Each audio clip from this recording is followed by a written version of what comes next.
Hello, everybody. Good morning. Good morning. How the heck are you? Let's see here. Who do we have with us on the cast? This would be none other than Hank 2. All right, Hank 2. What are you thinking today? What are you looking forward to seeing? How much of the action did you get to see yesterday, and what are your thoughts? hmm Yeah, that was pretty. That was woo. That was interesting. I gotta say, I agree. I agree with you there. Really? Okay. All right. Well, good morning, everybody, from me, Kohlrabi, and Hank 2, that I definitely didn't steal and sneak behind Loki's back. Hope you're all doing well today. How are we feeling? So, I am not entirely certain where exactly the finals are at from last night. So if you missed the ending, the finals from the afternoon LCQ last night were finished this morning. I think they started about an hour ago. So an hour plus the 10 minutes of overtime, if necessary, should mean that they are ending here very soon. And then I would guess we're going straight into the group stage from there. When I was upstairs, they were working on, I believe, selecting the pools for group stages. So how it's going to work is all of the qualified players will be randomized into groups, and then pairings will be made, and we'll have our group stages. Let's go ahead and do a recap here of how this event is going to go. No, so I think the venue needed to close down. A lot of the staff needed to leave. So when this stream cut, it was the same time as the French broadcast. So it was unfortunately not streamed.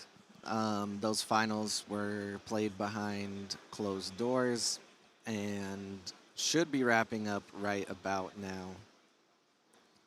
So Rinku says we aren't going to start for quite some time. Ooh, all right. I think they are working on getting things ready to go for group stages, though, based on some information that I am seeing here. How you doing, Hank? You gotta speak directly into the mic. Let me help you. Pulling a rune folk here, man. All right. So, how this event is going to go. Today is technically day 2, especially for a lot of players. Technically, not day 2 for the qualified players.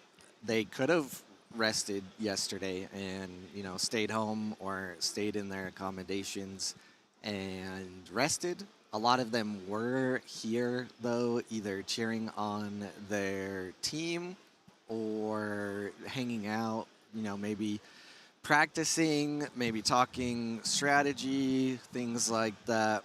But today, for 8 of the qualified players, will be day 2, as they had to play through the last chance qualifier yesterday so that they qualified, and now they have to do the actual event. Good morning, Pascolo. Did I rest? Did I sleep? I got 4 hours, I think. So we're doing good. We're doing good here. Chun fighting. Let's go. Shout out to Chun Xian. Hopefully I did not butcher that pronunciation. But what we are looking for here is the day. How the day is going to work is in the morning. We're going to have our group stages, or group stage. And then in the afternoon, we'll have our winner-loser bracket. And we have 32 finalists going into the morning.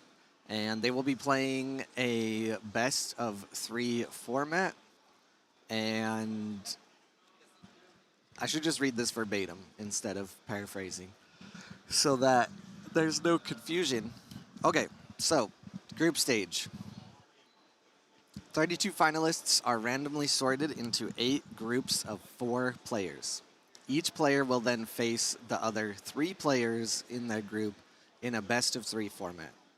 From the 8 groups, only the top 2 players from each group will advance to the top 16 winner-loser bracket of the finals. At the end of day 1, only 8 players will remain in the competition. So that is the general overview of today. Now on to the format. So, as we've mentioned, and you may already know, we are playing with set 1 through set 4. And this is a best-of-3 Conquest tournament. So if you've never seen Conquest, maybe if you're newer to TCGs or you haven't played one that does Conquest, it is a very popular format, especially for higher level tournaments. And what Conquest means is you have to bring 3 different decks. So they will have 3 different decks for each player, and they will do a best-of-3. So there's a whole bracket here, but let's explain Conquest a little further. So each player will bring 3 different standard decks, each from a different faction. These decks will be submitted and locked before Saturday, October 18th at 1 a.m. So all matches will be played with an open deck list, aka your opponent sees your lists before the match starts. Players will ban one of their opponent's decks before the match begins. This choice will be made simultaneously. When a player wins a game with one of their decks, that deck is considered validated and cannot be used again for the rest of the match. The winning player must switch to one of their remaining decks. The losing player can choose to stick with the same deck or switch to another one. In the grand final, there is no ban phase. The player coming from the winner bracket chooses one of his decks and validates it before the final starts. So that is the format of how today is going to go. And if you have any questions or anything you want to chat about, today would be a really great time to ask those. Let me know anything you want to see, any information I can track down. As for here, sorry, I forgot to get water, but it's okay. The games haven't started yet, so we'll probably have a quick break right before the games start, maybe. And then we'll be back to cast the actual games. But wanted to hop on here and get some content going, say good morning, and see how everyone is doing. What I was saying is we are working on a hero breakdown. I'm not quite sure how or when that will be presented. Of course, for the LCQ yesterday, we've seen a little bit of information, but not a full breakdown. I can also tell you that Tom and Simon and Cedric are working on something's... Oh, I think the The end of the time for the sealed draft just came up. 1 second here.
All right, so I was talking to Guillermo. Well, sorry if I said your name wrong. From Equinox about the players that we're looking to target for the group stages and locking in what my choices will be. And we'll see how it goes from there. Oh no, I'm in trouble. Uh, hello, Sava. This is your guest. Yeah, he's helping me commentate. Can you just put the on up? The arm up? The on of the mask. Oh, Yes. ah, Yeah. okay. Looking more Oh, fierce now. okay, all right. He wasn't looking good enough for you. All right, I got caught stealing Hank too. Cool story.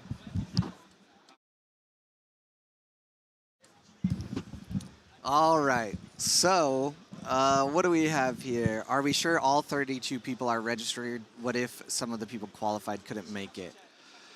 I believe that was sorted out far ahead of time. I think there actually was maybe one player, one situation that was sorted out far ahead of time. Water, yeah, water, yeah. Um, so I think all of them are here, especially the 8 that were in the LCQ yesterday.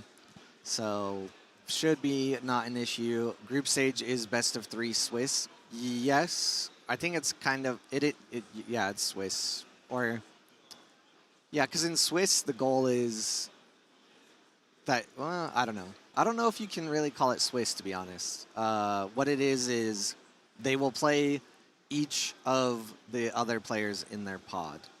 Um, so I don't think that is that round robin, or there's something different with round robin, and it's a very special format. So it's conquest, best of 3, and the highest players in each group will move on. So just to reiterate, so there will be 8 groups, and only the top 2 players from each group will advance to the top 16 winner-loser bracket of finals. And then, so after today, only 8 players will remain in the competition. Just called group stage on most software. Yeah, I was trying to see if there was a more commonly used term that fit it, but it is a little different. But yeah, group stages, they have their pods. So where were we? Rewards a broad and deep understanding of the game. I love it. Yes, that's exactly what I say. Which is interesting, because I know that you come from esports as well. I say as well. You are much more versed and known in esports. But before TCGs, I was involved in esports at some level, nothing important. So in esports, you have your picks and bans phase, and what I have explained to people, because some people didn't like the conquest, they thought it was unfortunate that maybe someone that's very well known for playing Sigismar and their Sigismar gets banned, so you don't get to play them say Sigismar. And that's not really how I see it. I see it as whatever is the best matchup is what will be played. Because just because a deck is that person's best doesn't necessarily mean that it is the worst matchup for the other player. So to expand on that, let's say you have a player who they have a really good matchup against Siggy and they're very confident that they can win against Sigismar. So instead of banning the Sigismar, they'll ban something else that they think they're not as good into.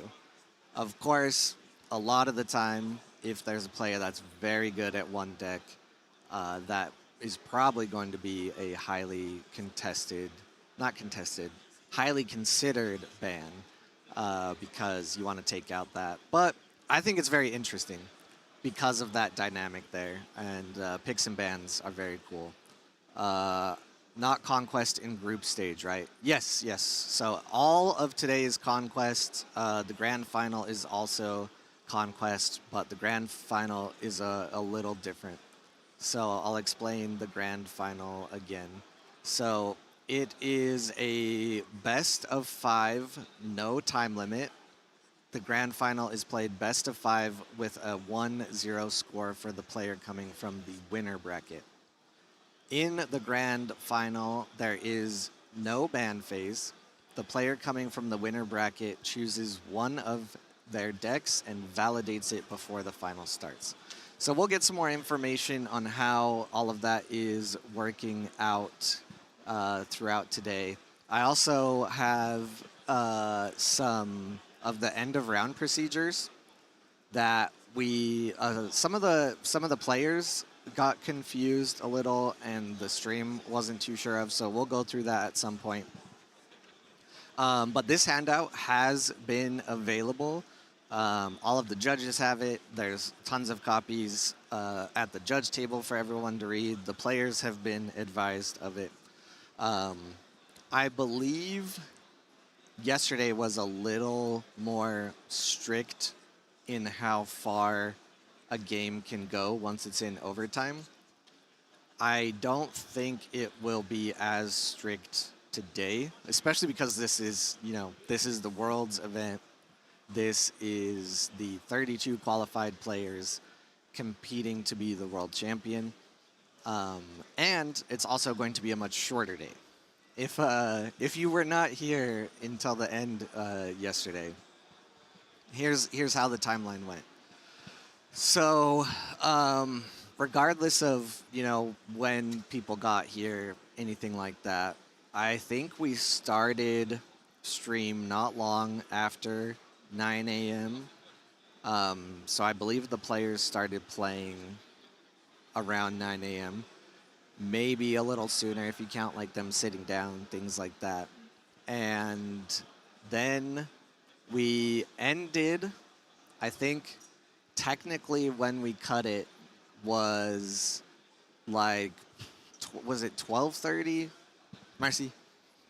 And then you have to think getting back to your accommodation, getting out of the venue, things like that.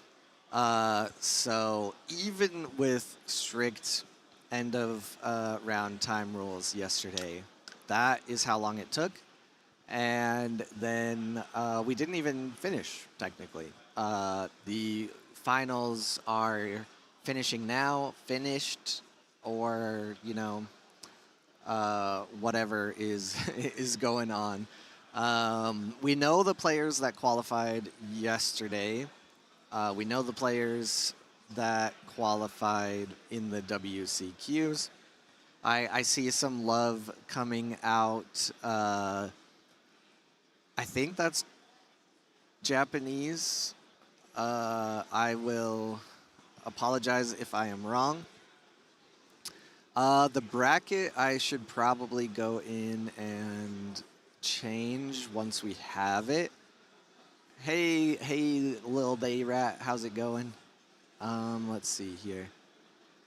And then, yeah, so Gon Chun Xian, looks like there's some love for that player coming in the chat. Nice to see you all.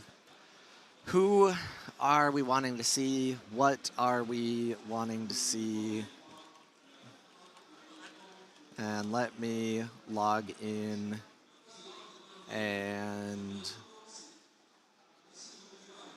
at least for the moment, delete that command. Or I guess I can change the command if people want to look it up from yesterday. That's probably a better thing to do, right? So let's change it so that you can have access to it if you want, right? So we'll change this to bracket LCQ. So bracket LCQ will now bring that up, and then I will get ready to make a new command for today. Hello, Jan. How you doing?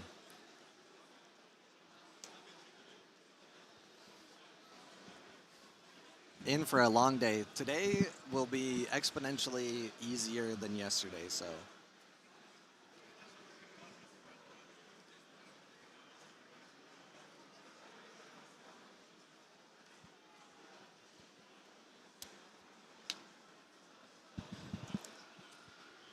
Okay.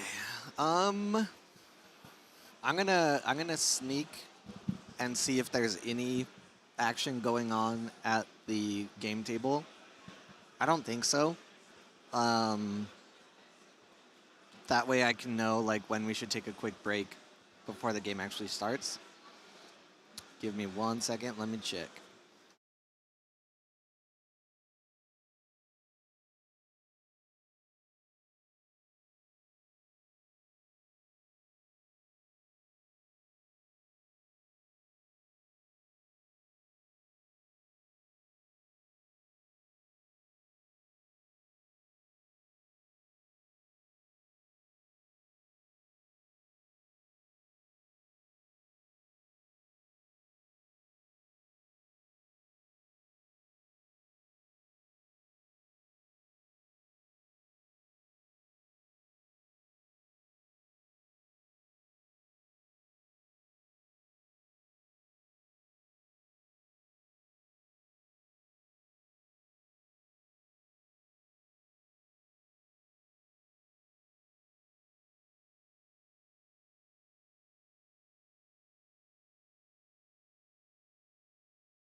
Yeah, I knew you didn't have audio. I just needed to step away real quick.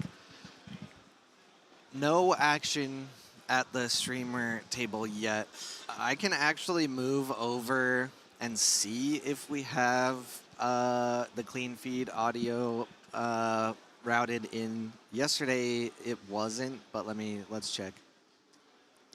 So they're just doing their intro, same as I am. They do not have a guest like mine. Very unfortunate for them. But let's see here. Yeah, so I don't think there's anything routing in. Let's take a look. Which is fine. Let's see. Monitor and output. No. Okay, so here they're actually going over the end of round procedures that I was talking about. So I will leave that up. I don't know if you can read that. Also, is it in French? Let's see. Ties are permitted. The game is a tie. Okay, so it's not in French. So cool. Thank you, French broadcast, for bringing that up on stream. so I can go over this at the same time.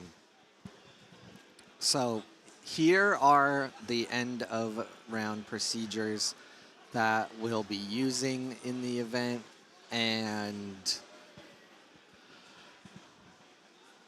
this handout was, like I said, distributed. There are tons of copies. Every judge has one. There are a bunch on the main judge table, the registration area. All of this has been explained. So this flowchart, you start at the top, countdown at 0, including additional time.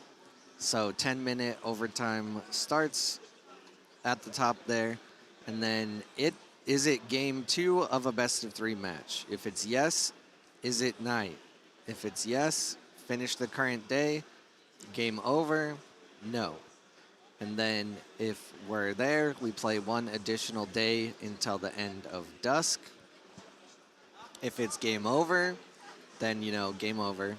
No, the current day was in arena. If it's not, the distance hero companion of one player is lower.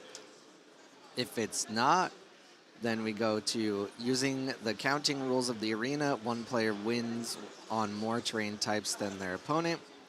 That player wins. So up to there is pretty essential to how most players know, like in the general time, maybe you're at your weekly OP or you're at a tumult.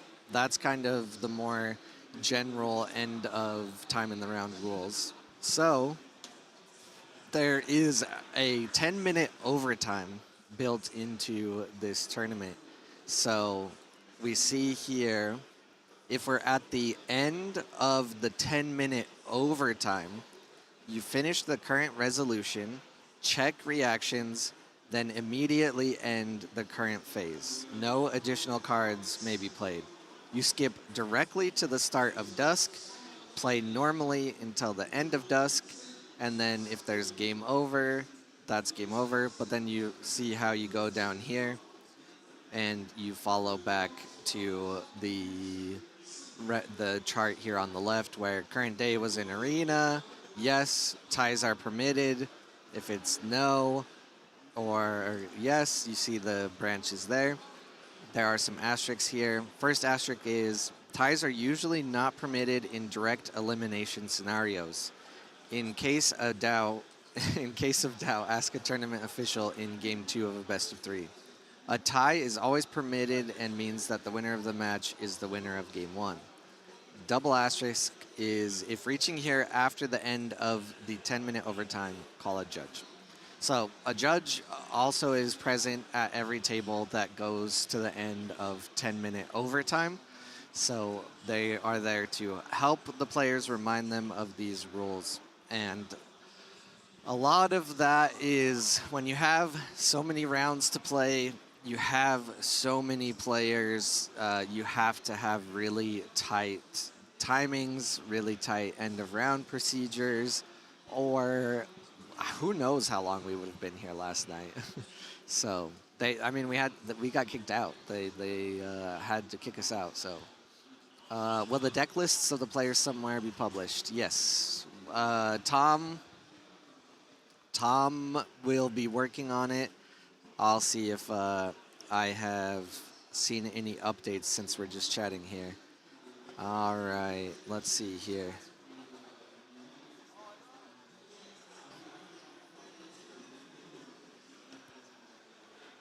All right, not any updates on that from what I've seen here, but I will let you know if I hear them.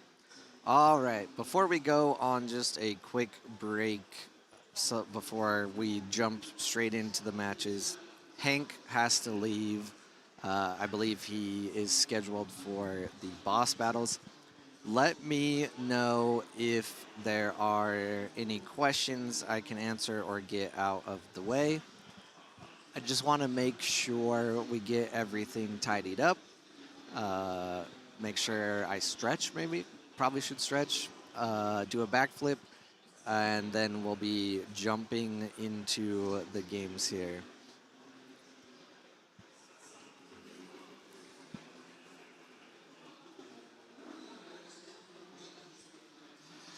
Until when was the afternoon slot playing this night? So last night they were playing until after midnight, but the finals was not able to finish, so they came back at 8:30 a.m. this morning to finish their final matches. By now, it should be wrapped up. We should know the remaining players that qualified.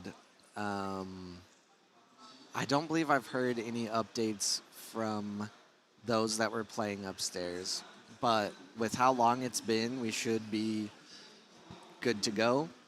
What they're probably doing now is pairing the group stages and letting the players that just barely qualified probably have a quick break.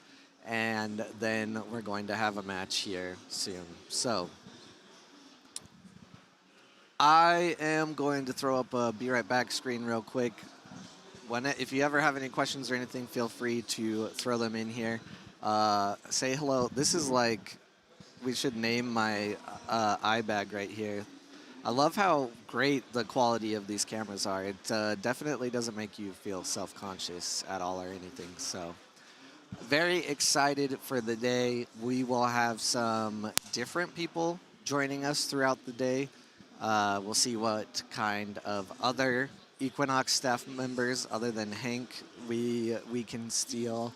And we should have some great games. So thank you, everyone, for coming out, and I will be right back.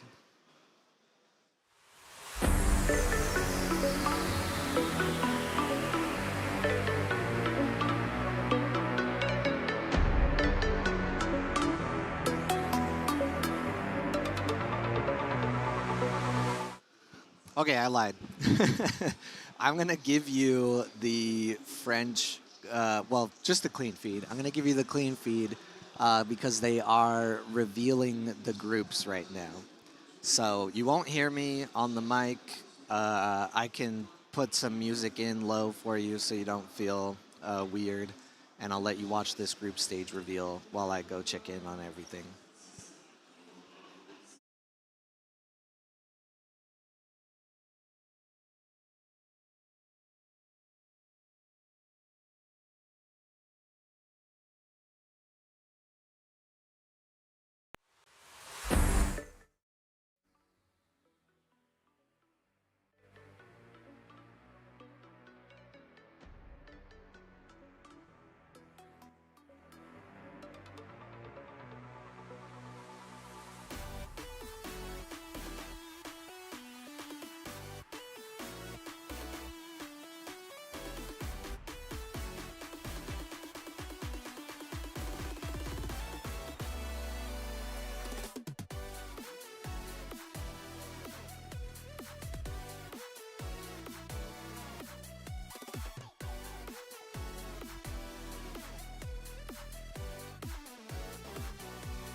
Alrighty, now you can hear my voice as well. What are we seeing? How are things looking? Let's see. Krzysmak, Sparky, Vittorio, Brepost, Luigi, Skybeast, all of the marbles, 21 CH205, Matmatu, Tempet, NadirM, Nadir, I think just goes by Nadir usually, Billie, Matmatu, and Tempet in the same group, and Nadir as well. Woof. Wolitz, TBD, Popeye, Aganman, Pava and Etigma and Clay all in one group. Woo! Banish as well in that group. Tautomate, Pompote, Moondust, Zarp, Elbor, Kentin, Rinku, Cheng. All right. This is the English broadcast, of course. Um, a high percentage are probably from the United States. So we have Trickster, all of the marbles, and Rinku, the highly known US players. If I forgot anyone else that's technically from the US, I'm sorry, but I don't think so. Who are we rooting for?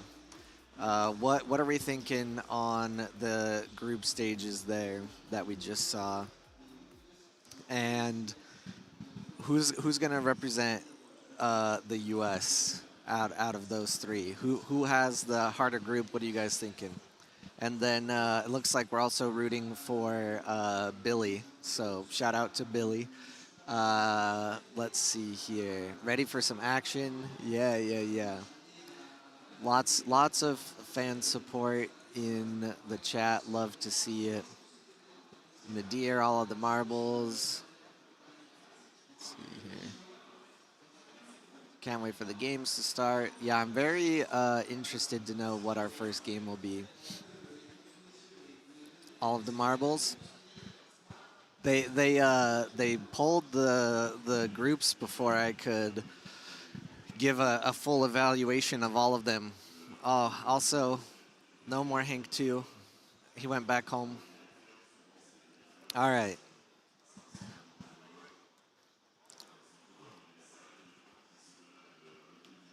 Got some notes ready to be going here.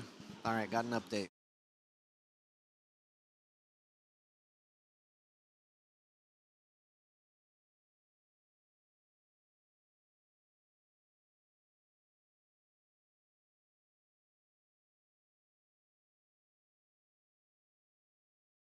All right, so we have the pods that are most likely going to be focused on for this first part here. When you're streaming, it takes a little longer to get everything set up player-wise, so it can happen that the stream table is kind of a little off balance from the rest of the tournament. So most likely, unless something has to pivot or change up, we will be focusing on two specific groups. I can say that one of them is the one that has Pava and Clay, I believe, and the other is the one with Trickster. So I feel like that's actually a really good mix for the English broadcast as well, at least from how yesterday went. And kind of, what we saw yesterday, what the players were reacting to. I am personally happy to see that Pava made it after such a long journey. So many top cut finishes, and finally was able to snag a qualification. So I know a good amount of us are also rooting for Pava, and then of course a lot of the other names are just great names in the online scene and in their respective in-person scenes. Tempet, Clay, all of those names that you see very often. And then for the United States, Trickster, Isn't Trickster technically Canadian? We'll just pretend like I didn't say anything. I didn't mention that. I was hoping someone snagged the screenshot of the groups. I'm not seeing it shared anywhere. So if they pop it back up, I should screenshot that so that we have it. That would be very useful. And Malaysia is rooting for Billie. I'm not sure if Billie was in one of the groups that will be focused on for at least the streams. Of course, as soon as I have a bracket or anything like that, I will update the command when I can. Just check in here if we've seen anything.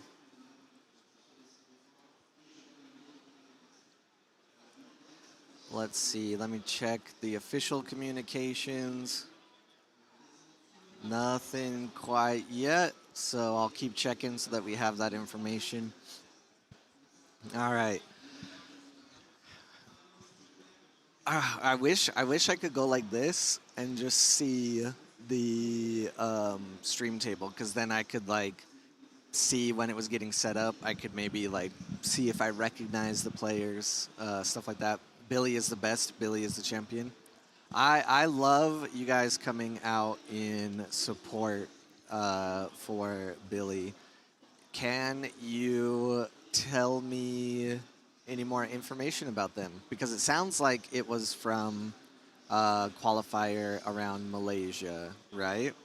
So the information should be on 39cards.com.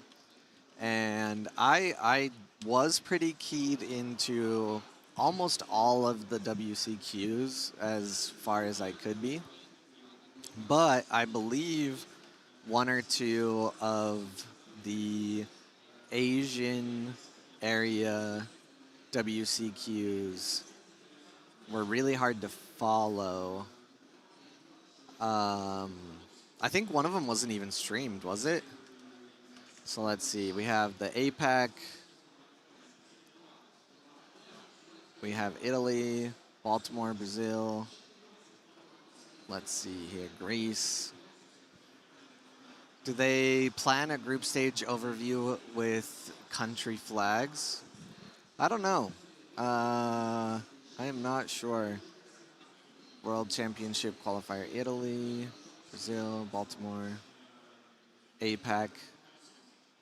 Was it the APAC one? Hey, okay. So top two players earned an invitation. Okay, so from the APAC World Championship qualifier, you had STADT993 and QN Billie, who weren't qualified. Billie was playing Atsadi and Surge. It would be very interesting to see what decks they are running for this event. So the other thing is, I obviously know certain player names and information about them more than others because of the online scene. Especially, you know, if they have results on 39 cards, that's information that I can look up, things like that. But there are players here that are very good players that don't really play online. You know, they don't play in any of the online tournaments. And, you know, if they're in a different country, I don't really have a way of knowing about them because it's not online. So it's very cool. We've seen, you know, a lot of new names to us over the weekend, and just very cool to see a bunch of different players from a bunch of different countries. And yeah, I don't see any updates yet. I'm wondering where they're going to put the timer. I'm also wondering where they're going to sit for the actual group stages, because right in front of me we have is this 3v3 or 2v2. I know for sure that way there are some tables that are 3v3. Okay, so this looks like 3v3 also, yeah. So right here, like this whole half of the room, 3v3. And then a chunk of the room over here, this half is 3v3. So, I mean, yeah, I'm not sure. There is a row of empty tables to the left of the 3v3 over there. I wonder if that's where they're going to play. Because since I don't have anyone that can like come into my ear or anything, I kind of just try to scope out what's going on around me and figure it out. Hey, you are the best. Thank you so much for sending that screenshot. That also means I can throw it up on stream for you guys. Thank you, thank you. I wonder who is possible. Oh, was the TBD just Trickster and they changed it while I was talking? Okay, I think that's what it was. Thank you. Okay, let me download this. Okay, so as I was saying, we are going to be focusing on the group. I should just put up the image because talking about it while you can also see it is always better. All right. So I'm wondering if this is how we're going to have the bracket communicated all day today. So I'm not sure if there will be a melee or they're doing everything on paper, but I'll keep checking around. I just needed to hop on my PC. You are the GOAT. So Malaysia, Billie win Malaysia. Billie is champion. Let's go. Do they? Okay, yep, I think I answered all that. So once again, here are the group stages.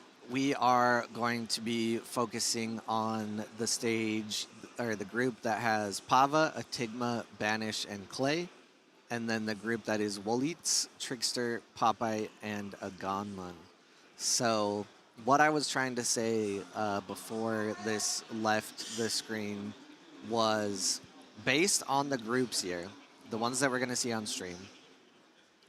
We'll start with those. Do you see any front runner just based on the group? Do you see any challenges? What's going on here? The group that Pava is in is pretty stacked. It would be very interesting to see who makes it out of that group. I honestly, I'm trying to set my bias aside and look at this from a standpoint of more so versatility than anything. And so if we're going off of versatility, because this is a conquest format, let's take a look at Etigma.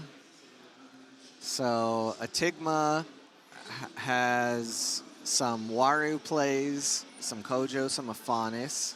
So they qualified on Aphanis. And then Banish, let's see if I can find.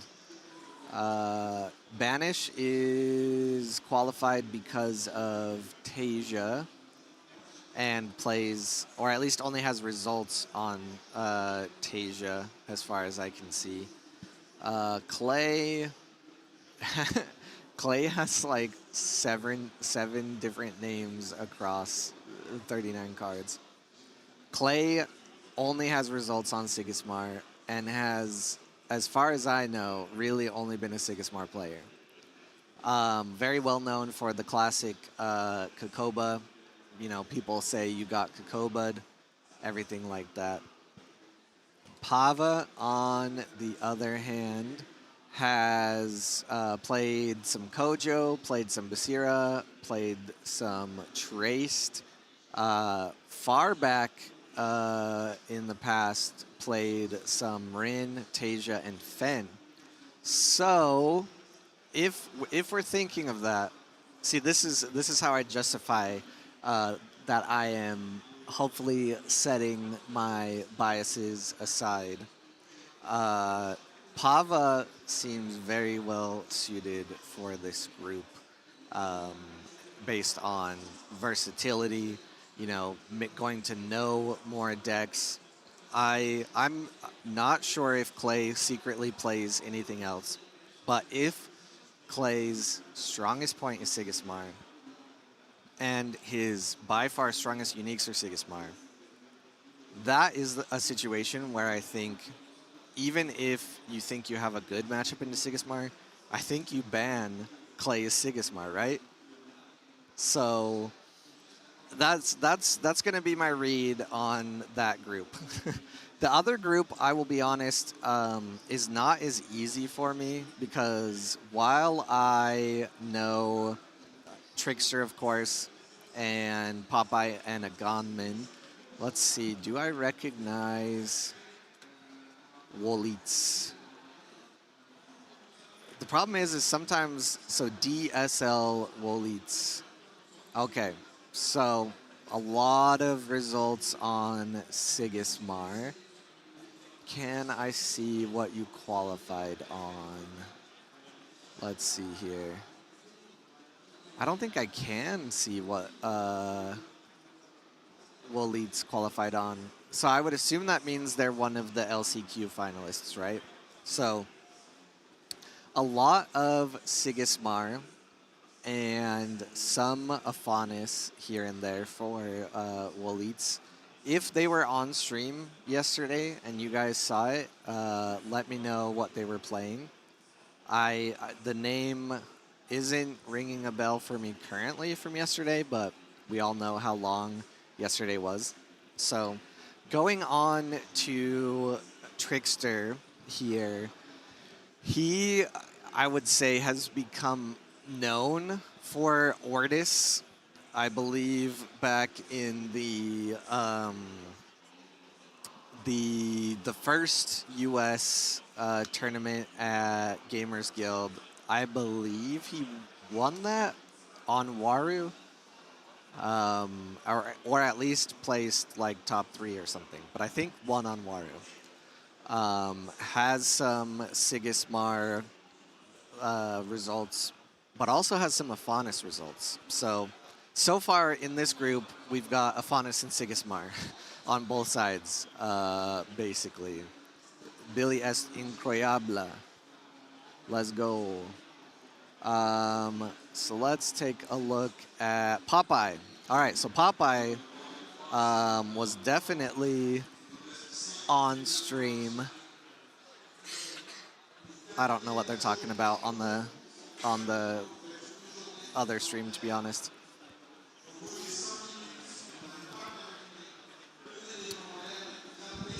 So Popeye, if you look at 39 cards, Popeye actually has some results on Sigismar and Kojo, and was first in the Dutch WCQ for Sigismar. Does have a Tasia result here and there, but is mostly Sigismar. So I would say Popeye, Sigismar player. All right. Aganman, let's see. All these people that changed their name multiple times, it makes it really hard to go through all their results. So won the America's WCQ on Fen and Crowbar. Was top 8 at the Exalts Celebration Season 2 on Traced. And Fen, Traced, Siggy, Fen, Traced.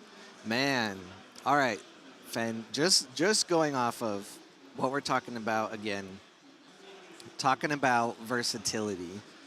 If we think versatility is what's going to win out in Conquest.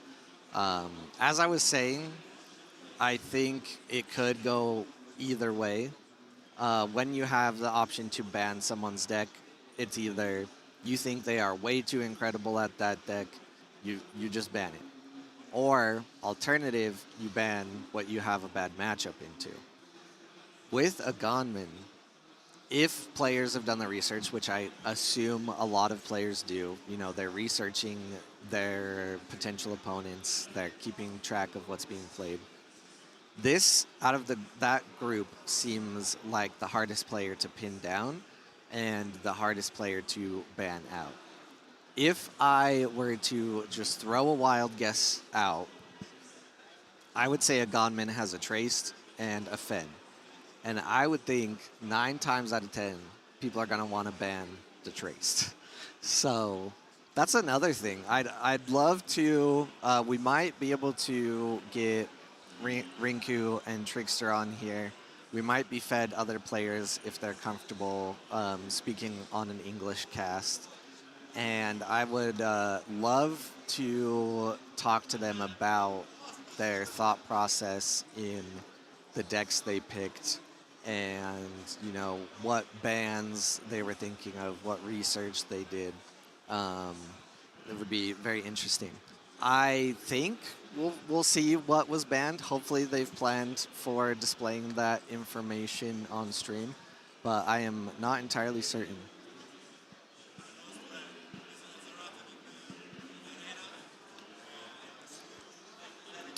He won with Waru, you're right. Cool. I thought so, but I couldn't confirm. I could not confirm via information on 39 cards. So, let's see here. Stream. So we have a bracket. I'm not sure if we want that. I think they're building us the bracket, so I don't think we need to create a command to share that out or anything, but now I have it. I love this. I love this. I love this bracket they put together. I'll ask. I think you guys would like to see this, right? Ooh.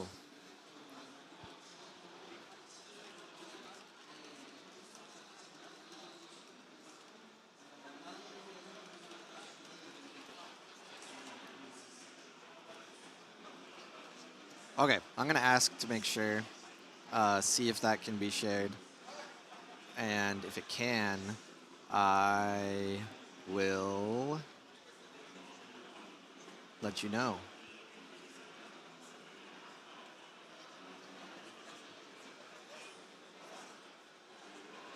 All right, just making sure I'm getting all the information here. I am going to do that thing where I check the table real quick. I think I will have possibly a caster join me for the first game since it's kind of starting here later than we thought. But while I have time to hop around, I'm going to take advantage of that. I'm not seeing anything that I should have to show you guys, so I will put up the clean feed just in case anything happens. I'm going to check, see if we have any time updates. I'll be right back. Okay, so they are showing. I think this is the deck list tool. So this is very, very cool. I'll let you have some music while they go over this, and I will be right back.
Okay, chat. What did we see? What are we thinking? I got some confirmation of some things. Ran around the whole venue pretty much. And how long until the games start? I believe they're getting ready to set up the tables right now.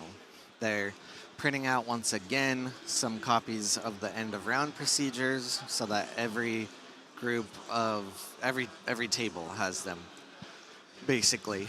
So I will keep letting the clean feed show you the deck, but I'll be right here. Watch this. I can do this. Doesn't this feel kind of rude? Just kidding. I'll go below them, so that it's not as rude. So let me see if I can read this, project it. And the uniques might all be in French, and this software is also in French. So Etigma with a traced list, looks like a Mowgli. I think they're just announcing something for the 3v3. Maybe I shouldn't have put the camera on.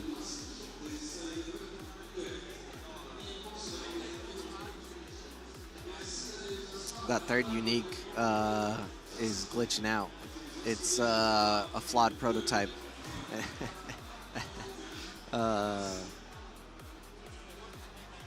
All right, so what do we see here? See anything super interesting? Honestly, I think this is a pretty interesting traced list. We're in the Skybound Odyssey meta now. So you have an abandoned depot. You have what is that? The restocking, whatever the full name is, and the armored jammer, the Bravo Bastion, and then the arrowless reef. So a lot of new permanents in the deck list. Very interesting to see. It's a Merlin. The name file is showing. Oh, okay, cool. So it's probably the very classic Axiom Merlin, right?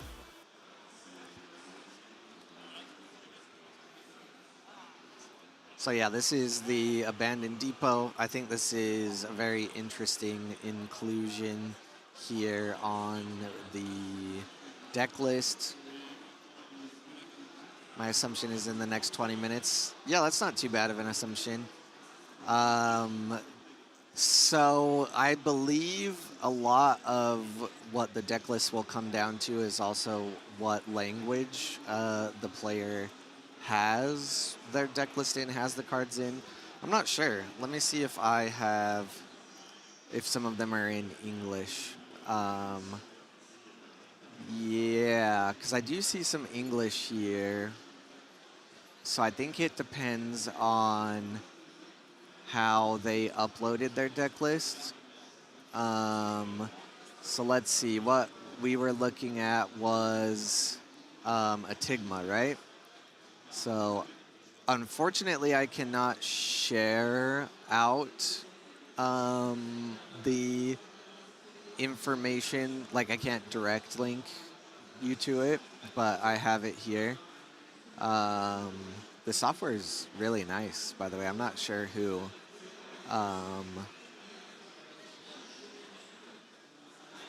put it together. Ooh, this might actually just automatically translate for me. We can look at the deck lists in English. Can make a copy of it, but you have to update it. I don't know how they're showing this. Let's see. Oh. I think I did something wrong.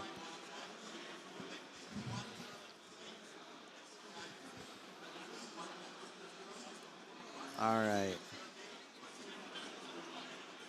So let's see here.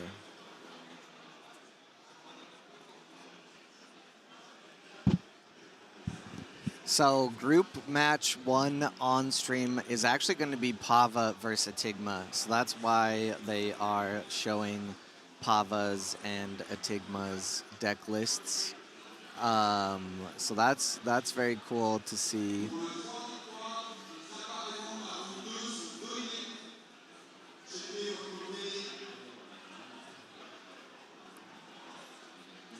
All right, I don't think I can mess with this though, so I will not do that. I can make a copy of the bracket though. Um, the bracket I can show you here, Pandy. This is currently these are the groups, and it'll be Etigma versus Pava first on stream. Can we get Billie some screen time? I do not think Billie is in the selected group, unfortunately. I honestly don't think so. It's their name is Cheng, right, on the screen here. So not in the group stages as far as I know, but of course if they do well, if they move on from the group stages, that means higher chances that they'll be shown on stream, and we'll go from there. Just as a heads up, I do not have any control over what match is picked on stream and, you know, who goes where or what.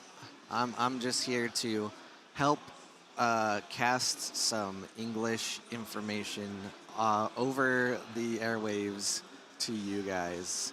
So 10 think we are going to have that game here in about 10 minutes. The name Javi Navarro is wrong. It might be a shortened thing, or I guess not, because Luigi is right there. I don't have control of that either, but also just remember that players use like tons of different names.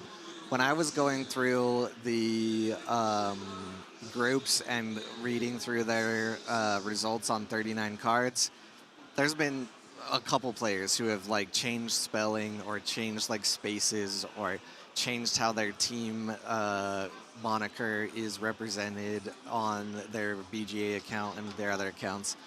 There's also mixing in the fact that some information is from Melee, and very commonly players don't have the same Melee name as they have BGA or as they sign up for a tournament on. Very common in tournaments. So we know who the players are. You guys are going to know who the players are. So again, only French players, Sag. The other group that we are focusing on, so if you're just tuning in, at least this is what I've heard. Since these groups, he told us to say that it is wrong. Tell him to tell a judge. Okay, that's funny. Yeah, don't tell me, I have no control. But so we of course have the Pava, Etigma, Banish, and Clay group that we will be focusing on.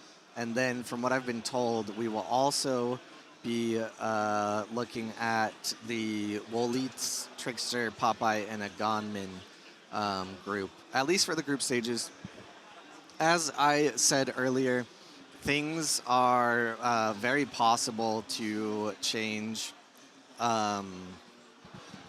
You never know, like, if a match gets delayed, if a match gets extended because of rulings or something, we could always flip to somewhere else. But that is the information that I have currently. And the first match that we're going to see is Pava versus Etigma. So hopefully we'll get help from AQZ members. I do have someone that will be joining me. They might be joining me for this first match here. But unfortunately, the person that was going to be right here could not make it. We talked about that a bunch yesterday. So happy to see there are many Asia players here. Are the comments in Thai or Chinese?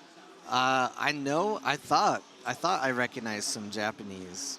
Um, I know there's some fans from Malaysia here. Um, I think there is some Chinese as well. It's really hard because I did take a little Japanese, and the hard thing about Japanese is you have hiragana and katakana, but then because of history, um, in learning Japanese, you also need to know, I think the number was like 100 ish Chinese symbols as well. So sometimes I'm like, I think that's Japanese based on like seeing intermixings, but it also sometimes has Chinese characters. So very, very fun language fact there for you. Yeah, I would love to meet Billie, like I was saying earlier. Not really a player that I know about because of the difference between the um, disconnect between like online and in person.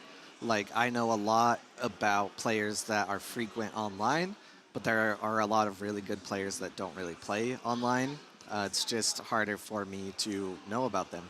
Also, if you have a player and you know them and have like frequent conversations with them, they are comfortable speaking in on an English stream. You can always let them know they're welcome to approach me. Um, Love to have some player interviews, things like that. Obviously, the downside to player interviews is a lot of the time we're gonna get them if that player was knocked out. We might have some time though, if the player is comfortable between matches, they could come say something. But most of the time we don't try to put too much pressure on them between rounds because you know they're going to recuperate, regroup, and get ready for the next round. So there is no melee link. It is manually done, I believe. What I can do, though, is I was told that I can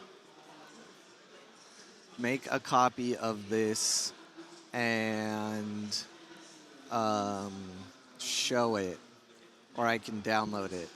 Let me make sure I don't mess this up. You can make a copy of it and use it on stream, but then I'll have to update it myself. Okay, that's fine. So I'm gonna make a copy, and then I can show you this on stream here.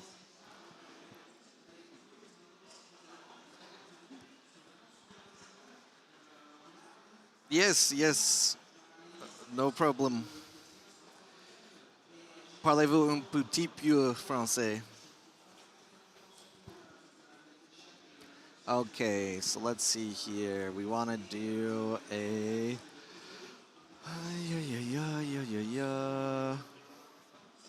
We want to do a. We could do a browser, right? That should hypothetically work. Um, let's see. There's a viewer. Let's see how this looks.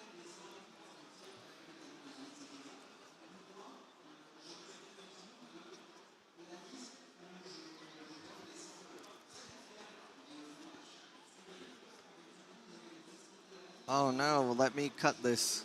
Cut this, cut this. Doing things here on the fly. If I'm not good at anything, I think I'm decent at that. Okay, so here is your Group A matchup. It's Krzysmak versus Sparky, Vittorio versus Brepost.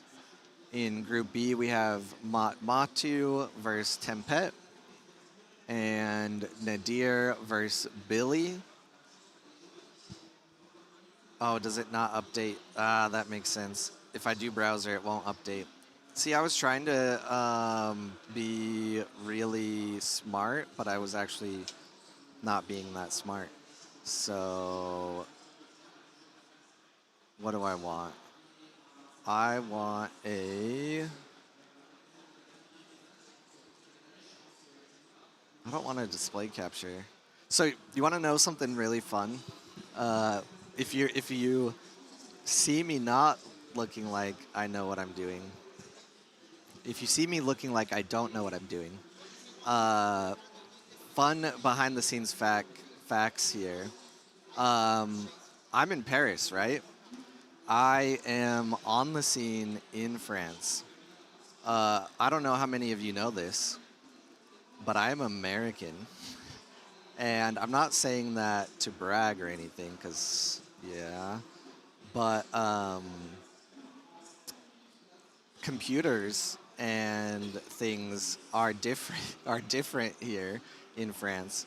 So the PC had to be switched over to English so that I can actually operate it. I had a French keyboard at the start, and I was trying to type in, and I was like, I can't do this, and so they had to find me a different keyboard and tear off the French conversion stickers for it so that it could actually work.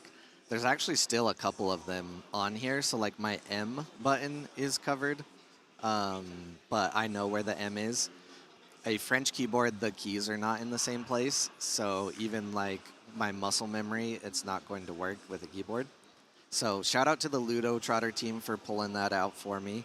But some other things are kind of backwards and around as well. So fun fact. So did we already see the hero breakdown? We have not seen the hero breakdown precisely yet. So Pava and Etigma is the game we're going to go into. And then Banish against Clay. Elbor against Kentin. Rinku against Cheng. So it's very interesting that Rinku. So Rinku is one of the American favorites, right? He's America's sweet baby little boy, up against seemingly the chat favorite for today, Cheng, aka Billie. I believe that is Billie. Let me know if I am wrong, and give me one moment.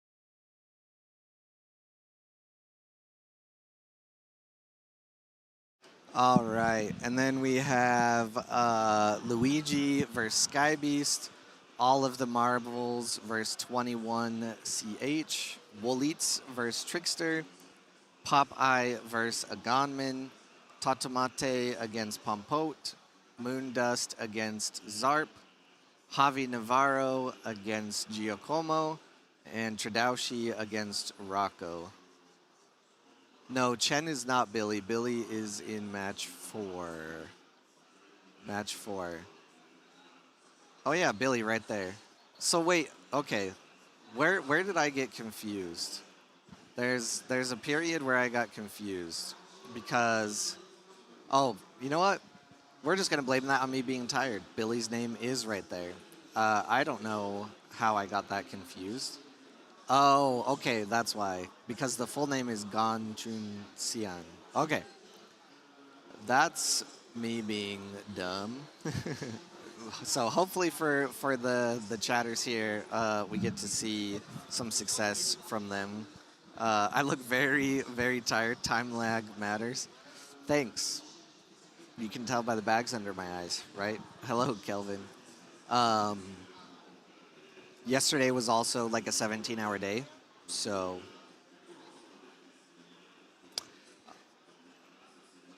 Yeah, I got it now. It's in there. It's in there. MDR.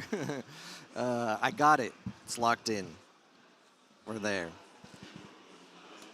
Bill is my boy. All right. Can you guys guess what three decks they're playing then? What three decks is Billy playing? Blah, blah, blah.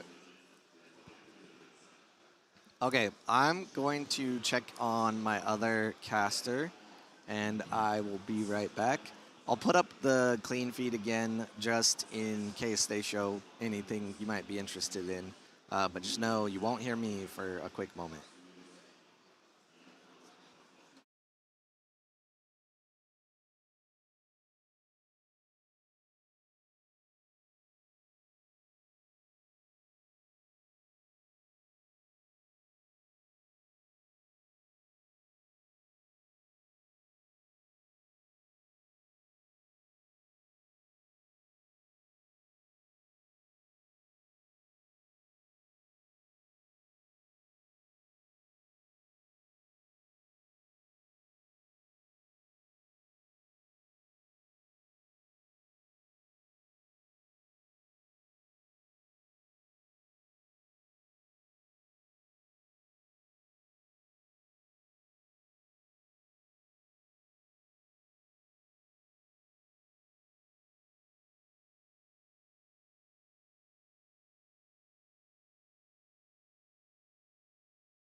Hello, hello. We are here. We are jumping into the match, so I had to run over and grab my first help for the day. Who are you? Argon, or proper name Dean. But yeah, I am altered player for quite a while now, but basically from the US and originally from South Africa. But I'm excited to be here. Nice. So let's see these nameplates. You won't see them for very long, but there you go. We have the nameplates. I'm not even gonna try to move. Let's get to the game. The game is coming up here. We can chat and BS while the game is here. So while they're sitting down, we saw a little bit of the deck lists here. So we have Pava versus Etigma. It looks like Akesha, Kojo, and Rin on Pava's side. And then on Etigma's is Basira, Sigismar, and Traced. So what team do you play for, Argon? I play for Exalts. And actually, interesting enough, Pava knocked me out in the LCQ yesterday with her Kojo deck. But yeah, I think she's definitely playing Rin Festival from what I've seen. And then the Kojo is a very interesting deck list as well. I haven't really seen Etigma's list, but I played Basira yesterday, so I'm interested to see what gets banned, yeah. Yeah, I'm also very interested to see how the overlay updates on the ban. We're going to get a big red X, a gray out. I'm sure we'll have the information communicated to us somehow. Earlier in the stream, we were going over the results from all the players. And I started off by saying, I'm trying not to side with bias here. Yeah. But looking at and comparing across the group, across versatility, because this is a conquest format, Pava has a lot more versatility than any of these other players. Agreed. So, have you seen the full group? Do you know who else is in it? I have not seen the full group yet. Okay, I think while they're still deciding, I can put it up for you here real quick. Stream will also see it. I'll have to reorganize it. We'll just focus on this one. So it's Pava, Etigma, Banish, and Clay. Okay. It was very funny when we went over Clay's results. There was not a single one that was not Sigismar. Yeah, Clay is a very good Sigismar player, and I suspect most folks will probably ban Sigismar. Banish is actually in my team now as well, and I know playing Muna Anchor is like his main deck that he usually plays, but I do suspect Pava's probably got the most flexibility overall, like you said, in the group. So we were also talking before about how you go into this and what you consider for bans, whether it be you want to take out a matchup that you're bad at, or you want to take out, hypothetically, the player's best deck. So do you, if it were me, if I think I have a good matchup into Sigismar, which I believe one of the best matchups into Sigismar is Kojo, right? Yep. I'm banning Traced. What about you? So I think Trace for sure. And yeah, I think Trace would be the best one. I think Etigma is typically a Basira player, but I think you have to think about the matchups as well. Interesting enough, we were chatting as a team yesterday and like looking at the Kesha on Pava's side. We were saying whether the right answer, and I don't know what a Kesha list she's running, but whether the right answer is to bring something like Hostage or anything that makes someone discard a lot of cards out of their hand, and someone bans that because they're a little more worried about that deck because it's just unpredictable, and then you get to play your best deck, or do you just come with 3 decks that you think are sort of your best overall? But I think Trace is probably the best for Pava to ban. And then Etigma side, I would be very worried about Festival just because I think Festival is a lot more consistent than it used to be. So I personally would probably ban Festival going into the matchup because Basira, like yesterday, I beat Kojo twice with Basira. Obviously lost to Pava, but I think you can beat Kojo pretty well with Basira. And then Akesha kind of just depends on the card draw as well. Yeah, that is honestly what I was going to say is I want Festival out of there. And the players do know the deck lists, so that might be what they're looking over now to consider, you know, what they're actually going to ban. If you ban the Festival, which I do think is probably the best chance, the best bet, that still leaves Kojo, though. I know. And, I mean, I don't know enough about Etigma's Basira. Maybe it can come out over the Kojo, but this'll be very interesting. For the chat, yes, they don't need to necessarily play 3 different decks. Technically, they won't, at least in one given match, because one of them will be banned. But they need to bring 3 different decks, and then each player will ban one of their opponents. So, yeah, and because you're playing best of 3, you kind of have to win with the 2 decks that you don't bring. So you kind of just can't be good at one deck, which I think is a very interesting dynamic because a lot of times in Altered, people are really good in one faction and play that one faction.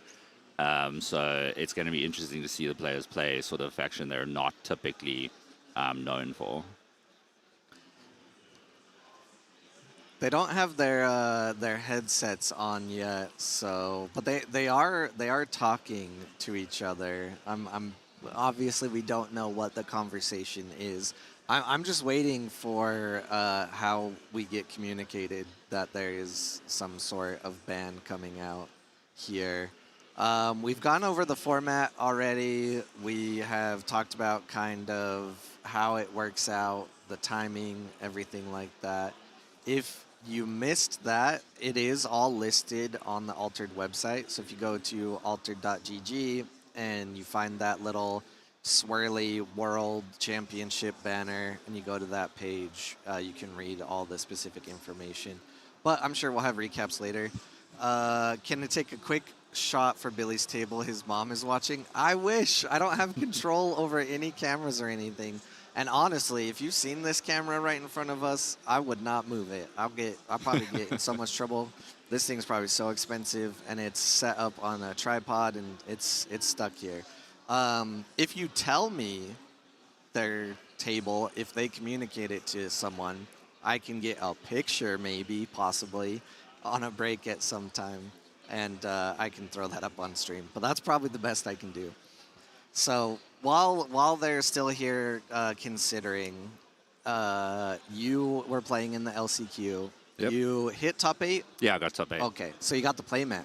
Yes, I got the playmat. Nice. And as you said, you were knocked out by Pava. What were you playing? I was playing Basira with uniques that their entire idea is to try and give your opponent's characters fleeting. So a bit of like control Basira in a way.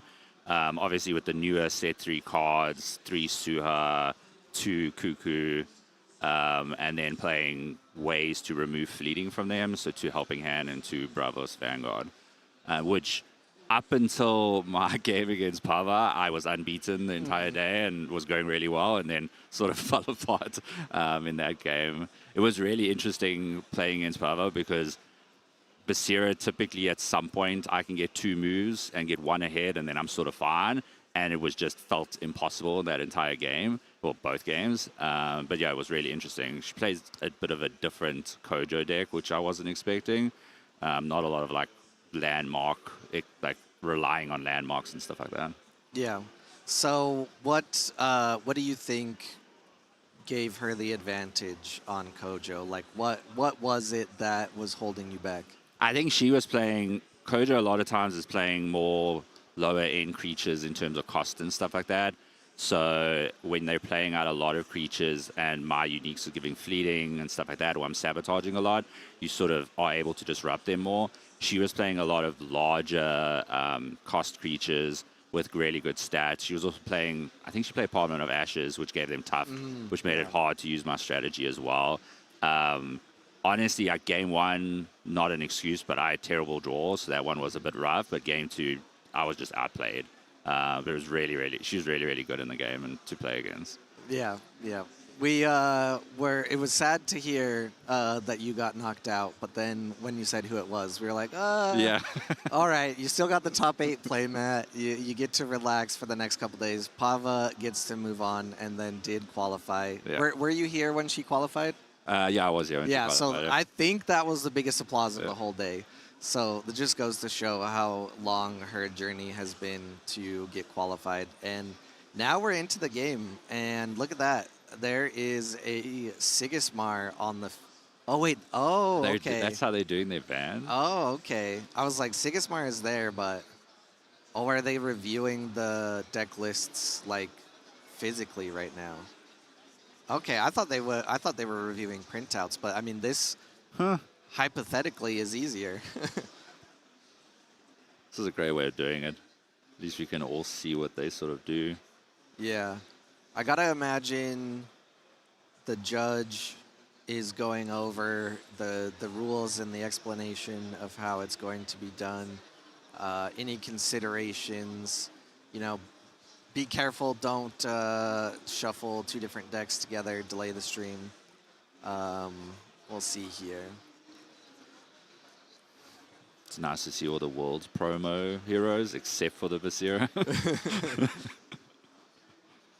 Yeah. Quickly run into the table and give him a world's promo Basira. There you go. Make it more official. Have you opened the actual booster pack for Yeah. those? How's it feel to open a 1-card booster pack? It's interesting. I actually originally thought, because I collected a whole bunch of packs and I took them back to my hotel, and I thought they were literally just sleeves because they felt like they were just a sleeve, and then realized there was something inside of them. Unfortunately, got like no heroes I actually play. I think I got a Kesha, Traced, and either Gorong or Waru. Oh, it was Waru. Waru, yeah. So you do have a Basira now, you said? Yeah, I have a Basira. I got one through Pod, like Okay, Marketplace okay. and then Pod, so I had it for yesterday. Okay, so do you have all the heroes you play now? Yeah. Okay. I have Sigismar, I have Basira, I have Kojo. I was gonna say, I think I have some dead versions. If you want to have just the physical card, Billie is sugar daddy. What a wonderful comment. I wish we could bounce around to different tables, things like that. But we are here. Next year we should have an Asian narrator if the player base is good enough. I mean, hell yeah. We championed and really pressed on having an English broadcast. Very happy that we were able to make it happen. The production team, the broadcast team has been very great to work with. Give us a little setup here. The hardest part is there's only one stream table. Yes. And I think that is very common in most TCGs. I don't know if I've even seen a Magic event that technically has more than one stream table. I don't know if I've seen Magic, but I have seen some games where they have a second, but the problem is if they both end at the same time, it's not like we can really move to a different one. Yeah. Anyway, so it doesn't really make much difference. I saw yesterday one of the games, they made everyone move over for game 3 of the best of 3, so you can do that if things end early sort of thing. Yeah. I was talking about that a little bit earlier too. Another reason that you usually only see one stream table is because the stream table is going to be on a separate timer than most of the other tables. So if you have too many of that, you have too many delays. They're always working to keep content running though. There have been multiple times where we have a game end very quickly at the stream table, so they'll grab a game or a match at like game 2 or something and be like, oh, go over to the stream table. So yeah, the hard part is we can have different language broadcasts very easily. Yeah. But having different tables is the hard part. And usually the tables are picked by production or the judges or sometimes just availability, like who's ready when and who's not stuck in a match. So they're going through the decks, but why is there an Arjun there? Did they just trading promos? Yeah, I think they got promo heroes or they trading them or something. Yeah. What I would say is I have tried to help get broadcasts in other languages. If you reach out to me at Kohlrabi everywhere for future events, if there is a broadcast you need help setting up in a different language, I am definitely willing to work that out with you. Usually what we can do most often is provide a clean feed, which is what you're seeing here. You're seeing the same overlay, the same cameras, everything as the French stream, but you're not hearing the audio so that we can provide the English commentary. So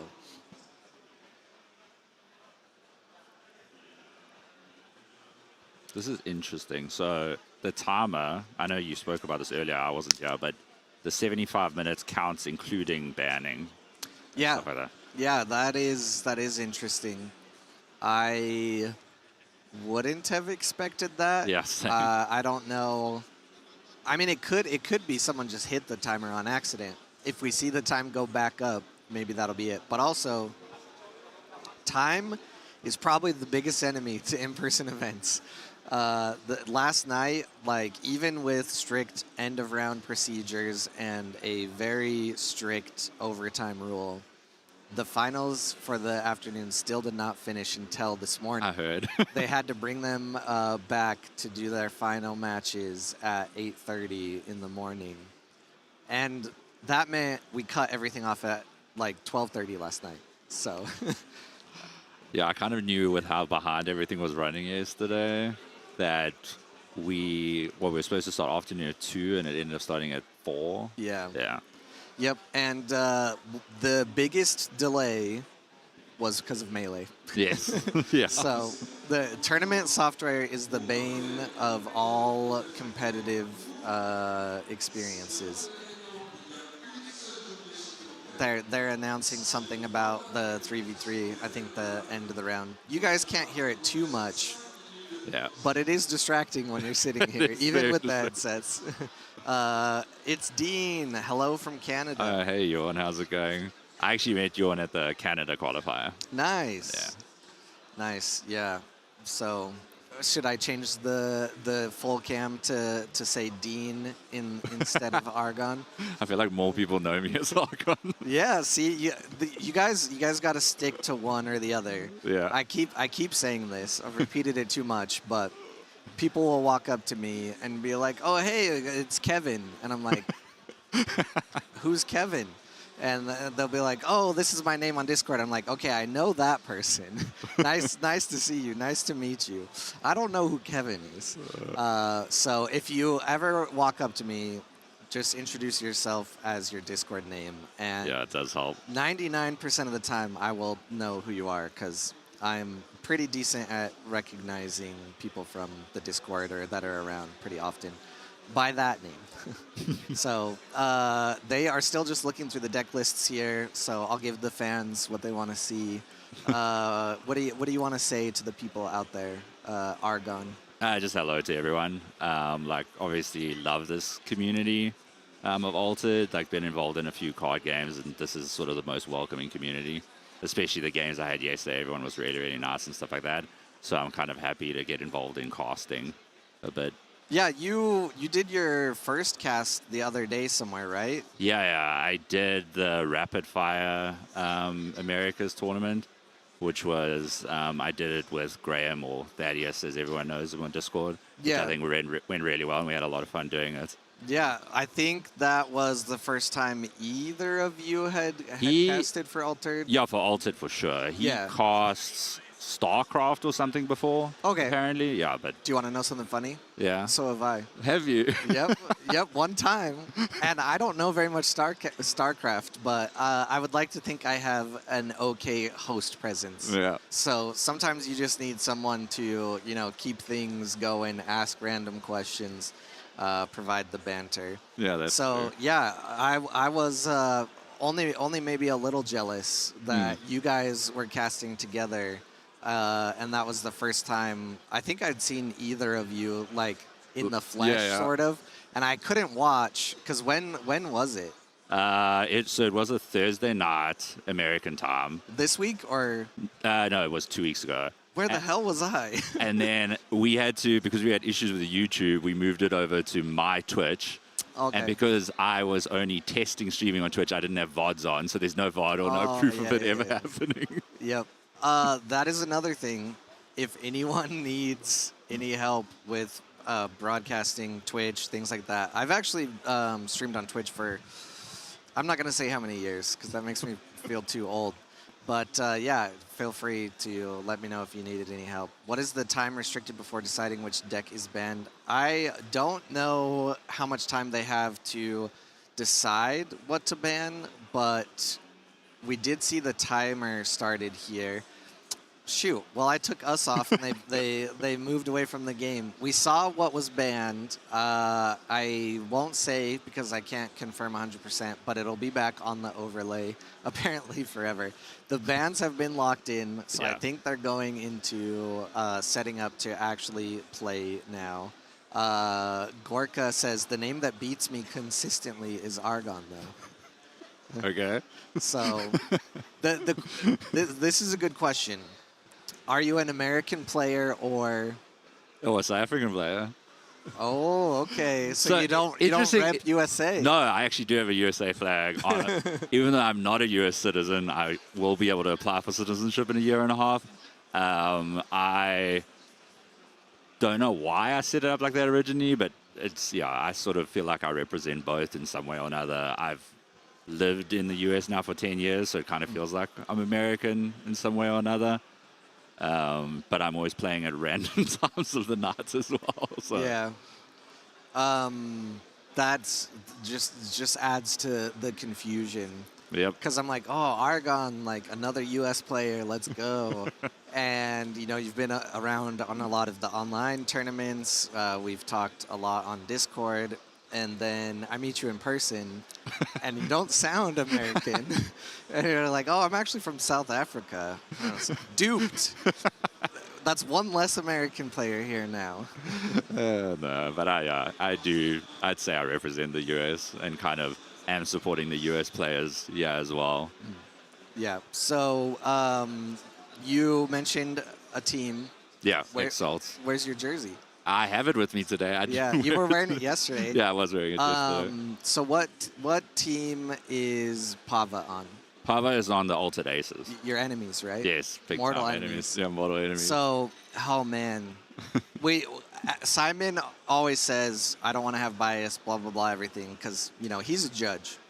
I feel like it's okay for casters to have bias. Yes. So, and I don't know if anyone from Altered Aces is ever going to watch this. So, Exalts is my favorite team outside of, my AQZ boys, of course, because Erlea was probably my first, favorite Altered player. Okay. I mean, there's a very obvious reason why. Yeah. Played a lot of Tasia. Actually, fun fact, she was my first hated Altered player.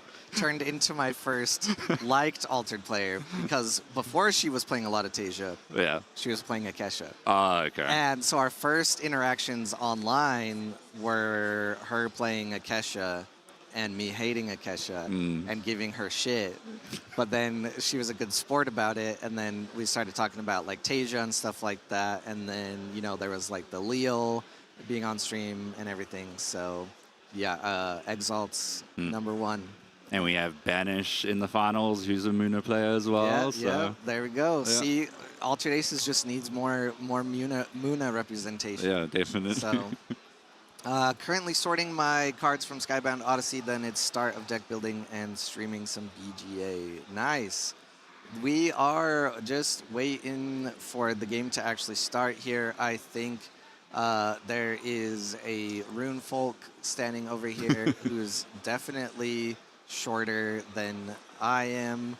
Let's see what he's saying. Argon, I'll leave you to converse with the chat while I step to the side real quick. But yeah, Elka's good to hear that you'll be sort of doing deck building and streaming on some BGA. Set 4 is really, really fun. I feel like there's a lot of really interesting cards that have sort of changed the way decks play. Like I said earlier, I'm a Basira player, and I feel like the entire way we play Basira has sort of changed at this point. And when I think we might get getting started, so we can move over when Cole's back. There we go. So, you probably haven't seen the last of me, but Runefolk here, he's become addicted to this setup and to casting.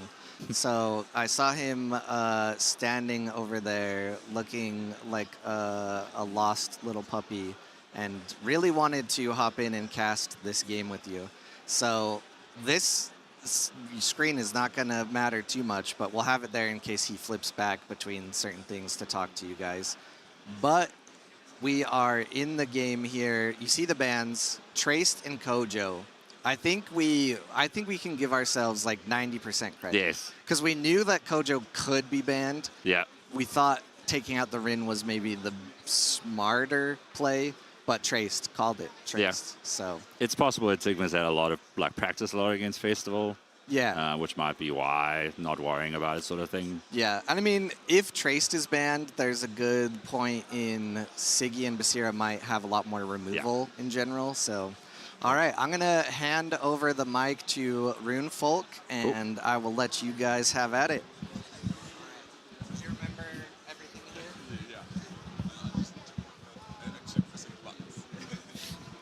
that was my problem yesterday as well. Oh, the mic was still on. Okay. Hello, hello. Hey. I just got here 20 minutes ago, so now directly here on cast. Jumped on So, class straight away. Yeah, and we are apparently getting to see a Rin against Krzysmak game 1. Yep, Rin That's exciting. Festival against Sigismar. Yeah. So I'm used to the Rin festivals by now. I've seen them a lot. And, They are everywhere. And also in a format that is... Yeah. And I've especially seen that one in a no unique format where there's one very dedicated player. That is, I need to shout it out, Padawan. Yeah, they are just great on that Rin festival, always showing up. And yeah, but here we see Pava on that Rin festival, and I haven't seen the uniques yet. I'm excited for it. I saw one Copelia. Yes. The other ones I'm not sure about, and Copelias I would expect them on play anchoring. They just get into the expedition when they're put into reserve, and then just anchoring anything that's already on the board or sleeping. So basically anchoring as well. Yeah. Yeah, no, I think it's very, very strong for the deck. I haven't seen the other uniques, Yeah. but I will be interested to see what sort of comes out. I just saw them shuffling through the decks and noticed the Copelia. And I do see that Lokinox token already here on the Etigma side for that Sigismund. That looks beautiful. No, it's one of Kaifu's arts, right? Yeah, I think it is. Yeah. And we did get the confirmation yesterday that Kaifu also got top 8 in the afternoon LCQ, and then willingly dropped out because it was just too stressful, and she wanted to play side events anyway. So yeah. We have Sandman. But her tokens have made it into the finals. Yeah, that counts at least. Yeah. And yeah, the hand cams is still great. We get to talk about the cards that are in hand. We usually don't get to do it on BJ, but here in person, we have that technology, luckily, and that is amazing. Yeah, I think it helps a lot. We see that Schrodinger's Dodo, it's awake and asleep at the same time. We don't know. We don't know. That's a great way of describing it. I'm just copying Freeloader at this point. I've seen his description on. I've seen his ratings for the Muna cards, and just remembered Schrodinger's Dodo, and I loved it. It's amazing. That's incredible. Yeah.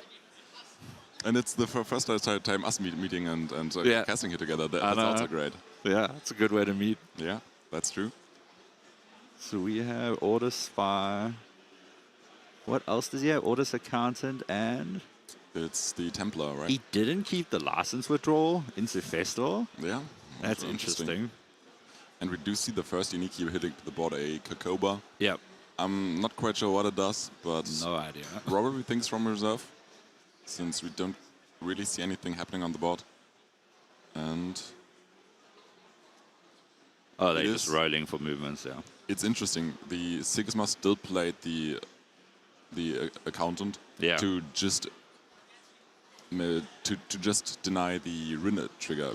Yes. And yeah, still gets the 1-for-1. And I'm not sure how worth it is for Krzysmak, since you're kind of losing half a card and denying your opponent half a card. But maybe you just don't want your opponent to find the festival, especially if you've manaed the first license withdrawal. Yeah, I find it works really well against Rin to try and prevent the draw as much as possible. Because they could just get away with things. And that was a great expedition flip here for that Aloe. Yeah, that's incredible. I mean, there's still potential for a 2-0 here. Just play the Orders Accountant, sleep the Aloe, and you get a 2-0 here already. Yeah, with it being anchored, the sleep obviously doesn't really matter because it's staying out anyway. Yeah, so I think this looks like a good setup here. And also... There's already that rallying call in hand, and that's probably one of the cards that Etigma here is relying on to deal with that festival. Just anything that ever gets asleep, just wake it up. Yep. You're giving your opponent some boosts, and you're probably losing the expedition fort, but not losing to that festival is pretty important. And if you're up 2, you can also just give your opponent some boosts and lose expeditions fort. Oh, but there's one card that makes Rallying Call maybe a bit harder to play. It's the Counting Sheep. Counting sheep, yeah. You have to wake up a bunch of characters with that. Which is kind of the biggest thing that's made Festival so much more consistent. Yeah. Because it used to be one sleeping, one fleeting, one anchored. Now it's a whole bunch of everything. Yeah, sleeping was usually the hard point to get, and now everything feels like, I'll just play Counting Sheeps. I have so many sleeping characters. My opponent can't really deal with them, and also my opponent's things do also sleep, so yeah, they can't advance anymore. I've played a no-character tournament, and basically Counting Sheep became a 2-mana celebration day because everything was asleep. Nothing stayed on the board, or nothing was awake. And yeah, there's the Day 3 festival. Oh, into the Skybound Odyssey. Ooh. Okay. So both expeditions are ascended, and now you're trying to play 3-cost characters, and yeah. Oh, the Warrior plus Autoscry, that's the 2 costs from reserve. You're missing out on 1 mana, but I think you're still pretty happy with this. Getting a 2-0 anyway. Now I guess the question is, can Pava activate Festival next turn? Yeah, that's a good question. And we do see one of those beautiful world champion aloes here. Yeah, they are great. I still want to know what that Cacao actually does. It would help if we knew. Yeah. I mean, at some point we'll surely figure it out, and then it will be displayed in French on the screen, so we can try and decipher what's happening. Yeah, we can try and read it. And yeah. Oh, it's use the supportability. Okay. Supportability, then probably either being resupply or put a card in from reserve into your hand. Trying to get the ability to anchor with the supportability from reserve. Yeah, that's interesting. But I do believe there are some uniques that have that supportability to just put a card from your hand in reserve. Yeah, that is super sweet here. Did not expect that one. I guess the question is how Pava is going to get the fleeting character. Yeah, that's currently an issue. There could be spells like Acapella Training. I haven't looked too closely while they were showing each other's decks or looking through. And yeah, otherwise, currently no way to get fleeting, and technically Requiem. Technically, Sigismund just needs a double advance, and game 1 could already be over. Yeah, and Pava's in a bit of a difficult position, yeah. Yeah, and this win is not looking to win on expeditions. So if there's ever a license withdrawal, it's looking tough. You need to find another festival and then still get enough mana to block your opponent and not lose immediately. Yeah, but so far, I like this. There's a Scrooge in that Sigisma, just attacking against that Traced already. And it's also pretty good into Festival, into Rune, I'd say. Yeah. But currently you have more cards in reserve than the Rune. So that might be a little bit of a problem, but you're happy about Rune not having cards in reserve. So Floral Tint in reserve.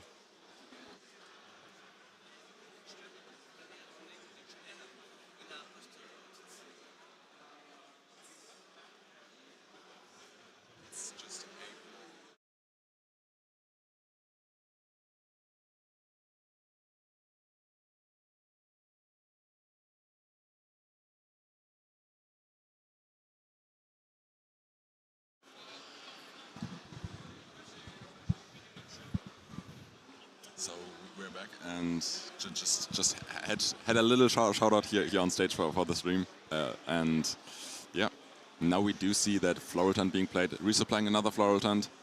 It's great for after use, but eventually you want to see a character. Yeah, that would help. You would probably like to see one of your Capellias just anchoring or sleeping anything. I'm not sure what that one does, but yeah, finding things that get you additional triggers. There we do see that Beauty Sleep that could just get one condition already here for Pava. But it feels like you don't have the character count and you don't have cheap enough characters. You play another Floral Tent here. And currently Sigisma is already advancing on that mountain expedition. So just needs one more character, companion side, to threaten the double advance. Finds Caregiver here. But do you then have enough Caregiver? You play Caregiver, you can Counting Sheep, so companion side doesn't advance anymore. How much mana does she still have? 4. Yeah. You have 4 mana. If there's Counting Sheep now, well, if there's Counting Sheep now at this moment, we do see that hand here from Etigma with that Rallying Call. Oh, But no, just trying to prevent the move. Requiem. Yeah, that is also pretty good here. Is still on 2 mana, so can still keep going. Can re-anchor that alloy if needed. Yeah. And yeah, there won't be a festival win this turn. Just tries to stall, tries to draw cards. Gargoyle. And that could be a Counting Sheep setup here. Since you already have more sleeps in hand, you don't need that sleep. You just want the bodies. And to prevent the movement. Yeah. And especially if you now Counting Sheep here as well, you're likely winning on Forest. You're getting to put another card from your hand into reserve. That is true. Hopefully you find a character of your Rin draw, because I think currently that hand is just spells. And then you can re-anchor your alloy, you find a fleeting character for next turn, and then you can hopefully find more. You just need 1 more anchored. Oh, that is interesting. Interesting. Beauty sleep into reserve. Sleeps onto the Trooper. So I think that's currently still looking like a 2-0, and Etigma has that Rallying Call, so can technically rake up the Trooper again. Yeah. Oh wait, was there block somewhere? I am confused. I don't know why Gargoyle went off. Yeah. Oh, No, the alloy just beat out... Oh, it's just the end of the... Trooper, Okay. yeah. That makes more sense. Yeah. Actually, well... Oh, Etigma was also out of mana? Yeah. Okay. Yeah, true. Etigma was on 2 mana, then played Gargoyle. Yeah, so you... Yeah. I see.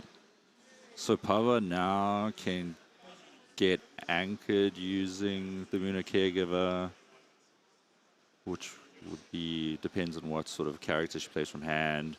And then she can get fleeting with the other character in reserve, and then the Counting Sheep. Surprisingly little self-anchoring characters so far. There's now that Cuckoo that can anchor itself. There is the Muna Druid that resupplies, gets fleeting, and then you have a condition for that. There's still the Counting Sheep, so technically Cuckoo, Counting Sheep, and the Caregiver could be enough. Yeah. And if that's only Rallying Call, if there's only Rallying Call, but there's also teamwork training, so that makes it a lot more difficult. It's going to be an interesting turn. Yeah. And I think this turn might just has to start with the the resupply from reserve. Yeah. Just find more ways. Also, just great body to stall here. It's a 3 in Forest, and that's a mono Forest expedition. And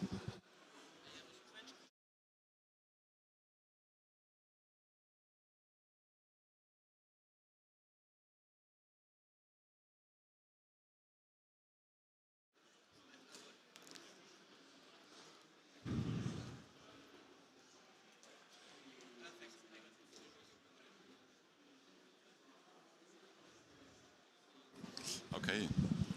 Just had the confirmation on which platform we're streaming on.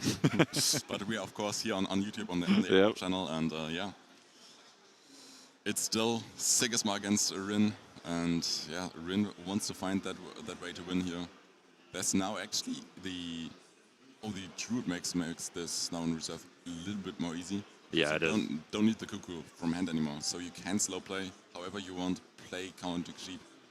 And also, Counting Sheep currently deals with the hero side, so that would be another way to stall. And if there's... The Rallying Call could technically wake anything up, but the first copy of Rallying Call here is already used. Yeah, trying to basically after you, so that Etigma doesn't go through too much of his mana. What's that last card here in hand for Etigma? Oh, it's another Accountant. Accountant, yeah. So 3 mana only left here for Etigma. So can play 1 more Rallying Call and then is already forced to either teamwork training or play the Accountant. And I would assume that we will see... Counting Sheep. Counting Sheep, okay, yeah. That makes sense. But yeah, now... Counting sheep. You can anchor one of your sheeps as well. I guess he has Rallying Call. Etigma has Rallying Call to remove one of the sleeves, but you'll have... I think this is actually just festival rule. Yes. Now you wake up one of your own troopers, then the caregiver will be played. There are two feeding characters. Then you remove one, and then the anchored support from the druid will hit, and that should be festival. Yeah, I think festival's That is gonna win, yeah. Now we just need to see it play out, but the lines are there, and maybe we're making mistakes here, but to me that currently looks like a festival win from hand and board. And there's still 3 mana left, so Pava could even still slow play, but I don't think it's necessary. There's 3 characters, Teamwork Training can only remove 1. There's 3 characters already with the Druid or Caregiver, it would be 4, and just 2 conditions yet. So there's nothing really to remove. That is very sweet. Yeah, I think Pava, I don't think there's really much that Sigismar could do that Pava could be worried about being in Etigma's hand. I really did not expect this matchup to go this way, but Yeah, neither did I. it is impressive to see. Rin Festival working out, it seems so far. And yeah. Etigma's shaking his head, I think he knows. Schrodinger's Dodo, more sleeping characters. You can anchor 2 characters now. But now, oh yes, you still have 1 mana left, so you can play that Caregiver and then you can anchor. Yeah. Yeah. Everything going here in Power's way, I'd say. And I guess the question is... I think was scared of another rallying call, maybe. That's why there was that Dodo. True. And yeah, now Teamwork Training onto the sleeping character. Yep. Caregiver is played, and then the Muna Druid and the cheering yawns on site. Did not expect that. But I think the Mannering license withdrawal in the start, yeah, he probably thought he could out aggro anyway and get there, but yeah, that might have helped. Oh, and I now see the 3v3 event in front of us, and to the left of us is Keelan guy sitting with Infinite and his wife. Okay. Amberlyn, I think it is. And yeah, 3 AWOL regulars, for sure. Yeah, I've never actually played 2v2 or 3v3 with Altered, but I think it must be a lot of fun. Yeah. I also I have played 2v2 twice, and one of those was to practice with some of the people here. Okay. To practice for the 2v2 that's going on tomorrow. Yeah. And I was actually playing together with one of the now world's qualified players. Oh no. Tautomate. And yeah. So you lost your teammate. They were planning on playing 3v3 with Tautomate, and they lost their teammate. I wasn't planning on playing 2v2 anyway. I didn't get tickets for that one. Okay. But yeah, they now lost one of their members for the 3v3. Oh no. I'm not sure they told us they got a replacement, but me and Frau both stayed in the hotel for a bit longer because we needed that sleep. So they needed a new teammate. But yes, they are of course very happy for their teammate that they're getting a much more exciting event than the 3v3. Yeah. No, 3v3 is still their main event, right? Yeah. And yeah. So we now have Pava has to play a Kesha. Yeah. And then Etigma can choose whether to play Basira or Sigismar. I guess both.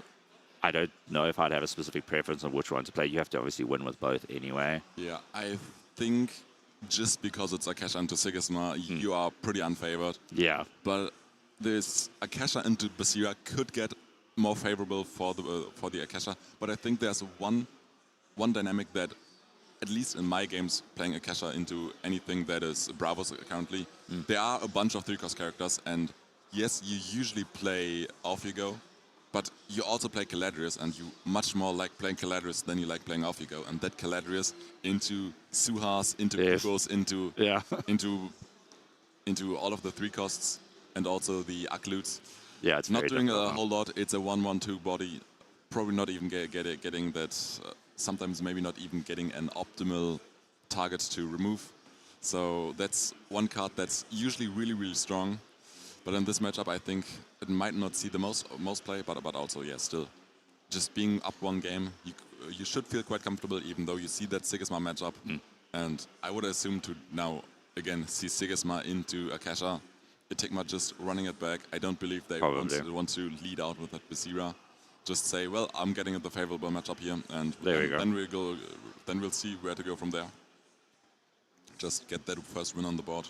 Yeah, especially because you just played Sigisma and you're kind of like comfortable with it now, and you can just keep going.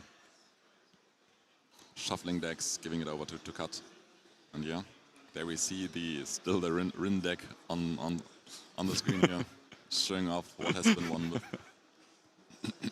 and the Drowsy Dodo, of course. Schrodinger's Dodo. Yeah, that's great. Cutting the cards here, yeah, and then we should get into it shortly. And they're still pretty good on time, 48 minutes True. for 2 rounds, which is good to see at least. I'm Yeah. not a fan of when games have to end due to time, especially in this high stakes. Especially yesterday with the 60, well, kind of 70-minute rounds. Yeah. It was very tough, but yeah, just getting a better time format with that many rounds is super, super difficult. So yeah, it's unfortunate, of course, seeing games go to time. But yeah, otherwise we would be sitting here for 2 weeks straight, just games, and yeah. Yeah, yesterday, because I was playing Basira and I was playing aggro so much, all my games ended with 20 minutes left. So I got like little nice breaks in between each game. Yeah, my games went very differently. I wasn't playing a fast deck. I was playing slower cell, and I'm surprised that one of my games I won 2-0 with time remaining. Oh wow, that is that's impressive. The game before that I won 1-0. And I just barely won on time. 2 minutes before the final time was over, I was down 1 expedition. Oh my gosh! And I had to thread. I had to single advance into setting up a grand, and so I'm advancing, and then I play Celebration Day. So, oh my gosh! So I'm winning that day, and yeah, that was a crazy game 1, and it's data game 1. Yeah, Pava won with Festival. Festival. Oh, yeah. So yeah, this score isn't updated on screen on the top right, but Pava is in fact leading 1-0 with that Festival now. Yeah, and I saw there's questions about can you replay the lose hero again. So you basically have to win with both of your heroes. So if you win with one, it's off the board, and then the player who lost can play whichever of the 2 decks first, but they still would have to win with both. Yeah, I'm very sorry. I'm not reading chat too much because I'm getting distracted way too fast, and yeah, that's not good for my concentration. It's reading chat, casting games. I'll be bad at one of them if I do both at the same time.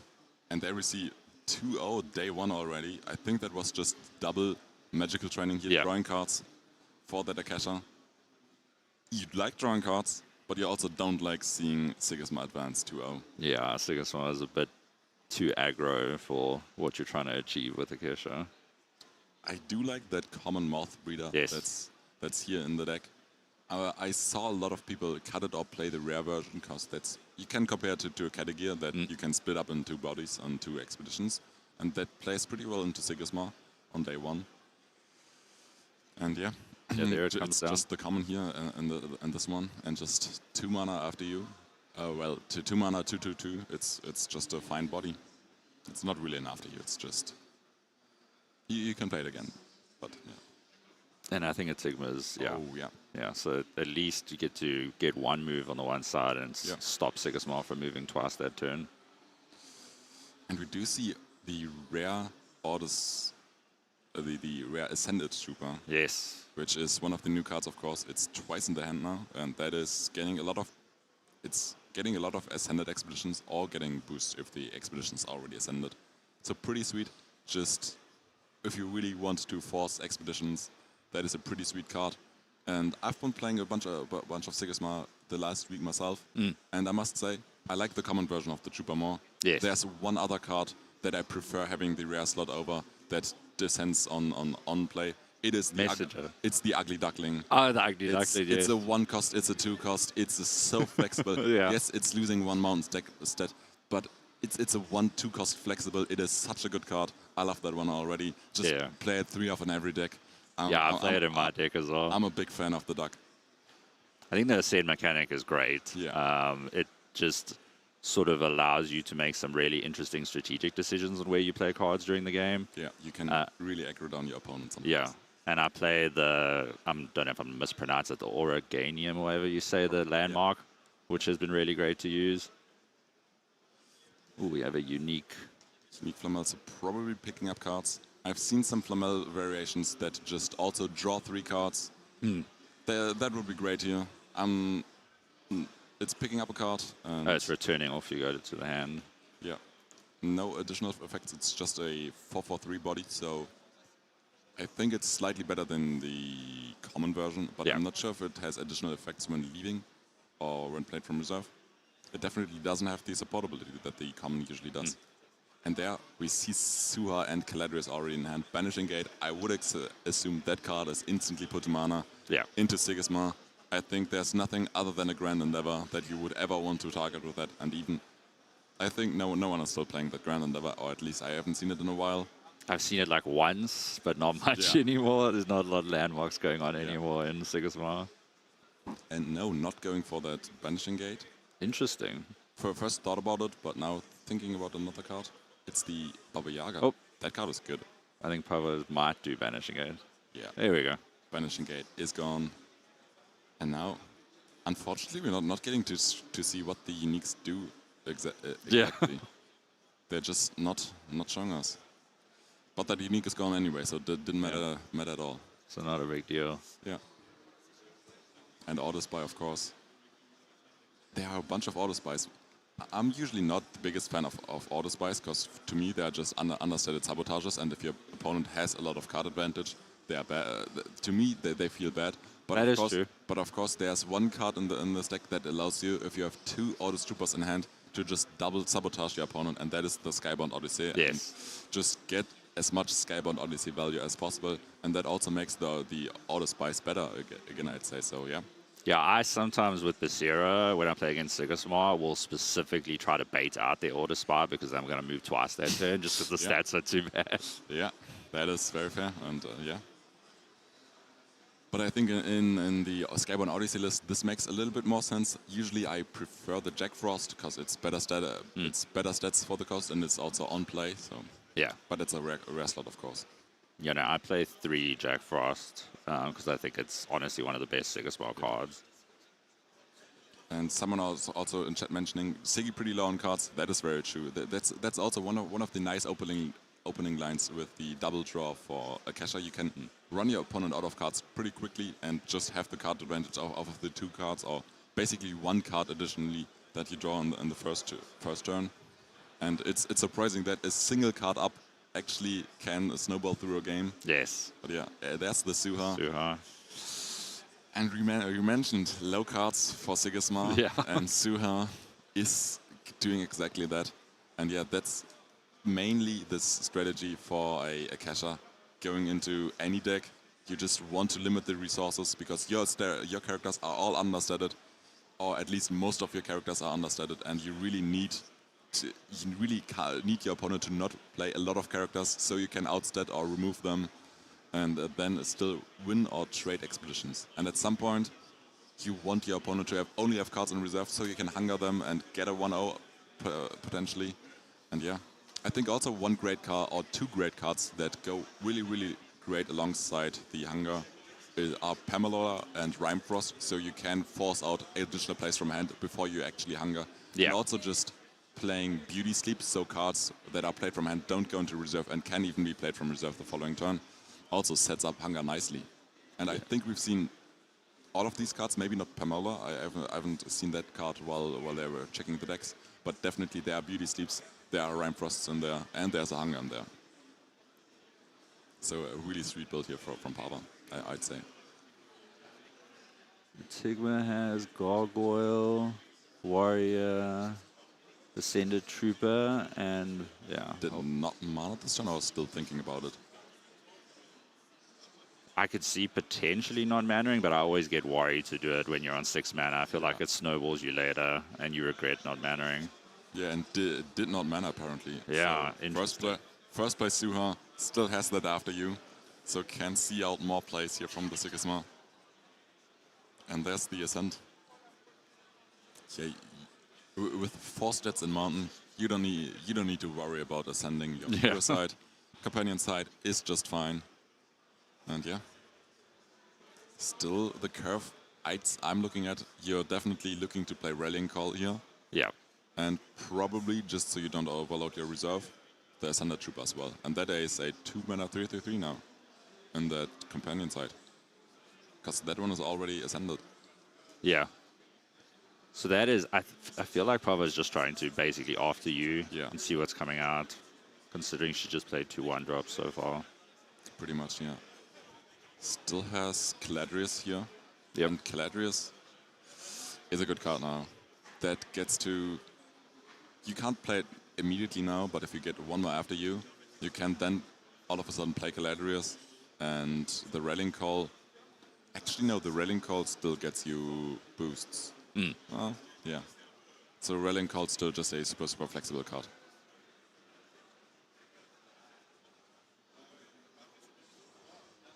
Okay, goes for magical training, and now actually kind of, if the Rallying Call is played, Caladrius still gets a 1/1 always. Yes. You just remove the Ascended Trooper, and yeah, that's a 1/1 on that side. And you might even get a move. Yeah, if you get a move and you still only stay 1 behind, is really good for Acacia generally. Yeah. Oh, it doesn't go for the Trooper. Ooh. And oh yeah, because Etigma already passed. Yeah. Yeah. That's therefore a 1/1. Yep. And so decides which expeditions they want their opponent to stay on. And yeah, saying I let my opponent move out of the double region into a potential single region, so they have the worst potential regions. That is very fair. Yeah. I like that a lot. Oh, and there we see a unique. It's a Foundry mechanic. So probably pretty cheap. Maybe token generator, maybe drawing cards. We're not sure. We'll see. Yeah, it's interesting these days because Sigismar, you don't see token generators as much as you used to. Yeah. And so. I really think at this stage you also just want to see draw cards. Yeah, definitely. First play. I feel like we've seen that card yesterday. Draw 2 cards. I feel like we've seen that card yesterday. That is one of the cards that Marco Hoyo yesterday in the top 8, I believe, is. Okay. Just played with Gururang. And yeah, just drawing 2 cards. Oh, if you have a token, draw a card, and draw a card, wow. Yeah. That we've seen some people were very amazed by that card yesterday. It's a Conjuring Seal on a 2-cost on a body. Yeah. Absolutely absurd. No, that's amazing. Yeah, and perfect timing in this game. Yeah, just refilling the hand. But there are also some Bastira cards or some Osmas that also are draw 2s. I'm not sure if there are also 2/2 costs. Or I have a red, but you need to give a bunch of boosts, which is a 2 or 3 mana, but if it has 3 boosts, 2 boosts it does draw a card, 3 boosts it does draw a card, and season. But it is a target to sabotage or removal constantly, so I hardly ever use it. That is very true, yeah. But yeah, there are some Osmas that I think can draw 2. Yeah, that's pretty great, yeah. Ascended Trooper coming out. Ascended Expeditions, you love to see it as Sigismar. It just feels like you're always advancing that side. And I think oftentimes you try and cut. It really depends on how many Ascended cards you cut. But I've seen some players try to cut Attorney as well to get more Ascended. Yes, I have seen that. And yeah, that worked out great for them early in the time. But I think, especially me, I've also tried it out. But I've went back to the Attorneys. It's just drawing cards. You like that. Yeah, it's also good stats for 2 mana. Oh, and there's the Fairfox. That card is mostly not really played. I can't imagine that card being played too often for the actual discarding of permanents. Because if you're playing it into a traced, you're not happy about discarding permanents because you resupply them instead. And that card is just great on stats. And I'm comparing this more to a Pamola that is 1/3/3 instead of the 3/1/3. And to me, Pamola has an upside when played from reserve. Yeah. But maybe Pava just values that permanent discard slightly more. Yeah, probably for the its upcost. Probably for the flexibility and this sort of format as well. Yeah. We have an Ozma unique on Etigma's side. Yeah, drawing cards. Yep. Name of the game. Yeah, and just that foundry mechanic loading up on cards. That was, I feel like, pretty important here for Etigma. Has 1 mana left. Now maybe it regrets the decision of not running one of the turns a bit. I was actually going to say that. Now they're down 1 mana, and yeah. Okay, so that's the first. We're getting the first results in, and it seems from Pot A, Vittorio beat out Brepost 2-0, and Pot B, NadirM beat out Billie 2-0, and Pompote beat out Tautomate 2-0 in Group G. I think we had some Billie fans in the chat earlier, so sorry about that. Yeah. I haven't seen the name Billie anywhere else. I haven't either, if I'm honest. Okay, yeah. Then that's a new player to me. I think they might have qualified. I think they qualified before. I don't think it was last chance qualifier. Okay, yeah. I'm not sure who the... I think I know 7 out of the 8 that qualified yesterday. I'm not too sure who was the last one that qualified yesterday. I also don't have all the groups memorized, so yeah. I've just seen a screenshot for like 2 minutes and was just scared about that group B, I think, where there were 3 Altered Aces players fight against each other. Oh, I actually have the groups. Yeah, I actually saw that. One of the groups is super stacked. Yeah. I think it's the group B where there's Matmatu, NadirM, and that's Billie's group. That's Billie's group, yeah. Poor Billie. Just the Altered Aces train. Yeah. Well, when you have like 7 or 8 people qualifying, you're bound to get some team kills going on, unfortunately.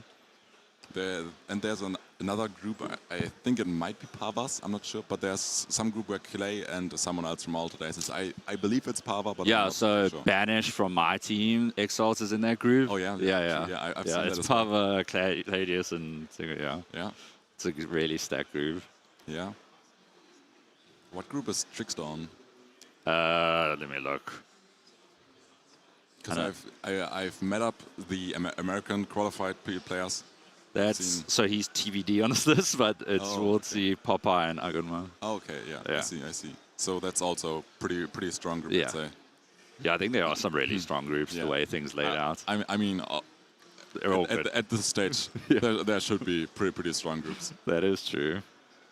I think you can argue the groups where some American players or where some Asia Pacific players are in. Those groups you could argue are a little bit weaker, but of course they still went through the qualifier. They still managed to qualify here, so still have to be pretty good players, I'd say.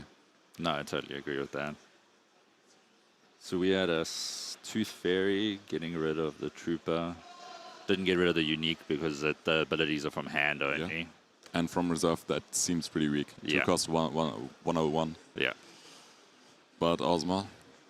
Drew a card, I'm playing Ozma. Yeah, drawing cards. That's pretty good. And now it's on the Akasha to finally make a play in this. Get back on the expedition. Still down 1. Needs to either block 1 and win the other, or just block 2. What is happening here on the stream? Is that from our side? Okay. I don't think it's our side. Okay. Oh, they're bringing out the Unique, that's why. It's draw a card if you control a token, and if you control... I don't... Something... I'm not sure what the condition on that one is, but it gains a boost, and it did not gain a boost. Yeah. It might be if you control a permanent or more, but I'm not sure. I can't read French. I actually did French for 2 years in school, but I don't remember any of it. I did never take French lessons, so I don't need to. And you're currently stacking up that companion side here for Etigma, so that is kind of scary. And not too many options here. Yeah, well actually there are still a lot of options. 6 mana left for Pava. There's that Fair Fox that will likely just take the companion side. But how do you beat out in that hero expedition? Yeah, I think it's very difficult looking at Pava's hand. You don't, with the number of There's a bodies, you can't Shiva. sleep enough. There's a Shiva, there's a Yeah. Beauty Sleep.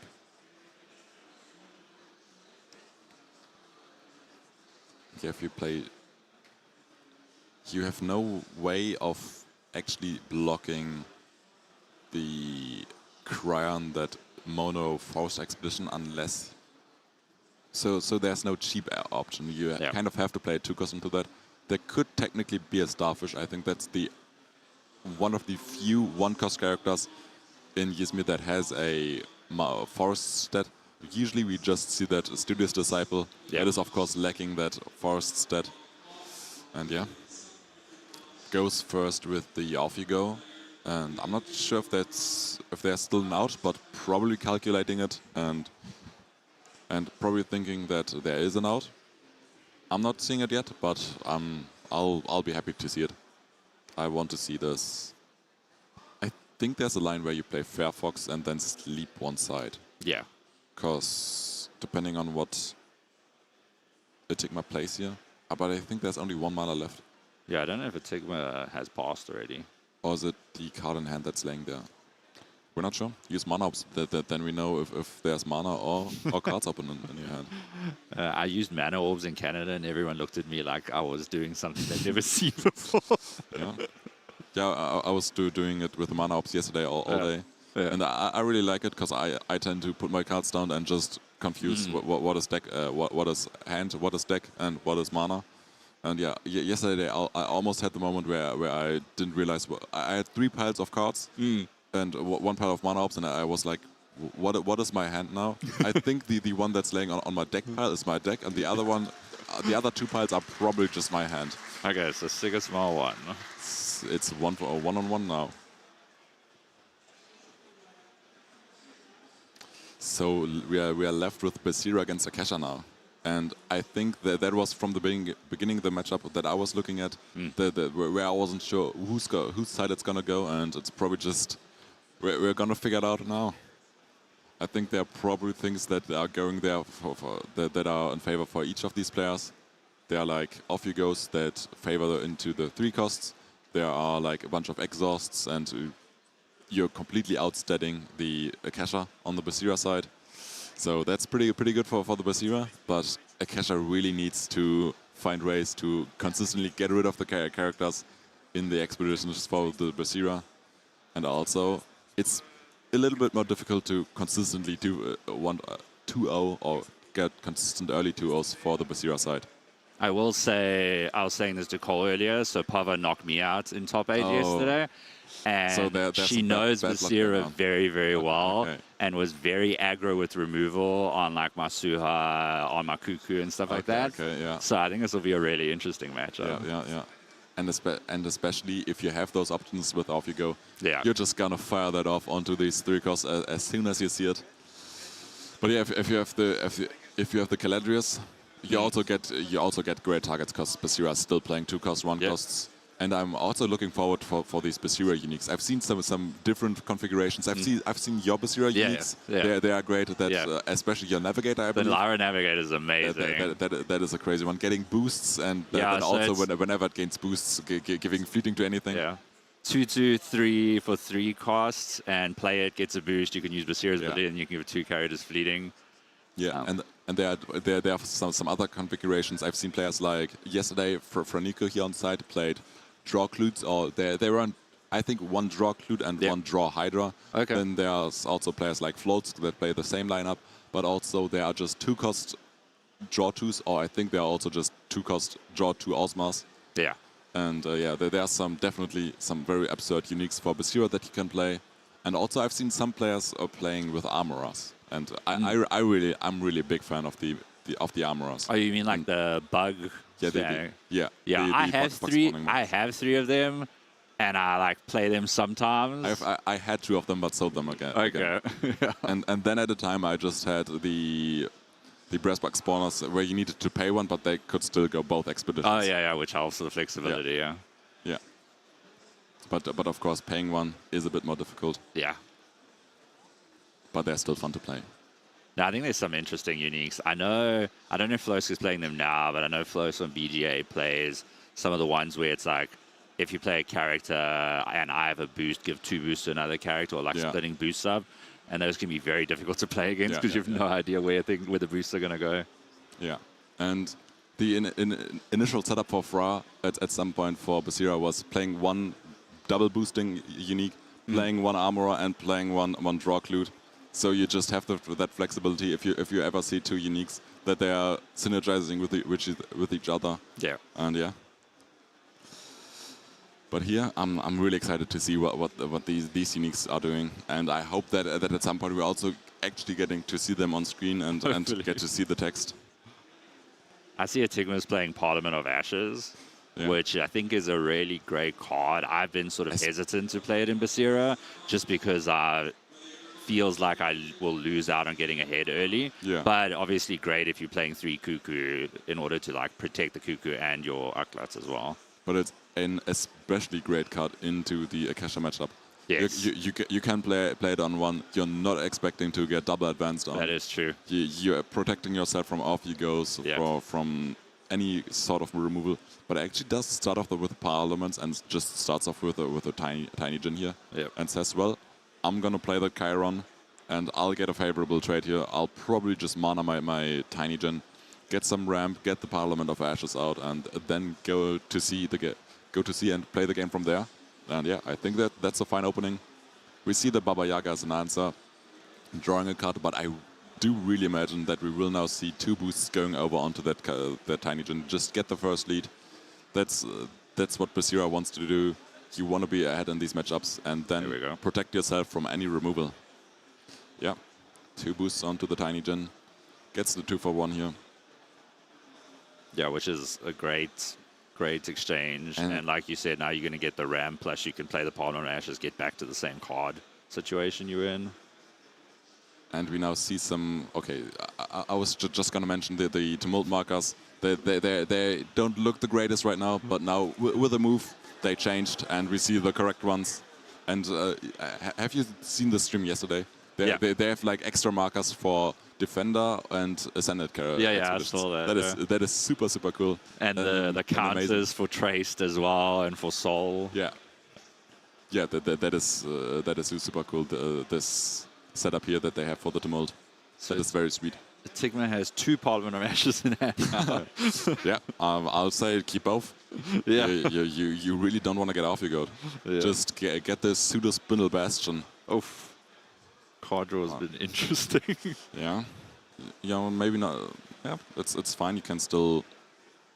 Well, I don't think you're actually playing the Milk in this matchup, because you are usually playing it to give fleeting to your hunger. Yeah. And I think we've seen that Banishing Gate, and we've seen also the Blizzard. Yes. 2 ways to efficiently get rid of a hunger, and I think just therefore these cards are never going to be in reserve, so you're always expecting them to be in hand.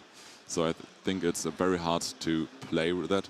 I feel like I just saw Flutter of Mouths in that Akasha hand, but I'm pretty sure I didn't, because that card has never seen play, and I think could only see play in Moyo, because that's a 7-cost spell. Yes. You're drawing a card, getting an extra Mouth. So I think it was just some other card, but yeah, Flood of Moths, it's technically a fun card. Yeah. But here, Etigma not going for that second Parliament of Ashes, just plays the Chiron and the Firefox. Good answer into it. Not even... is surprisingly not paying the extra run to get rid of the Parliament here. That's kind of surprising to me. Yeah, that is very surprising. Because I think usually... I've definitely talked to other Akasha players like Tapon that I've seen play a similar type of Akasha that I'm currently playing on BGA, and they told me they're just playing the Firefoxes to get rid of Parliament of Ashes. Oh, okay. And yeah, I think that makes total sense, but not going for it here. So yeah, Papa has some different strategies to tackle this one. So that's cool to see. I see in chat, AK said Basira in trouble if you draw no characters there. Yeah, I think it's an interesting situation. Like, you're in a good spot with having 2 Parliament of Ashes to deal with the removal, but if you're not drawing characters... Yeah, and we see Kuko here, plus... Oh, no, Suha, Helping Hand. Yeah, perfect combination. Yeah. But I feel like just Suha into probably Kesha is one of the heroes where you don't care too much about That's getting true. sabotaged because Yeah. you just have that much draw, so much draw. I'm not sure if I've seen a Conjuring Seal in this list. I'm running 2 in my list because at some point, if you're just focusing on getting rid of your opponent's resources, you're also running low on resources, and Yeah. then Conjuring Seal is a great card. I usually not tend to play it early, but Pava's also playing rare magical training, so they're a pseudo Conjuring Seal. Yeah, no, I've seen Conjuring Seal a lot in Kesha Yeah. decks, which makes It's a sense. great card. Game, yeah. There's also that's a Silas. I've played that card yesterday. It was a 17-17-17. I'm guilty of drawing cards. 17, wow. Yeah, at some point, maybe yesterday I had a judge interaction where I said I can discard an easy talk, and the support ability draws the easy talk itself. And my opponent was like, I'm gonna check that, and the judge said, yeah, it's doing that. Oh, that's amazing. Yeah. Was a fun game. It sounds like it.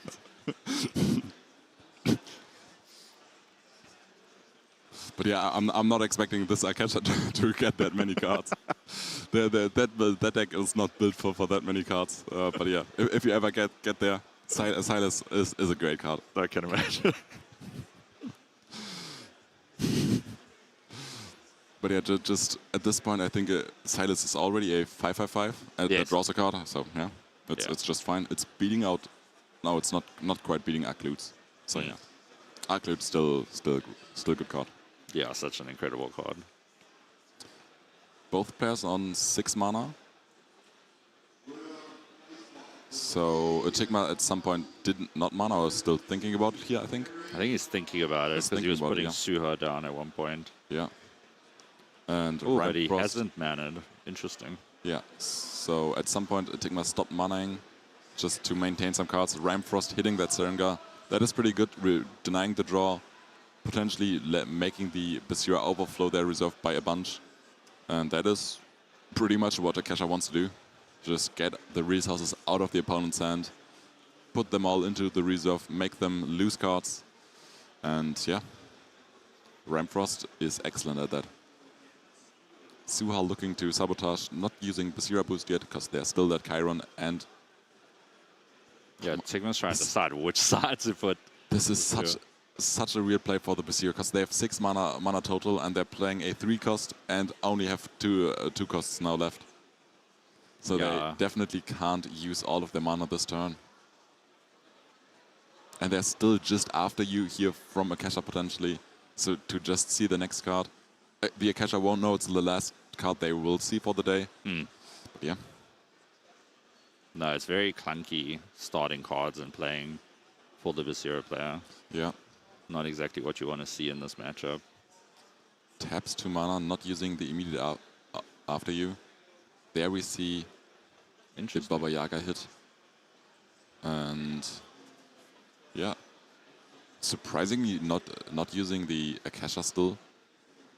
I would have liked to see it here because we of course knew the hand. And for me, I think a nice play pattern of Akasha nowadays is you play cards like Ramfrost, Tooth Fairy to just interact with the reserve. Then you potentially play a card from reserve. So usually I like playing 1 card, then tapping the Akasha, and then start playing. Because usually, if I'm going first, I get to play my good character from reserve, so that it can't get interacted with. Or I'm interacting with a good card in my opponent's reserve, and then I'll just see 2 plays.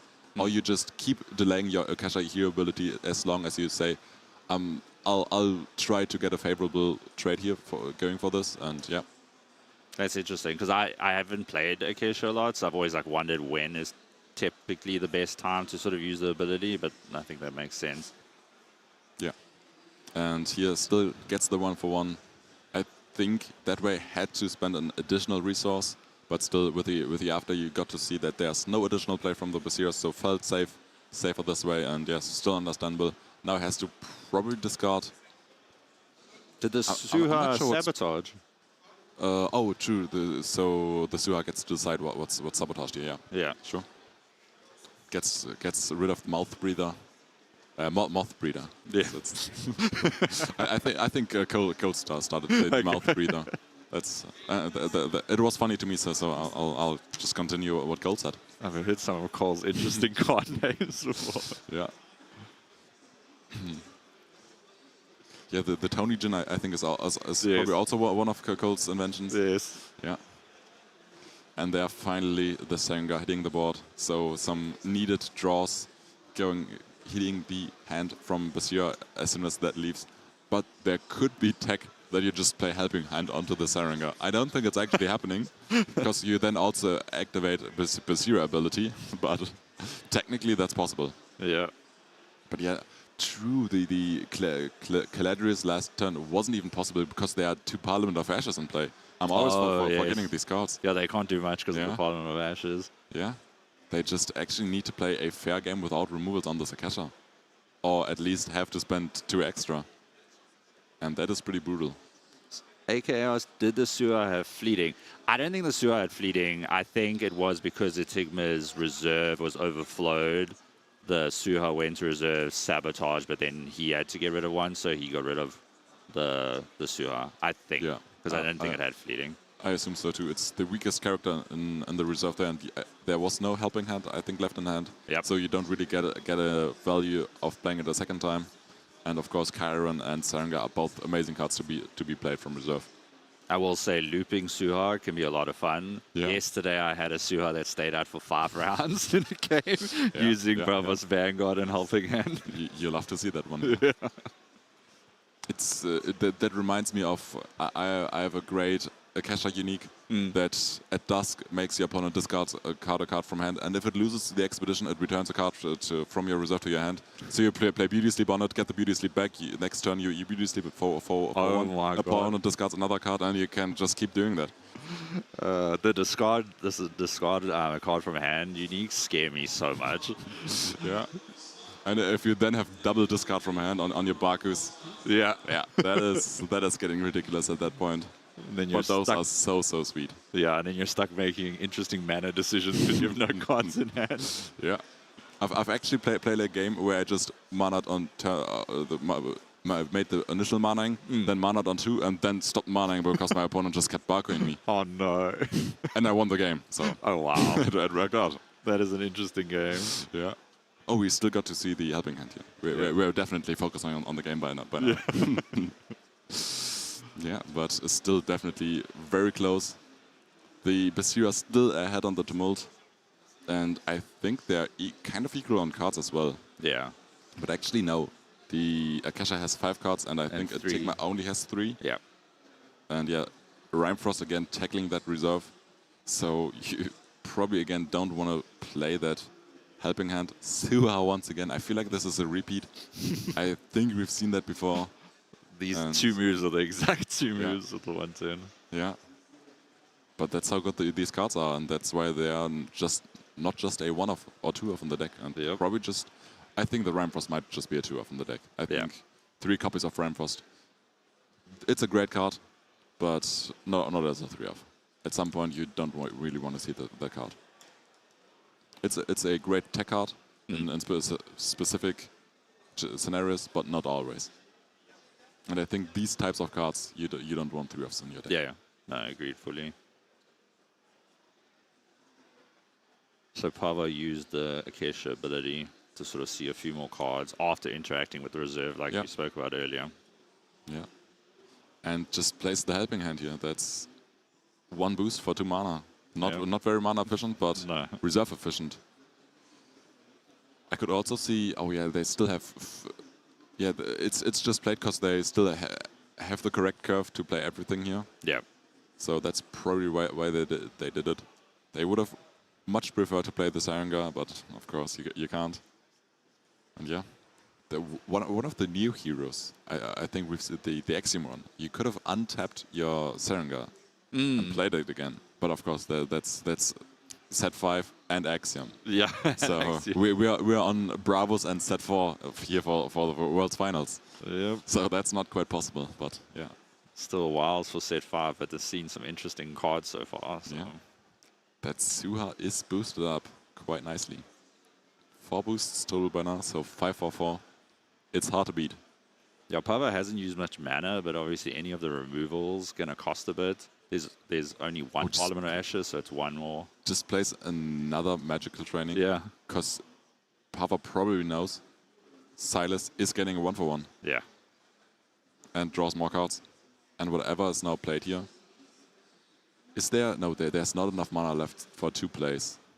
No. So technically, Etigma could make the read of Silas being played here, and it not mattering which side he plays on. But yeah, I think there should be. Oh, actually, there would need to be 6 cards in hand here for Pava. I guess was Etigma tapped out? Actually, no. Or passed. It never mattered. Yeah, Silas was always beating. Yeah. Yeah. Yeah. Yeah. And then what does he sabotage? And the Suha sabotage again. There are 4 cards in reserve. Yeah. You're just picking the best option, but Yeah. there's still one option left that the catcher thinks is the worst and gets to discard that one. Yeah, So, you're helping it's- your opponent out with their choices for the Yeah. reserve. I mean, you can still pick the best card that you think is the best into you. Yeah. And that's probably the Firefox here. Agreed. It's just best stats character in that deck probably for the Akasha. Well, actually, no. I think there is we've seen the Pasiphae that's potentially getting more stats than the Firefox. Yes. No, I think that's a great card in this matchup. Yeah, I think Basira just plays too few characters for the Pasiphae to actually gain That a is true, significant amount of boosts. But into Sigismund, it's pretty Yeah, good. Sigismund's amazing. Yeah. But how much do you need to take a Yizmi deck to beat Sigismund in this format? I'm not sure. No. Still needs to make the discard decision here. Unfortunately, doesn't have Scholar's Vault, so you can keep 3 cards in reserve. Scholar's Vault, great card, especially in Azadi. I love Azadi Scholar's Vault decks. I feel like Asadi's good now. Like, well, always was good to an extent, but I feel like a little more consistent in the early game, Yeah. which has made the deck great to play.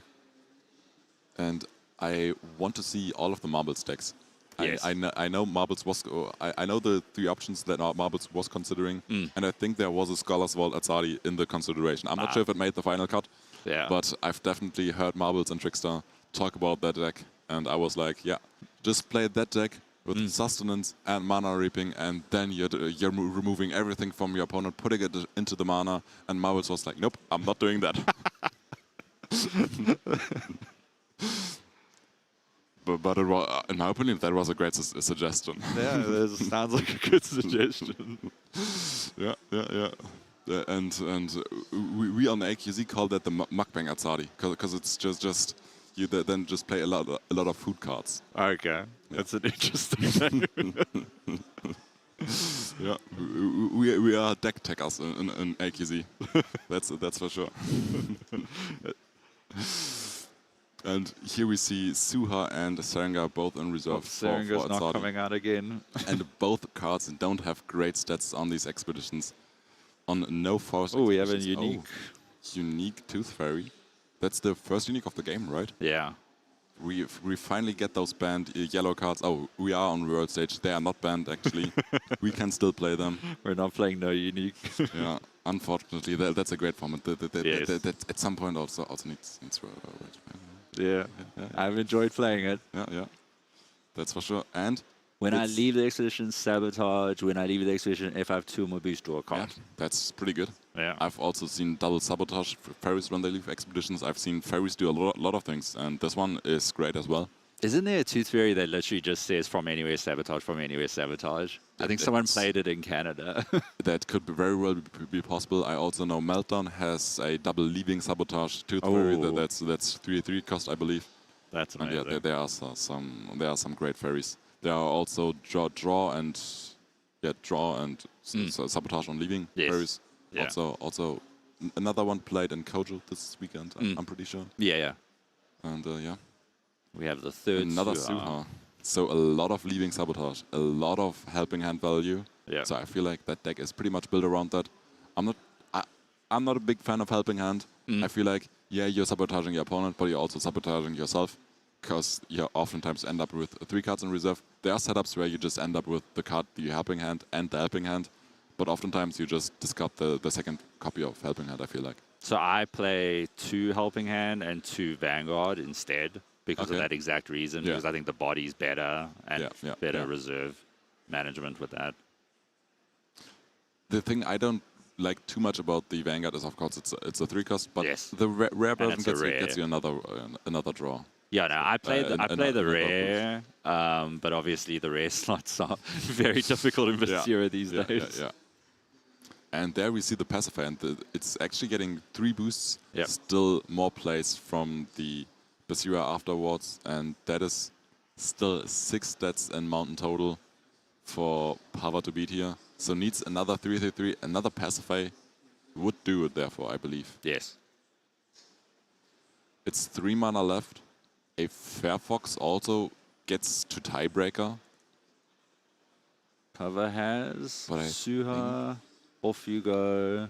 Team, no, it's Beauty Sleep. Beauty Sleep is also... Is Beauty Sleep doing it? I think the boosts are too well spread. And Pava has 3 mana, yeah. Oh, and there's only 1 Parliament of Ashes there's only one. I think used the Fox earlier. Okay, yeah. One of them. So off you go. I'm not sure how many boosts are on that Chiron. I believe it's just 1. I think it's 1. Yeah, so any of these options, just 1 off you go is not enough. Nope. And that kind of feels like, if there's nothing else left, that we are seeing Etigma possibly take this 2-1. But after losing the first game, which is... Magic training, you're looking, done. And it's going over to Etigma. Very well played. And I think that was the crucial matchup here. The other ones could have been maybe some expected. You could expect the Rin to go through. And I think for me it was always about the Basira and Turkashi matchup. Yeah. Which I think we'll probably see a lot today with some of these games where there's going to be one specific matchup that will matter based on what they're banning and stuff like that. But being able to come back from that loss in round 1 and win out the next 2 is obviously great. Yeah, and I'm not sure what's the schedule for now. Maybe Cole can hop on again and tell us exactly what's now happening. I'm not sure if Cole knows more about the situation, how this world stage is played out. But I have no clue. I just arrived here. I've not gotten any information about the format. I've seen the teams, the groups, and I'm like, yeah, okay, I'm here to watch. I'll eventually get to know how the format actually works.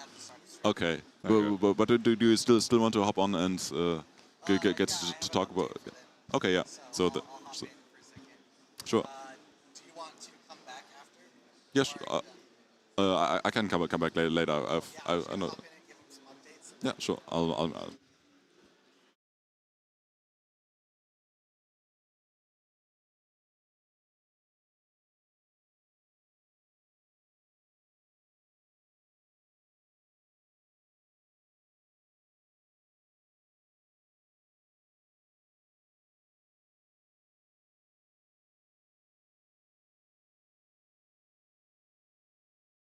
Alrighty, chat. How are you doing? How was that match?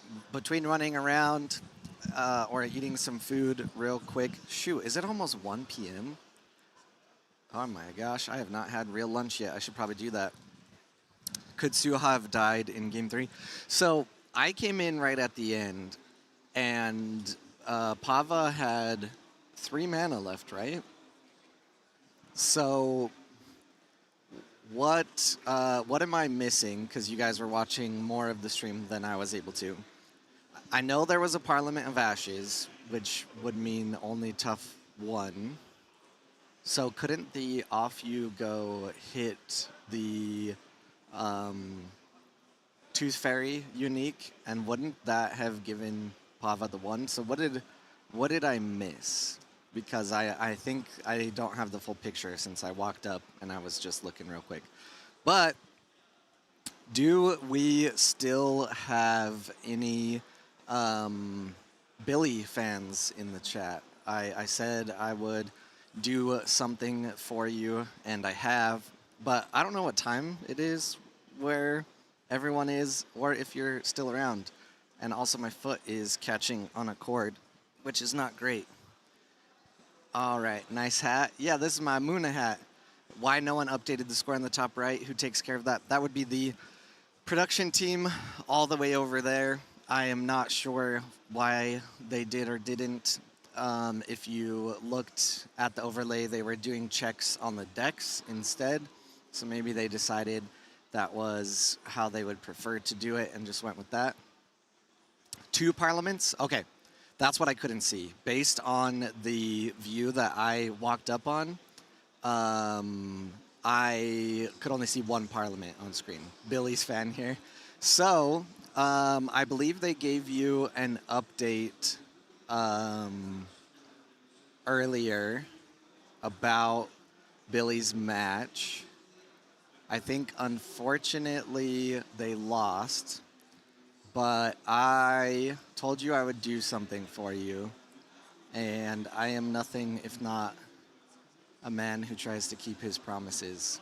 So they are in a upstairs room. It's a little quieter. So let's see here. You guys, I said I would try to get some pictures since the fans were demanding it in chat. And so I got a picture of that table. That's about the best that I can do for now. Hopefully we will be able to see, you know, a lot of different players over the stream. And I did get 2 pictures. And so blah, blah, blah. That is the best that I have for you now. So hopefully, maybe we'll see more on stream. Billie was not the one who won on 2 uniques. I don't think we saw any coverage for Billie's WCQ qualification because of where it was at. They were 3 stats short, and I think all characters had 2 stats. Interesting. When I was looking at the overlay, I thought removing the Tooth Fairy would remove just enough stats to where the Basira could not move on Mountain. But like I said, I walked up last moment, and I don't know. So that's why I asked you guys for help. Seems more energetic with hat, Muna's power. Thinks, yeah, that's it. It's hard to keep a hat on because of the lights, like cast a shadow on my face, which actually might be a good thing. See less of my face, and then it hurts your head longer, or hurts your head more wearing a hat and a headset. Blah blah blah blah blah. So, let's see here. I'll chat with you here for a moment, and then we're gonna go to a quick. They had 2, but 1 got Fairfoxed. Okay. If Elio says that they were a stat short, and you guys say that, then I believe it. I think there was a question about the format. Not sure if there are other questions, but let me know. I'll sit here for another minute or so, and then we're gonna go to a be right back screen. Okay, cool, good. I have updates for you rolling in, so this is really good. So I believe the last update that they gave you was before this. So Rocco 2-0 against Tradaushi. Moondust 2-0 against Zarp.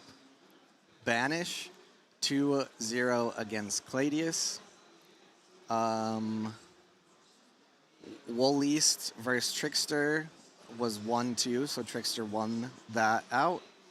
Popeye versus Aganman. Popeye won 2-0. And Tempet 2-1 against Matmatu. And Luigi 2-0 against Skybeast. 21CH 2-1 against all of the marbles. Elbor 2-0 against Kentin. And in the last one, oh wait, no, we have two more. Rinku 2-1 against Cheng. So Rinku 1 out. Krzysmak 2-1 versus Sparky. And then you guys just saw Etigma 2-1 versus Pava. Do I know any origami to do? So I'll make this quick because we're going to go on a break before the next game starts. Where can we see the results? Here. I will have to... is pronounced more or less like Krzysmak with a Y, like in Linden, not like in Y. Linden. Might be hard for English. Krzysmak, is that right? Let me know how that did.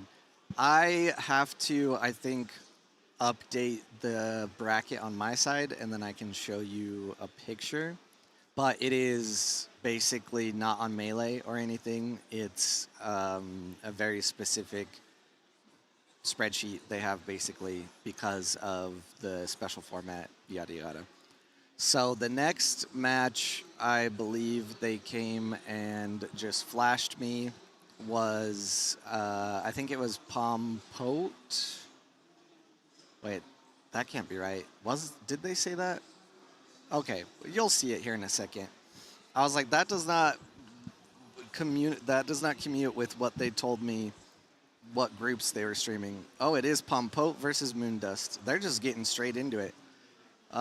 This can't be the same round one, is it? 73 minutes? Okay, I don't know. It's here though. We're getting into it. Are you ready? you can hop back on, and then whenever Runefolk is ready. I thought we would have a break, but it's like not. Yeah, I saw it straight away. You can go with Krzysmak. Just share it to the community. Yeah, unfortunately, I can't share it out. I did ask, though. I asked if I had permission to share out the bracket, and since it's internally got a bunch of stuff on it, they said no. So updates and me giving them to you is probably the best way. If anyone wants to transpose it and share it in a Discord or anywhere, we can get that shared around. Welcome back, Argon. How was that match? It was really interesting.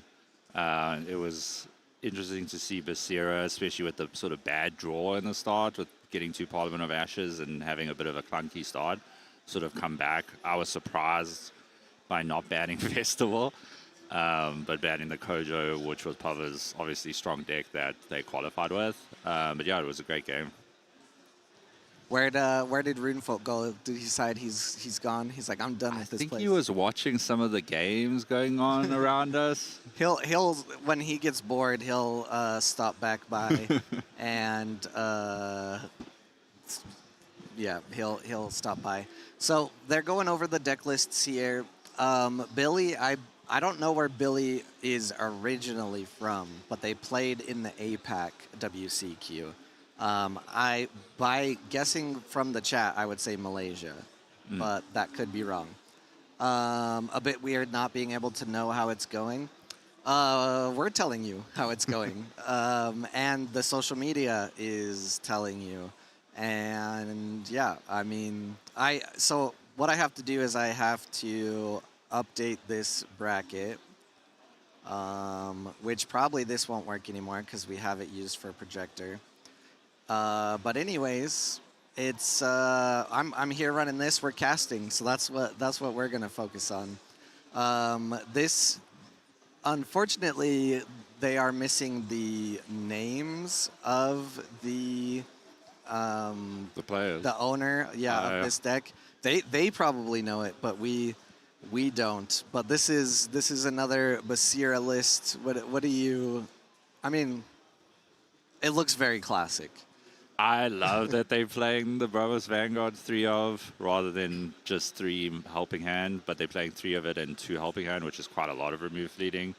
But yeah, the deck looked pretty classic, like you said.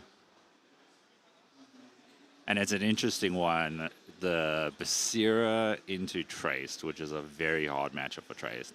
I'm kind of surprised they didn't ban the Basira just because of how sort of polarized the matchup is.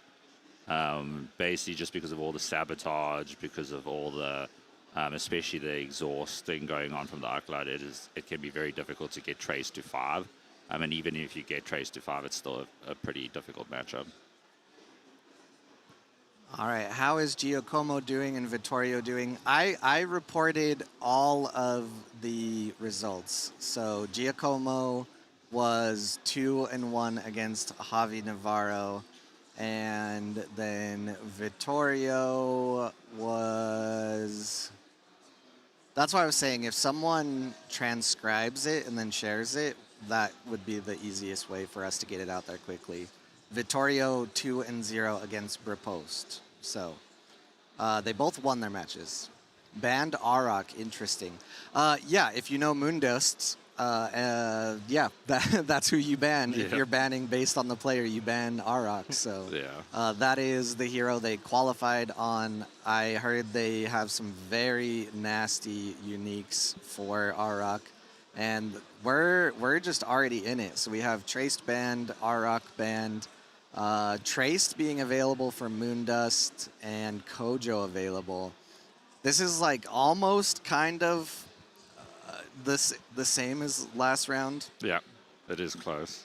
What are we? So we're Traced versus Basira. There is a big benefit to Basira against Traced here. Massive benefits. So we'll see how well Basira is able to lock down this Traced and keep them from getting that momentum. There is already a Ouroboros Bastion out though, so this is a cycle Traced, possibly, maybe. Yeah, it does seem that way. And it seems like Pompote has a unique in hand. I'm not sure what the unique does. But I guess we'll see when it comes down. Oh, there it is there. I assume this is just the roll and get boosts, yeah. So maybe we were not understanding what the score is up here in the top right. So this says 1-0 now. when they weren't updating it before. So if I reference my results... Is it the players that are both 1-0? Yeah. Possibly. I think that's what... So this is probably the winner's bracket is Yeah. what it is. And both of these players won their first match. That makes sense. So for the people wondering what the score was up there in the top right and why it wasn't updating is because the match, or the game... Simon gets so mad at me for mixing those terms up, but whoever wins in this game here, you'll see a check go on the hero that they won on, Yep. and vice versa for the other player, yada yada.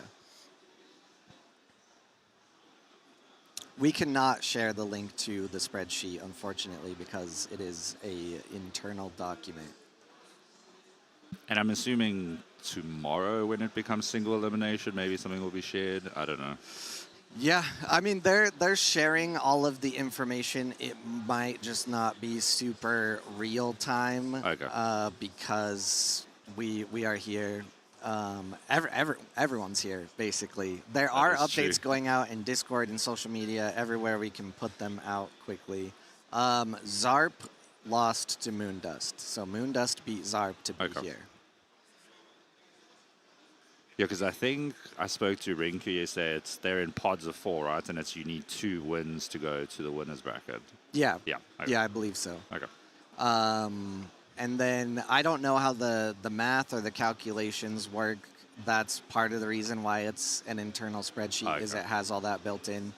But I know the top players from each group will go to, I think, yeah, two. So two from each pod. So one's a winner, one's a loser, technically, right? Yeah. But the loser's not really like a big loser. They're just Well, they have to second- play way more games, I think. Yeah, I mean, going in any game, like coming up from a loser's bracket is hard.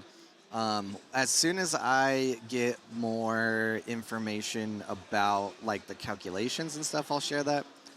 But essentially, what happens is they're gonna whittle it down to an amount of players today, and then tomorrow they're going to fight it out. And the structure and rules are a little different tomorrow, but none of the rounds are single elim, I don't think. The final match, I'm pretty sure, is best of 5. Yeah, so it's 8 groups of 4 players. You need 2 wins to qualify. 2 players qualify per group, and that then takes us to top 16. The top 16 are placed into a tree structure with a winner's bracket and a loser bracket. The top player of each group plays against the top 2, I guess the second player of another group. In the winner's bracket, winners stay in the bracket until they lose to reach the grand final. And then, as far as I know, at the end, if you came from the loser's bracket, you end up you start the last game best of 5 with 1 loss. Yeah. Yeah. So that makes a lot more sense, because I'm not remembering how they made the losers bracket. Yeah. But that makes sense. So we have group stage, and then we have winners losers bracket. Yeah. Those are the 2 events we have today. Yep. So whoever wins, I guess, would be on that 2-0 and then immediately be through to the next round, which is obviously great. And then if you lose, you could still play again to get your second win. Yeah. In this game here at hand, the Basira is just running away with it. Even though Traced has 5 counters, has, I mean, a pretty good setup reserve-wise and permanence, Basira is just going super fast, probably making sure Traced isn't going to start cycling a ton. I see an otter on there. I haven't read the card, but I can kind of guess what it might do. So maybe this is where we start seeing a ton of bugs flying out. We'll see here. And we have a Parliament of Ashes played on the Basira side to give tough 1 to all their characters and get a drawn card. Yeah, 'cause that's the rare. And then the otters come out now. And there's a bug. Like we expected. We'll see how many bugs we can get.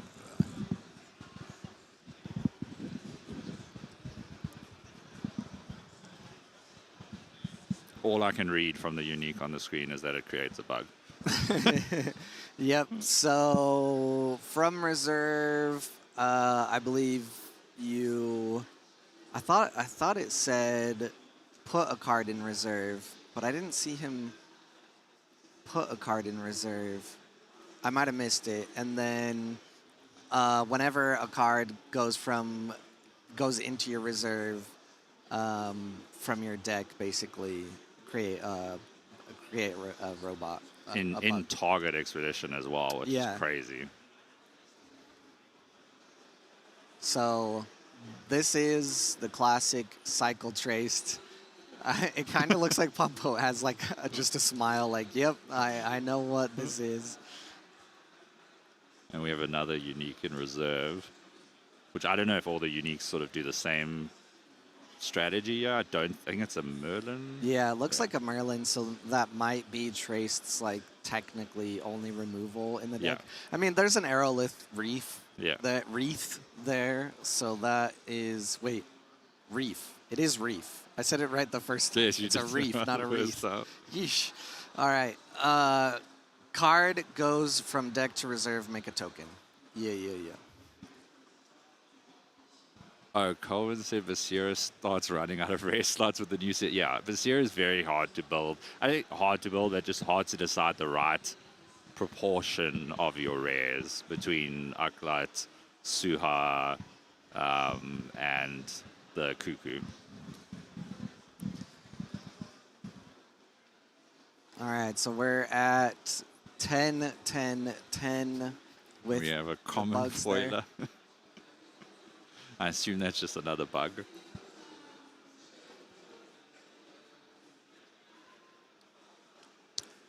Just putting the tiny Jin out there to ramp.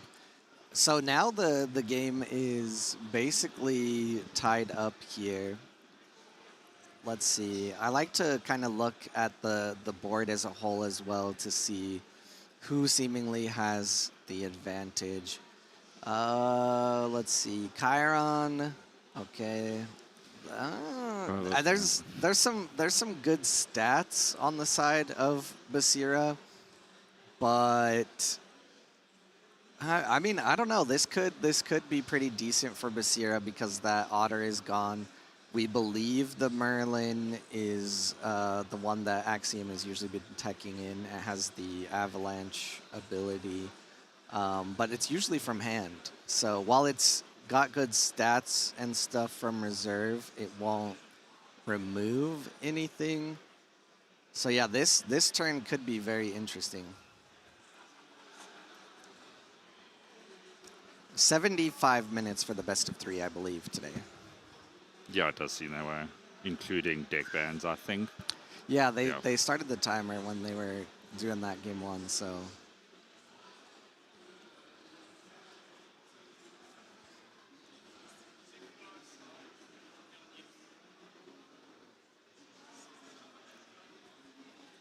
For those that said they did not see a ROC at a WCQ, I think it was London. It was London.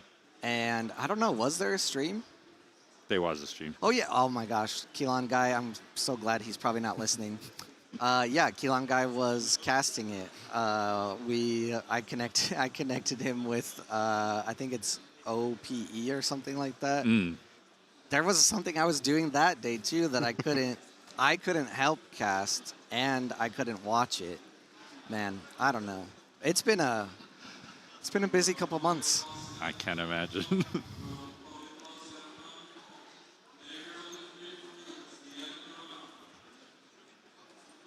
All right, so We have the Tengu on the hero side. I wonder if they play out the Bravos Vanguard to remove fleeting on it, or keep that for the Skater. yeah, Skater, being able to bounce back and forth Skater seems like a really good option. I guess with the mana, they yeah. have 4. Okay, so they're playing another Tengu.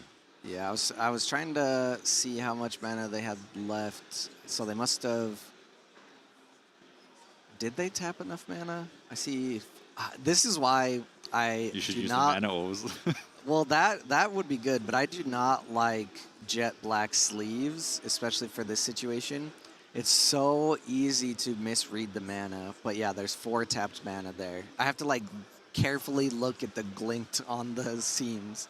No, I am not a fan of using. I did yesterday, but generally I use the mana orbs because it's just easier to tell, even from my own side. Either that or I'm putting them in piles of 3, like Moondust is doing, or piles of 2, just to at least know them, like separate them a little bit to know how many they're using. It's especially difficult. I know one of the games yesterday was on stream. Someone was playing a Kesha and they had a Kesha sleeves. Not a Kesha, sorry, Navenka sleeves. And I could not tell from the stream how much mana they had. It was all just like going together on the stream. We have another unique. Oh, yeah. Which I assume is another spammer of the bugs. Picked up another Bastion and a Frozen. Oh, no. It's a Mechanique. Yep, Bugs. Spamming the bugs. Is that an Amelia Earhart unique? That is. Okay. So let's see. Stats-wise, there is a progression currently for Moondust on the hero side, not on the companion side. So Pompote has the companion side. I think only has 1 mana left. And from what I remember in their hand, there shouldn't be any other plays from here. Oh, I think this is a double move for Traced. Yeah, I don't. Yeah, I don't think Pompote has anything that he can afford. Oh, did he just scoop? The double move wasn't the win though, right? No. Okay, so yeah, I think he just realized he didn't have a way out and just wants to move on to the next, really. I did not expect Trace to be for 0. But that's... Yeah, I mean, it was looking good at the start for Yeah. Basira, but then once that type of trace deck gets the setup, and if you cannot stop the setup, it's very hard to deal with. We saw the list a little bit. I don't remember if there was anything that should have been. I mean, there's got to be removal. It's a Basira list, but They are playing removal, but it's probably at that point. let's see. Yeah, shuffle the cards so we can see. There's a Hunger. There's a Parliament. That's not removal, but a Mana Eruption. Yeah, they just didn't get the removal because it could have given them a better chance. But I think Rune's back for. Yeah. You good? Yeah, I'm good. Okay. Here you go.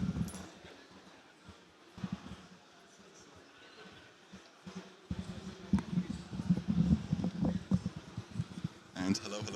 Welcome back. And yeah, just had one game break. I saw Moondust is here on stage now, and that got me very excited. And yeah, that first game was pretty quick, right? Yes. 7 minutes off the clock.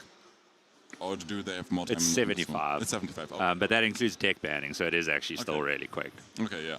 And I just saw Moondust, and I think, have you to talk about both of these players? I think are from Fugassas and Lyon. Yeah.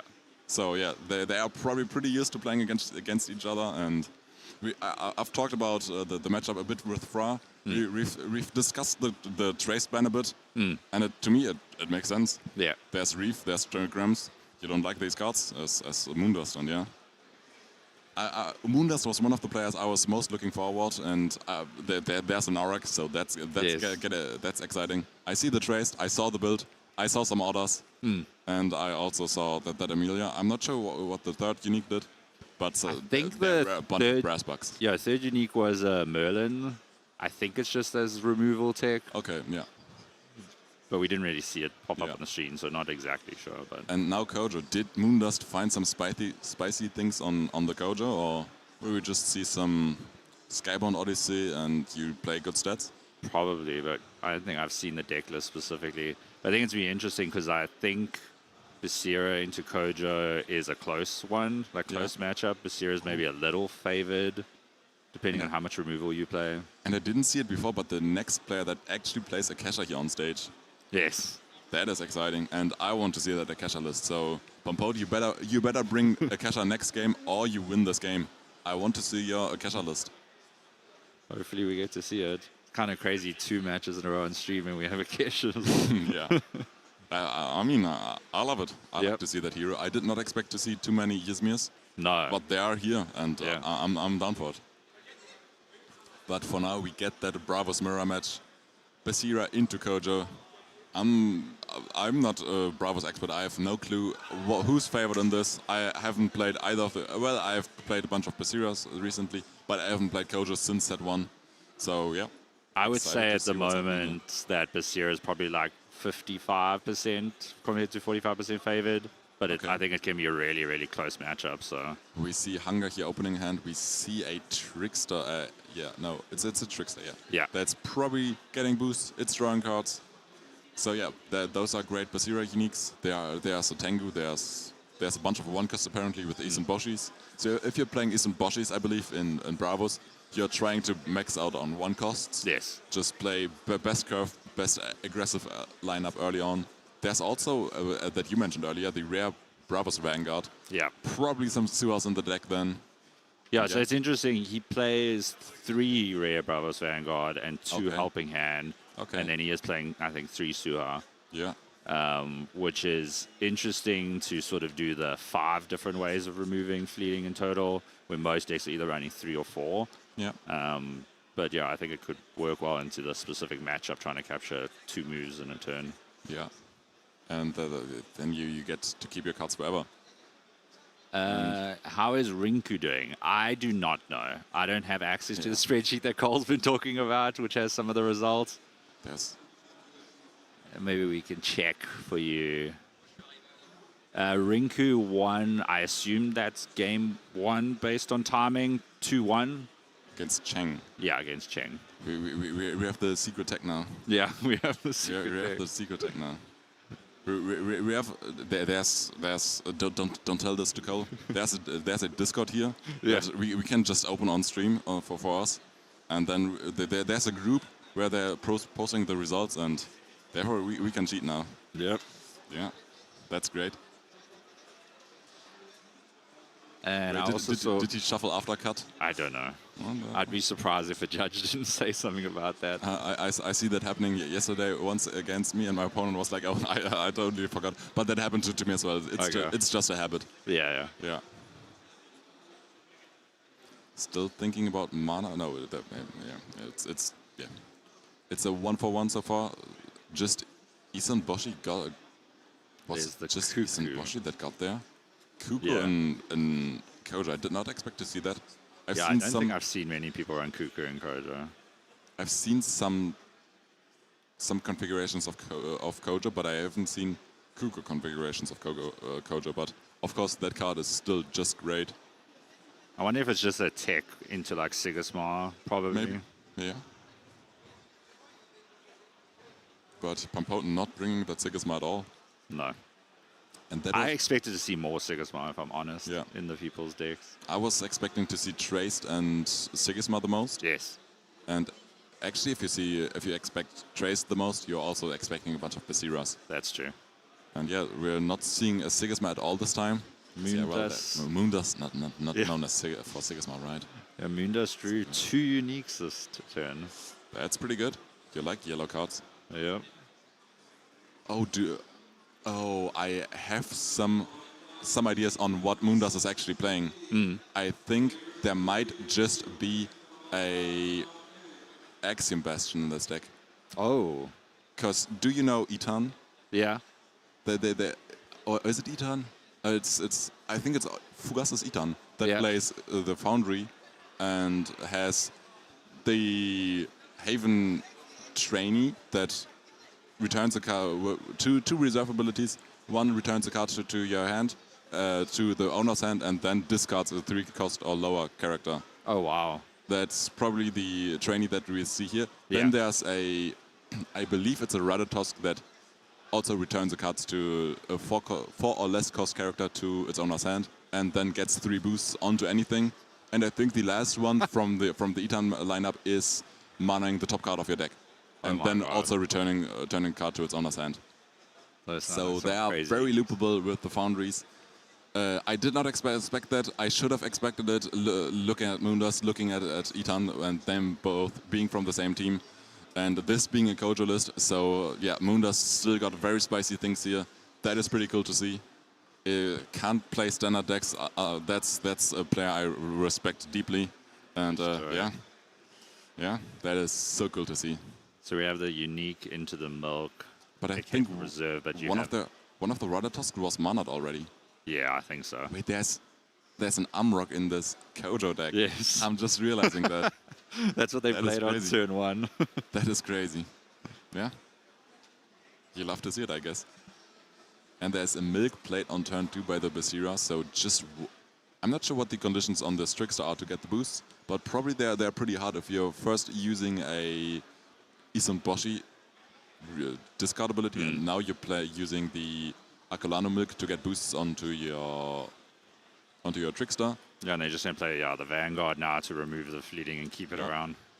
You're kind of looking to overflow your reserve with that Akolano milk that's also leaving into the reserve if you win this expedition. Yeah. But I think there's 2 untapped mana still left for Moondust, right? Yes. So can just play that helping hand to boost the Kuko most likely. Yeah. Boost the Cuckoo. I don't know if they will ramp. They want to ramp with Cuckoo, probably. Yeah. Yeah. And if you want to ramp with Kuko, the target that you would expect to ramp is probably that helping hand. Yes. So makes it a bit awkward to play it here. And if you then keep ramping, I feel like you're pretty low on cards. You just have that trainee left in hand, I think. and then you only have one card left in reserve if you then end up manaing. So I would kind of not expect to see this Kukumo ramp here. Yeah, I think it'll be a bit awkward. Yeah, there we go. Okay, doesn't play the helping hand, so gets the 1 for 2. And Okay. ramps the... Okay, but it was still a 1 for 1. I'm miscounting sets, it seems. Oh, the Cuckoo have 2 boosts. I actually didn't realize that. Yeah, I just looked at the stats from the tracker. Yeah. And I saw Basira was advancing on 2 expeditions. Oh, okay. But, yeah. I'm not sure. Yeah. Yeah. And it's Kojo first player, so we see that Buddha token, no alt arts. Yeah, alt arts, alternate. So alt arts are allowed. Yes. So custom tokens are allowed. Yes. No custom tokens on that Buddha. I'm a bit disappointed in that. I have some great Buddha artworks. And I saw some cool ones yesterday. yeah, there are some great Buddha artworks. And I think I have by now 2 custom-made Buddhas. So yeah, I also have a few of these. And also, of course, I by now also have a few of Gnome School's tokens. Yes. I've seen new ones here yesterday from Gnome School for the new set, and they are gorgeous. I actually got one yesterday because I went up against Noon School and gave me one at the end. I need to meet up Gnome School and ask for tokens. I think that they have again some tokens that they're just handing out to everyone they meet. Yeah. So I need one of those Aerolith Reefs. One of these Aerolith tokens. Yeah, so there's a question, where can we see the results of the other brackets? We all communicate them. I know Carl's been giving updates between matches. It's kind of like not publicly available right now, but I assume when we get to sort of more single elimination matches, it'll probably be more public. Yeah, we can check again in the group chat if we have. And it seems for this round 2, we have updates on Pod F. Aganman winning 2-0 against Rulitz. Yeah. To anyone who was rooting for these? Yep. Aganman won. Aganman, right? Yeah. Aganman, yeah. I think they told the pronunciation once on the A-World stream after they won the BGA qualifier. Okay. And yeah. Blue just wanted to confirm that he's pronouncing the name correctly. And yeah, very, very understandable question. Yeah, that's for sure. And here we see Or removing the fleeting helping handed, and that is kind of just asking for a 2-0 from the Basira side. Yeah, helping hand goes on to the Vanguard. That should be 2 boosts and should be a 2-0 for the Basira. So this seems like Moondust is not finding that Foundry Bastion has to play off just draws off just Kuko, and not really gets to play the Foundry trainee. I'm not sure if the trainee has actually conditions on its effect, or if these are just unconditional. I'm not too sure, but even if it's unconditional, even if you're just 1 expedition down, but you need 2 more expeditions, you can just play that 2. Oh no, you can't play it because you need the Foundry for it to be active from hand. So you could play it from hand into reserve, and I think then it's a 3 cost. Yes. I'm not sure. So, but for 3 cost, these effects from reserve seem way too good. So I'm not sure what's the reserve cost on that trainee actually. I think in general, yeah, one of the issues that Moondust has, other than being behind, is obviously card advantage. Yeah. It's a bit of a struggle with Basira having a lot of cards because you just have so many options and ways that you can spread the boost around. And as obviously Basira only needs sort of 1 move at a time now going forward. And that Trickster has been played repeatedly, has been losing fleeting, I feel like, every turn, and just keeps drawing cards here for Pompote. Also now has one cost options with Tiny Gins here in hand. Oh, there was a Sabotage, so can't make it lose fleeting easily. Maybe there's just another Vanguard in hand. Yes, another one in his hand. So that Sabotage did not really matter here. And kind of starting to threaten a 2-0 here from Pompote's side. So trying to get that 1-for-1 scoreline in the match. I'll be happy to see that. Yeah. I want to see their casher here, so go Pompote, even though my heart is for Moondust in this one. I'm definitely not biased. No bias casters here. But yeah, Moondust go. Pompote this one. This one, Pompote. We want to see the max number of games. Yeah, we want to see the 3 games for sure. Yeah, that's what we're here for. And it's looking good to go to game 3. So yeah, still 4 mana left for Basira. Can play Vanguard. Can play Tiny Jin. Can also play Fire Rabbit. I'm not sure what else is left in the hand here. A Suha can Suha here into that. Yeah, there we go.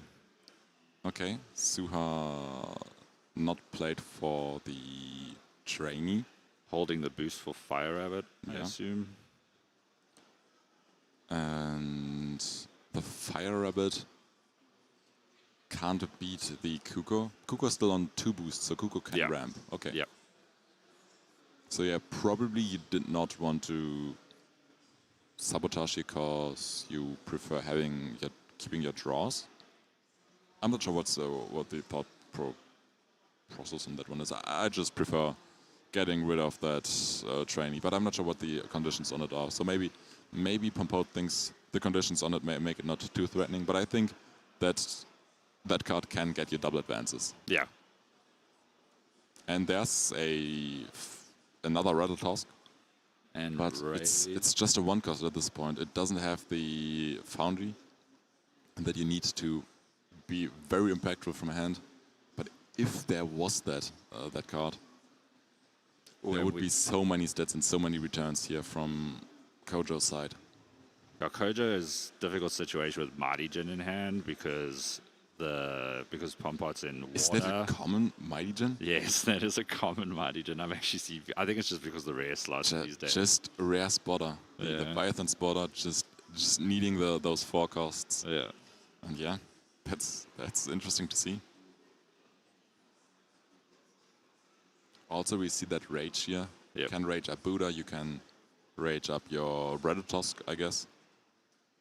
But unfortunately, you can't rage your cards from reserve because they do already have fleeting. The Leviathan spotter draws a card, showing For the Mighty Jin. I like the way it's on BGA. Moondust should now play with 1 card facing backwards Yeah, for I actually himself. like that a lot. Yeah. Just permanently reveal the card. I was watching like a tournament going on the other day on BGA, and I hadn't seen what happens yet when you have a card that's been shown from hand. And I was like, is it bugged? Why can't I see someone's card? Yeah. That's great, yeah. That should be also unpersonal. That you just permanently pretend that card around. Yeah. That's yeah. Just Agreed. don't get to see your own cards. It's great. Just play with open hands. Yeah. Anyway, it's fine. Your reserve is technically an open hand. That is true. Just open hand as well. What can go wrong? I don't see issues with that. There's the rage onto the Buddha token. So kind of slow playing here. Also needs the boost against that Serengar here. Currently not yet threatening to take an advance here for that Basira. But there's still a lot of untapped mana. I think there's 5 total Yeah. for Basira left. And Moondust still seems to be having 7 mana left. Even though already tapped 3. Did Moondust just ramp more than Pompote? Yeah, I think so. Okay. I think it was the ramp with one of the. Oh, true. They got 2 Kuko procs. Yeah. Yeah, that makes sense that they then therefore have more mana. So that Haven Trainee should get very terrifying here for Pompote. But Pompote, you need to win this one. We want to see game 3. Yep, we want to see a 3rd game. Red Tusk. It's a common one. And there's, I think, one more unique one. Okay. That makes it, if the trainee is actually a 3-cost from reserve, Moondust can still play all his cards. Can play the Rage onto one of the Red Tusk, can play the Red Tusk, and then can return and discard a card from the Spacira lineup. So, if that's actually what the unique does, I feel like Moondust, unless there's Narc Loot, feels pretty comfortable, but we haven't seen Narc Loot. No, we Just haven't seen it. And you would have played it by now if you were Popeye. Yeah, absolutely. Absolutely, and that trainee is terrifying. I really hope that there's a require landmark condition on this. But if there's not, Your cards are gone. Yep. And the funny thing is, if you return to hand fleeting Serengars, the Serengar player gets to draw a card. Ooh, interesting. Yeah, because it leaves the expedition Yeah, when yeah. it was fleeting. That is true. It's not going to discard. So 4 more mana left here for Pompote. Just wants to win on that hero side, saying you have no more ways to rage me on the hero side, but well, there is just... Oh, is he trying to use the support or is just thinking to play it? I think he tapped 4 mana, so he must be... Yeah, Oh, it's a 4-cost card, okay. Yeah, from reserve 4-cost, yeah. So probably discarding the Serengar here and sending to hand the Fire Rabbit? Oh, what exactly is happening here? Send back the Tiny Jin. Oh, both go back to hand. Yeah, Oh, so it's a different one than I was expecting. it is. Okay, okay. So yeah, the Etan one, I believe, is much better. Is that actually Etan? I feel there are 2 players. I think one French player and one Italian one that I'm always confusing, and I'm not sure who's who of those 2 players. I don't really see how Pompote gets this now. Yeah. Maybe he needs can 4 mountain stats. get a draw and go to the arena, but The Fire Rabbit gets 2 more boosts. Yeah, I think arena should pretty much be possible here for Pompote. yeah. You still have Fire Rabbit. You still have not Fire Rabbit. You still have Tiny Jin to get 2 more mountain stats. Oh, he's going for 2 for 2.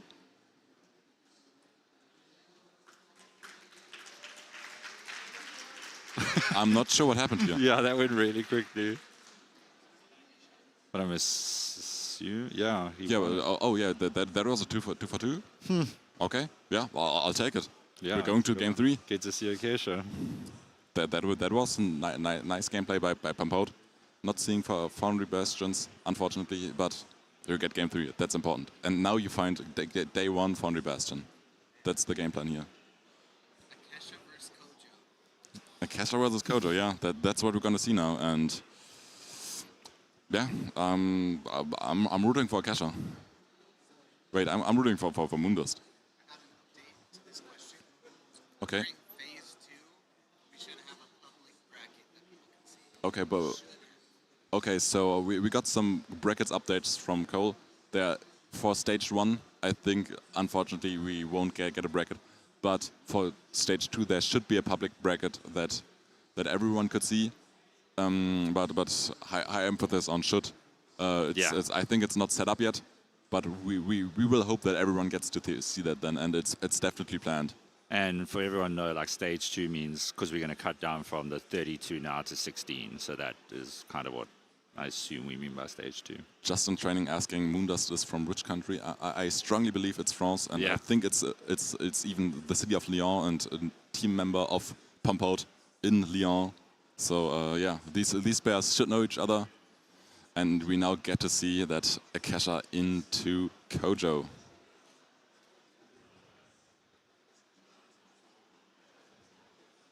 Do we have any other results in the Discord to talk through? Oh, we can check. And no, nothing. there are still just no more updates. But yeah, it's also just 45 minutes into the round, so Yeah. the players still have a lot of time. Probably still. So games are still going on. Drawing cards and like the color matching sleeves. and yeah, it's again. But this time we have Pamela's. Yes. This time the Moose made it into the deck, and I like that one. And also a great day 1 card. Probably not into a first going Kojo, the Baba Yaga, Yeah. and probably still has to play that card first.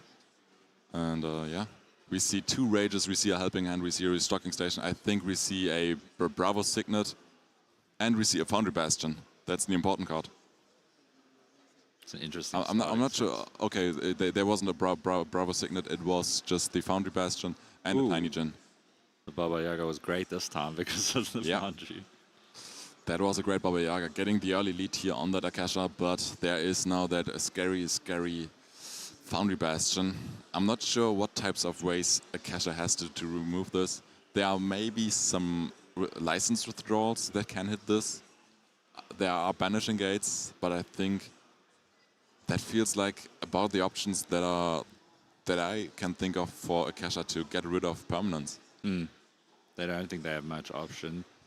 Justin said, all the players .32 are great, but it's only me a featured match for it. We've only really had 2 featured matches, so I don't know if that's on purpose or coincidence, but I guess we'll see who else comes up and stuff like that, and we'll at some point be cut down to less players and not really have an option who's on stream anyway. Yeah. The first matchup was Papa against... I'm blanking. Yeah. Yeah, I'm blanking too, yeah. Yeah, but apparently we only had French players on ClaedeusFR, and yeah, there are actually more Italian and also Spanish players than expected yesterday. Yes. Yesterday, one Spanish player with Javi Navarro made it in, and I think did some Italians made it in yesterday? I'm not sure. Woolitz made it. Yeah, Woolitz made it. Then Tautomate made it, also French player. Yep. And yeah, I think one more French Spanish player made it in, because Fra told me that they lost against them in semis. Okay. So two Spanish players made it in yesterday in the evening. Oh, it was in Etigma, yeah. Oh yeah, true. Yeah.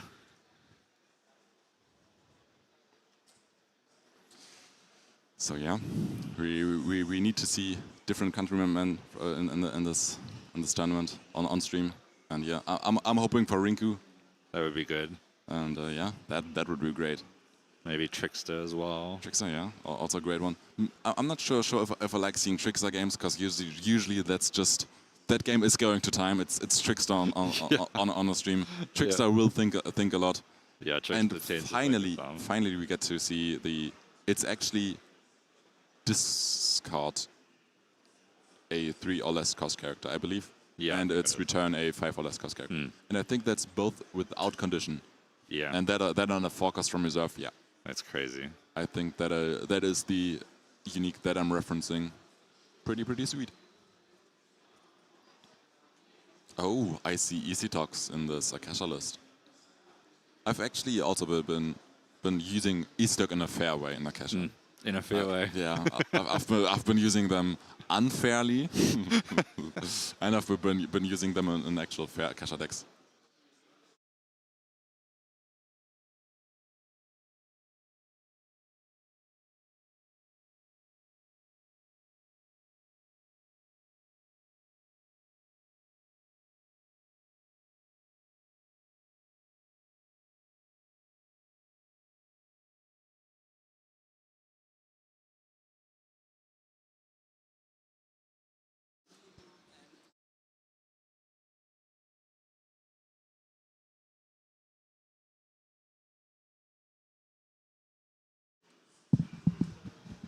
So we just got some more updates from I think someone that organizes the tournaments and the brackets in the background.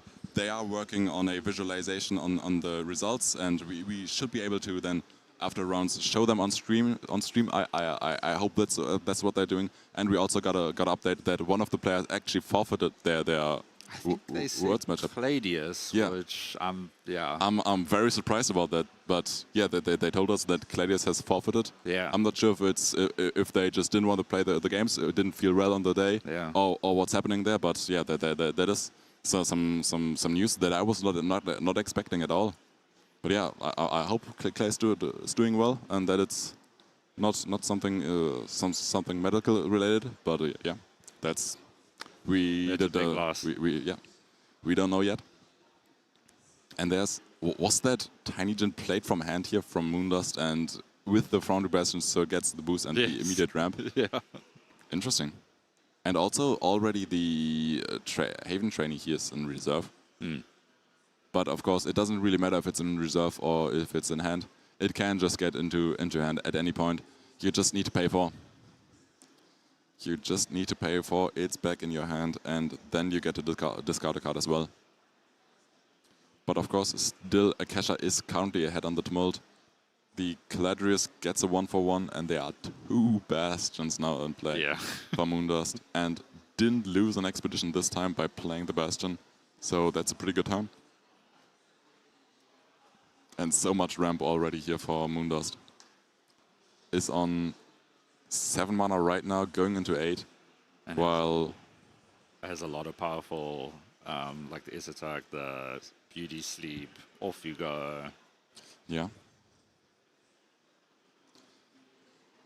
Is that a Nylum here? Yes, that is. Okay, I did really not expect to see that, because usually I would expect to see Hungers in an Akasha build. Yes. And if you're then playing Nylum, I feel like you don't really want to play Hunger, because you're setting up yourself, and then you're removing your own setup. Yes.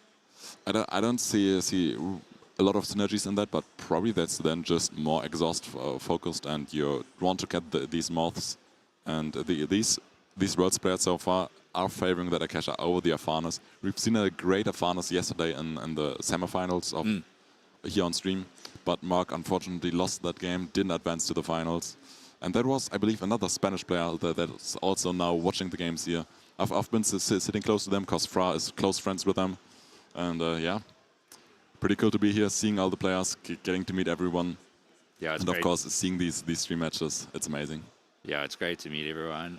AKA asks, could be rough playing the whole tournament if everyone bans your favorite deck. Yeah, so that was a lot of folks' worry about Conquest in general, is that a lot of players are known for like one faction or one specific deck that might get banned a lot. If this game ends before I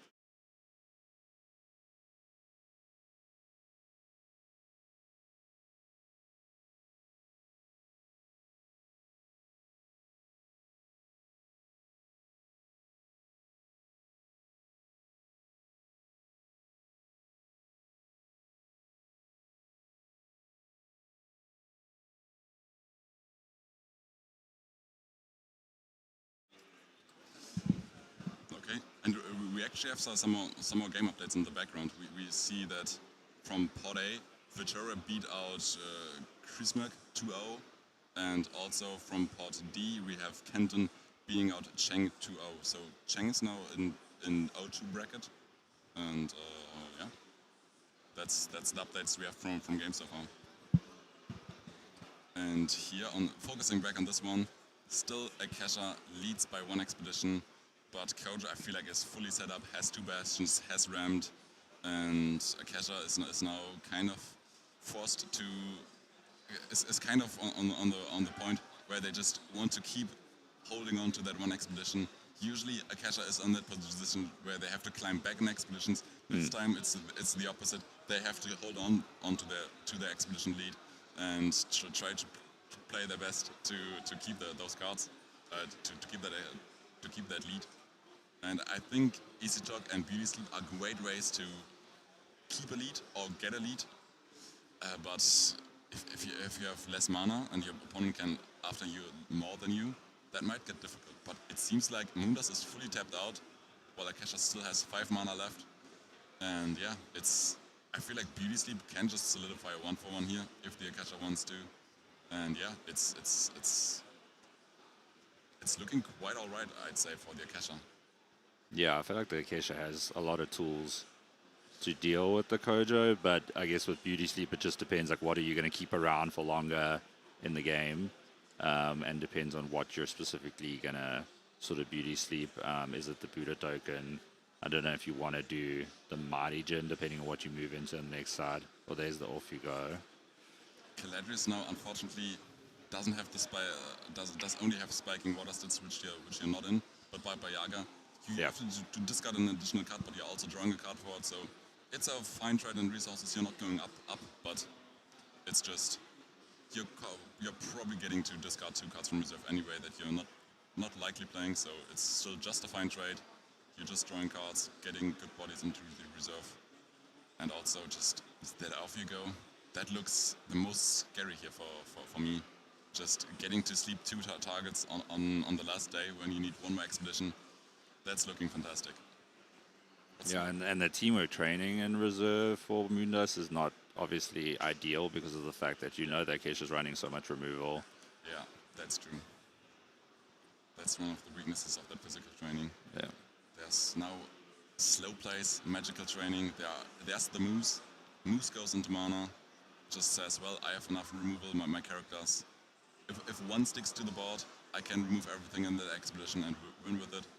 And also, I would kind of expect to see Caladrius first here, then maybe Baba Yaga if it's not interacted, then tapping your Akasha to see the third player of your opponent and then start to interact with it. So yeah, Akasha, just that flexibility of the after you, I really, really like this hero, that after you is so flexible.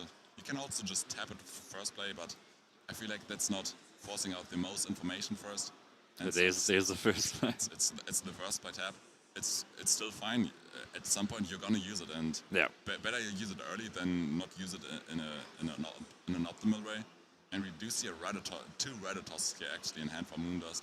So there's potentially a bunch of stats, but I do really think that these Ratatosts for Moondust are boosting and ramping. So you really want additional bodies into this Akasha so far, and that might get very, very difficult for you. Actually using the Bastion for the rare spotter, just revealing a card, drawing a card, getting more cards. And I think he just drew Cuckoo. Yeah. Yeah, Cuckoo. Not a card that you want to see here. Nah. That's the off you go. You play Cuckoo, you see off you go. But actually it's a fine trade for you. Yeah. I think, because you already have two cards in play, and they are both pretty strong in the expeditions you're yourself on. They're not the greatest on blocking. And yeah.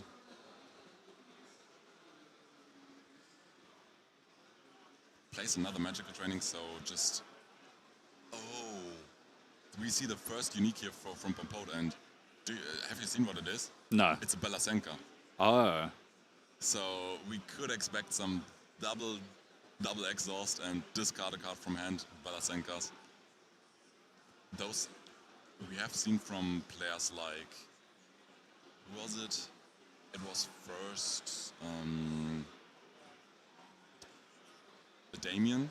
Okay. And then I think Damien sold the cards to a DSL member, and that is Pompon. Okay. I think they are currently ZZ Pompons, but maybe Pompote has just found some of these double exhaust discard Balasenkas on their own, or they're just borrowing.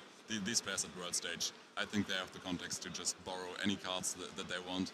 Yeah. As well, everyone wants to see their own cards perform at the higher stages. It's seen by the best players, and yeah. That's the reason why Tricks... Is my mic better now? It sounds louder on my side, so... Okay. Trickster F, I actually don't know if he ended up choosing to run with Basira, but he's using my unique, so... Oh, yeah, that's hopefully great. he does well and I can see them. Yeah, that's cool, yeah. I was also running up to one of the Italian players yesterday. I heard they are trying to draw per character, join uniques, and I was like, yeah, I have one like that. Yeah. It doesn't have the greatest conditions, and they were like, yeah, no, those conditions sound too bad for me. And yeah, I have a very fair, but yeah, you're trying to your best to get to see your cards, right? Yeah, there was a lot of rushing around trying to get uniques from everyone. Yeah. Oh yeah, perfect. Mic is better. Yeah. I'm so sorry. I'm always raising up the mic a bit, and yeah, I should have it right directly in front of my mouth, so it's you can hear me the best. I'm sorry. If I do it again, just I'll try to look at chat. I'm not promising that I will, but yeah. Yeah, there we now see the Caladrius that is pretty good on that water expedition. Is not currently advancing, but one more play with the Baba Yaga, with Off You Go, anything can get you that one. And also the Baba Yaga is pretty good in contesting these Leviathan spotters. It's just the same stat line. Oh, actually, there's already 3 boosts on one of the Leviathan spotters. So the teamwork training was played. Now I'm also saying teamwork training. The physical training was played. Physical training, yeah. Was played by the Kojo. And I think it's Kojo's turn again, right? Yeah, I think it is, yeah. So 3 plays in total from Pompote. playing Magical Training, and now the Caladrius, I believe it was. Yeah. And now it seems like a bigger mana commit, or 2 mana commit, that Baba Yaga contests the Leviathan spotter, and 2 mana left, so probably just gonna see a Off You Go or Beauty Sleep, but you can't really play 2 more cards. So if there's now that Ratatosk in hand that gets the boost itself from Moondust side, actually you still have the flexibility. I think this is still just most of the times a 1-for-1, because you can, if you have a roommate spell for either of these sides, you're getting the 1-for-1 for the Akasha. Yeah, I think it's definitely 1-for-1. Are they gonna? And there we're seeing the Ratatosk highlighted. I'm not sure if that's the actual one that Moondust has right now in hand, but that is the one that manas the top card of your deck and, of course, returns one of your cards back to hand. And it seems to just be played here from... Oh, that is... Oh, that one just returned the Baba Yaga back to hand, yeah? Yeah. So now kind of needs to go for... Yeah, now if there's an Off You Go, but the passive phase still just gets the 1-for-1. Yeah? Yep, 1-for-1. Okay, show one more movement. Still holding on to that Beauty Sleep, to the Off You Go. So yeah, Akasha in prime position to take this. Of course, extra body now with the Buddha that you don't have to spend any mana on for Moondust. So both players are now... They have a bunch of cards they can work with. There's a Theseus even for this Gojo. I Not actually used to seeing this card. I think I saw his deck list earlier. I think he's running 2 or 3 as well. Oh, that's crazy, yeah. That is a Moondust has been cooking. I love to see it. And yeah, but just seeing these removal options for Nakasha, I feel like you're gonna get a 1-for-1. But actually might be lacking a bit on characters right now. Well, actually, I think there's still 3. There's a Suha, there's another Pasiphae, I think. There's a Caladrius, there's a Baba Yaga. But your characters are pretty expensive. So that might be a problem for you. And now it's kind of a question of mana. Do you have enough mana to play all your removals to after you and then play your characters as well? Or do you just commit your characters early and say, well, then they're not getting removed? I'm not scared of this. But you definitely should be. Yeah, I think Kojo with the number of cards in hand and still so much mana is obviously a bit difficult with the bodies and stuff. Yeah. Even with that removal option, but I guess it's kind of, you obviously only have to move one side, so it's just strategically thinking about how to play it out, and Kojo is probably going to obviously split up on both sides as much as possible. Yeah. I'm looking at Moondust's face, and I feel like he's not feeling the most comfortable in this. Yeah. Yeah, looking at that hand, there are a lot of expensive cards, and you probably know that there's a Beauty Sleep somewhere in this Akasha's hand. And yeah, Caladrius removes the first card. Is a body that can't just win the game. And in water on that side as well, so... Yeah, you really need the after use, you know, and yeah, you can technically play that Ratatosk from reserve, return it to hand, play it with Bastion, return it to hand, play it with Bastion, return it to hand, and then try to contest the Caladrius. But then by then also Pompote can develop just more characters into that hero side and then threaten both sides. And still has 6 mana left, so can play a character, can play Off You Go, can play Beauty Sleep. A lot of options here from Pompote. And just looking at that expensive hand from Moondust, I don't think Moondust is feeling comfortable. I don't think so. But also, Pompote, with these expensive characters, probably also not feeling quite comfortable.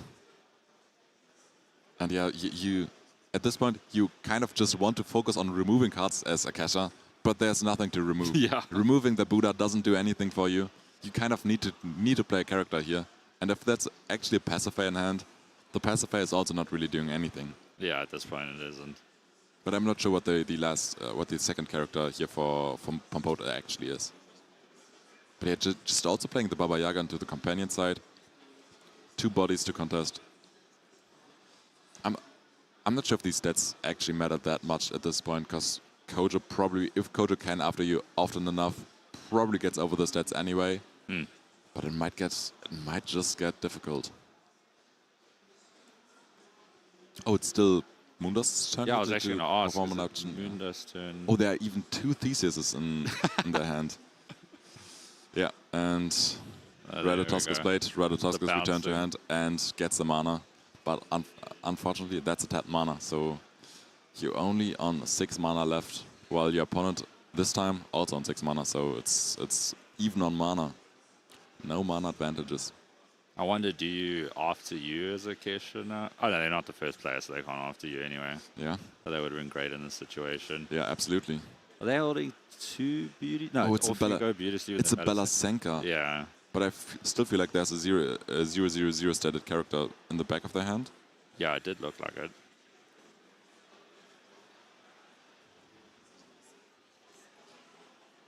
Oh, we're I don't getting have the packs yet, but there's that. we're getting some coasters. Yeah. Yeah. For all the team coasters, that's great. Yeah. These are for us. Yeah, let's hear it. Okay, perfect. Thanks.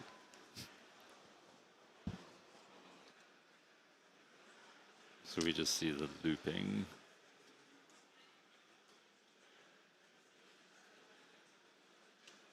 And Poppote's sitting with quite a lot of stats on the companion side. Yeah, and now there's the off you go onto that Buddha token, but as mentioned before, that's not really doing a lot. No. And you kind of can't after you again with the Ratatosk, since you can kind of play it, just return a card already back to hand. But yet you're also kind of lacking on characters then to play for this Kojo. You can kind of play the Ratatosk, return the Baba Yaga back to hand, play the Ratatosk into the Hero Expedition, so that would need to get slapped, and then you can play a character that outstats the Caladrius. And There we go. that's not quite the play that we see. We see the Ratatosk go into the companion side. It's still just threatening a 1-0. We do see the Beauty Sleep, and now it's a question, what's the character that can outstat this Caladrius? There's 4 mana left, and yeah, just Bouncer is already doing it, so Bouncer probably goes after that Beauty Sleep. That's a 1-0 here for Moondust, and Moondust, that was the scary turn, and he survived it, and yeah. That was the scary turn for Moondust for sure, and now feeling hopefully a bit more comfortable in this position. Still wants to find uniques, but I think is there even a unique left? I think they mana'd one, or was that the game before? There might be one Ratatosk left. I think they have one more, and they have a ton of mana. Yeah, a ton of mana. Theseus at this point can just be 3 mana after use, I guess. Yeah. But you really want to play other cards than a Theseus. Yeah, you definitely don't want to play that straight out. I'm really curious why that Theseus is here in hand. Maybe expecting some Atsadis? Maybe. That card looks crazy to me. If that had any character gets a boost from reserve, I don't understand it, but I think it does. I gain 3 boosts from reserve. Is he going to mana one of them? Yeah. Yeah. Okay. That's very fair if you have 2 of Yeah. them. Yeah. Yeah, I'm pretty sure you can't play 2. But yeah, Moondust just has that much mana because that Ratatosk has been put into her hand repeatedly and every time getting a mana up. So yeah, there is a ton of mana to work with here for Moondust. And these Ratatosks definitely paying off. Very, very cool to see. There's still 2 Theseuses, even though one got mana'd. So he had all 3. Yeah. There's a Kuko still left in hand, there's Tengu. Tengu. It's an expensive hand, but you have so much mana that I think that hand is actually looking kind of fine. Yeah, you can probably... No, you can definitely play out everything. Yeah. I think playing out the 8-cost Theseuses, you're probably just looking to scout them. Yeah. But yeah, then it's probably quite playable. Yeah, so I'm not... wait, how much mana is that exactly? That's 3. That's 7, 9, 11, 15? 15 or 16? 15 or 16, yeah. Yeah. Yeah, that's a mana count that probably not too many people see on a frequent basis. No. And yeah. There's still easy talk. There's a hunger. But yeah, hunger is losing you the game.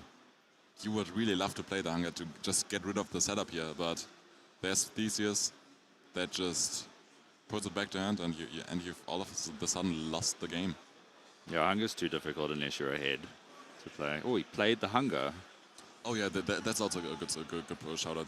This is probably a way to return your uniques. Oh, yeah. That makes a lot of sense, yeah. That makes sense. You just get additional copies of that card. Then you could technically also play... you could technically play your Intimidates, but I think the Theseus is maybe, just because it's a body and it's not fleeting, maybe a tiny bit better, even though it's one cost. Ooh. And yeah, there was the hunger, there's the Theseus, and that's the interaction we were talking about a second before. And yeah, Moondust is taking it. Oh. That was great to see. The one I was rooting for won in the end. And yeah, those were some great games. Yeah, it was a really great game. Luckily, both stream games so far have gone to the third game, which is exciting to see and to watch.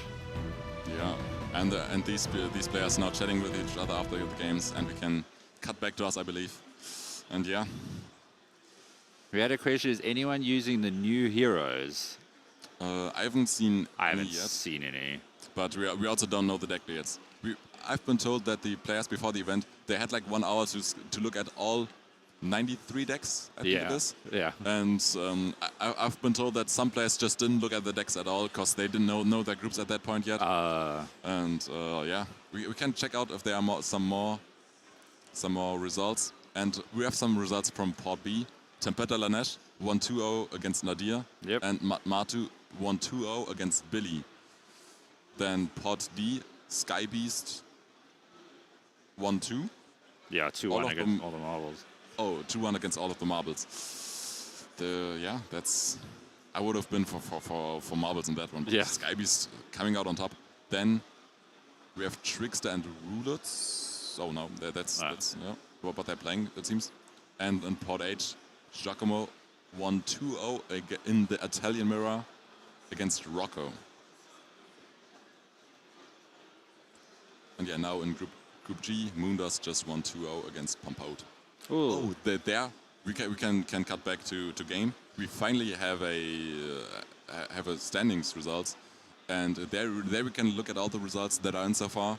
So currently, Claedeus on that 0-2, but dropped. So in that group, Pavas 1-1. So won against Etigma and lost to Banish. Yeah. Tell someone in chat to screenshot it. Oh yeah, so someone in chat can probably screenshot it and share it somewhere else. That would probably be pretty good. So other people's... Yeah. Yeah. And we can look at some other tables. Oh, they're not sorted. I see Moondust there. That's 2-0, but a third in the group currently. And I'm not sure when you advance your group. So you need 2 wins. 2 wins and out. Okay. Yeah. So Moondust made it out of groups. Moondust made it out of groups. So that's great. And I'm interested if Claedeus is 0-2 because of actually losing twice, or it was just auto wins because of being forfeiting. Yeah, I think that's probably just the forfeiting. Yeah. Marbles is on 0-1 now. Rinku 1-0. Runs 0 for Rinku, yeah. Cheng, I think, is on 0-2 now. Yep. So, yeah. Navarro 0-1. The Group G has no... or is this Group G? We don't actually know which group is which. But there's a no French group. Yeah. With Navarro, Giacomo, Rocco, and Tradaushi. I think that's 2 Italians. One, I think Tradaushi is Brazilian, and Navarro is Spanish. And I saw Trickster's 1-0 as well. Yeah, that's great. So and we have good American getting back to them. And we can go on a break. We will be right back. Yep. And we will get back here as soon as the next game start. So yeah, everyone, don't leave us. Yeah, we're gonna be back shortly, and see you then. Bye. Bye.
Alrighty there. How are we doing? We have a special treat here for you guys. I am going to update the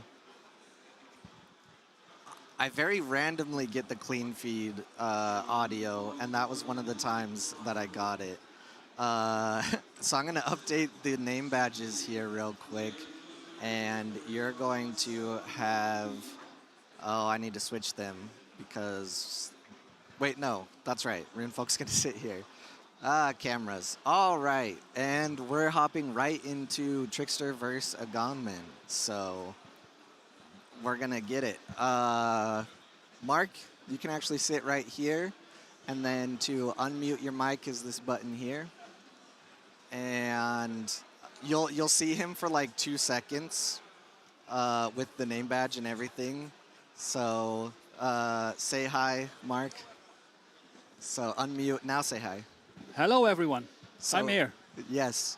They're getting right into the game, so I'm going to throw you guys into the action. Yeah. Runefolk is going to come here. He knows how to switch things around if he wants to show off both of your beautiful faces again. I'm going to go ahead and project onto that screen for you there. That way you're able to see the cards and the action a lot closer. And I'm going to hand the mic back over to Runefolk.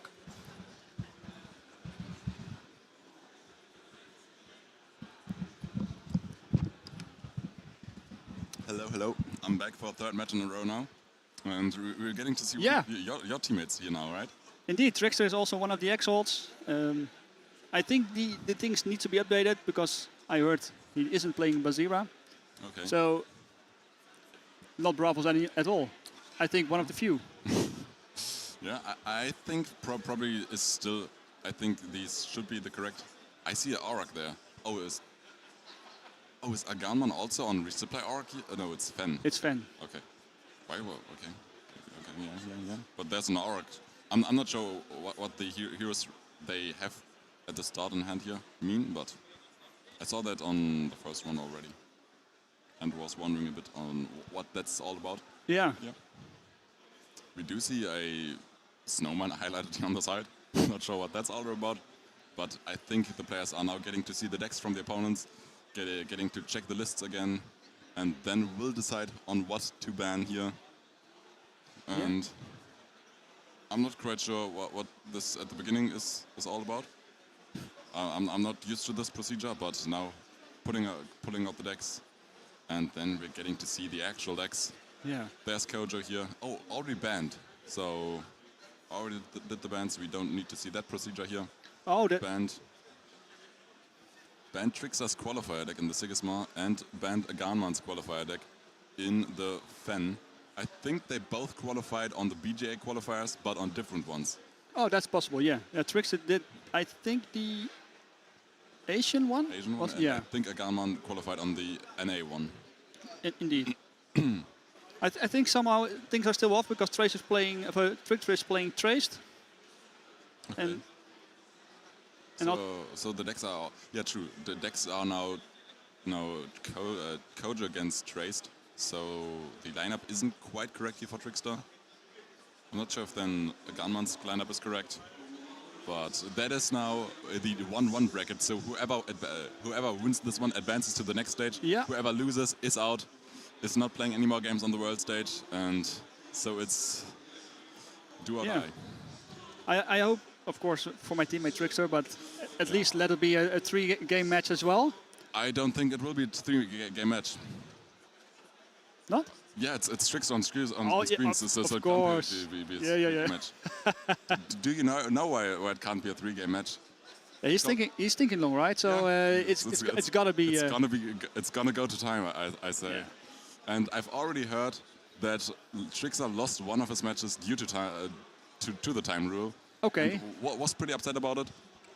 So hopefully can now dodge the timer, play a bit faster, play a bit more precise, and then don't lose to time. But of course, thinking so far for Trickster apparently has got him a lot of runes, and I've heard would have also likely won the game that was lost due to the time rules. So yeah, just a bit quicker pacing on the plays, and then Trickster can maybe get there. Also get to the third game.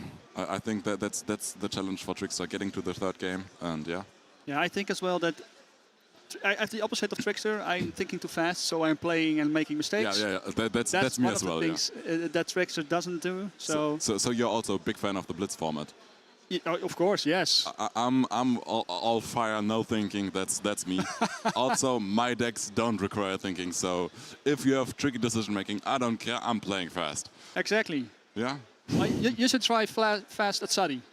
Just ramping. Yeah, No thinking needed. True. Yeah. I'm playing fast hostage, so that's the same. That's the same. I don't need to think if I'm clicking Celebration Day. So Yeah, exactly. yeah. So for anyone who hasn't seen the NEC recently, there were a bunch of Blitz tournaments, and I was performing well in all of them. Won 2 of them, and yeah, Blitz is my thing, but that is not the world stage. We have 75-minute round timers, but that includes the banning and looking at the decks, so the players have some time to prepare here. And yeah, I think they're still just... Oh, they already mana'd, so we are onto that stage. And the first, a long thinking period here. What's the last card to mana? What is the card you need? What do you want to get rid of? And I'm really big fan of this of this hand cam. So you see all the cards. Yeah. There's a first unique. There's a bug out bag. There's Haven, Amelia.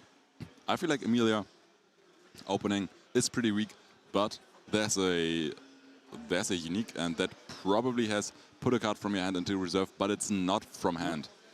So that might be a little weak, and that is a very weak opener from the Traced side. Playing Haven, not getting a single one cost this turn. Yeah. Plays the Frozen Delivery anyway.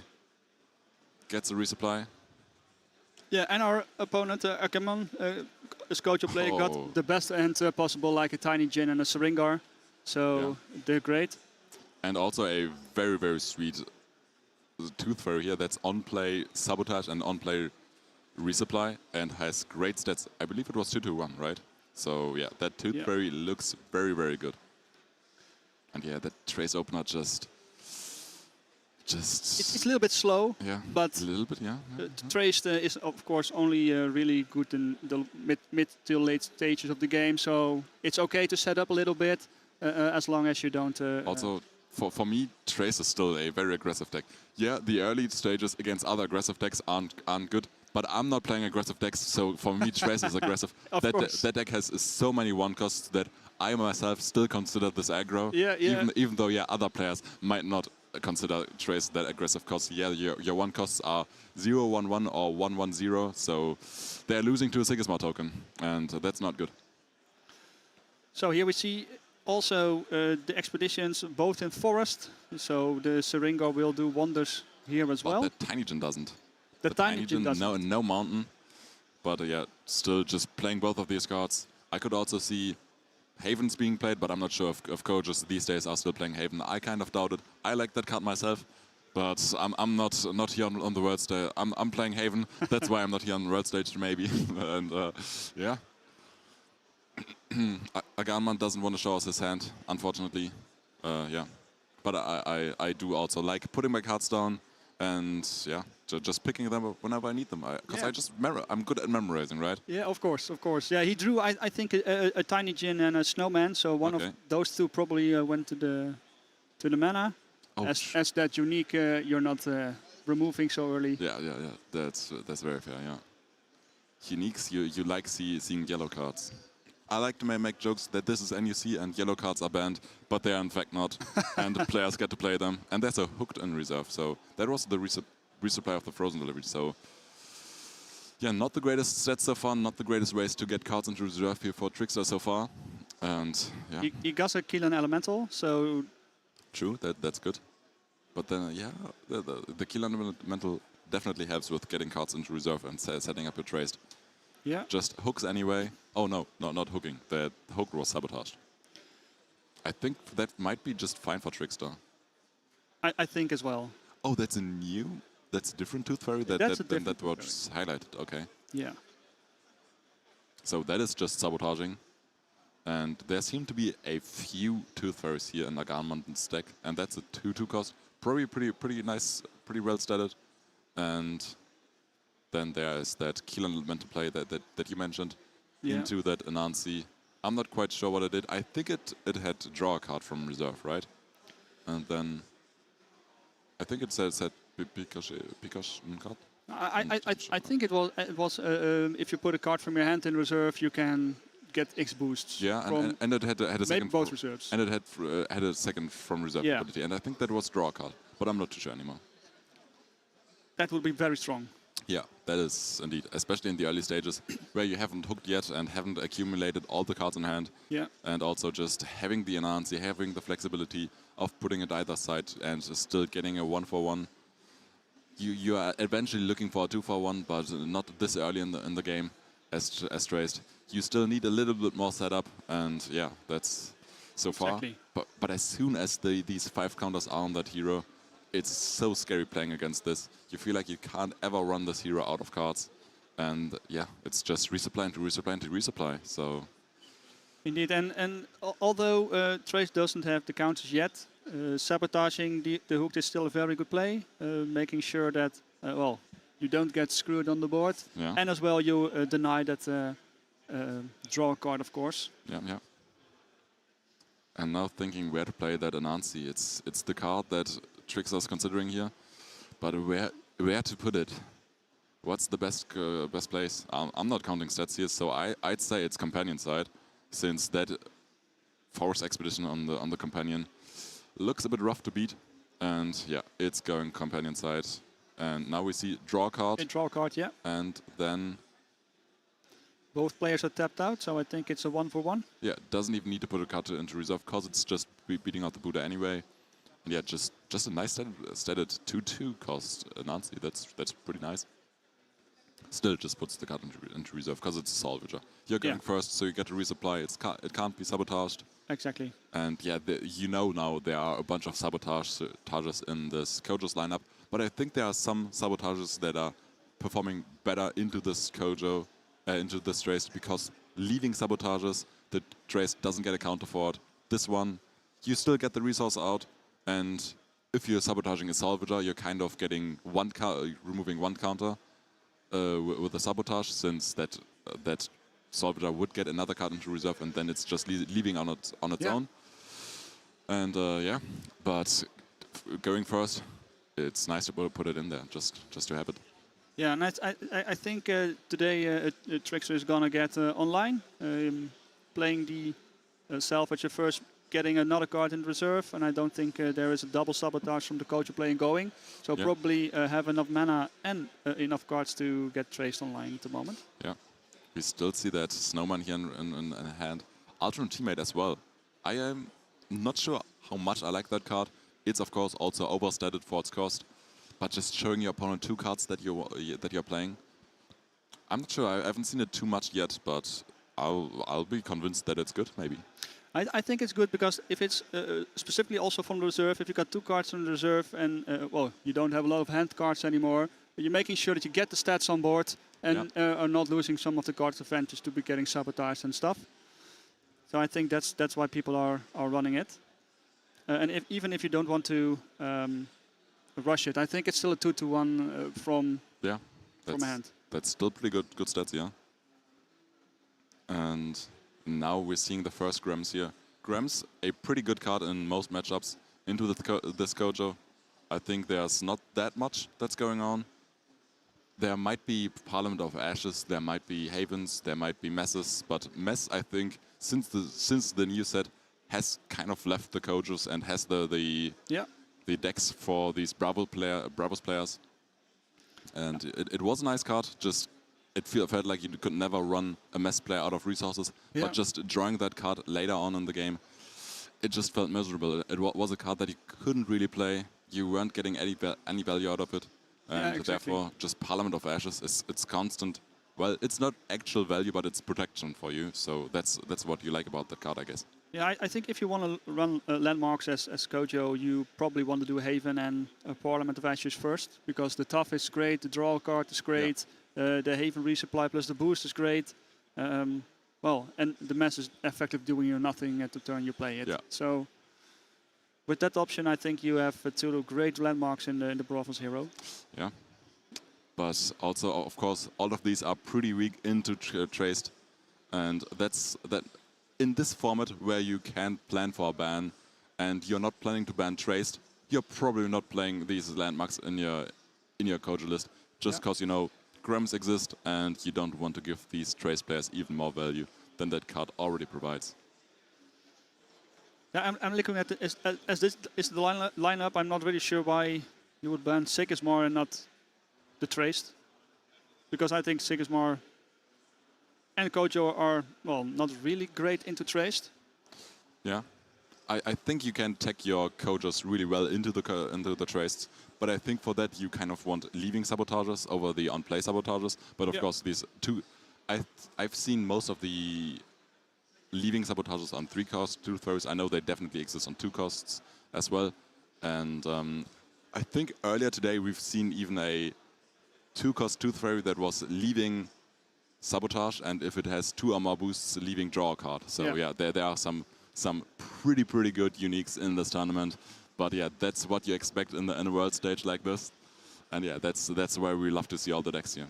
Yeah, Trace is online now, and Trickster is using his ability, and he is able to put one of his cards into reserve, probably the Earhart, or maybe the Sap Sniffer, because those have pretty good well, things from reserve going.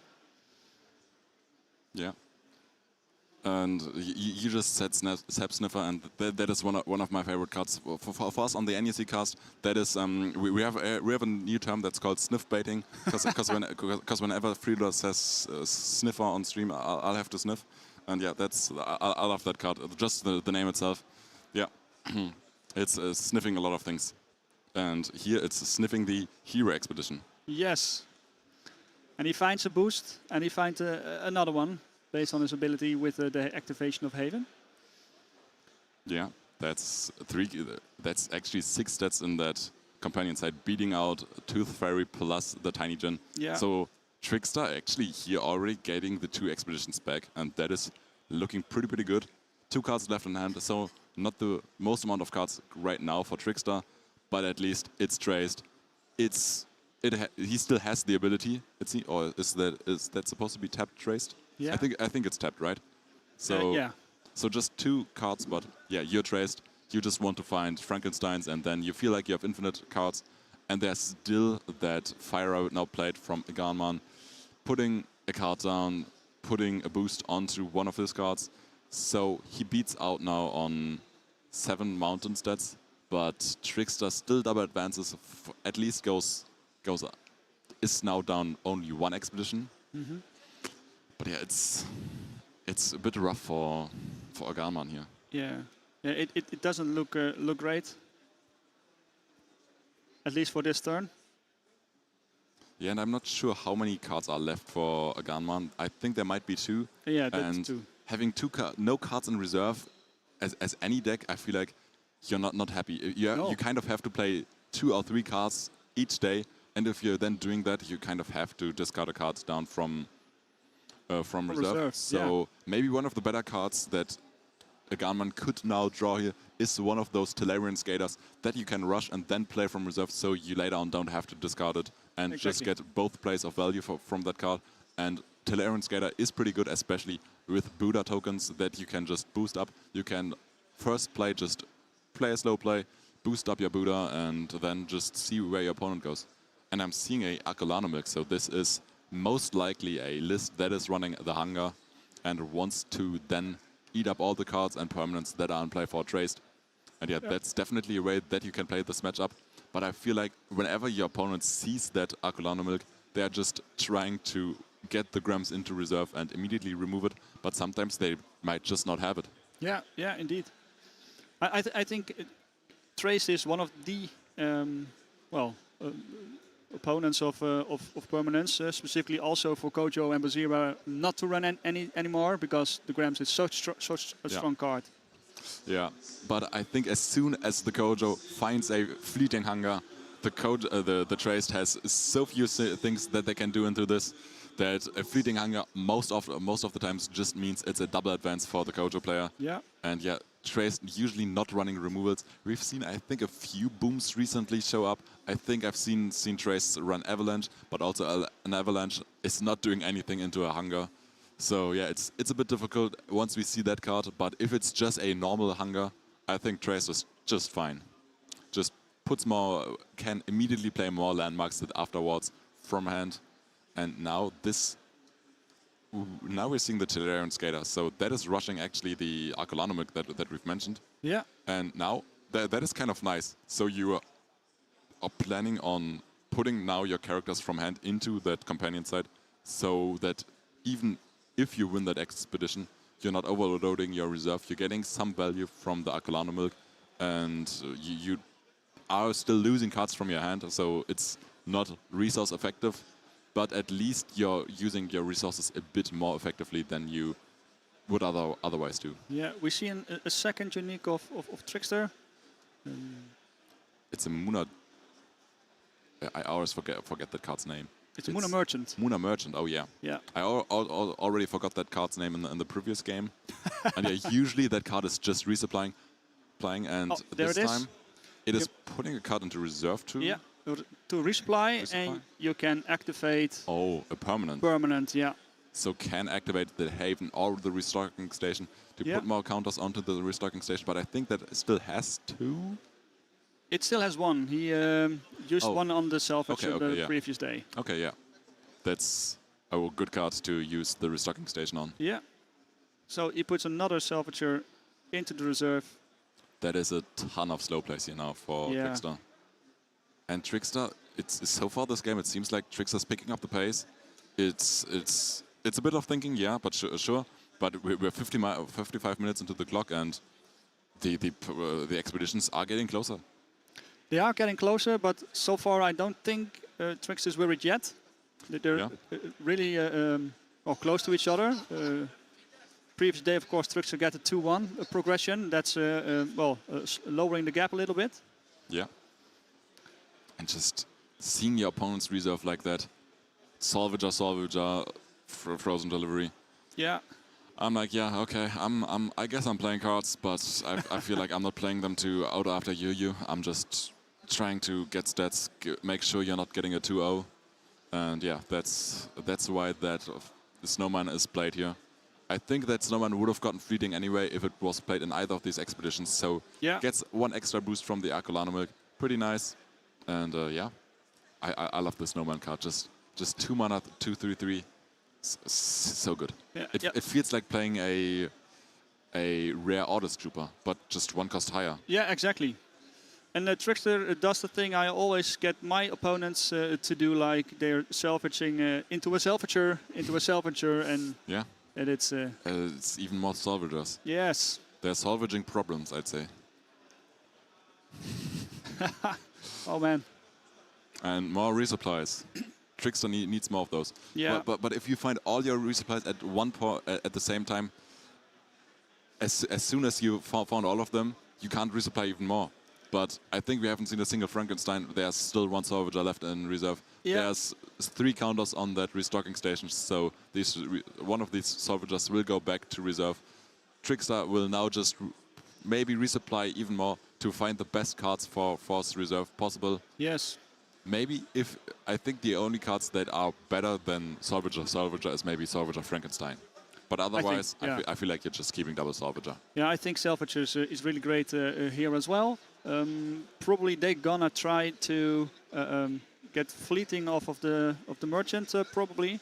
Yeah. Yeah, they're doing it directly, and I think that is some great usage of just the mana you have.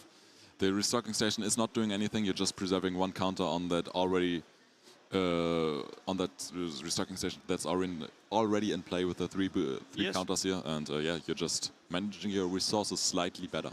Yeah, and of course it's an infinite combo. You can play the merchant, trigger the 2 counters, use 1 and net up 1. Very true. It feels like a Frankenstein at that point, but it's a bit better than a Frankenstein because you get the permanent trigger plus putting a card into reserve to resupply. Yes. So yeah, that merchant is a great card here. unfortunately, the only downside I have to this, we have to point out flaws in these uniques, right? Because it's world stage. If you're not player, there are still, you can still always optimize your uniques, and of course the optimization on this this Muna merchant I see is just have these triggers on play and not just from reserve. Yeah, so, indeed, on an arrow and from everywhere. Yeah, exactly. Yeah. So if you want some improvements on what uniques you should be looking for, look for Trickster's Muna Merchant, but on play, both of these triggers. So I think based on the cards in the hand from Aganman now, he got a hunger. I think Trickster needs to do it 2-1 now, otherwise it might be a game over next turn by playing the hunger. How much mana is the Kojo on? I think it's 7 or 8. Okay. Yeah. So if Aganman manages to trade here, get the Akolano Milk into reserve, into play, and then play Hunger, I feel like that could just be game. I think as well, yeah. So now Trickster really needs to find an find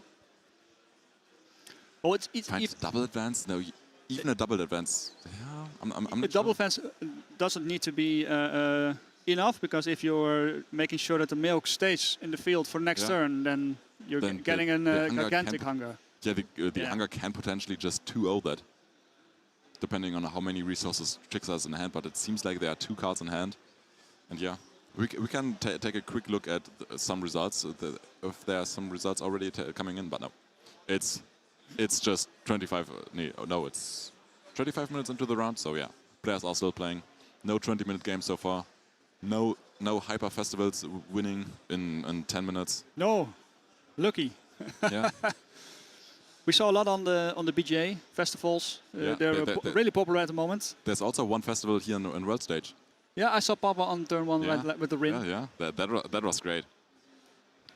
And it's just still keeping that hunger in the hand here for Aganman. There's another snowman, but already playing the milk, so not quite planning on playing it this turn. Maybe not quite planning. Oh, that is so few resources. You're out of cards. Yeah. You're not making any plays anymore. And yeah, this feels like a easy 1-for-1 and probably just as easy to 2-0 this. Yeah, 2-0 I think as well. But at least that milk is staying in play, and then you get 4, 5, 6 counters on that hunger. So it's a 9/9 gigantic, because there are 2 landmarks, 2 cards in reserve most likely.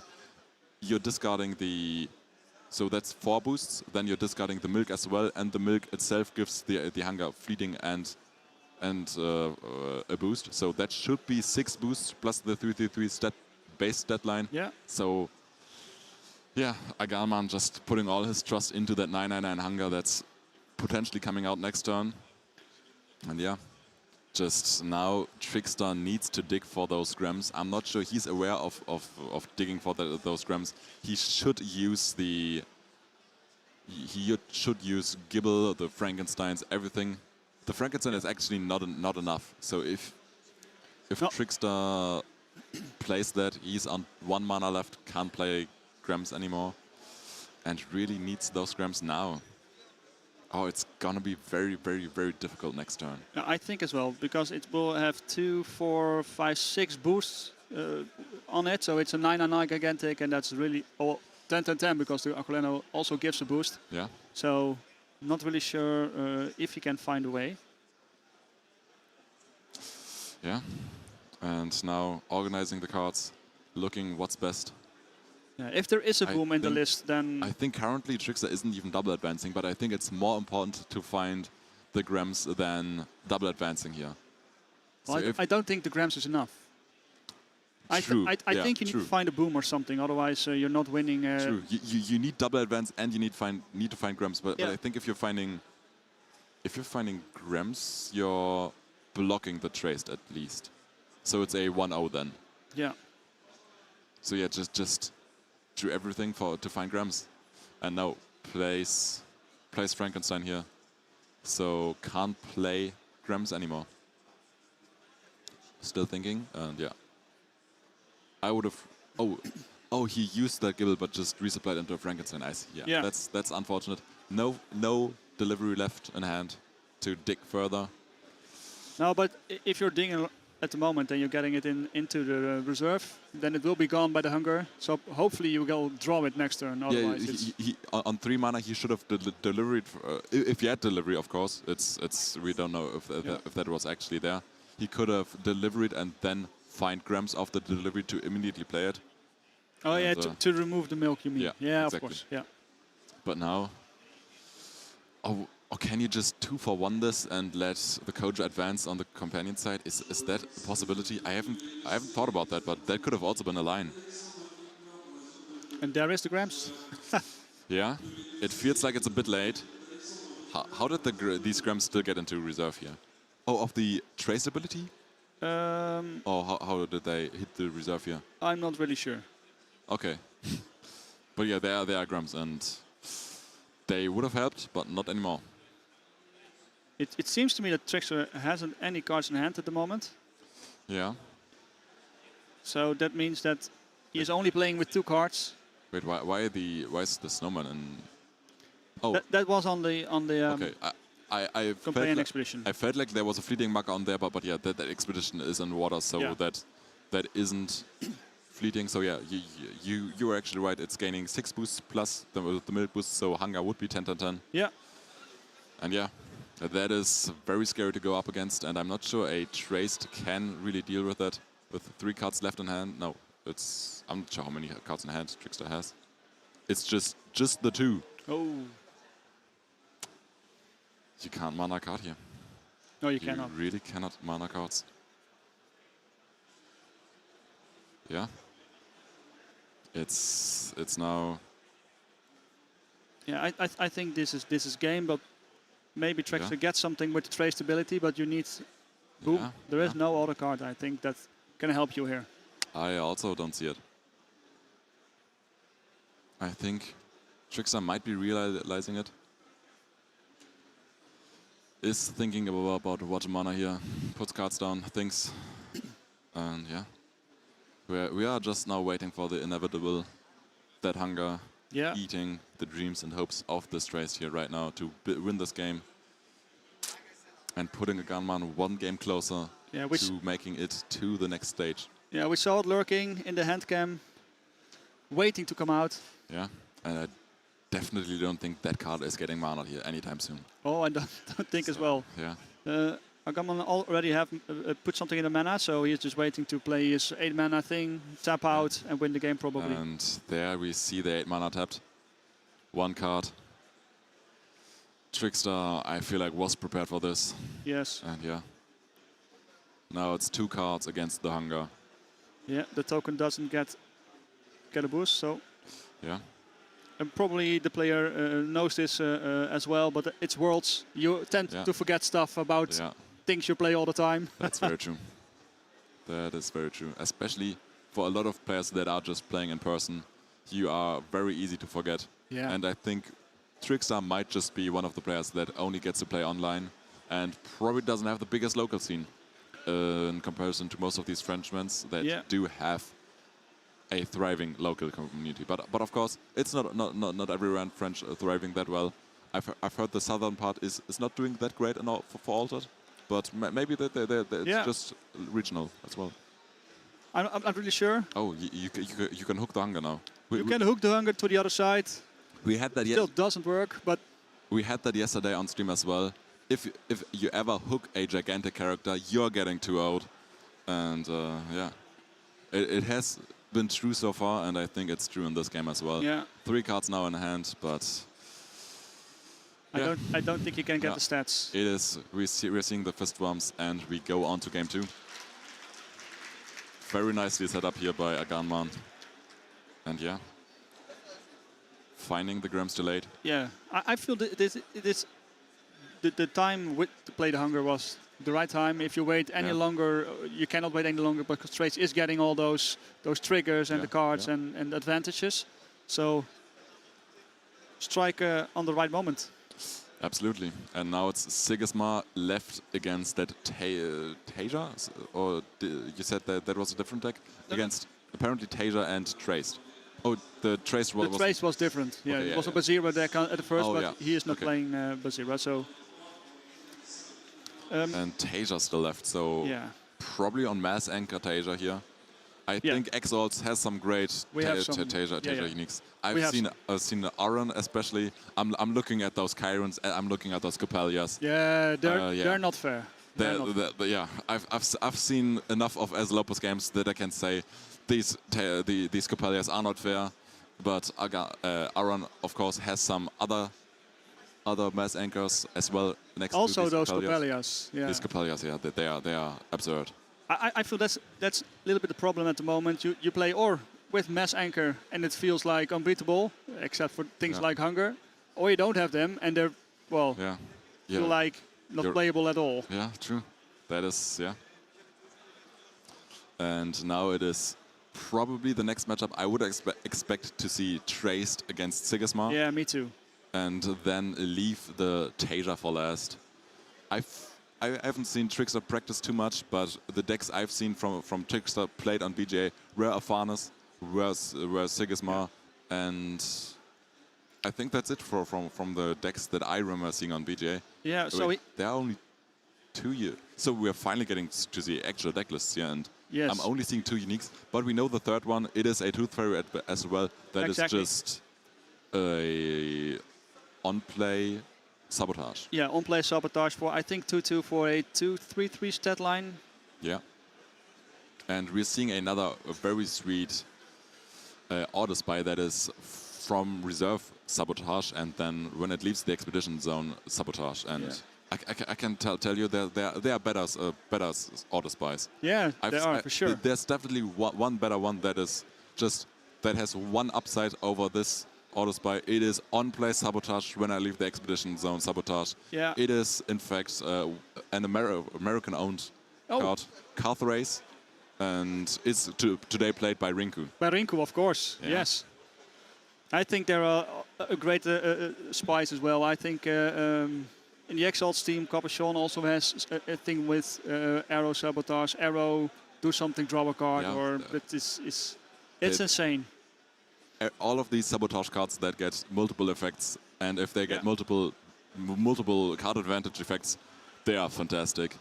And it doesn't really matter if they're just from hand, from reserve, or anything. As soon as it has 2/2, you're kind of feeling good about it. Yeah, indeed. I see here a lot of one-offs. So we got an Ishimboshi, a Milka Haven, a Mass, all one-offs. The Ultron teammate was also a one-off, it seems. Yeah. So yeah, and now going on to that Sigismar matchup. That is a fantastic fantastic token. Oh, I thought it was a sticker, but it's really a token. It's the one that they gave away somewhere. Yeah, I'm not very sure where. I'm not sure. Have you seen the Gnome School new tokens? I didn't. I just met him here while I was eating, but I need to find them again. Yeah, if you find them, you can get one of these. Yeah, Marek, this one he's again, I will find you somewhere. Yeah, I've also been told that we might get Marek here on stream at some point. Oh, then I'll stay here. Yeah, that's a great idea. Yeah. So Sigismar into Traced. What do you think is in the advantage here? I think it's Traced advantaged, but yeah, Sigismar. It's Sigismar, so Sigismar can do everything and can just also beat Traced, but I think it's still just Traced favored. Yeah, I think as well. I think you need to go really fast. Someone asking in chat, only 2 uniques? No, the third one just... There's some bugs with the uniques on the website, so I think it's just a one that's not displaying. Yes. Elio asking if slow playing is violation at Worlds, and no, it's just you're losing the game. So yeah. So yeah, but no. Is it actually you losing the game? Actually, is it a violation? Can you get called out for slow playing? Yeah, you can. Right? You can. Yeah, so don't slow play. Exactly. No one likes it. So yeah, just don't do it. And we see Restocking Station, that fantastic Muna Merchant and Restocking Station opener. So I feel like that Muna Merchant will never ever leave the reserve unless it's sabotaged. And there are definitely some tools for a... Wait, that was a 1/1, right? Yeah, it was. Okay, yeah. The Keelan Elemental is just a little bit bigger than the Orders Trooper.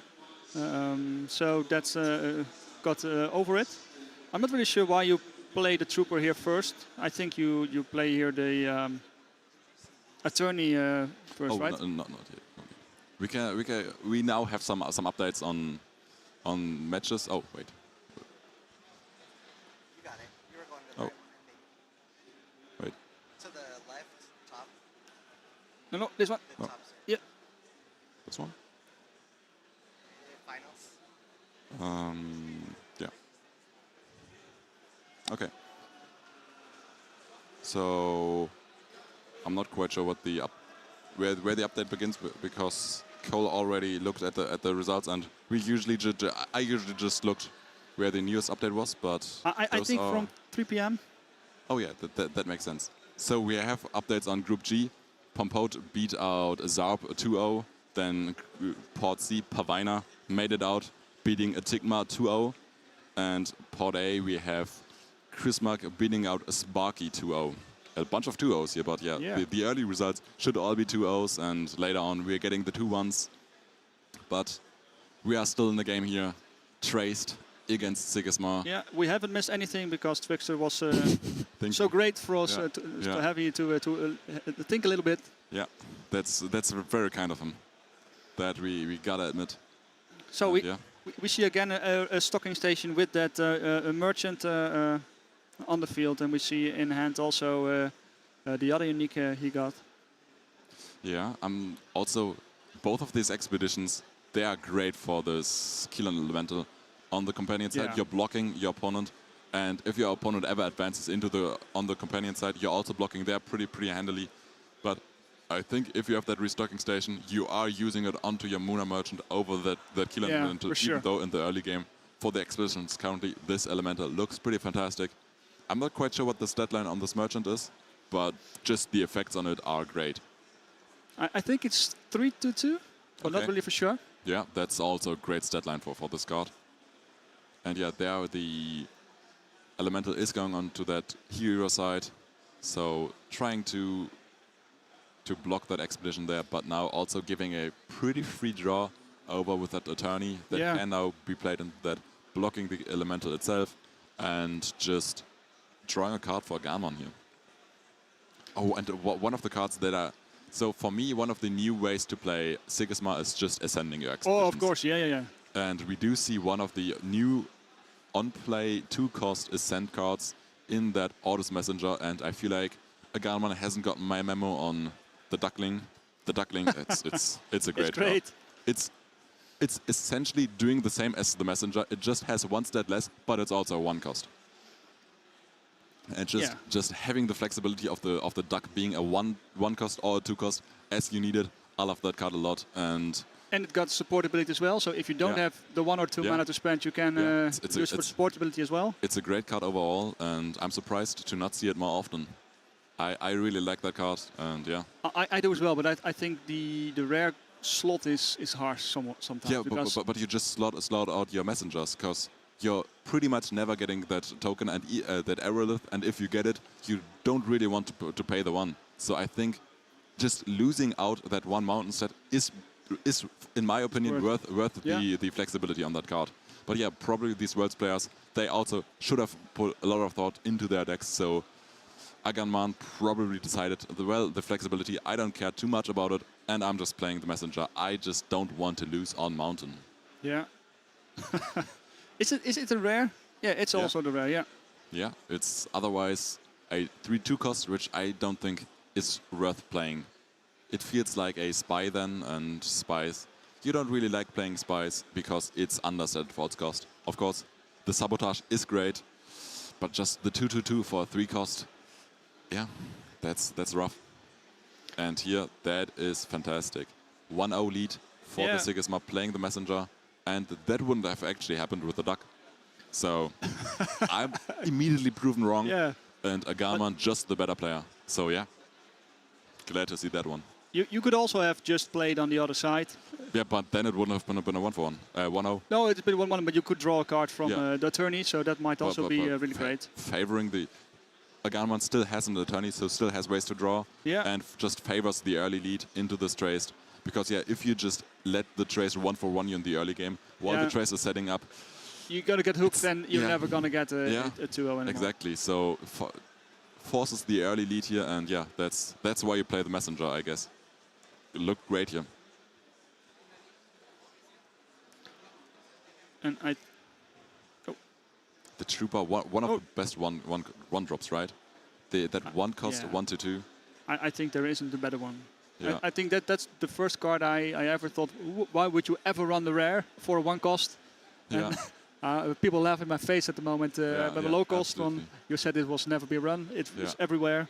Oh, there's a foundry mechanic here on screen, and I really want to see what this one does. Yeah. It has a lot of text, so I could imagine this being a token generator. Yeah, probably. And I think there might be a secondary ability, so I could see this being a draw card. Oh, and I think I do remember this card specifically as well, because one of my teammates had a foundry mechanic just like that I just described, and it drew a card when going to reserve. This might be it, but I'm not too sure. We'll hopefully figure out shortly. It's there. And yeah, it's exactly, it is Keelan Guy's unique that he once said. It is token generator, and when it goes to reserve, because und card, so draw a card, yeah. So yeah, that is great. I'm not sure that Keelan knows that his card is played here. I'll definitely tell him later on. And there's the token generator. I think it's even, is a target expedition for the token generation. I'm not sure about that one. But yeah, it's a fantastic card. Drawing cards. And yeah, thanks. We're getting some water. Do you need water? Oh, you're getting this water. Merci. And yeah, just beating all these tokens. But I think that's still very possible here for Trickster. I think as well. I think even with the hooked, you can hook something on the other side. You're currently hooking a 1-1. That's not the greatest. That's not the greatest, but they're on forest, so you're still 2 up. Yeah. That is true.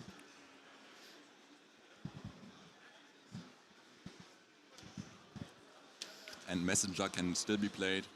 And I think the Messenger should be the card played here, because if you're playing a card from hand, you have to discard one. So Messenger makes the most sense. You're on 2 mana left. Yeah. So that would fit perfectly. And ascending an expedition, you like to see it. Just advancing. So effectively, the Messenger to me is a 2.5, 2.5, 2.5. Yeah, exactly. Yeah, yes. Great card. So Trickster is thinking, well, I cannot go a 2-0 over here, so I will remove my docking station, or how's the card called? Docking station? Restocking station. Restocking station. With the grams, he's destroying it for another brass buck, getting in the stats probably high enough to win that expedition. Oh, and actually doesn't go for the Messenger here and goes for the Legate instead, getting to sabotage one of these cards here, and probably wants to go after that merchant here, because that card has been doing things over and over here for Trickster, and just finally getting rid of that card would be pretty good. But the restocking station was sacrificed for the grams. I see. Yeah, makes sense, but still finds the 1-for-1 here, of course, for Aganman. And yeah. So I think we're currently heading into day 3, and the trace finally is getting online. Yeah. Day 4 even. Still has only hooked in reserve, so that is, especially into Sigismar, I think just hooking tokens, you don't really like to see it. And there's still a token generator, so there are gonna be a bunch of tokens, and Aganman can choose where those go. So that's a bit rough, but at least you're getting your potentially get. Oh, I saw a reef, so you can immediately get rid of that foundry mechanic. Yeah, and I think you need to keep that. Yeah, I feel so as well. But otherwise, there are 2 uniques here in hand, and I feel like you're gonna keep uniques. They are yellow cards. They have to be good. They have to be good, right? But you are going into 6 mana, so you can play hooked. You can play one of. I think these Anansis were 2 cost and 2 3 cost, if I saw that correctly. So you kind of need to find another 2 cost, and that should pretty much be possible for Traced. Yeah, exactly. You're playing hook, probably get a token to the other side, draw a card, getting Traced online, and the day after you gonna activate Traced, and one of the Anansis will probably come out. Yeah. And what's he going to do? He's playing hook. Yeah. First action, just get that 5th counter onto Traced, so you can finally put cards into your reserve and draw cards. There we see the immediate answer of just playing that Foundry Engineer, and now the token generation starts here for Aganman. So what you're going to do here, you also got a salvager. Maybe that one is giving you a nice FTU and a resupply as well. Yeah. Salvage are pretty good, and especially if you have Anansis that can put cards into reserve, you can first put the Anansi into reserve, then put the Salvage into reserve, and then hopefully find another 1 cost, because then you would otherwise be left with 1 mana, but you could also technically play Anansi, and that's it. Just play one of your Anansis from hand, play the other one from reserve. That should technically still curve out. But yet you are seeing 4 mana untapped for the Sigisma. You see the token generator and you just fear of all the 1 costs that could potentially come out here. You could just see Messenger into 1 cost and a ton of stats coming out. And that's what you are fearing here at the moment for Trickster. But now has so many cards in hand here. That is... I did not expect that. Tell Gus there will be a new bracket command for phase 2. Okay. Okay. So, Gus, you're asking for a bracket. The one today is... There will be a new one, but currently not for stage 1. And we will get one for stage 2 later on, as soon as that's happening. So we are now still in stage 1. This is the group stage, and this is the last match of group stages. The winner of this one gets out of groups, so the loser already has to go home. And after that, we are going on to stage 2, and I heard that is then double elimination. So yeah, then we get to see players face other players than they just had to play. Or maybe no, I think usually after group stages you can't play the players again that you had in your group. Well, until the finals, for sure. No, I think just in round 1. Oh, in the first round after group stages, yeah, I think you can't face the players again. I think it's mathematically probably not possible that you match them all in opposite brackets. Exactly. Oh, technically, I think it could actually be possible, right?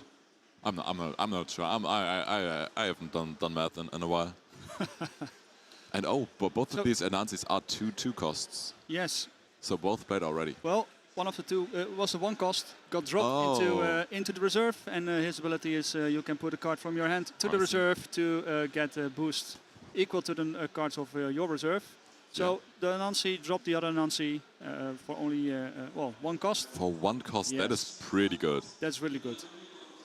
And now still has the Salvager. That Salvager is not getting a lot of stats, unfortunately.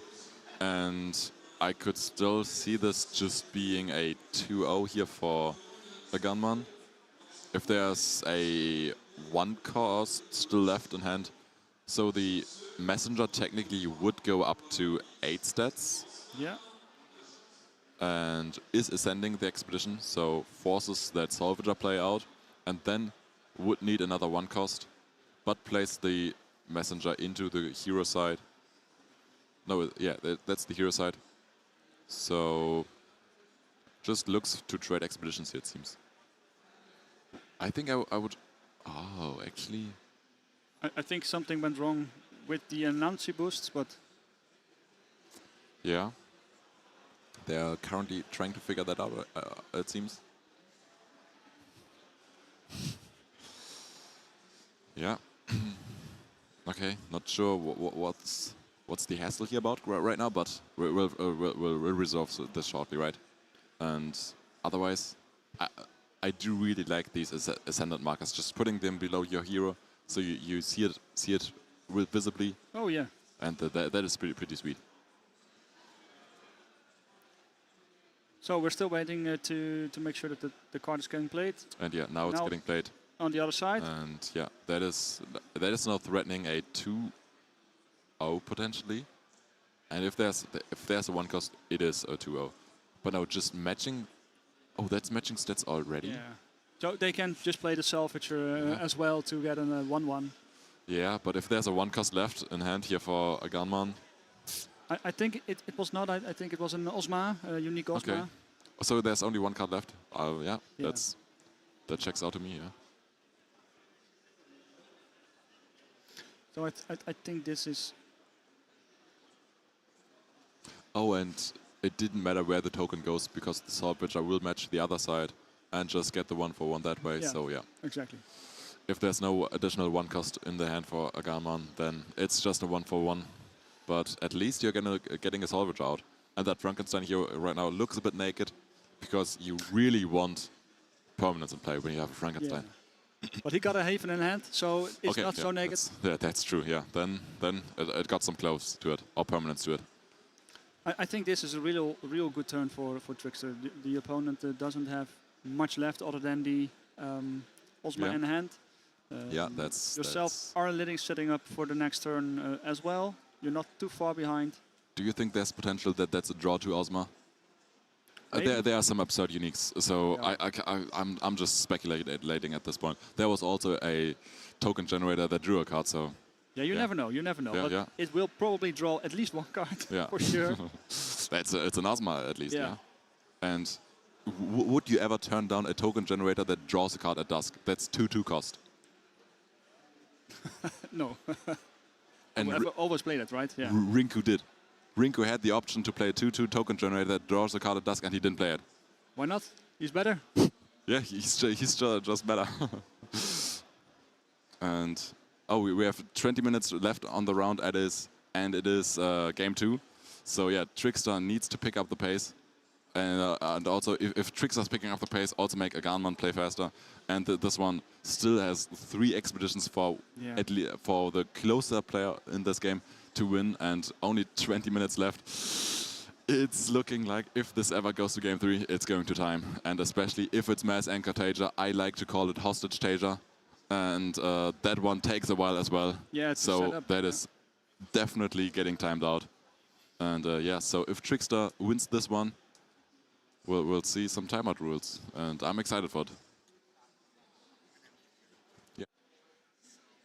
If players bring up end of time, that's the feature that explains it. Just remind them, the players should know all the tools. These flyers have been everywhere. Yeah. Everyone's been through. So Trickster's playing the Frankenstein into a bug-out bag, and there is the Ozma finally. Yeah, and hopefully we get that one on screen as well, so we can see what it does. But I think there are 2 abilities on this one, so I think it's a token generator that draws cards. There's a bunch of text, and yeah, that looks like a token generator to me.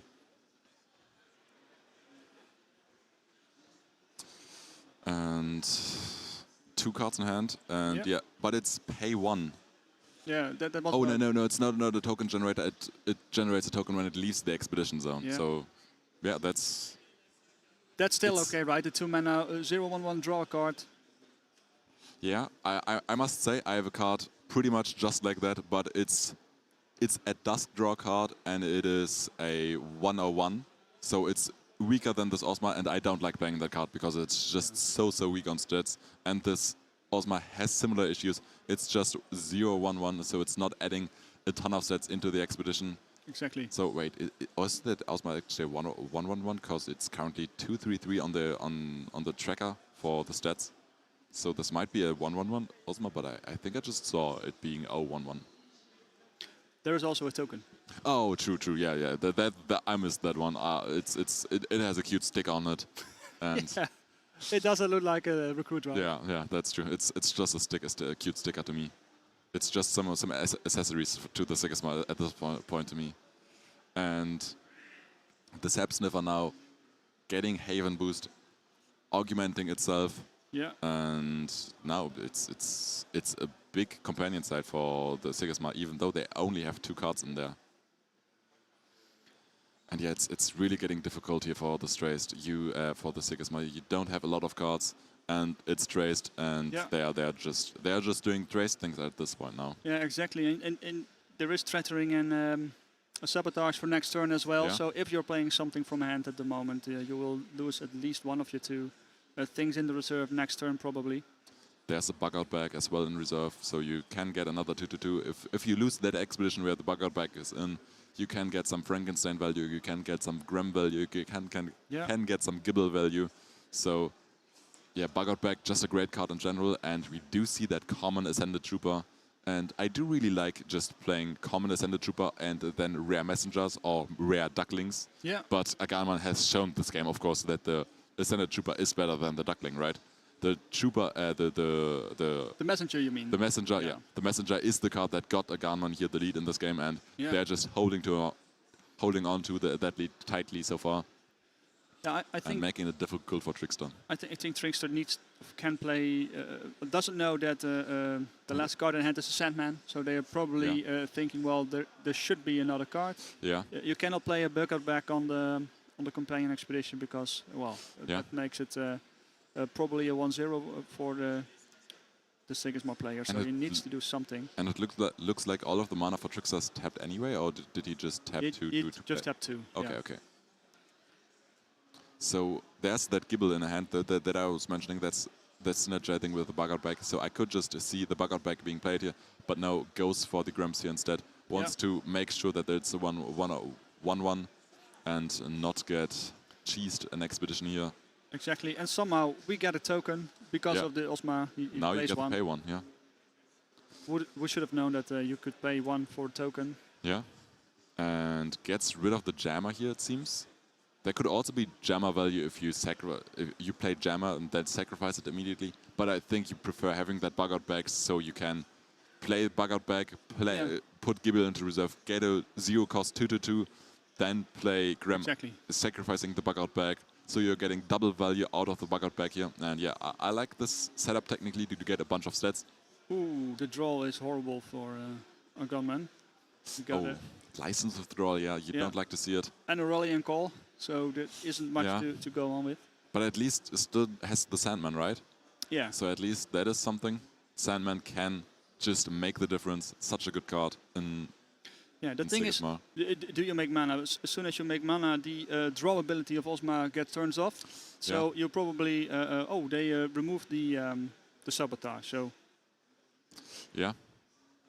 Keeping the bug-out bag, I like that play. Just it's a lot of stats, but of course then that Osma gets a draw and gives more options over to the Sigismar. And and Sigismar's going first either way, so the sabotage couldn't even hit the Osma if Trickster wanted to. Yeah.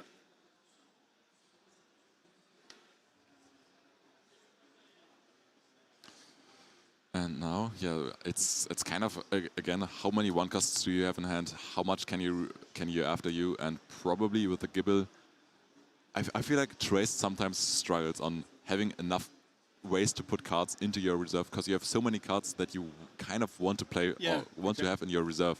There's like Frankenstein, there are the Salvagers, there are the Gibbles. They are all. You can technically all play them from hand, but you really, really want to have them in your reserve. And if you can just put 1 card into your reserve, you need a way to untap your Trace, right? Yeah, exactly. Make that hero even more broken. If you need some tips how to unbalance the game, just contact me. I have some great ideas, and I also think we should add 1 expedition track so slower decks can finally start playing the game more consistently. No, let's not go there. Maybe I agree if they ban Celebration Day. Oh no, then I'll keep the 3. But it's always like if you're next to each other, you keep losing to Celebration Day. It's never like, well, I'm so far ahead or so far down yet, but it's always if you're next to each other. Yeah. That's part of the plan, yeah. So, they did mana, so the ability to draw a card of the Osma turned off. Yeah. So it's now a really weak 2-cost. How was their resupply for Trickster? How did that? He just played. He just played hooked. Oh, true. Haven. Haven. Yeah. Haven. Good card. Good card. It's a good card, but you don't have. You got the Grams, so that's great. Yeah.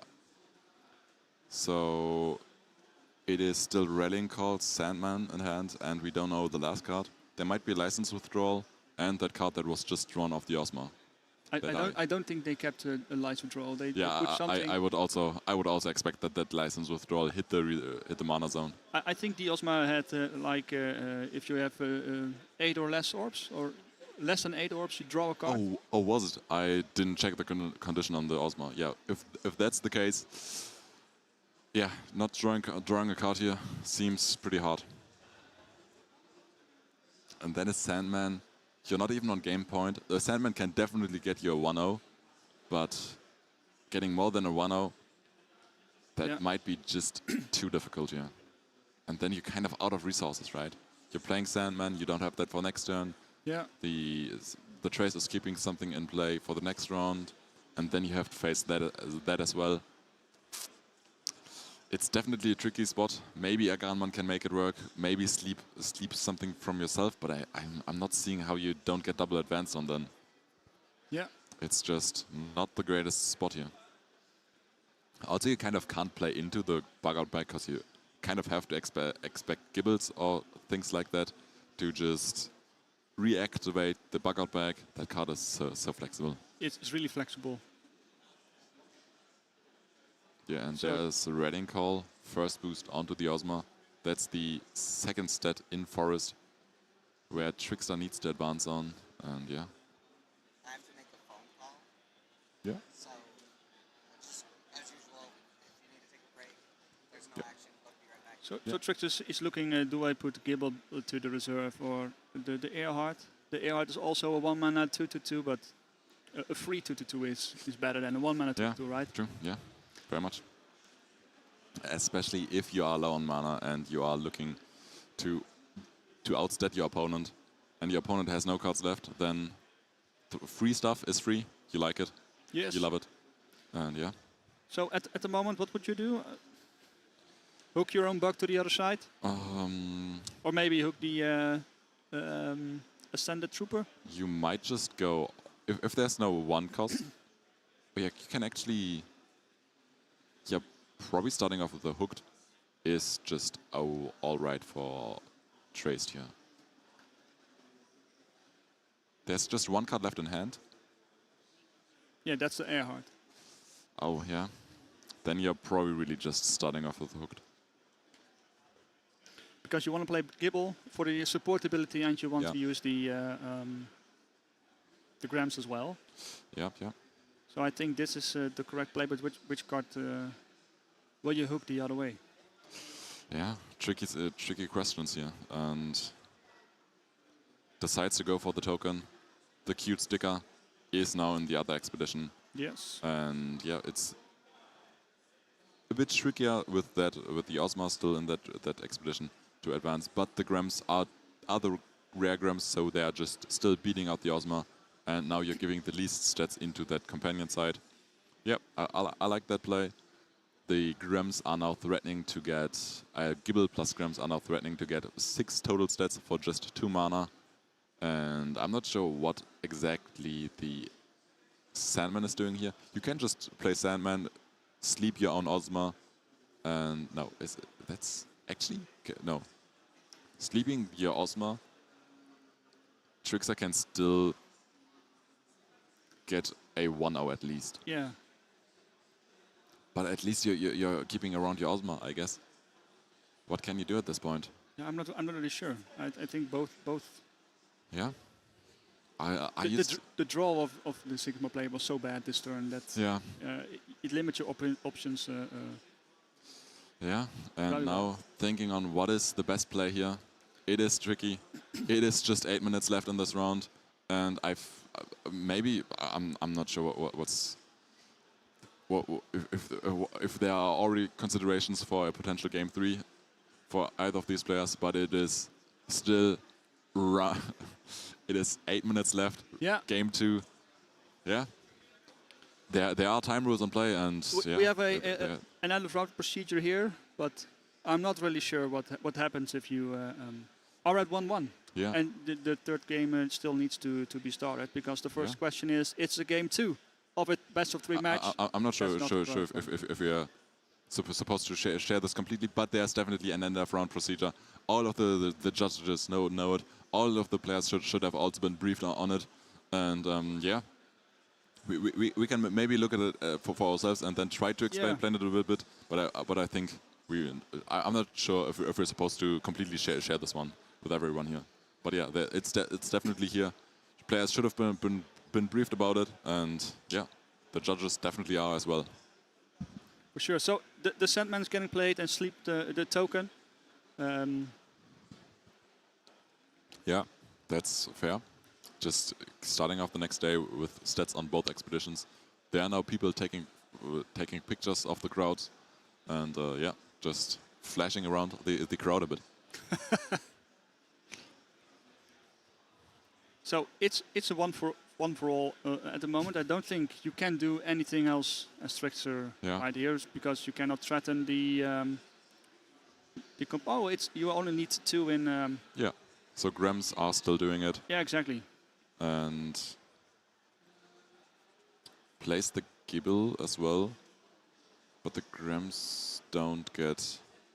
Oh, uses the supportability of the Gibble and can now technically play a character with 2 and Forest from the hand to set up the reserve a bit. Is not doing it. Okay, can just take back actions now. Interesting. Okay.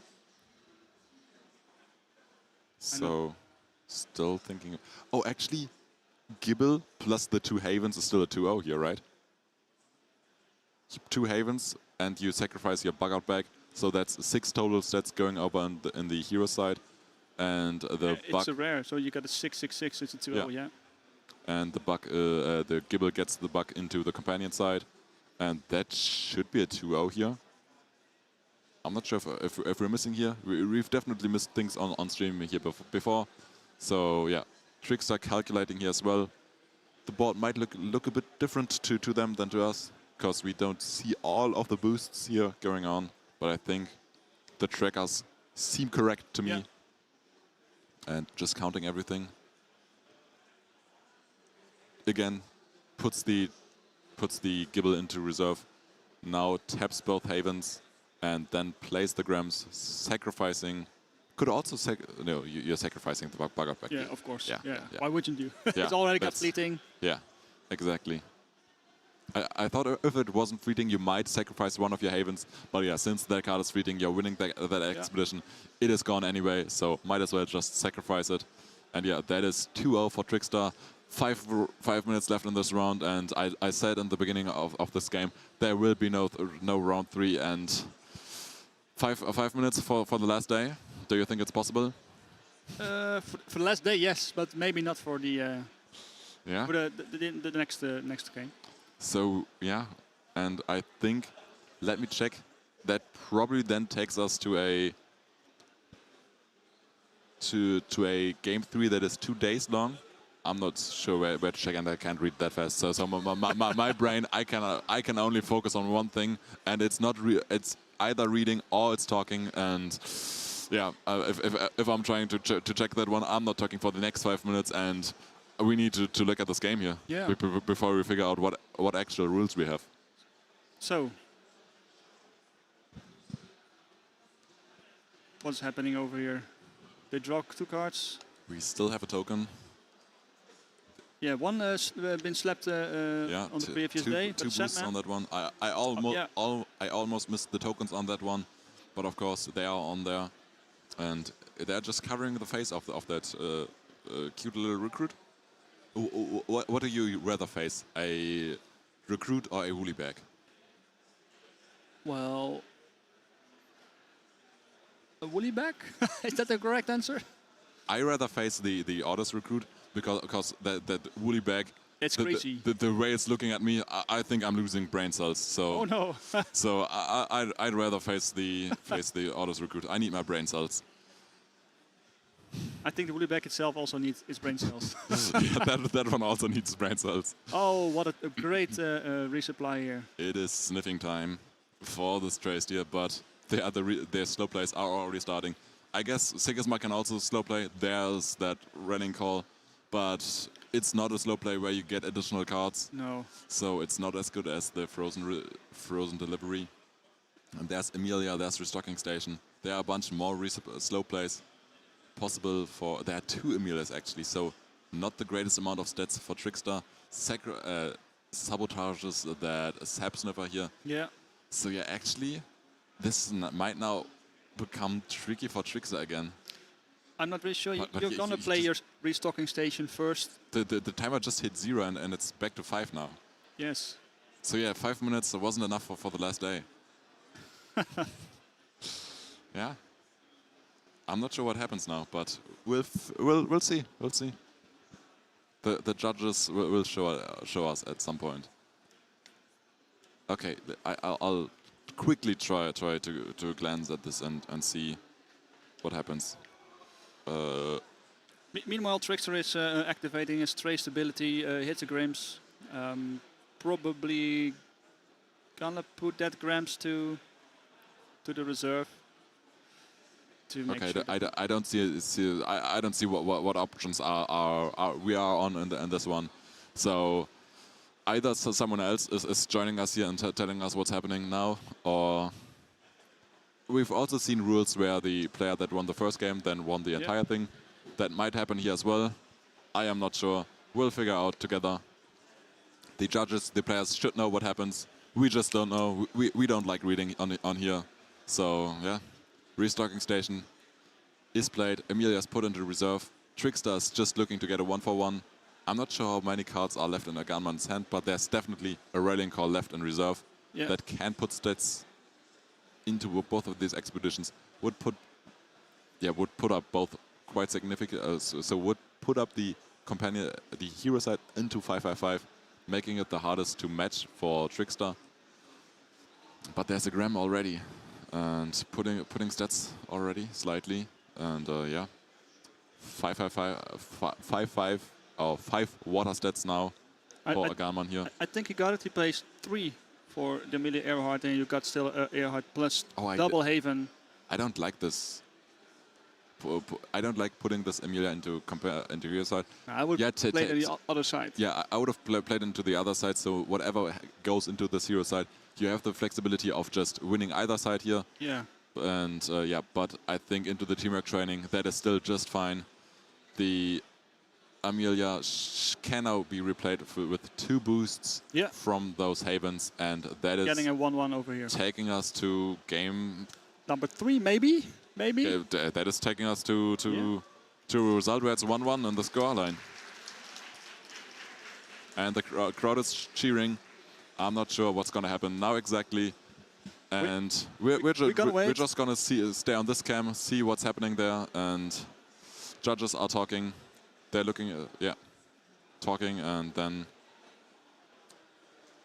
we also had one of the judges yesterday come over to us and then afterwards explain to us this situation. But they're of course more focused on the games right there than focused on us. So if they're coming to explain to us, it's probably like 5 to 10 minutes after that game has been resolved. So we can't really tell you immediately, except Cole comes back and now tells us the rulings. But I will not read that chart.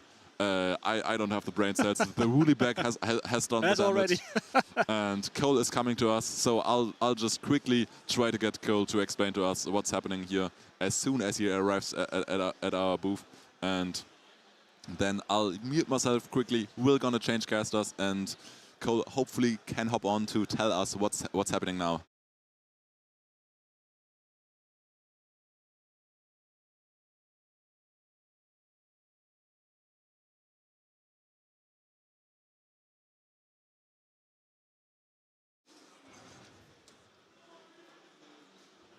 All right, so it's 1-1 right now is what you're telling me. And the time has been completed. Oh boy. So I am not 100% how this one is modified, if at all.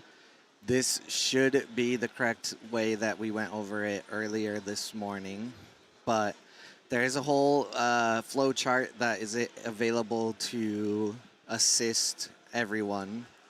So they are at end of time. I don't know if they have 10 minutes of overtime in this one. I think they had 5 minutes. They had 5 minutes, and those 5 minutes are also over. Oh my gosh! All right. So, but they're setting up the board. Yeah. So we might get a clarification from a judge later, just so that there is no confusion. but what we have on the flow chart is they're just starting game 3, right? Yeah. Okay. It seems. Oh, does this even account for that? Just starting game 3 with no time left? I don't know if that's happened yet. Yeah. I'm not sure yet either. Let's see. Let me just ingest this here. If reaching here after the end of an overtime, call a judge. Of course, that's just to make sure that that goes well. I do not believe ties are permitted here. I think the issue here is they haven't even started the game 3. So if it is the same as yesterday and they weren't even started, what they would do here is play 2 days in this final match. And how I equated it yesterday was kind of like overtime rules. I think that was incorrect. So, or not, overtime rules in the NFL. I think that was incorrect. I think I just saw it or someone told me wrong. So, let's see here. We can't, I'm pretty sure in this situation we can't have a tie. So that's another curveball. So we can't have a tie. So let's see here, including play, normally current day was an arena. Yeah, I think we're going to have a judge come on. Yeah, because I think so too. And I don't know if it's ever been the best of 3, 1-1. The third game wasn't even started. The third game had just started. Yeah. Trickster played Kuko on 1 as the first player, and then there was an immediate Sandman, so it's a 2-0 already. And yeah, that's... Okay. To me, it's looking like it's game already almost. Okay. Like is there a way that Taja can 2-0 on day 2? I mean, there's a Kuko that Kuko won't be beaten, but do you beat that other side with no anchored characters going into the day? I doubt it. As a Taja, so, Sandman I'm coming in clutch here for Aganman. All right. Probably taking him into the next stage. But yeah, it seems like we do have that 2-day game.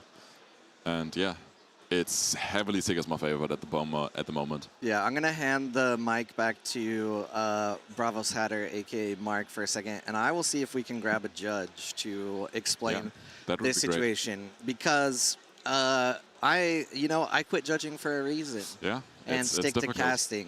Because there is this lovely flow chart, but the way that I'm reading it is we can't have a tie, and the game wasn't even started when all of the time was out. So what do they do there? So I will find someone to break it down for us. Yeah. All right. Here's Mark back. So yeah, we are still on that game 3, and now there's that Kuko beating up a Orders recruit. There's an ascended marker in that Orders recruit's expedition. Yeah. Oh, that is from the Sol, and now also the recruit got a boost. So that is actually pretty sweet, because now you have a 2-2 recruit into a 2-2 Kuko. Oh no, that's a 3-3 Kuko. It's a 3-3 Kuko, yeah. How did that Kuko get a boost? I'm not quite sure, but you can play that one Sol. from the token and one from the Tasia itself. Oh, true. The second token, yeah. But you can just play Sor again, so that recruit is beating that Kuko. Then there's a resentful Robin now again, getting over the companion side. There's a Spindle Harvester, but do you have a way to beat a 3 water stat Sandman in that companion side? That might be the difficult task here. Yeah. And tapping 2 mana. So what will be the play here for Aganman? We don't quite know yet, but I assume it might be either the Sandman that we already see, or probably a Ascent character. Yeah. Yeah, it's crazy. Trickster also got 2 mana left still, so... And it's an Ascended character. It is the Ascended Trooper. Yeah. 2-2, ascending the expedition, and now needs... Oh, wow. Oh, wow. I was not expecting that. It's a 2-0 for Trickster. And are we now going into day 3? Who... Okay, I did absolutely not expect that. Me neither. Yeah, yeah. Well. And Trickster wins it. It was. Did you see? I missed it, but I have an explanation. You have an explanation. Okay, so you can take the mic then. So, all right. Hello, everyone. This is Kohlrabi again. My thought was correct, but I, always want to make sure I double check before explaining. So, because of how this went, and because we cannot have a tie in this part of the stage, this event, what it is it goes 2 days. They have 2 days. Obviously, at the end of those 2 days, if someone is winning already, they've progressed further than their opponent, they just win. If not, it goes to arena.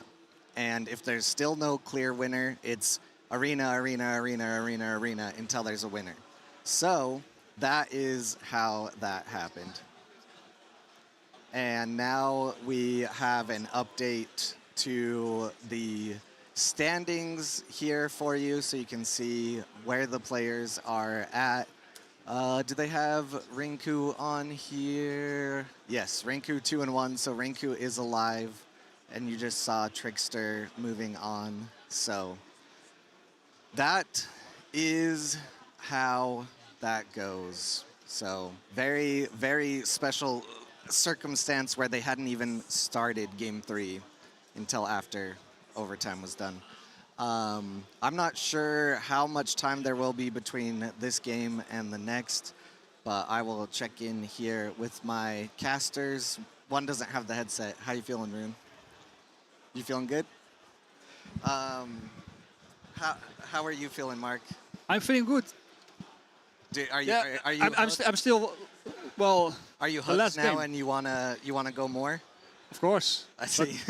See, Mark was another one of the people that was like, I'll just do 1 hour. And then you get in the seat and you get here and you're just like, I could be here all day. Yeah, but I got to cast Trickster, so you already know 1 hour is not enough.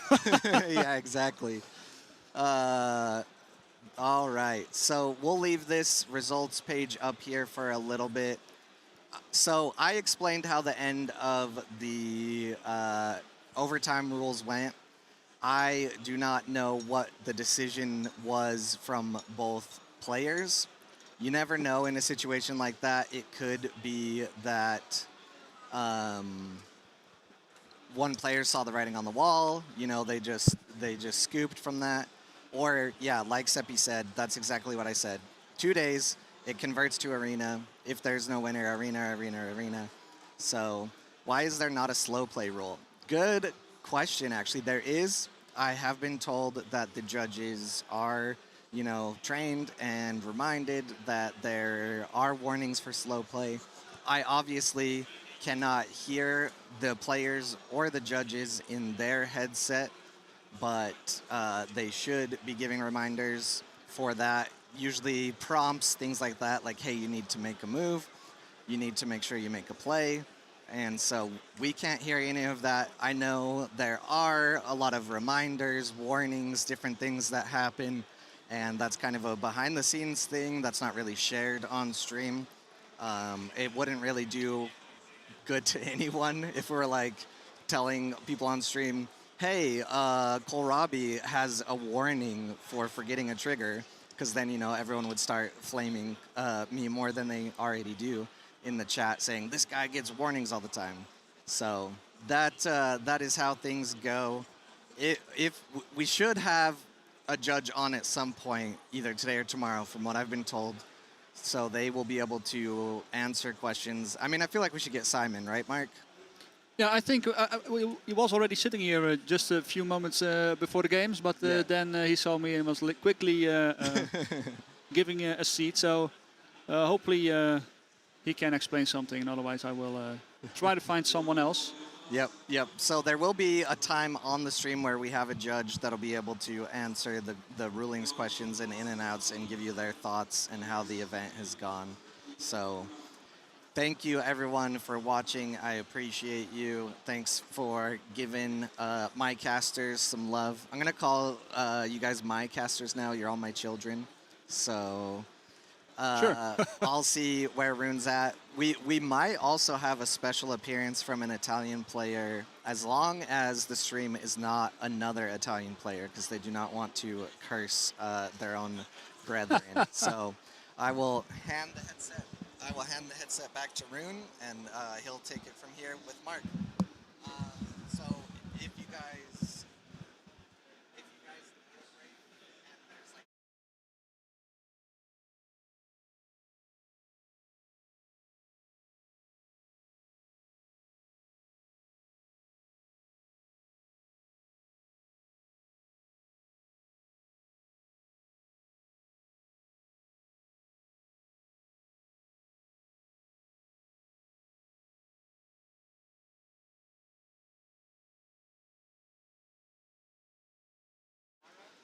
So we definitely gonna ask Cole for an allowance, as we are his children probably, yeah? So We are gonna switch over to our camps here as well. So you can see us, beautiful people here, of course, as well. And I got some spicy news. We already just saw the matchups there, and there is Javi Navarro playing against Moondust, and we've seen Moondust before on stream. Yeah. And I was just told Javi Navarro also has Auroch in the lineup, so it's a Auroch v Auroch. Who would have expected to see two players bring Auroch in this finals here? And that is crazy. well, Just based on the names alone, I think you could have expected that, right? Yeah, I'm not Moondust, of course, but Javi Navarro, I didn't recognize that Javi Navarro was also playing Auroch. But yeah, I was told Javi Navarro also has like resupply uniques. Yeah. But I heard from Nico earlier that those might just be two-cost resuppliers. So I think the one-cost from Moondust slightly better. Slightly better. But if you're comboing against each other, I don't think that matters too much. It just... If that's the stream game, I would absolutely watch that. But I think I've been told that there might just be a different stream game. So Okay. yeah, we'll see that later on. And yeah, I still can't believe that Trickster game just now. How did he come back the 2-0? That is. I'm not sure, but let's ask. Maybe we can hit him in. Yeah, if you get him here on screen. Yeah, then. Two Exalts players, so we might get Trickster here now. That would be cool. Then I would leave and let the stage to the Exalt players. I've been here a long time, and I love talking to you guys. I'm not listening to you. I'll sadly, once again, if I'm reading, I'm not talking, and yeah, I just want to entertain you. And I'm sorry for not answering your questions. Therefore, we have Cole a lot of the times here in the stream chat answering questions instead of me. So I run quickly to Quickster, and he said at the end of day 2, that's arena rules. If it's the same, then it matters stats. Oh, so it's... So that... okay, so the day 2 was... It was expeditions, and then also at the same time it was arena rules. Yes. Interesting. Okay, yeah, that favored, of course, Trickster here. Yeah. Interesting rules, yeah. So if you have like expeditions are the same at the end of the day 2, then they're gonna look at the stats. Yeah. And if they're the same, winner. then expedition. Yeah. Tiebreaker. That is interesting, yeah. I thought you're gonna ask Trickster if he wants to come on stream here for a quick second. Oh, I also want to do that, but he was in a hurry probably to go to the next match. Sure, So sure, yeah. They have to play, I guess. Oh, also get a break. So yeah, that is very fair. So get some rest, get the mentality back. Play some faster games, not get timed out again. No, and exactly. I think the decks for Trickster are strong enough that he doesn't need the timeouts. No. He can just win like that. And yeah, interesting rules for sure. Yeah, I can only agree that yeah, but so we can't sit here for two days in a row and just watching one game. So we need some timeout rules. We can't allow Trickster to hostage the entire tournament. And yeah, if we have players like Trickster in here, so we need some time rules to just... We don't want to sit here the entire day. Yeah. And, yeah. We're going to have Simon come on. Oh, some great news. Here to answer questions. So, one of the judges and well-known AOL owner, Simon is coming on later on. Creator, yeah. And Simon is coming on as soon as he gets from the judging and gets here. So that will be great. He will explain some things. And we see him walk over here. Yeah, sure. Yeah. And there's one personal question to me. Runefolk, can Hostage win Worlds? I don't think it can. I talked to Rinku earlier, and his lineup doesn't include Hostage, sadly. He has brought Traced over Hostage, but he did say to me that he wanted, that in his groups, he wanted Hostage over Traced, that he thought he would have had better chances to get out of groups. And I think that might have been true, but Rinku still got out of groups and now gets to play Banish. And I think Banish's lineup probably includes Tasia, so would have been hostageable. I'm not sure what the other lineup is, but focus the Tasia, hostage the Tasia. That sounds great to me. But it could have won, but it's probably not brought. I haven't checked the other decks, but I think the only player that was likely gonna that was possibly gonna bring it was Rinku, and he's not on it. So it can't hostage Worlds, unfortunately. So but yeah, I think otherwise that's it from us for now. We will go into a quick break, and then we'll figure out who's gonna be on here later on. And yeah, see you guys. See you guys then. Yeah, be right back.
Hello, everyone. It is Runefolk here with, wait, your shirt says Simon. Who are you? That's a bit of an identity crisis I don't want to answer right now. But jokes aside, I am Simon. You might know me online as Starshine Simon. I am one of the 3 admins that run the Altered Weekly Online League, or AWOL. And if you are watching the stream, this is the channel that we run for our events. Wonderful. So we have very limited time. I think the most questions people have are in the end of time. So I know you were not the judge on the stream table. Sure. But what happened from our view was all of the time, even overtime, was out before they even started game 3. So from what Cedric told me is you play 2 more days. Yep. And if there is not a clear winner, you go to arena and it's infinite arena. So how would you explain that as a judge? Sure. So with best of 3 matches in a format where there has to be a winner determined, there are a variety of different ways that you can determine the winner, but we said that this is a high-stakes tournament with everything on the line, basically, and we wanted to make sure that the winner for these matches was decided as close to the tournament rules handbook as possible. So with that being said, if a winner must be determined, we said that we would continue to play days until there was a clear winner of the 3rd tiebreaker game based off of expedition distance or based off of arena tiebreakers. So if the expedition distance was the same and arena tiebreakers was all tied or 1-1 and 1 tie, instead of having it be like how we had it for the last chance qualifiers yesterday, where the winner of the first match won the set because they won the first game or they won the full game that they were able to play, we decided that it was the most important that we had the players play to win using time as efficiently as possible, so they would have to play the last game. Yep. So And just to clarify the progress, at the end of those 2 days, if they're tied on expeditions, it automatically converts to arena statistics. Yes, and that's an important clarification too. There was some confusion from players over whether or not the board state as it currently stands is what the arena tiebreakers are, or if you have to go and play an additional game or an additional day. But no, it's still at dusk. So effects and status markers like sleep are still applied, and your characters don't leave the expedition. So you tally up all non-sleeping characters, see which statistics win 2 out of 3, and then move on from there. Cool. That seals it up. That is the full explanation. It looks like the game over there is just going through deck lists, so we have a little more time. How's the event been for you? Event has been pretty solid. We have had a couple long days, but the LCQs were ended pretty fine this morning. And then we had today's phase 1 of the tournament was pretty smooth. Players were able to play their matches. We had most matches finish within the time frame without using tiebreaker rules, which I was really cool with. And I think the Conquest format has had players experimenting and playing stuff they wouldn't normally play. So I've been excited to see some of the different things that people have brought instead of just the same tried and true strategies. So I really liked some of the different decks I've seen today. I believe it was Pompote has a really cool Akesha deck that's not a stall or hostage or prison style deck. It is a control tempo style deck that is playing the 4-mana landmark that exhausts something. Nyland, Withered Tree. Yeah, Nyland, Withered Tree, yes. Yep. What, I mean, chat, let us know what questions you have. We have a couple of moments here. I don't want you to miss a game, but also we wanted to get a judge on. Maybe Simon will have time to join us again tomorrow for any further questions. I do want to say, while it is possible to get confused because a tumult versus a WCQ versus an LCQ Sure. versus the finals are all different levels, and all of the players were briefed on these rules every day. But it is easy to get confused. But I don't want anyone to think the players were not told this ahead of time. I will say that some of the briefs were a little bit harder to hear, so I understand the confusion that came from players in certain regards. But as far as I'm aware of, judges near the ending rounds were able to convey to players what changes or concerns they might have had about their games. And as a result, I am confident that all the games that we had today played out the way that they should have. Wonderful. So, very important judge questions. What did you have for breakfast, and what is your favorite hat? I had some pastries for breakfast. I think croissant. I think I had a chocolatine, or what's... Oh, are you on Team Canada? I don't know. I had a croissant with chocolate in it, and I know that there's different ways to say it. So hopefully I didn't offend any French or Canadians or French Canadians in the chat. That's what I had for breakfast. Yeah. Yep. So, your favorite hat? My favorite hat. I have it, but I haven't worn it this weekend. But it is a hat that a friend got for me when he visited the Rocky Mountain National Parks in the United States. And I thought it was just a very sweet gift of them. So he gave that to me when he visited there, and it's a hat that is pretty neutral and goes with most things. So I'd say that's one of the best hats that I have. I also like this hat. You can kind of little bit see it. It's got a little ghosty. Ooh, that's a nice little ghosty. Yeah. It's my usual altered hat because by the end of the day, I'm usually tired like a ghost. Hey, good point, good point. Today, so you get here a little earlier than me. So you got here at 7:30?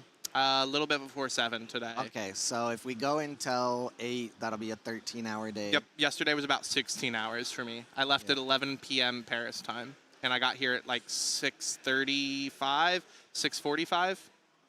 Yeah, 16, 17 hours yesterday. It was a long day. Today should be a lot easier. Tomorrow, hopefully even easier. looks like that game is starting. We'll see if we can get you back on. I will. Just 2 quick questions I saw in the chat that I want to answer. Most common reason judges had to be called over to games during Worlds. Nobody understands who goes first in the second game of a best of 3 because Altered is usually played best of 1. I had at least 30 players call me over to their tables on each of the LCQs to figure that out. So that was the most common. And then about deck lists for Worlds, I've talked with Cedric. He has given me the all clear to send deck lists to Tom for 39 cards for the World Championships. They won't be published until after everything is done. That way there's no competitive integrity issues, but they will be uploaded onto 39 cards at some point, and we are going to try to get the top 8 of each LCQ as well, but no promises on that. Cool. Yeah, that's kind of what I've been reminding people of, that you and Tom are working things out. Well, I wasn't going to kick you off right away. I was going to ask you anything else you want to say? You know, there's a lot of people that I wish could have been here that couldn't make it. Don't make me cry. I already did on day 1. I know. Not having Blue here has been hard, obviously. He would have had a great time, and he would have been perfect for the event. I also am struggling with being in Paris and not having my girlfriend with me. So that has been an interesting experience, too. So I wish both of them were here, but they unfortunately could not make it. But shout-outs to you and the rest of the caster team for holding down the English broadcast. They came here and they dedicated so much time and energy to do this as volunteer efforts.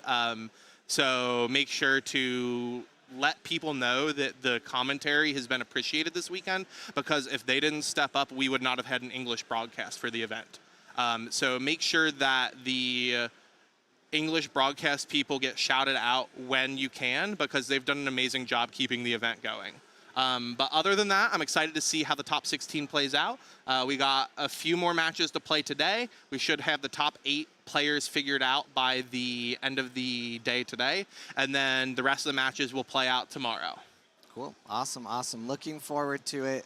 We will be back. We'll talk about more things. Hopefully you can join us again tomorrow. Yeah, hopefully I can too. I'll get Rune and Mark back over here.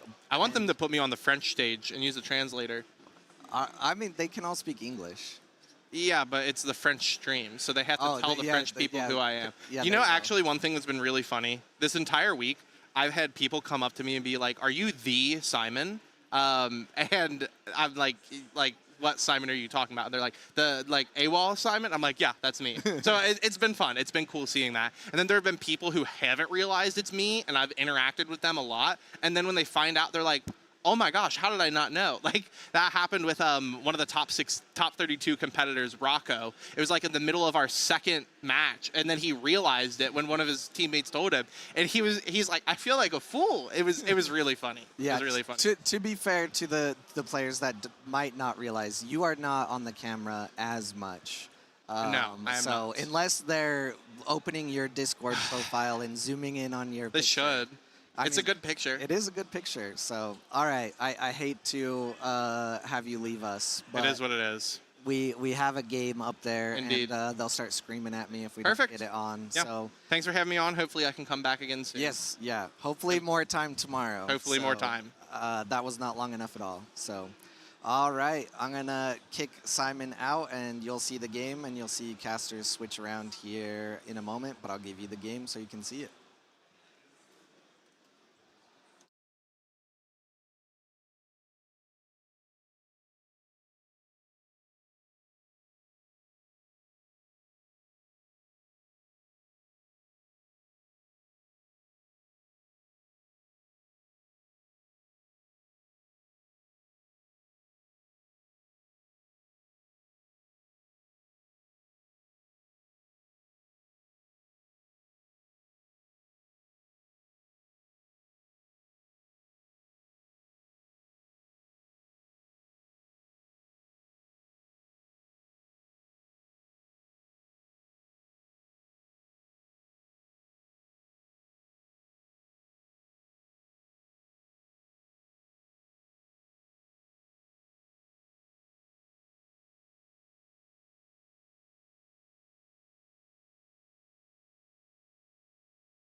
Hello everybody, welcome back. Next to me, Argon, welcome. Thank you.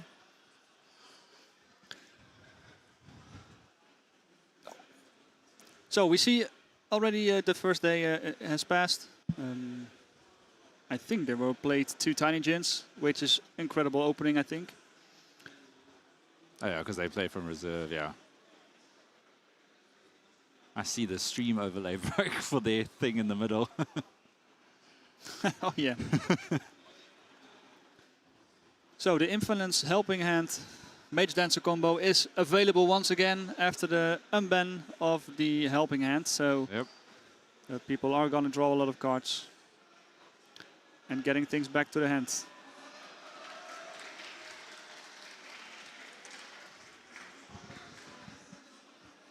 So we have double RAM.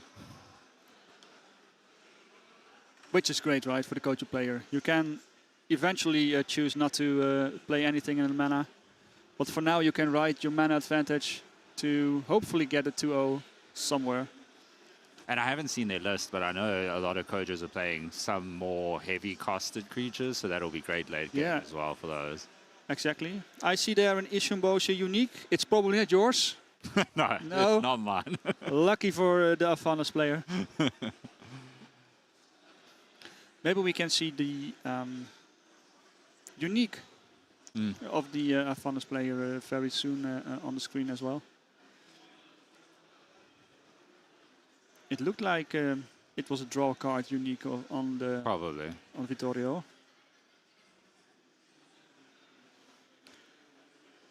And the bands, sorry, because I wasn't watching. The bands of Asira and Sig. Interesting. Yeah. Okay. I have no clue who is favorite here because I haven't seen an Afanas player since the nerf. Literally not. I've played against a few on BGA, but that was just after the nerf, and I feel like the decks weren't exactly really well fleshed out or optimized. So obviously very different to decks that someone would be playing at the World Finals. So it'll be interesting to see the way the matchup pans out.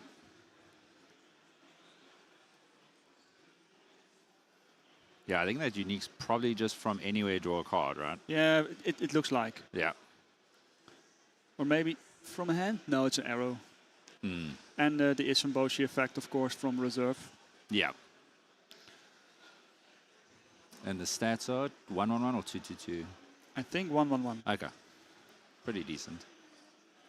So I think Nadir can try again that helping hand combination on the Mage Dancer as well. And maybe even can play the Mulan as well to get it maybe back, because we're not really sure what it does at dusk, or an arrow ability. Oh, there we go. Helping to keep it around. Feels like I'm watching Basira.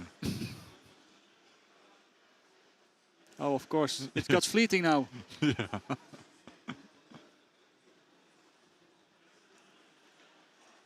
And I saw Calvin in the chat says, nice to see Afonso's back. A long time since the patch, yeah. It is good to see Afonso's in this sort of level of play as well.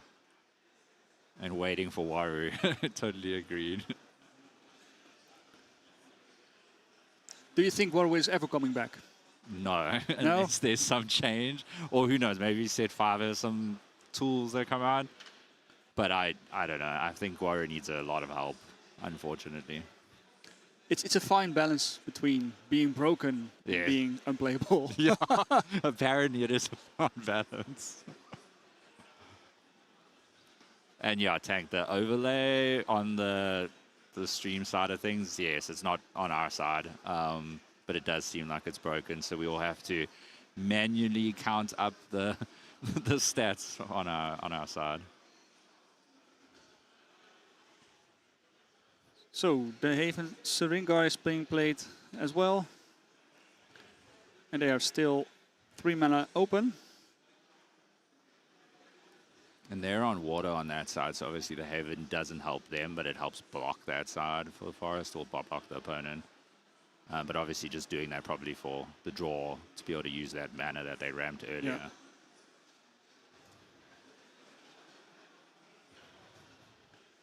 So There is the Mulan again with fleeting.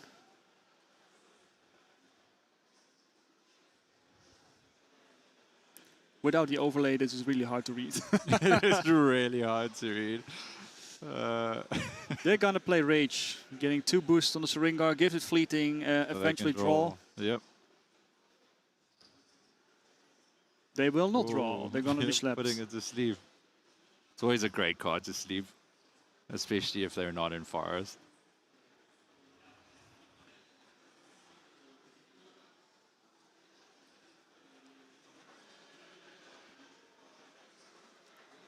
So Nadir is tapped out of mana.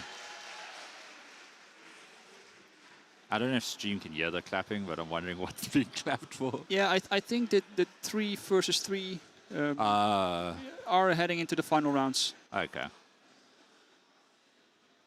Whoa, they're gonna play Rage, giving fleeting to the Mage Dancer. Interesting. Smart play, I Yeah, think. very smart.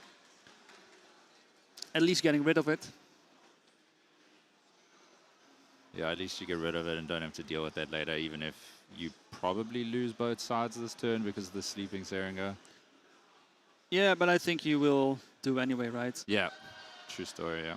And this way you will have the Ishinboshi to draw again next turn. Yes. And you're starting with 1 on water. Yeah, 1 on water and 1 in your opponent's mount. Yeah, it's great.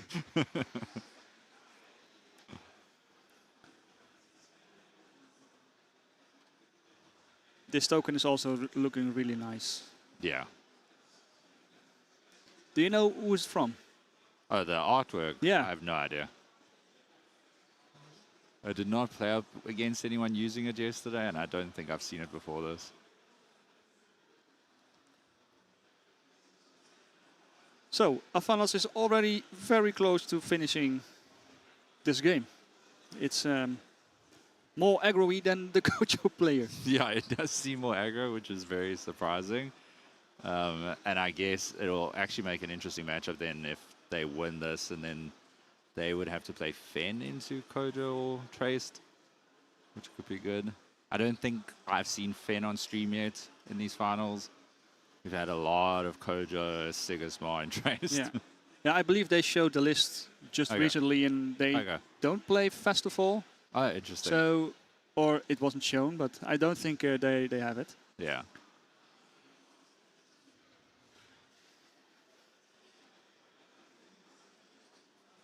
Another use of rage. Oh, yeah. The stream says another use of rage. I could feel it in training. In disguise, yeah. Very, very true.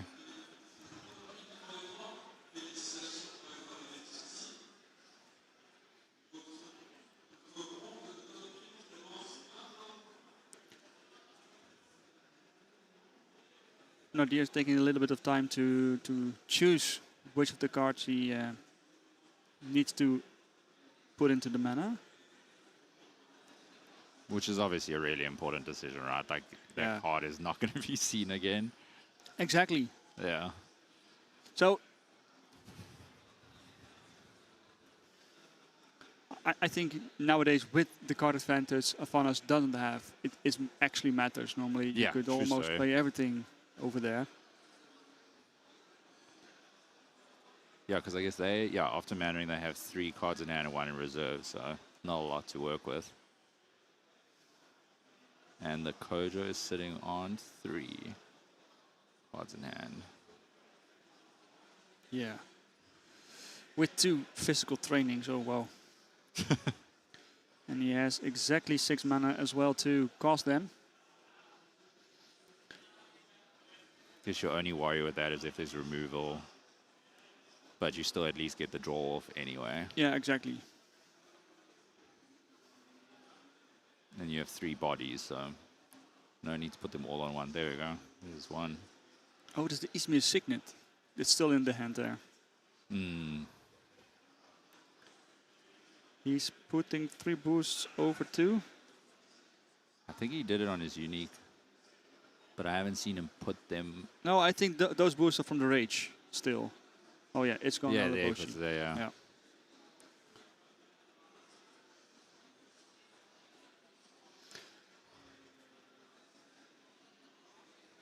So, how do you like set 4 so far? I'm loving set 4. Yeah. I feel like it's interesting because it changed, because I've mainly been playing Basira, it changed Basira completely. Like, the entire way you play Basira is very different now. It feels more, like Basira always felt more mid-rangey than Kojo did, but now it feels even more. Like it's slower, but you're trying to get more value out of the stuff you're playing. I think Sigismund, which I play a lot of as well, the Ascend mechanic is amazing. Yeah. Festivals become way more viable and way more consistent overall, so we're seeing a lot more of that, which some might be fans of, some might not be fans of. But I think it's made a lot of interesting decks, a lot of changes that I don't think I expected to see when I saw the cards originally. I think the new heroes, I know I've seen like a lot of complaints online, like the new heroes don't seem to be doing well, why do we not see any of them? Yeah, but I think it's just, it takes time. Like, it's very difficult for a set to come out 2 weeks ago at this point and play a new hero in a tournament like this. Exactly. When you don't have the practice. But I think a lot of them have a good chance to be viable. I think there's a Moyo playing in finals. I think Trickster told me. But then like Soul is really, really good as well with the right uniques and the right cards. So I think there's a lot of viable nature of a few of the new heroes. Yeah, I think as well. So the Hula Mulan comes out again. Another Harvester is here. Kojo double moved. Yeah. So now we're back to equal game state.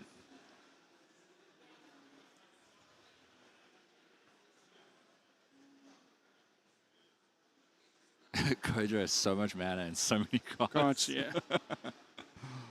Is that a hunger? Yes. Yes, that is a hunger. A guy trying, you said, have we seen any new heroes today? I don't think we've had any on stream. I can double check and get back to you on the exact deck list. I think Trickster said there was a Moyo, or someone said there was a Moyo being used. But I can double check on that when I get on a break and we can see. I assume all the lists will probably be shared at some point, but I don't have confirmation of that.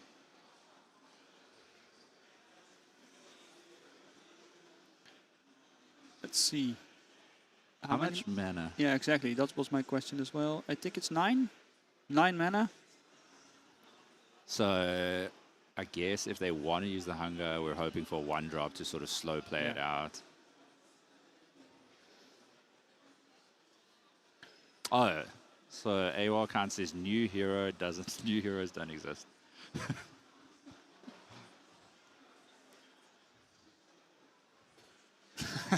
Nice. So. And Jorn, yes, that is Mark you are hearing. I think it's good morning, Jon, for you, or not? Over there in Canada. Afanas is new. Yeah, it's quite new. It's quite new. Basically a refreshed hero. Yeah. So yeah, I think they are going for the hunger play. That's very obvious. The hunger's coming out. And I think it is the right play. Oh yeah, agreed. Because you are resetting the board, you're getting the 1/1. You might be able to ride on the hunger and your mana advantage. On the next turn, well, I saw a Skater. I saw also a mana eruption that could be cast alongside to remove the few the characters that they have. So. Oh, they played the Signet. Yeah, I feel they are also feeling that it's coming. Yeah. Yeah. I think the hunger is great. I think I love the hunger, and I think my biggest difficulty playing it in my decks is that I always, whenever I draw it, it's like an automatic think through whether I'm going to play and stuff. Sometimes I feel like I put a little too much focus on it. But obviously if you're behind, it's very almost impossible to play unless you somehow have a ton of mana. Exactly. But if you're ahead, it's the best card you could possibly have. Yeah. Well, or you are playing against some permanent build, heavy anchor builds. Oh, like you're playing in really Sierra or you're playing Perma Anchor Muna, 100%. Then it's an incredible card. I run 1 in my Basira deck. I used to run 2, purely 1 just because of the rare slot issue at the moment in Basira. But it's there as sort of a last chance to remove some crazy anchoring or exactly. So I play mainly at Sadi, so it's a Yes. trio for sure. Yeah, no, for sure. So Ilse said, is there any run-up event for those dropping from the World Championship that would also be fun to watch?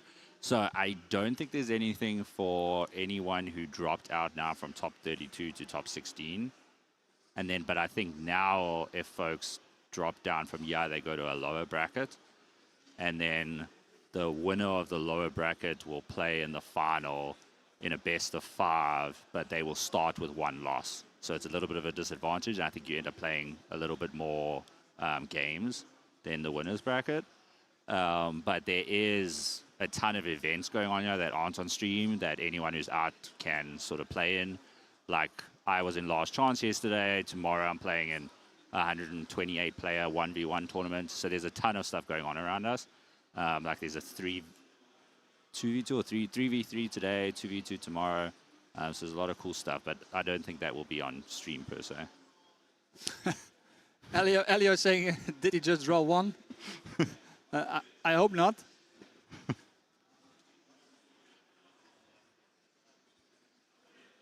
Technically, that would be cheating, but that's not really helping yourself at all. No. Yeah.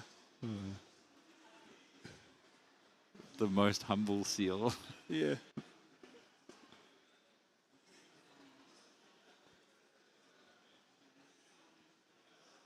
I cannot see. What's the third card in their hand? Is it the Beauty Sleep? Yeah, probably it is. Yeah, I think it is. I don't think you can try to end the game with the Hunger at the moment. No.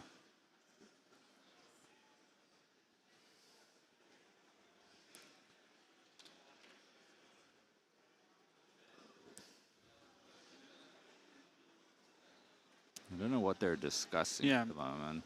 Maybe they did draw 1 from the Conjuring Seal. Yeah, I think they did draw 1.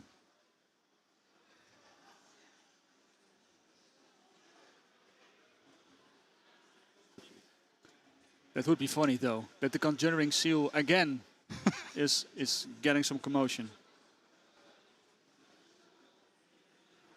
I guess, can you, though? It doesn't say you may. No, you must draw 2. Draw 2 cards. Yeah. So, yeah, he's drawing another card. Good catch, Elio. Nice. Sabotaging yourself with draw 1. I like it. Lucky Vittorio can also laugh a little bit about it. Yeah.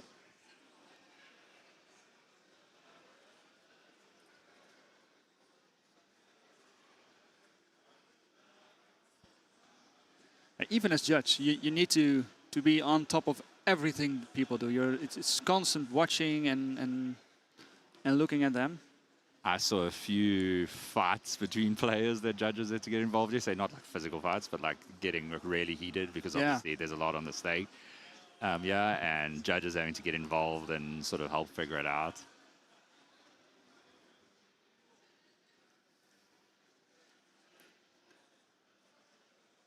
Okay, so use the scout to sort of after you.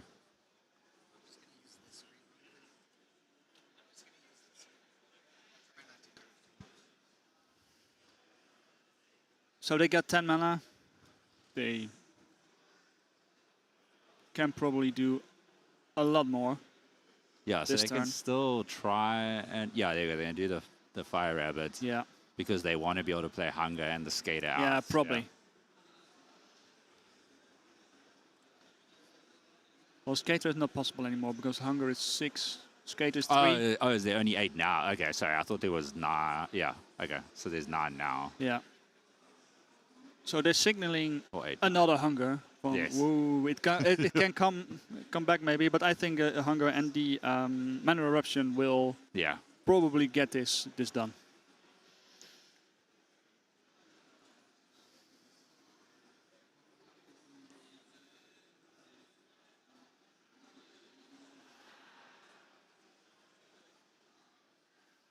He is opting for a different solution, probably. Ooh, interesting. So he's not playing Hunger.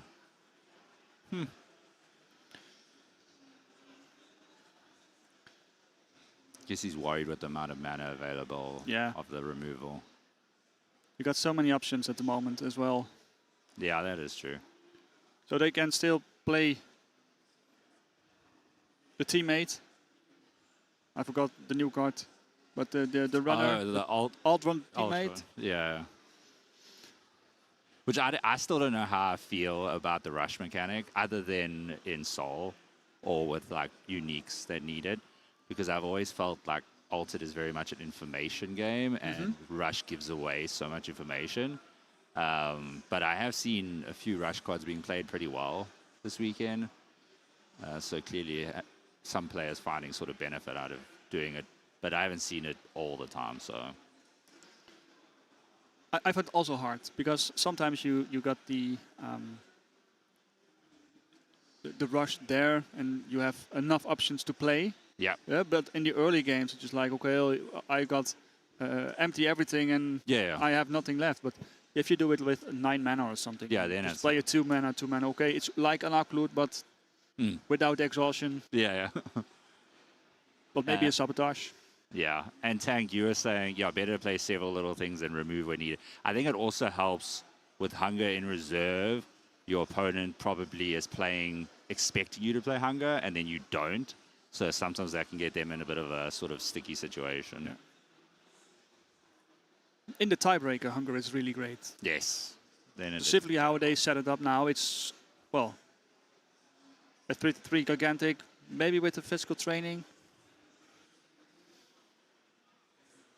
Yeah, and Gorka, yes, you can brainwash the Hunger. Can you? I think you should be able to. It's like... It's any card in reserve. 2 or 3 mana. Oh, is it a specific mana? Yeah. Oh.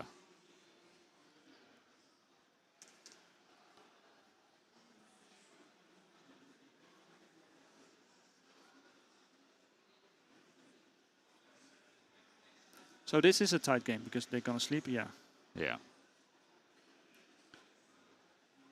And the advanced player is winning. Or isn't it? 4/4/4, 4/4/4, yeah. So much harder to figure this out without the overlay. Oh, Brainwash is 2 reserve. Yeah. Okay. Oh, yeah.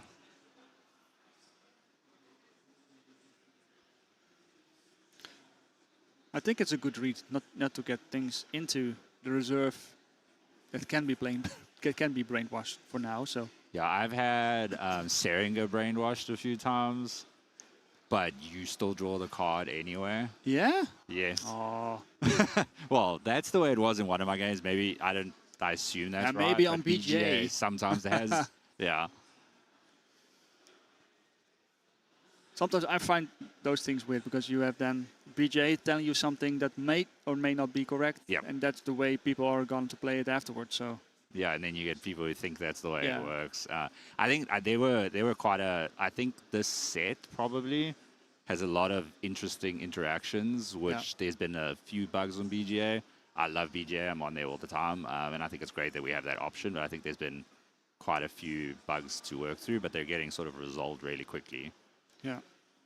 I think also for a while, didn't Hunger get a boost from a token, and it's not meant to because the token doesn't go to your discard pile? Yeah.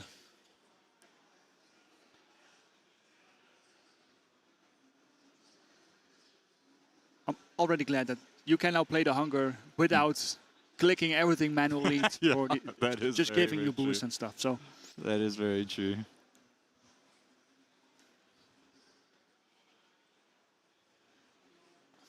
Yeah. How much mana does Kojo have now? I think 11 if he puts something into mana. Yeah, 11.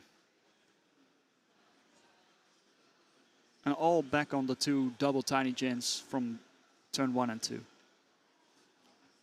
This is also interesting on time because we are 39 rounds left. Yeah. And we haven't had one game win yet.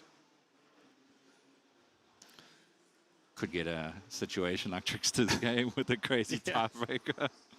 And another unique comes in. Discard a card from reserve to draw a card. Bianca, you asked why were the stats showing in Trickster's game but not this one. I think the overlay that they use is just bugged at the moment. So hopefully it comes right, but we are figuring out manually. For everyone who doesn't typically play on paper, this is what you have to do during a game, and it can be very difficult sometimes. Yeah. We are looking at the same things that they are looking at the moment. Yeah.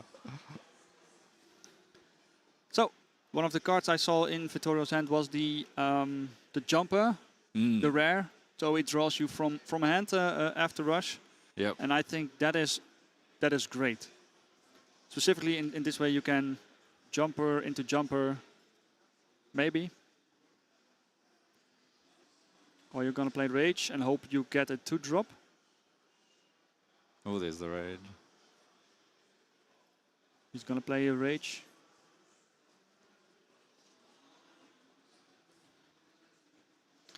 And he drew a helping hand. Oh wow.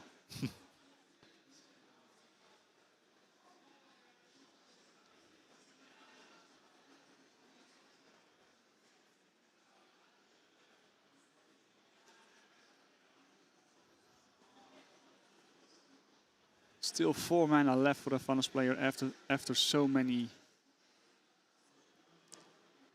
Helping hand Yeah. on the unique. Yeah, makes sense.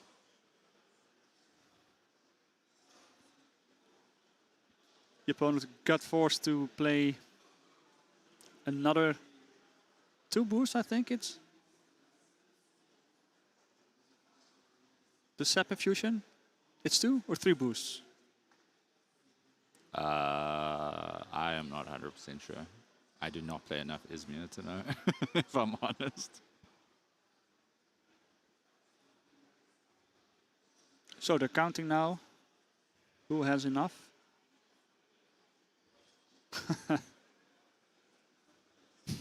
It's old-fashioned. Doing the manual counting. Yeah.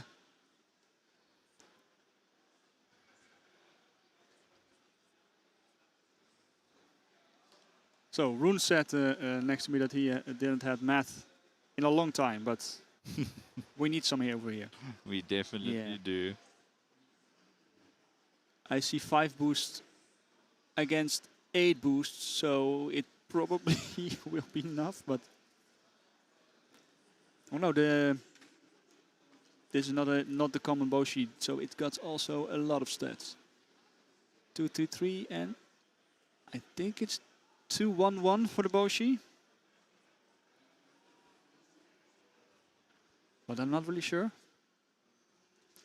So that means 1, 4, 9 against 10. And they're in Forest and Mountain. Yeah. Yeah. We need like a digital table they play on where it does all of this for them. Like the one that's bugged. Yeah. Yeah, but one the players can see. Yeah. And it'll be great. Well, I think if you have that, that takes off a real big part of the game for yourself. Yeah. Because that's why table play makes it so different than online play. Yeah, true story. But you could also avoid doing all the math. Yeah. Okay, so I think it's game over. Oh, no, they're going to Arena. To Arena, yes. Okay.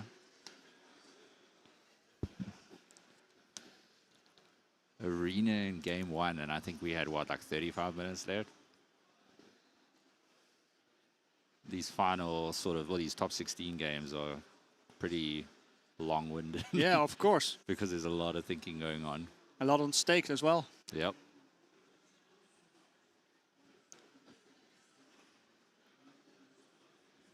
This isn't still game 1, is it? The first, yeah.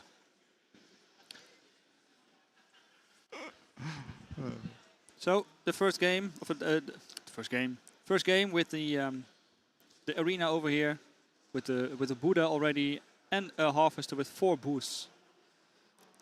Well, at least he gets the Buddha, which is helpful. Yeah. You always hope that this is the way you start arenas. Yeah, exactly. Then he has Rage. Oh wow, so many draws. That's not what you want to see maybe in the arena.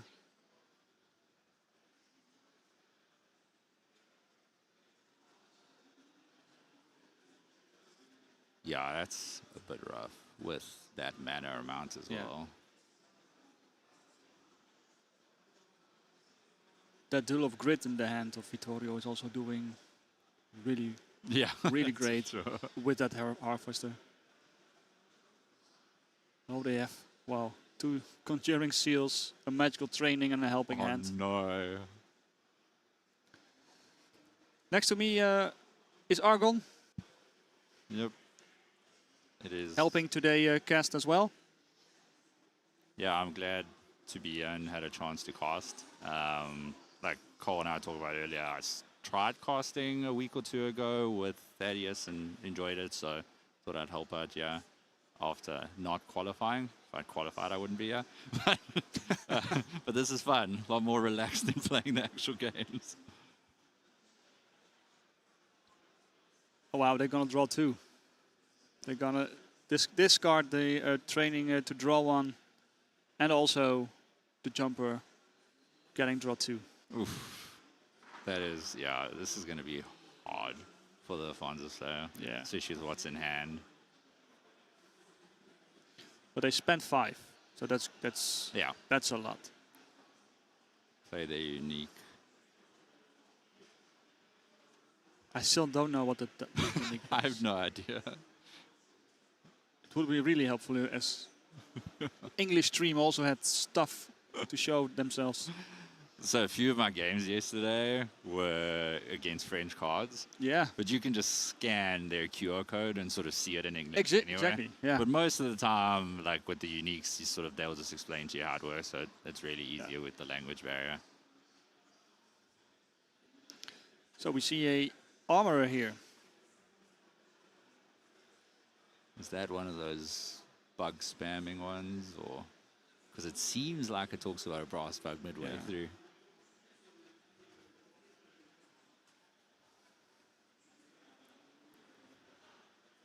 So Conjuring it's Seal. gonna draw 2 cards this time, I hope. Yeah. Oh, off you go. But there's just so many bodies on the field. Yeah. And only 5 mana left. 5 mana.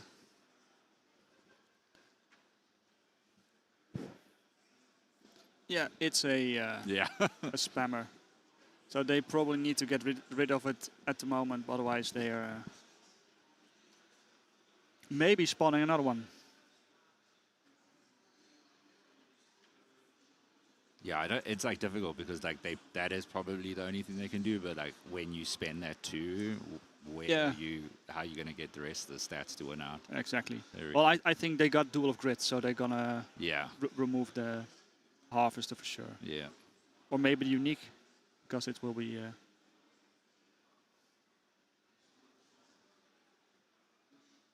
Yeah, dual grid on the harvester. Yep. And there are a lot of stats at the board at the moment. 4, 5, 9, 9, 9. Can they do it?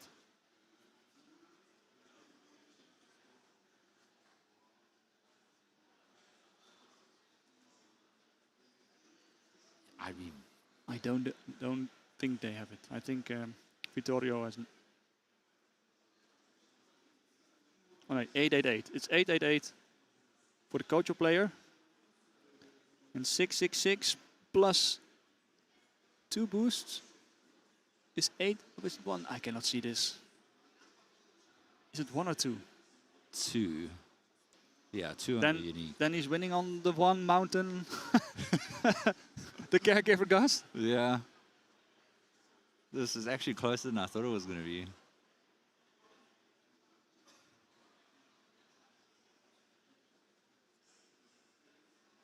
They're getting the judge involved. Oh, he's zooming in. Oh, this is great. Thank you.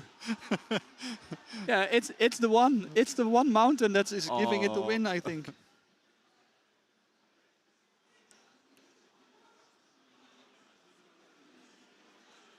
Not?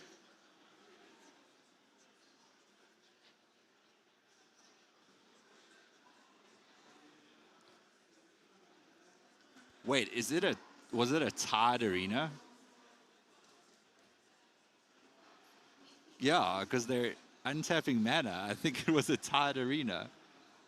I'm not really sure how is that possible. Each player wins one, and then they tied on the other. But I didn't see that. But I guess it's difficult to see when you're looking at it manually.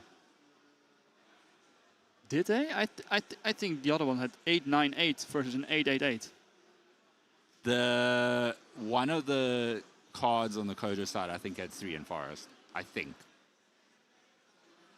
Okay. Well, anyway, we are heading into a new arena. 28 minutes left with one game not done. They saw Trickster and thought, well, Yeah, let's try we can and show do them this. up. This is not how I typically play Kojo. It's much faster. Oh, a guy trying comes up with a very interesting idea. A duelist kingdom of Altered. We buy an island and get people there? Yes. Yeah, Everett, we thought 898 and 888. I don't know if there was another in forest at some point, but I assume they counted it correctly. Yeah, I thought his boss was 2-1-1. The jumper 2-3-3 makes a 4-4-4. Plus a 4-4-4 on the other side as well. Makes 8-8-8, but... You don't have to win in 2 areas to win an arena. You just have to win more than your opponent. You have to win more than the other one? I don't think so. I think you just have to win. It's whoever's winning the most arenas. But now we have the overlay. The overlay is back. Perfect timing. Well, it would have been better timing to have it earlier. Yeah, previous day was better.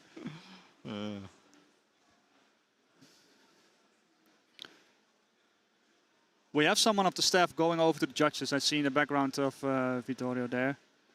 So they probably have been listening to our cast here. Vittorio had 2-2, another 2-2, 2-3-3, and yeah, 2-1-1. exactly. Yeah, so it's 8-8. Well, I think the Nadir has 8-9-8 because it was a 0-1-0. Yeah, A that was 1-1-1. 0-1-0, yeah. And like 6 or 7 boosts. Interesting. The judges come back and not stop the game.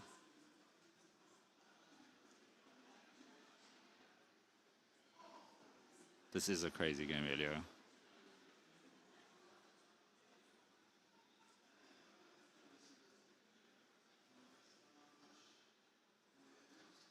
We see here over a lot of people watching the game, also on the big screens over here.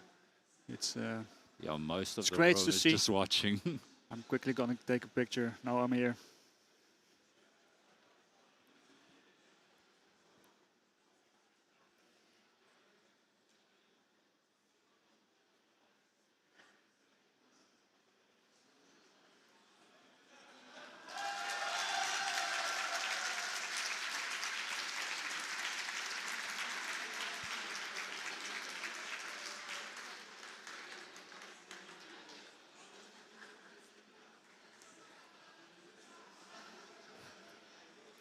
I don't know what's happening over here at the moment. Someone won. Someone won, but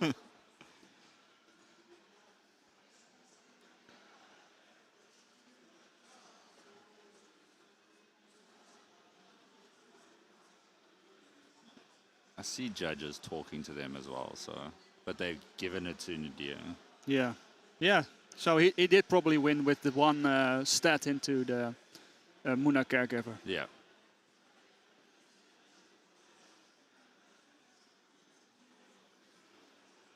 So that's great. I'm quickly gonna ask what's happening over here in 1 second. Argon, you? Yep, I got it. Mark's gonna go check what happened.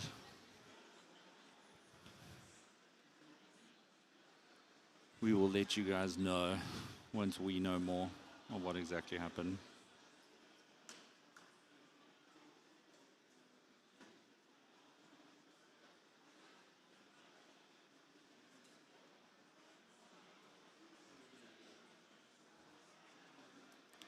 But I guess now we get to see Nadir playing Fen, which I think will be interesting in both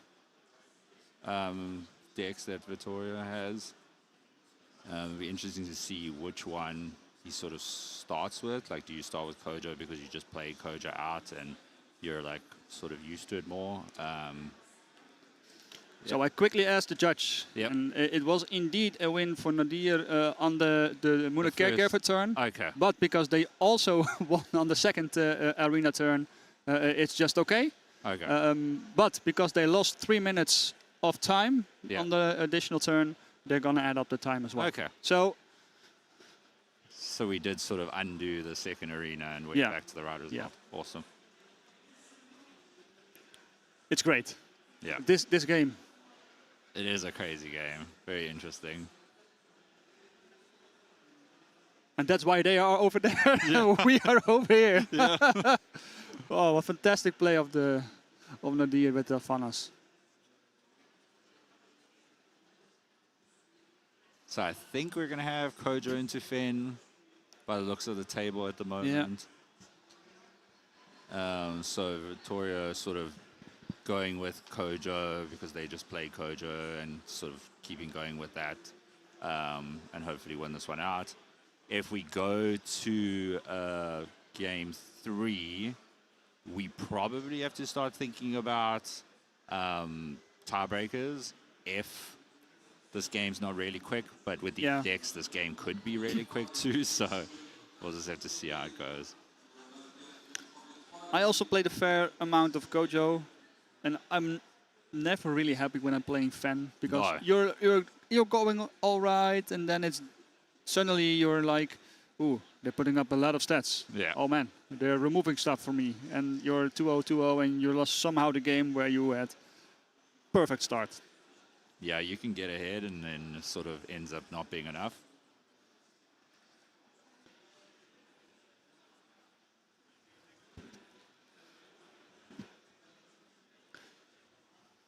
Did you actually brought 3 decks with you if you by chance qualify? Well, I actually brought 4 decks with me. I think I had this question earlier and I missed it in chat about like what decks would have I played if I qualified. So I would have played Basira because I obviously would have qualified with Basira. Yeah. I would play Sigismar because I played a lot of Sigismar. I played it in the Canada qualifier. And then it was kind of between Traced or Sierra. I probably would have ended up playing Trace because I haven't really practiced Sierra at all. I practiced Trace a bit on another account. So I didn't wreck my elo. And I didn't do too badly with it. It was like 70% win rate, so it wasn't bad. But yeah, that's sort of where I would have gone. I think if I had qualified from like a previous qualifier and had more time, I probably would have done something a little different. I think it probably would have always been Basira and Sigismar, but then the third deck, who knows? Maybe Fen. Yeah. I have the same things. I probably would have qualified with Sigismar. Yeah. Because I needed to bring my Atsari. Yes. And in going to a qualification with Atsari, knowing there's going to be a lot of other Sigismar, it's not a great idea. So those 2 I would probably bring, and then also Traced or something.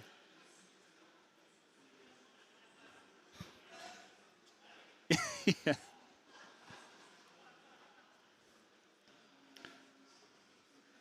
But yeah, I think I was having a chat to some of the folks who are in the finals, and we're saying, when you bring your 3 decks, do you bring one that is just so oppressive or like Moyo that discards stuff from your hand a lot, or Festival because you want them to ban that just so you can play your best deck? Yeah. Or do you just bring 3 that you're really good at and then that are meta and you're good at, and then they're going to ban the one that you always play often? So it's interesting to like talk through it with folks and see what they do. I think a lot of people, like Trickster as an example, Trickster and I had like 2 hours of discussions yesterday about Basira, but he chose to go with what he's played more of, rather than like, I think that's typically the answer. Whatever you're most comfortable playing. So back into the game. Kojo got a really great start. Yeah. 2-0. Also an a cappella training in the reserve for Nadir. And a Requiem, right? Yeah. I think Requiem is one of the best cards for certain certain matchups as well. Yeah, Requiem is great. I see everyone in chat is saying what 3 decks they would play, which is interesting to see. We have a Saudi, Ren, and Sierra, or Kojo, Sierra, Saudi for me. The 3 brothers. Yeah, of course. I think we would have had a lot of that if you didn't have to choose one from each faction. Yeah, that would help me as well. I would just take Bazira, Azari, and Sigismar probably. Yeah. But yeah, Gav can only plays Bravos. It's sad you don't say Soul because it's new and it's fancy. I will say I'm also a little sad that there's not as much Asadi. I kind of expected some Asadi. Maybe it's just the tournament format and this best of 3 where it has too many matchups that are a bit difficult, which I know a lot of folks try to bring like flexible decks that could play into anything. Mm-hmm. But I've seen so much Asadi on ladder, I kind of thought I would see more in general. Yeah. Me too, because Asari is really great, except against Sigismar. Yes. Against the rest of all the meta, it's really great. Yeah. Even Trace, you can... Yeah. Well, they need to set up, you need to set up, and with things like intervention and, Trace not having anything to remove your big stuff, it's automatically win in the late game. Agreed.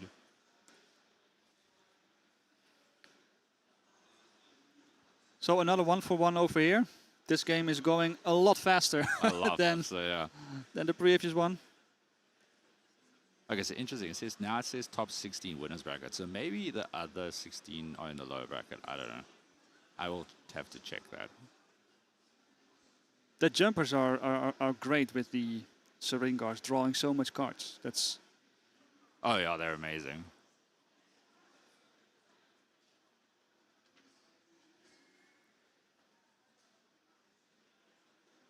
Look at this. Fan got 3 cards. Kojo 5. In what world we are living in?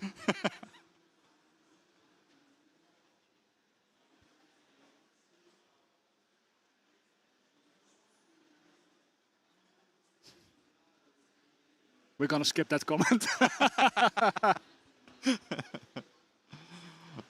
But I do think a comment about playing Suash, Arjun, and Waru just to stress your opponent out.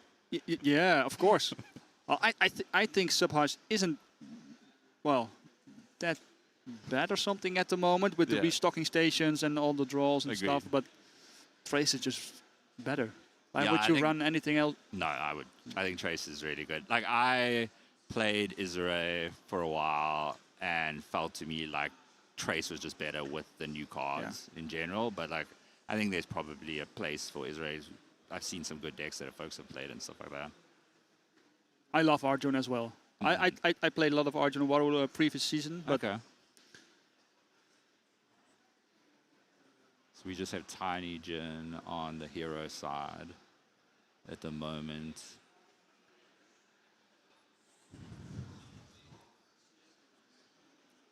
Four cards in hand still. They can't use the Requiem. Nope. What else do they got?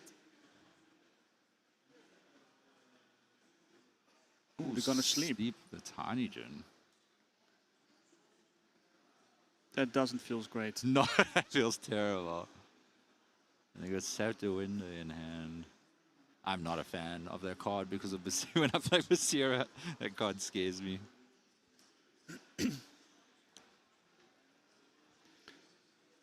They have a Scepter that's also not really great. Yeah, right now it does nothing. And a Will-O-Wisp. That's also not really great. If you don't have any water, it isn't that good. It turns out. Yeah.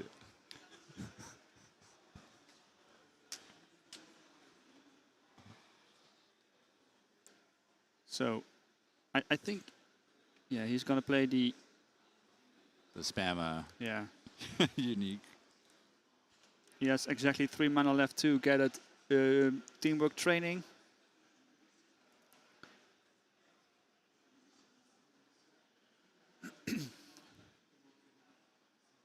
Only 2 cards left in the hand of Nadir. He's passing. Yeah. Ooh, interesting. So now you're not worried about removal, anything? Oh,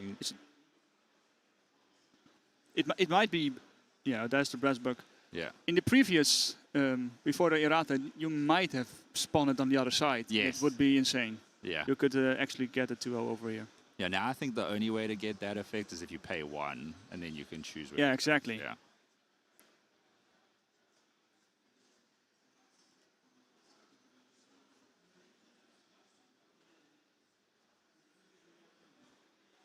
Interesting. AKA says, play Lindaway, you cowards. I feel like it's interesting. Lindaway felt really good in set 3, and I don't know why Lindaway just disappeared, or at least on BGA in set 4 so far. I really haven't played against Lindaway much at all. I think it's based on the Grimps. If Trace is so dominant, the Grimps is just eating the Baba Isbas, and then your game plan and your whole machine is gone. Yeah, that is a good point. Because you don't have much really good cards to get that outlet of sacrifice going. Yeah.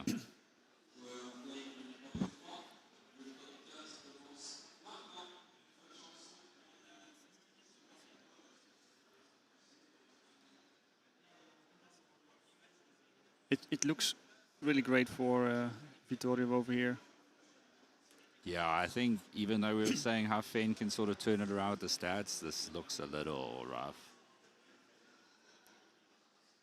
Especially because the Kojo player has a lot of cards in hand as well. If their card situation was a little lower, maybe, but... The Will is still not doing anything. The Shiva is also not really that great. We also have not much resupply going on. It's... Oh, man. Well, at least the Requiem has gone better. Yes. Because removing something there we go. With fleeting.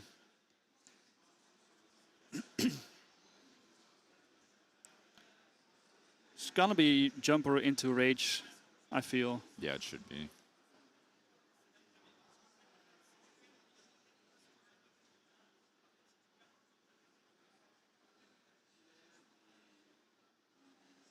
Oh no, he's good. Physical training? Yeah, physical training still. Okay, yeah. So Nadir has how much mana? 5. Yeah, 5. They have a body they can get on. Yeah, Sep Duende. Oh, 2 reserve. Yeah. There we go. That is my biggest worry with physical training in general. I used to run 3 over, now I'm running 1 just because Sep Duende is really like everywhere at the moment. But it doesn't really matter at the moment. Nope. Anansi still can win only 1 lane by himself, so... This is true. Yeah. And Kojo is going to ramp again. Yes. Is it... does he got 2 jumpers, or is it a chuka? How is the bird called? Cuckoo. A cuckoo, yeah. Cuckoo.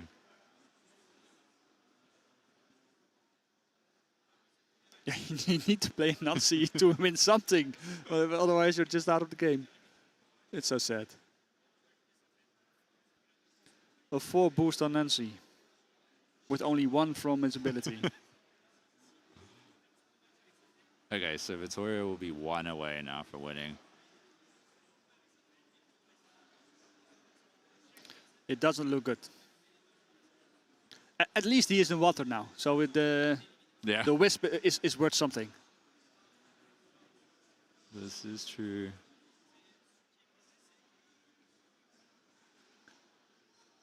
I'm trying to see what Vittorio has in hand.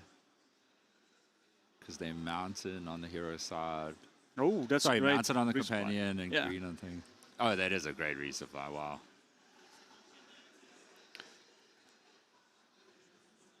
Fan is just after you and drawing a card. We're going to have another after you, pretty much. Yeah. And in the mountain side as well, so perfect card for that. You can even play the jumper without the rush. Just play a card and hopefully get a good duel of grit out. Yeah, I'd be worried rushing in this situation because, like you say, you want to like sort of play out things slowly. Yeah. And you only need to win 1 side. Yes.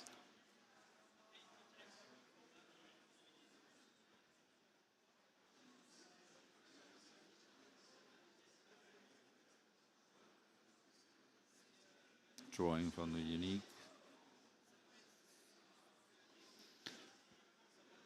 It is a 1/1/1. Oh, I could have seen on the screen.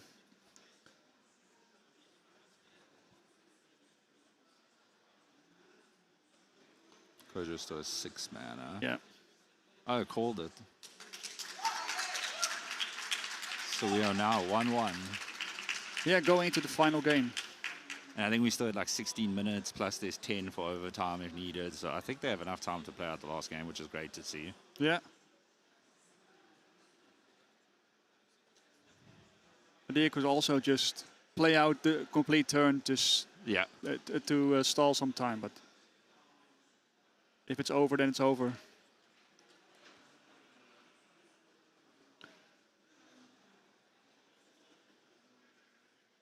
Now they're quickly looking to the list of their opponent, probably the trace list. Yeah, so Finn into Trace now. The preparations for the players is I think, great, at least from what I can see over here. They got all the players' information about the decks, the uniques. They, well, maybe even can look at it while banning one of the decks. So Yeah. it's really great. So Fen against Traced. I don't really know which one of the two is favored. I do not know. I am not an expert at these decks, but Oh. I think it's probably close. Yeah, I think for me as well. Yeah, that's where I'd put it. It's pretty close. In general, both are sort of using the reserve and going for the same sort of strategy, depending on uniques, obviously.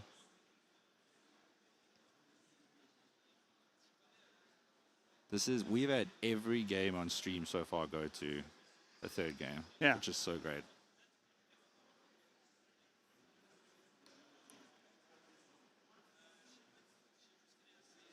Yeah, we see everywhere 2-0, 2-0, 2-0, but it's not over here. No.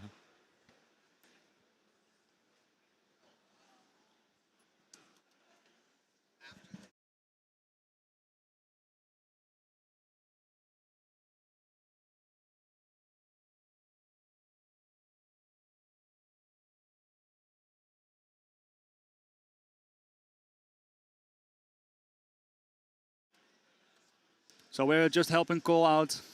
He has a rough yesterday with Blue Nut coming, so he needs to do most of the things alone. Yeah, I think he was around for 17 hours in total yesterday. That's not something I would recommend in in stages like this. No.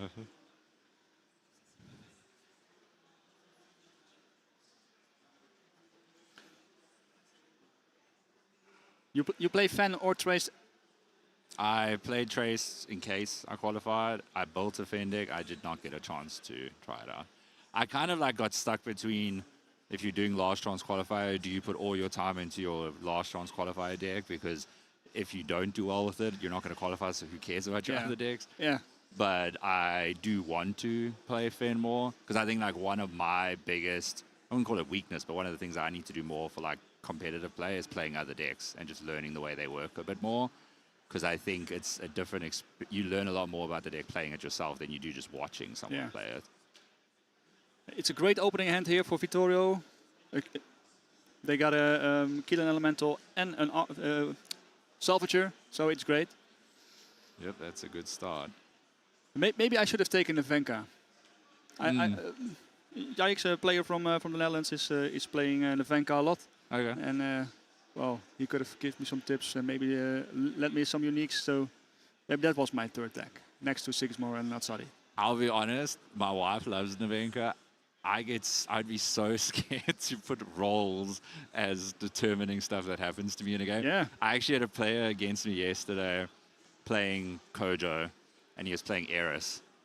And he was behind by one, so he was like, okay, I'm going to play Eris because it's the only way I'm going to catch up at this point. And I was like, okay.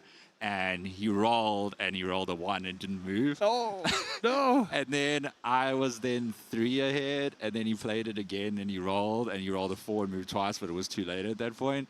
And I was like, I think Nevenka is really fun, and obviously with the right cards in the field and the right uniques, you will never have to worry about rolling a 1. Yeah. But I've also had folks lose a game where if they roll a 6, they lose because they need the boost, and then they end up rolling the 6, and it's basically over. Yeah. So I always told Jikes, it's not a luck issue, it's a skill issue. yeah. Oh man, I see. Yeah, a guy trying. Yeah, Cole didn't work 7 hours yesterday, so that's terrible. He needs to work more hours and get better at it. And Gus, yes, he did 2 minutes. Came and spoke to us now, and now he's gonna go off for another long break. Not really. Cole is working tirelessly behind the scenes, checking us, bringing us water, whatever we need. As always, he's doing an amazing job, like sort of bringing the altered to the rest of the world and not just France.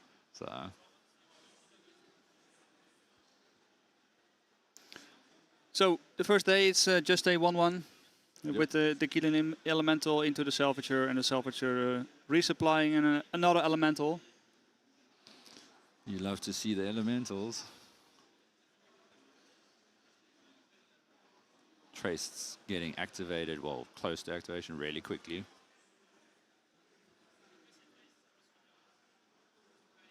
That's what you want to see, right? Yes. As a Trace player, just activate and turn 3, and then you're well. Yep. And then everything's way more consistent from then onwards. Yeah.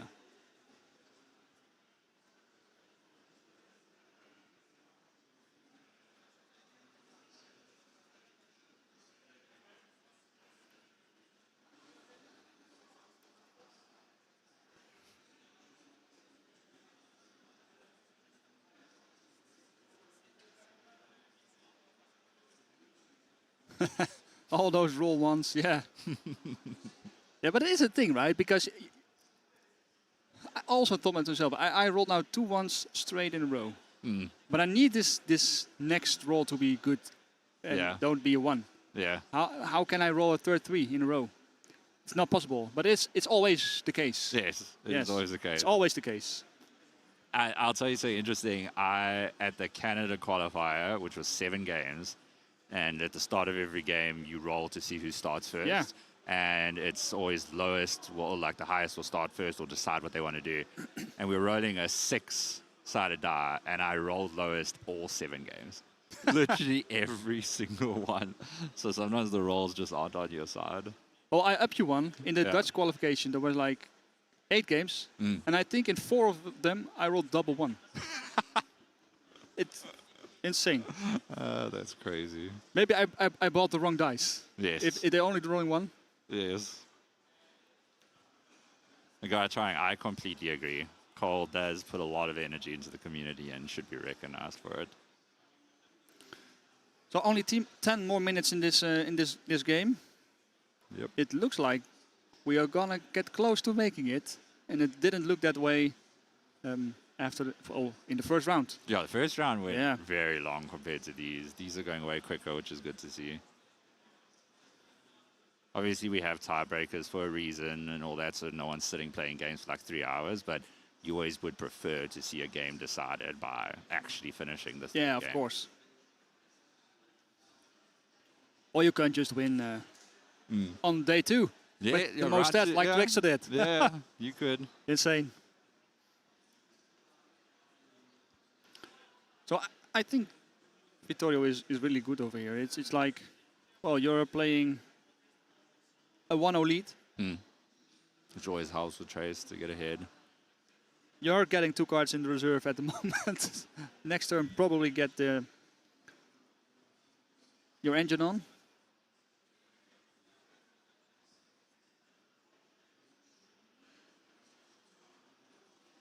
There does he come, our big boss. I think I'll tell Cole he should look at the stream so he can see all the love in the chat for him. Yeah, Cole number 1. We love Cole. See all the love in the chat for you.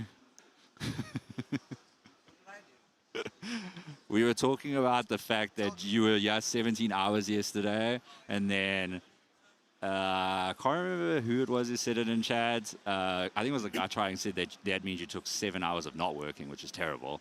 And they were saying, yeah, but you do a lot for the community. So are we now tied up? Yeah.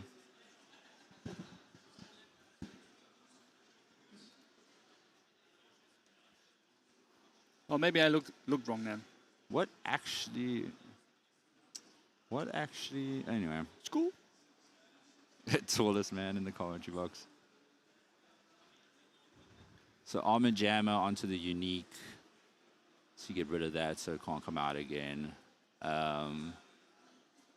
Fortunately, Trace there's nothing in reserve. So unable to get to that 5 this turn. Well, unlikely. Yeah. Oh, they did play out the Cloth Dancer. Yeah. Probably giving every fleeting at dusk. Yeah. That's the only reason why they all didn't go to reserve. So I saw somewhere in the last chance qualifiers Genesic, well, his name, and I was like, oh no. He's still giving me nightmare with all those fleeting uniques. Yeah.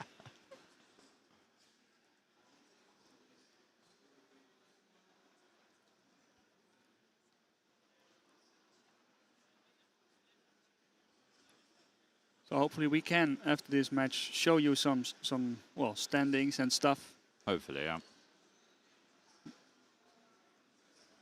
I also noticed that the players are doing this on the table where they put their hand down and they put a dice with the number of cards in hand.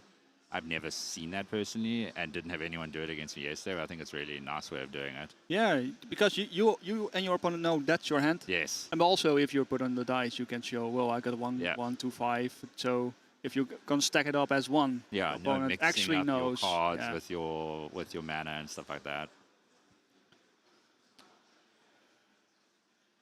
Okay, so now we have a good chance of activating Trace this turn. Yeah, probably. Yeah. And if not, you get the Killer Elemental into the Frankenstein, sabotaging something else. But the Fen being 1 ahead now is obviously concerning as Traced. Yeah. Restocking station. That's not the card you want to see. No. Probably. Even though it is a great card, it is not at this moment exactly what you'd want to see. They put back their aloe vera.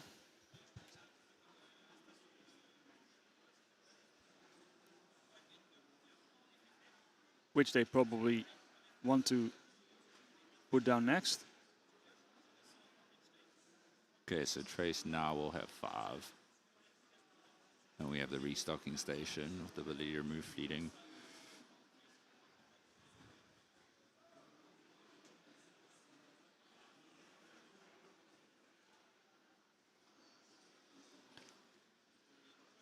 Will they cast his aloe vera? It's another nonce in their hand, yeah. Yeah. And then off you go.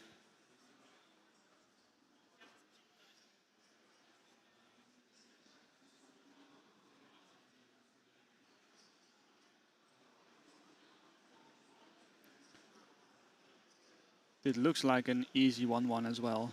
It does. Yeah.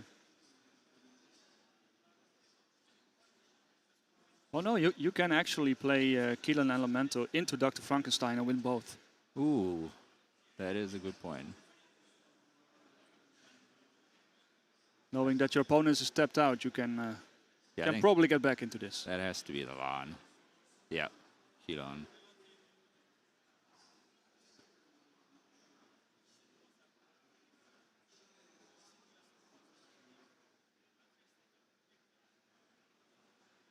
Okay. That was not the play I would have done, but...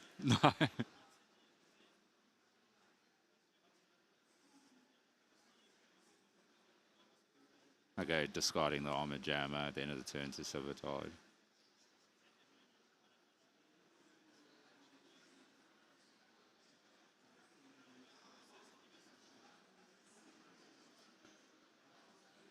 What does Vittorio have? Dr. Frankenstein.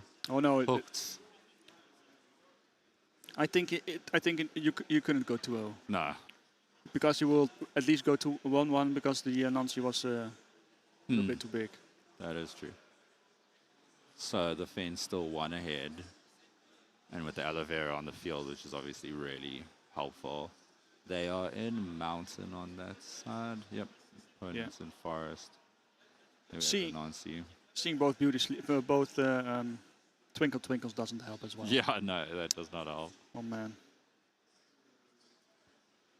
Hooked is being played. Draw a card. Yeah, you probably don't hook the aloe vera the other way around to the water. Well, maybe you're planning to hook them back. That's possible. And you hook into another hook. It's just a salvage chain, but then different. Yeah, this is looking a little rough. Like you can use hook to stop the double move, but you're still going to be in a rough situation overall. Yeah. Still have the traced activation as well. The trace activation is always, do you want to use it early and get yourself the much information as you can, but also your opponent? Yeah, you're showing something in reserve. Yeah, I think it depends. If you're playing against someone that has a lot of sabotage, you may be waiting till later. I kind of it kind of just depends how the match is feeling at this point. Yeah. Like I feel like I would have done it there, so you leave your hook till the end to figure out where everything goes, but maybe they prefer the information from hook to draw to hand.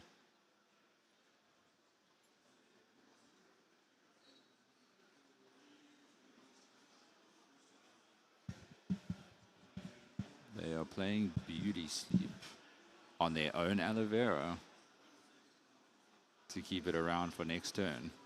Oh, yeah. Very clever.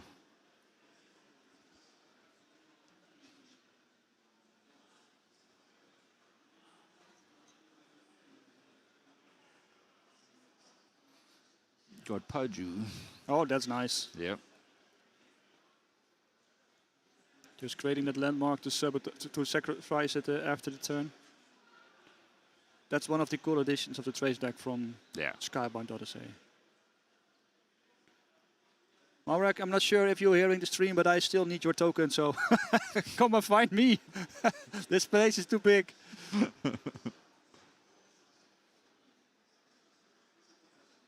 Ooh. Oh, Frankenstein. That is the thing you want to see over there. That is a great reservoir.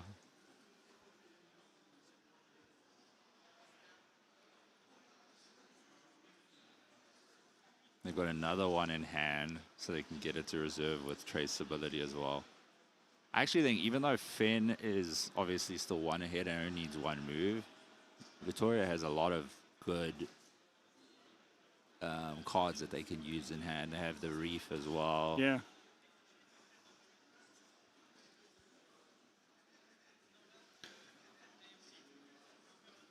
It's Reef hand cost or base cost?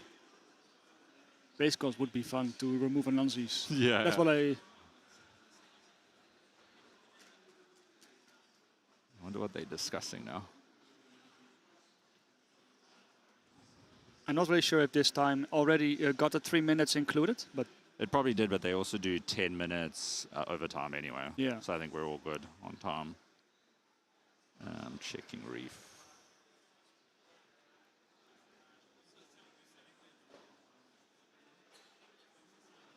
Hand cost. It's hand cost. Oh, that's it. Yeah. Somehow I thought Reef was really great until I played it with the pre-release and was like, I can't target anything with this thing. Then I played Isari against Chile of the battle. Still, Reef didn't feel really great. But somehow everyone's playing it, so it must be me. Yeah, I have seen Reef played a lot. I know it doesn't do a ton against Basira because of a lot of 3-drops now. Yeah.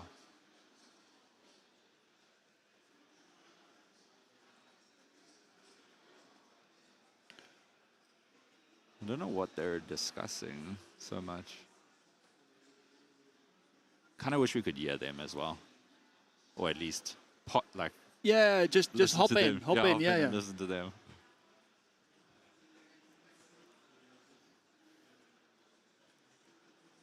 So I think next up we have a special guest with Runefolk. again. They will probably announce themselves, but just stay tuned. Yep.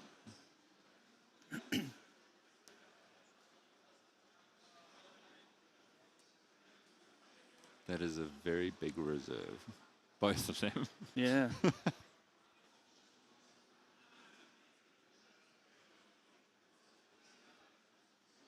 Hit Frankenstein into hooked. 2 hooks in reserve. That is not what you want to see when you want to stop. Like, it could be strategically used if Nadir plays into one side, but it's still going to be difficult to spend 2 on that. Yeah. If you are playing Atsari at the moment, Yes. you have a hunger and you're winning the game outright. Yes. Just saying. There's a Nancy. Gonna be a bigger Nancy. Yep, 4 boosts.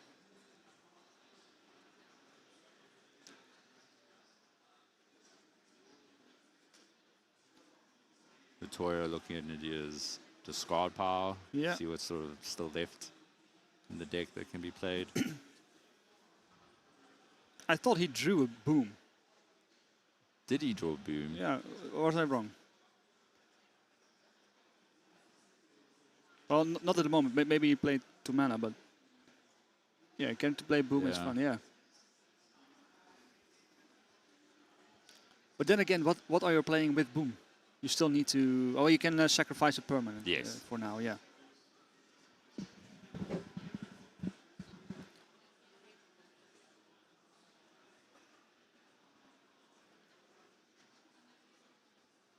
The reef in hand is doing nothing at the moment.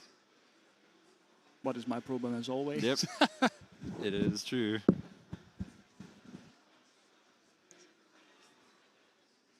But it also feels 3 costs cannot be hit, 4 costs cannot be hit. 1 cost, you're like, ah. Yeah, is it worth it?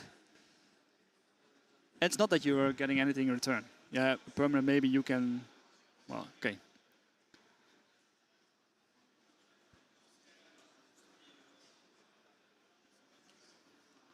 I'm not really sure how you can win this. Oh, maybe you got a Nancy with you got a boost for a card in your reserve, or each reserves, and you can get over the other Anansi. Yeah. Maybe that's a possibility. Because I don't know what their Anansi unique in hand does. I assume it's boosts. But whether it's from both players' reserve or just yours, I guess we'll see now. No, Oh, Reef. he's first reefing, yes. Okay. Is it if you can please stop with your hand shuffling and put it on top, we can read your unique.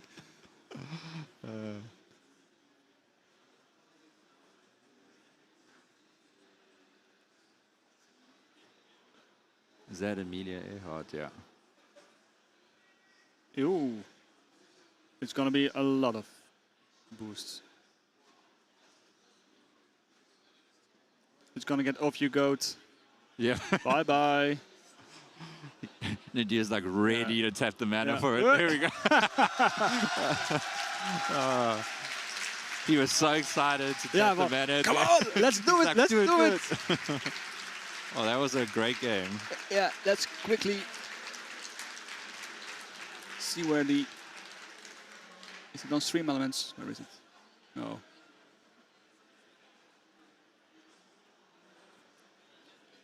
Okay. On there, I go back to this. I think it's there. I wanted to.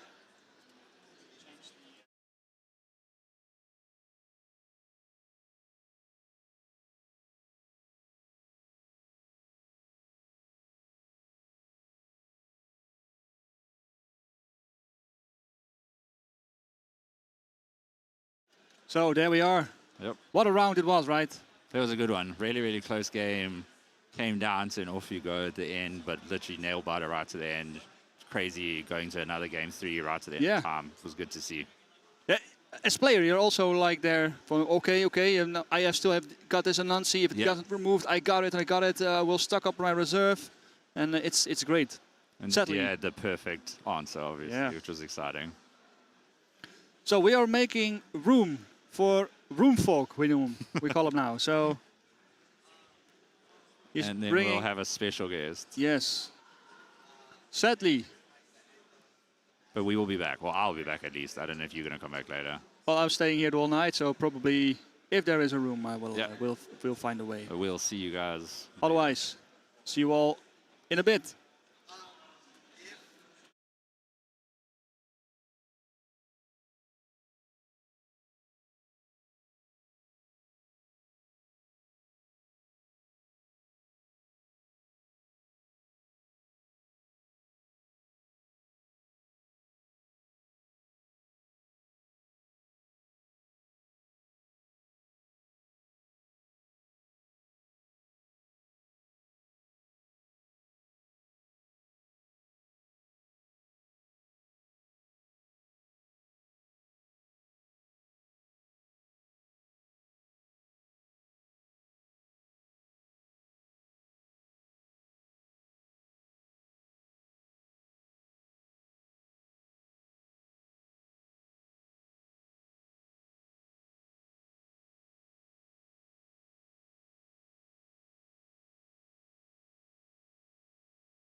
Muted. I am muted. Hello, hello. Welcome back, everybody. I am here just to do some work that a monkey could do, most likely, if I taught it how.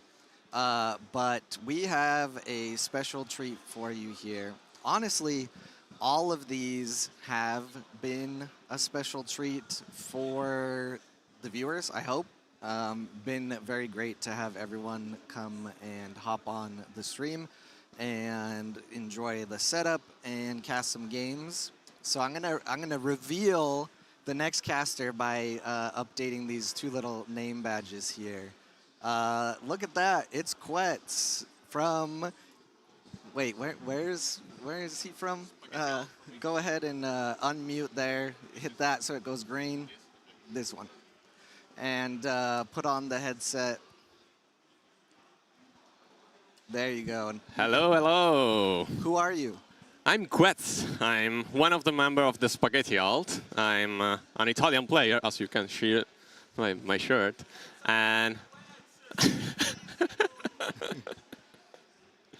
and yeah, I'm here to support my teammate. I unfortunately didn't get to the world champion. I tried, but no. And I'm here to be representing the casting team for the Italian, I guess, I believe. Yeah. And yeah, cheering up the Italian still in the tournament. We have two players still in the tournament, and we probably will see one off stream right now. Yep. So the one that we won't see is Rocco is still in, right? No, Rocco is out, oh, unfortunately. Okay. Yeah, he lost in top 32, unfortunately. Okay. And we saw Vittorio in the last game that lost, and so he's not out because he will be joining the loser bracket. So he's still on. So okay, that makes sense. Well, I am going to go ahead. Runefolk looks different now. Yeah, I'm going to go ahead and throw the headset over to Runefolk. Let's see here. Yeah, he was like, I need that back after I changed it. He hasn't figured out yet how to throw up a projector. Anyways, all of that nonsense for me to say I'm going to let Runefolk jump on and him and... Yeah, when it switches over, so it's just projecting what you're seeing. So when you go to game, you'll be able to see it there. So, and then just as usual. How do we set it up that this one is always showing that one? So it's a projection in OBS, so it doesn't always show it. What I do is when we're on it, you go to the clean feed, and you project the clean feed to there. Let's see, I wonder if the... Yeah. Yeah, we could do that. So we would pull up, instead of projecting, you'll have a little bit of quality loss, but that's not a big deal, right? Well, no, because you'll have delay too. No, I've been projecting through OBS. Anyways, a bunch of nonsense that you guys don't really need to hear, but okay, there we go, we're good. I figured it out. It's a different projection setting. We got it, we're good. Sorry for the terrible introduction and all the technical talk. It's great to see you, great to meet in person. We just went and took a Masubi picture, and now we are here. Runefolk and Quetz will go ahead and introduce the game when it comes up and begin casting it. You do start music when swapping to projection. What? Oh, the music thing is annoying. It's a whole another thing. OBS keeps muting and unmuting things when I don't want it to.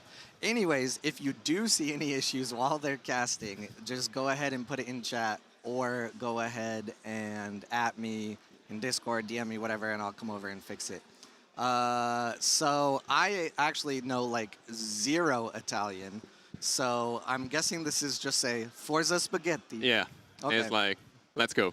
Okay. Go All ahead. right. There you go. And he's one of my teammates, but he's not here in Paris. Where you at, Rosario?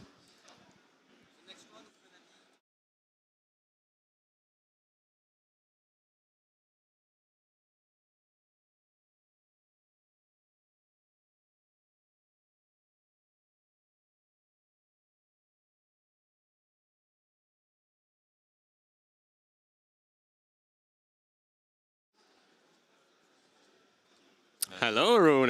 Hello, hello. I'm back once again. Now my hair's just falling all over my face. That's perfect. Great for being able to see things. Maybe I can get it a little bit. That's fine. You took your hat off. Where is your hat? Yeah, it got a little bit warm, so I had to take it off. But yeah, now my hair's a mess. Yeah, that's what you get for trying to cool down a bit. Probably there is Rosario that is going crazy right now. Just seeing it. Yeah. One of his teammates, and basically you are his hero. Yeah. Whenever I show up somewhere on stream, I'll see Rosario or Roscat, and he's always here. Yeah. For sure. He's omnipresent. And now I got a great shirt. That shirt, I forgot to tell you about it. It's amazing. Thanks. Yeah, my girlfriend got it for me on Gamescom. That's one of the big German games conventions, and yeah, that's yeah. And it's also starting from a song in Italy. Yeah, so that's true. From Raffaele Carrà. So yeah. And now we can maybe switch to game scene because we do see our competitors here. It's Giacomo. Yeah. Giacomozu. Giacomozu. Giacomo is his name, and Giacomozu is like the first letter of his surname. Okay, and it's against Luigipoliakoff, I think. Okay, yeah. So it's not Italian, I think. The first name sounds a bit Italian, but I think it's the rest from Swiss. Okay. So from Switzerland, yeah. Okay, yeah. The way you just pronounce Poliakoff, it sounded a bit Polish or for that direction. I actually don't remember because I face it sometimes in arena on Board Game Arena. I think on Board Game Arena they're playing on French flag. But okay. Oh, there we do see so some we decks. see the lineups, and this is the Nevenka from Luigi. So I think it's a pretty standard. Oh, we'll see. I was playing Nevenka yesterday, and my list was a lot different. What is that? Oh, for example, the Trickster is... So the Trickster... is anchoring and has, of course, the Trickster ability. Yep. And I feel like there's a third ability on the Trickster. If we go to the reserve, you roll a die, and on a 4+, you draw, and 1 free resupply. Okay. So... Okay, yeah. So it's the croupier effect on the Trickster, and then the other mage dancers I expect to just be pickup mages. And once again, we are here on World Stage. We are here to flame some uniques. And why is it a 2/2 cost? And why is there no extra ability on one of those mage dancers? I'm just asking questions. I feel like there could have been some improvements on these uniques. I'm not satisfied with these, but of course they are working very well for Luigi so far. And yeah, even though me flaming these uniques, they're doing work. Yeah, I'm really interested in how it could play out, because like we see the Bliss band played, and it's not that frequent. Yeah, no fans in here. No fan. So it's strange, but like he's playing them just because probably you have the anchor ability on the Trickster, and the Bliss actually let you draw cards, so that's nice. Especially with the anchor and then the Bliss bassist. I think I've seen recently a player that played 3 anchor uniques, and they just played Bliss bassist, or that's the Bliss guitarist, and just they basically anchored everything on the board except the guitarist, so that can go to reserve, get the boost, and then at dusk always draw them a card, because it's. I think that was an Orc list, not a fan list. But yeah, these anchor uniques, they can work very, very well. There we actually see the lineup here of the uniques. And yeah, I think that Trickster just says anchor whenever 0 stat joins. Yeah, I think so. So yeah, those are also great in Arak. Yeah. Why doesn't Moondust play them? But yeah, I think Moondust has found a different list that works a lot better for them. So yeah. surprised not to see Lyra Signet. Yeah, that's actually true. The Lyra Signet with these pickup uniques, just you play the Signet, you pick up another card, and we've seen another Italian player. I forgot the name again. Rocco. No, Alberto. Yeah. I can't pronounce his nickname. We've seen the list yesterday on stream as well. They played one Kodama, it was, that's self-sleeping and has the pickup ability when a die is rolled. And also at that point, they played at some time they played a second unique on the board. And whenever they resupplied off of Lyra Signet, they basically drew 2 cards for 2 mana and picked up the Lyra Signet, picked up the resupplied card, and also drew a card. So yeah, that if you have ever 2 of those plus the Lyra Signet, that is a super great combo. But here, Luigi isn't playing that, and now we also see the first matchup in Basira against Tasia. Yeah, having also like multiple Mage Dancer or Bouncer card effect let you after you with Daedalus and bounce back both the Daedalus and another. Yeah. Like it's insane. That's great. So we don't know the ban yet, I think. Yeah, that's not shown yet. So we will. I'm not sure if they are still banning. So I think in group stages they sometimes ban the decks before. No, I think you should ban still. Yeah. But I think like they already banned the hero, and this is the first match. Yeah. So I against feel like that. So probably the staff behind is also still figuring out what actually got banned. But it seems like they are shuffling the decks. Oh, they're also laying it. Okay, Sigismar was banned for Giacomo and Nevenka. And I feel like this lineup of Sigismar, Basira, Traced is, for me, the most common expected lineup. I think all of those are super strong. And we see some alternations. So here we don't see we just see the Traced and 2 new heroes. But I think Vittorio, the match before that we've seen, played also Sigismar Traced and not Basira but Kojo. And just these 3 factions, the lineup currently looks very good in this format. And Yeah, they are the most consistent, the most reliant, also the one that at the moment I feel like that has the best cards, the pool of cards. We saw a lot of Izmir. I wasn't expecting a lot of all this Izmir. We saw a lot of Akasha this morning. Yeah. And now we are seeing Afanas. Yeah, we just saw Nadir on that Afanas. Looked great. Won the first game and lost on Fen then. Yeah. And then still bounced back on the Fen to get the second win. Yep. But yeah, these Ysmirs, there are still some in, and they are also still in the top bracket currently. There's Pava in the top bracket, and also Nadir, of course, made it into the top bracket. And yeah, now the day 1 Kyuko. That card is so good.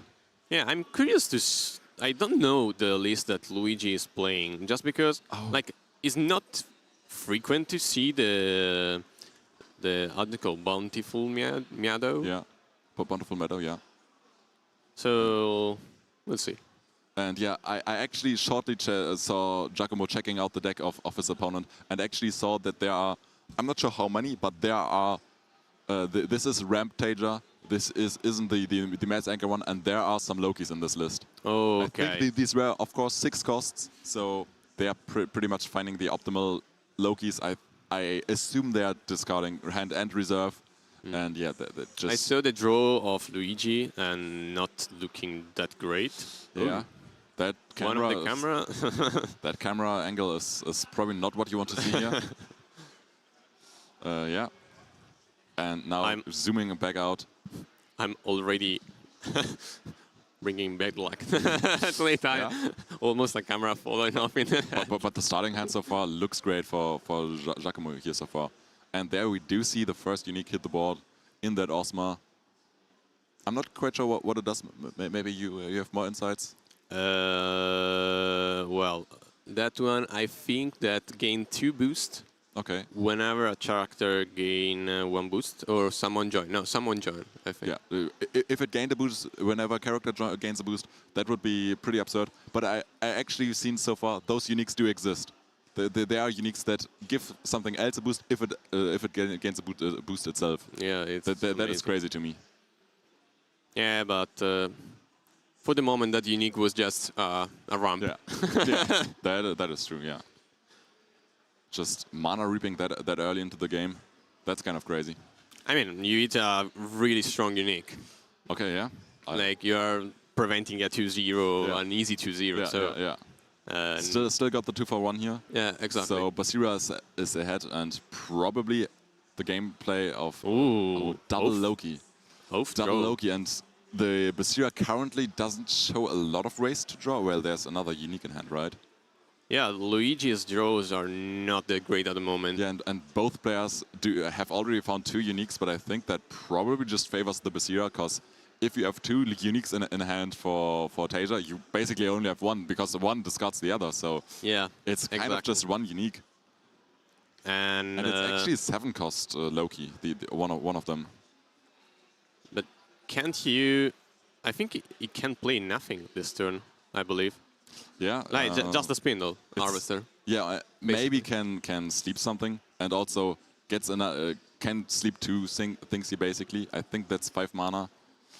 But yeah, just but it doesn't seem like a power play. Yeah, to me at least. Sleeping 2 things, yeah, you're not really setting you up well, and you especially if you want to throw the Loki down the next turn. Yeah. It feels like you're giving your opponent at least on the next day 1 guaranteed expedition. And depending on what your opponent draws off the Loki, you're not feeling too well, especially if your opponent goes first, plays a card from hand, or plays a card in general, and then you give them 3 cards again, so they have more cards available. Yeah, I'm not too sure how to feel about this Tasia's position so far, but Luigi definitely knows the deck better than we. Yeah, of course. I don't know the list, so I actually can't know what he can do. I have very little games of Tasia in my altered history. I'm not a big fan of the hero, but it's working great for some, and I'm really glad that we see multiple variations of this Tasia here so far in the top cut. That there is a ramp Tasia and also the mass anchor. I like the ramp Tasia a bit more because we're seeing less of them. So. Yeah, the anchoring Tasia, the multi-anchor Tasia kind of fade off a little bit in the past, with this set especially. But we saw that a lot of players are bringing Tasia to the table for this type of tournament, like in a close environment with 3 decks, because Tasia multi-anchor is still super strong and really scary. Yeah, and we've seen 2 players now with Banish and Elbor that actually qualified with that mass anchor list, and at least Elbor is still now in I don't know his results, but I don't know if he won or lost. I think Elbor went 2-0 in the groups, and I'm not sure if they are now in top or lower bracket, an upper or lower bracket, but they should definitely be in top 16, and I'm not sure about Banish. I haven't checked the... Oh no, Banish lost because they were in the group of Elbor and Rinku, I believe. Oh, I don't... Oh no. Banish is also in top cut. Banish just played against Rinku. That's so Banish is in lower bracket. And yeah. So we can expect... No, Loki you can play Loki neither this turn. No, you're on 5 mana. Oh, he needs to he still put the mana, but he stay with the 7-1. Wait. So it didn't keep the 6 mana cost. So probably the 6 mana one is slightly weaker than the 7 mana one. And yeah, now you can kind of comfortably play the Kitsune, because you're drawing your opponent, but you know you're discarding the card anyway next turn. So you're kind of giving your opponent a temporary edge, that they have 1 more option this turn that they're currently not planning with. And yeah, I do feel like you have to mana the Beauty Sleep here. Yeah, I'm just curious to see, because at 2-0 right now, like the Loki is almost dead. Yeah, that is very true. And you're not showing a lot of stats. I think they put down the Loki. No Lokis left. No Loki, yeah, because you need to play Kitsune for sure. Yeah. And then the Beauty Sleep is probably the only thing that keeps you alive. Yeah, that is very true, and they kind of have to hope that they draw a good card off that Kitsune. But at the same time, we saw that Giacomo has 1, I think, no, it didn't mana 1 time, and that's because it has 6. Death Armorer, it's when someone gets a boost, spawn the token. Okay, yeah, fair. So it's incredibly insane in this situation because the Cuckoo prevents Luigi to play on the companion side. Yeah. Because if he gets a boost, he's spawned a Brass Bus token. Yeah. That is very, you probably need... And at the same time, the you don't Foundry... want to play on both sides. Yeah, at the same time, Foundry, if you boost it, like, simply drop the Brass back on his side. So it's... You can play him on the side. And you can helping hand the Cuckoo, so you get 2 boosts on that run, so you can ramp next turn. And you also should have enough mana for the Chiron, so you're getting 3 Brass bucks this turn off that Armorer. That card is strong. And I think we've seen another Armorer today by Vittorio. So these Italian players do like their Armorer spawners. Yep. Yeah. But they are strong. I was a big fan of them. I had 2 of them. I sold mine. But yeah, we still have. Yeah, these cards are just amazing. I love to see them, and just seeing them here, I did really not expect them, but they are such cool cards. Yeah, and we saw also the draw for Luigi that's keeping this bad drawing going on, because like a Spindle Harvester, it's not what you want to draw now. How expensive is that armor actually? 2. 2 and from reserve? And I have 3 from reserve, I believe. So yeah, I actually don't remember. I can check in my phone. Sure. Oh my god! And that is a Chiron. That is probably whenever character joins. Yeah, exactly. Give, I think that give 2 boosts to choose character. And also draw a card, I believe. Yeah, draw. Yeah. When leave the expedition. Why not? Why not? Yeah. I actually that is such a lovely lineup. That's basically infinite stats, both expeditions, right? I mean, it's Giacomo's Herf deck. Like, he qualified with Basra. Yeah. With his incredible story with 2 uniques on the top card. That is true, yeah. And here, showing off the combos in Basira. I love this. This is amazing. Yeah, this combo is insane. Like, for example, Ozma plus the Brass Bug, you can go infinite and boost like the Ozma for like 1 billion stats and have 1 billion Brass Bug on the other side. You lost to a Hook because I might have a Ozma that's also fitting well in this list. But that's 3 costs from hand, so it's bad, right? Yeah. But actually, I played a similar lineup of uniques because I of course they are super strong. I also have some similar ones. We see all the Brass Bug being summoned. Yeah. They already starting to go up in the stats. The spaghetti tokens there, they are great. And of course, a spaghetti member has infinite of these Brass Bugs because they are playing infinite combo with them. That's And yeah, there are the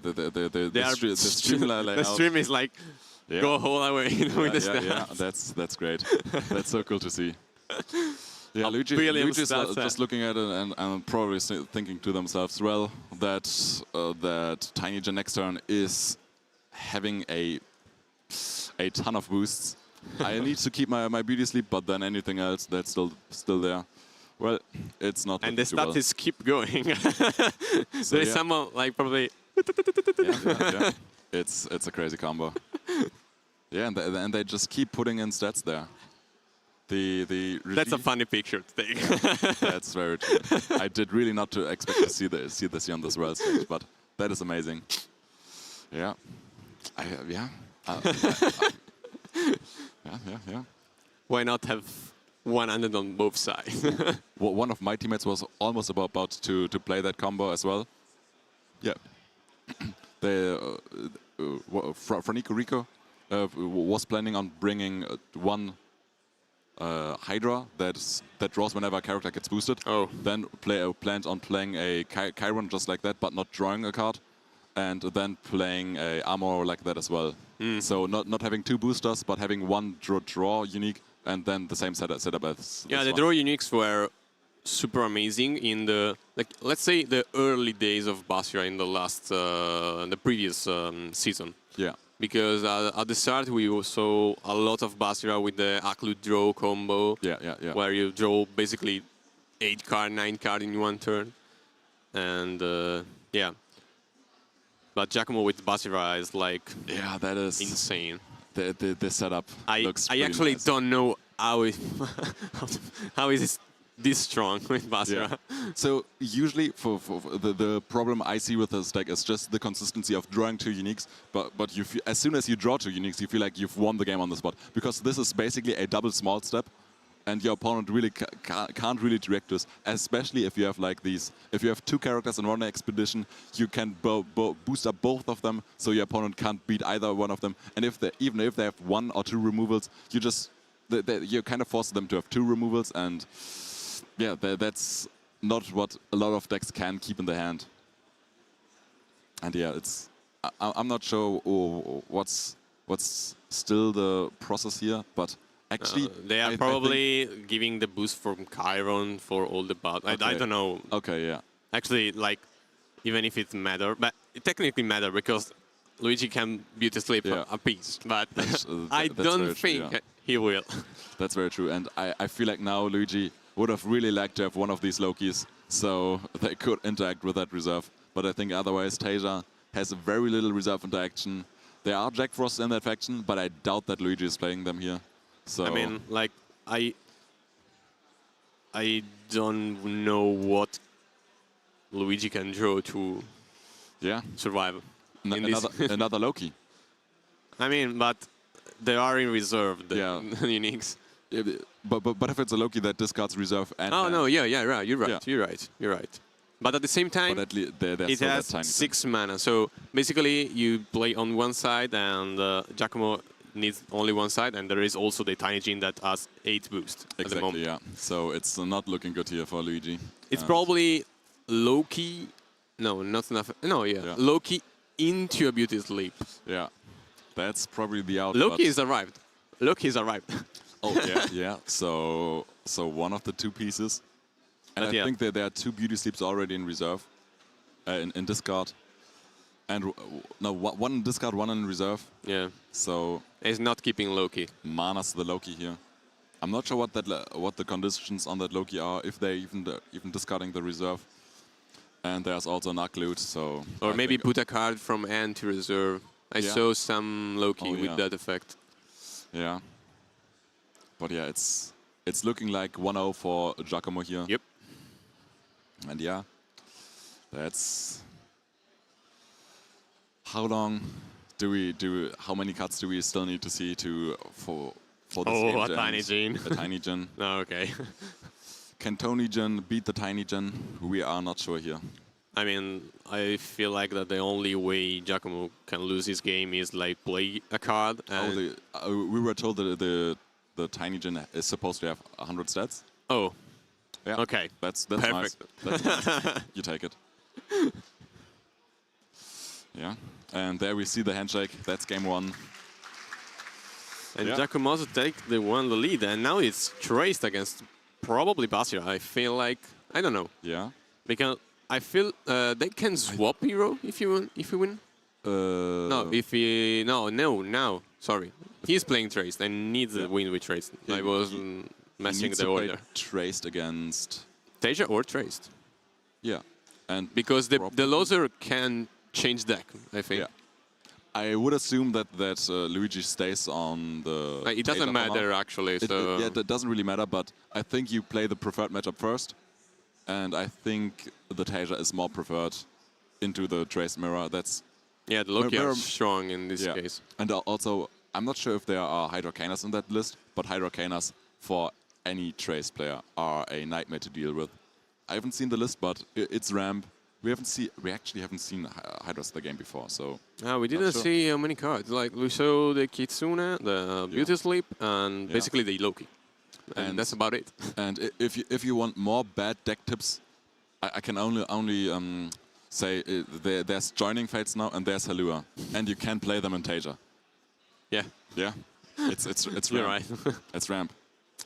So, if someone should have brought it here and show me that it's a good deck, but no one showing that to me here probably means it might not be as good of a deck as I would have liked to. But yeah, I'm having fun playing that. At least. And now checking out the decks. I like that they're being able to check out the deck lists of the opponent during the matches, since, yeah, it's open deck lists, and I thought they would have just need to memorize the decks, but yeah, really glad to see that they can look at the deck lists even during the games or in between games. It gives you a lot of information, but... just not the cards that the opponent currently has in hand. It's great, because you have the possibility to show all your greatness in this game. Like if you manage to reach the world champions, you are one of the best player right now in Altered. And we saw a lot of big names, a lot of really strong player all across top 32. So absolutely, yeah. Yeah, and now it's Trace against their Taja. Running it back, and I feel like this Taja should be very favored in this matchup. I don't know, it depends on the start, because that's true. We saw the start from the previous round, it was really bad. Yeah, and Trace can definitely abuse that, and just, I'm not sure... Like Basil, like for example, it was an overkill, the one that we saw with the uniques, but... Like, okay, we saw it, it was fun. I feel like you can compare this Taja deck to, especially into Trace, to some decks that lock up the game at some point and you can't really win no matter how far you have advanced. I feel like that's the same with this Taja, and therefore this Trace just needs to advance early, as much early as possible before potential. Before the 6 or 7 mana. There's a Hydra already in hand, so there's a Tiny Djinn. There's Curry's intervention. Okay, so this hand is looking better. This hand is definitely looking better for Luigi. If they find one more ramp, I think they're already on pace to play a turn 3 Hydra. And yeah. I'm trying to figure it out what Giacomo's hand is. That's technically beatable. The early Hydras are technically beatable, but you definitely need a lot of expedition leads to just 1-for-1 as soon as that Hydra hits the field, because I don't think there's removal on this list. But well, he's playing. Oh, there's removal, but not removal for the Hydra. Technically, boom. Yeah, I'm not sure if it's in the list though. Yeah, it is. Oh, okay. So yeah, that is great. Yeah, it is in the list. I mean, I'm not 100% sure, but I'm like 99% sure that there is. I think 2 boom. So there's definitely an out for these Hydras, for this Rampager. So that is one thing that Giacomo is going for them. And there's also Ukde actually is good, just because if in any time there is 2 Hydra Canna, you can at least move both on one expedition. Yeah. So you don't really play in next edition anymore, and you focus on one side. And one of the nice things into the current Loki Taja lists is they still play that tough Hydra, but they are not playing too many plants alongside it. They are probably playing, I assume they are playing Kuko, and they are playing Tony Djinn here, and those aren't plants, so the Hydra isn't getting tougher, and that day 1 is just a 1-for-1, it seems. And yeah, unfortunately not finding early advancement lead. And he didn't have the best end. Yeah. And what is that Capalia actually doing? Capalia is an announce effect. You put a card from your hand in reserve and gain 1 boost. I think for each player's reserve. I don't remember. And when it leaves the expedition, you can play it again. Yeah. Nice. And it gains a sleep. And together with that restock station that we already see. Yeah, you can loop that thing, and there's an announce loop, basically. Yeah. That is very cool. I like replaying Capalias. I'm a big fan of them. Drop a turn, gets the boom. Yeah, and that's even a rare boom, so can just... And another Hydra Canna for Luigi. Yeah, so... And also... But technically, that Hydra Canna can... There's a bot for full meta. It will be played on the next turn, basically. Yeah. Because this turn, probably we will see the permanent plus Dracaena. Yeah.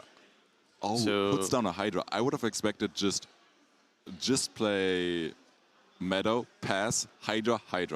But at the same time, That's super weak into hook, true. You need to play the next turn. You need the permanent. So So, my plan was play Meadow, pass, then Hydra, and then the turn after play Hydra again. But that is you risk a 4-0 basically. Yeah, and as soon as your opponent has a hooked, you basically have one Hydra.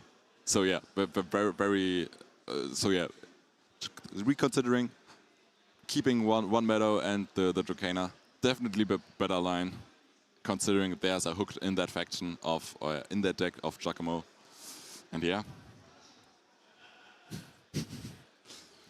I'm really bad at keeping track of chat. I'm just focusing I'm putting on my eyes on sometimes. Yeah. I'm realizing that I'm seeing that, and then I'm also looking at chat. I'm realizing I'm not looking at chat enough. So yeah. Yeah, because the game is here. Yeah, so it's not that easy. That is true. Yeah. And there's the Dracana. Yeah. Okay. Copelia is getting a Luigi 1-0. is lucky at the moment just because Giacomo isn't pushing that much because he drew a lot of permanents and a lot of like removal like hooked. Yeah. But nothing else at the moment. No character, nothing. And there's still no other character in hand or... But at least that Copelia is doing his job. Yeah. At least a 1-0 so far. Or 1-up so far. And oh, true, the other card is just keeping the boom. Yep. Sure. Yeah. Yeah, you need to keep the boom for sure because. Do you now actually replay the Copelia? No, right?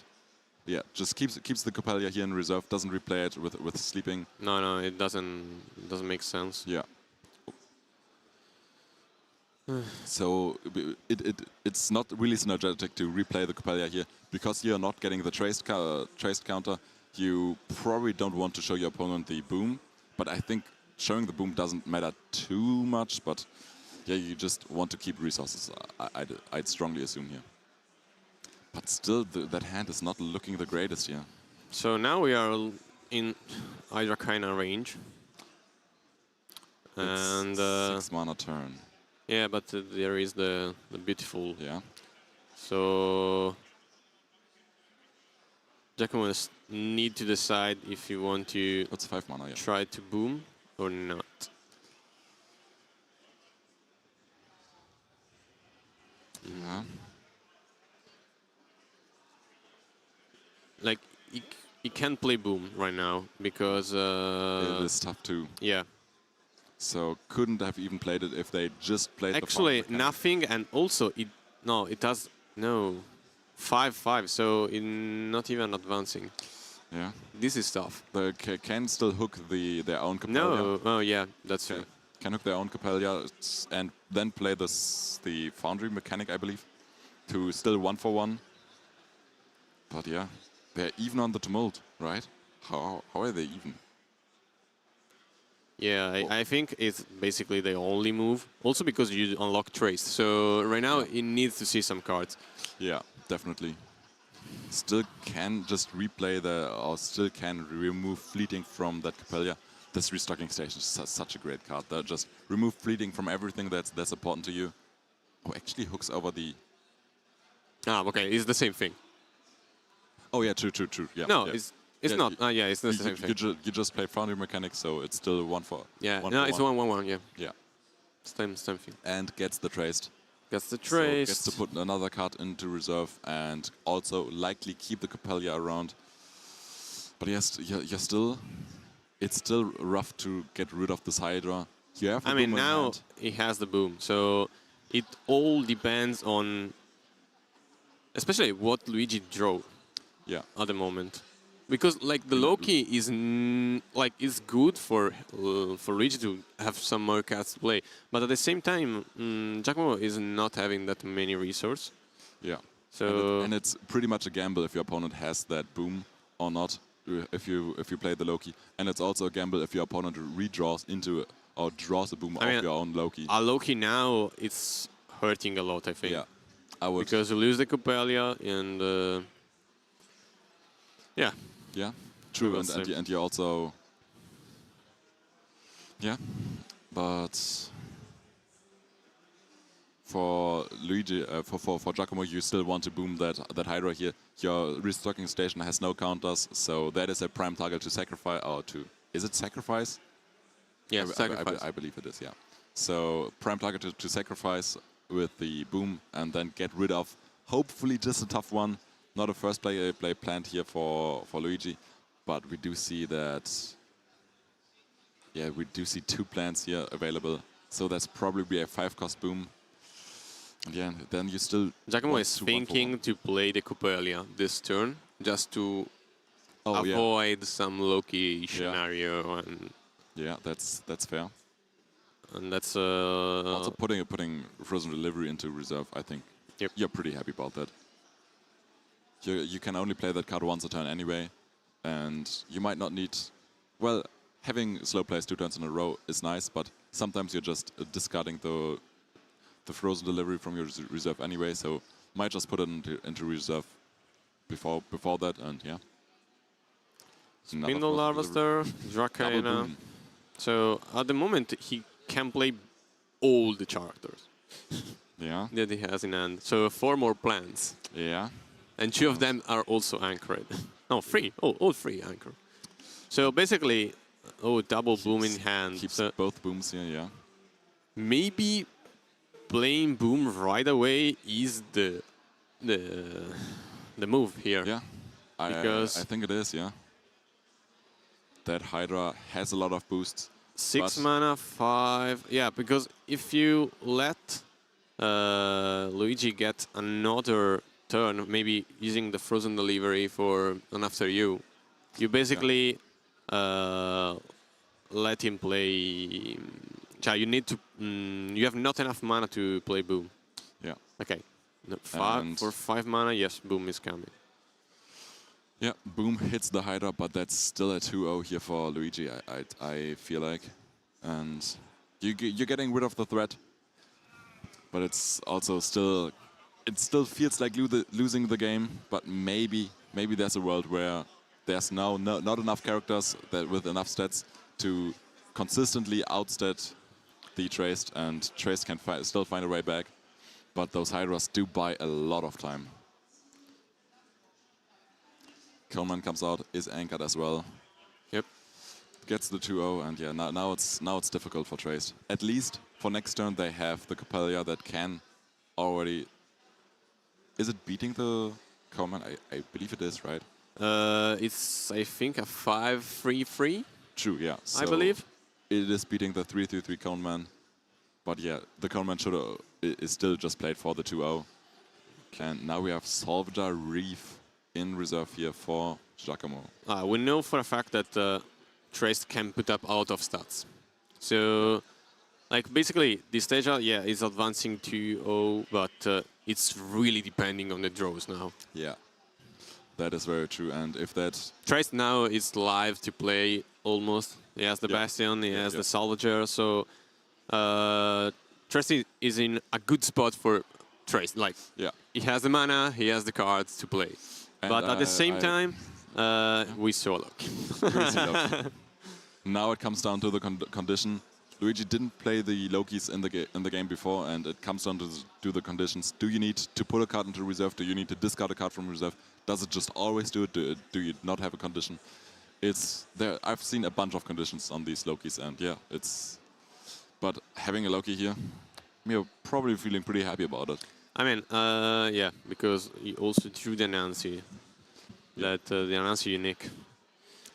Yeah, so cards. My Anansi unique. Oh, nice. Yeah. You're always happy to see your own cards on this big of a stage. That is amazing. Yeah, making to the top tables. Yeah, absolutely. That is so cool. I think none of my cards got played in the end, so that's unfortunate. My cards weren't good enough. But yeah, this keeps the Loki and the Kitsune, and now is looking to find potentially another 2-0. But Traced is trying to do their best to prevent that and stay alive in this match. Find a way back on the Tumult, and yeah, starts off with a Haven, just resupplies and sees more cards off their deck. Now it's down to does Luigi plays the Loki straight away? It's the Loki, yeah. It's the Loki. Loki goes onto the Capella side. I think Lokis usually also have a bunch of stats, right? Yep. So they are quite scary. I feel like that, and now he knows that also Giacomo don't have Boom. Yeah. Another Loki. Booms are out.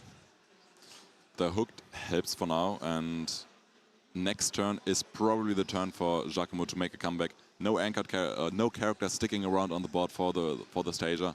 They should be able to find a pretty easy 1-for-1 here with that hook that they just drew. They can't put more cards into reserve. They can't set up, but there's a restocking station that's quite weak for this turn. And I'm not sure what the third card is here. Start off with the restocking station. So yeah, he drew all like good cards for in this instance. Yeah, true. And there's a restocking station. Just keep playing your Capella. Yeah, that's still just fine, especially if you have the way to 1-for-1 already.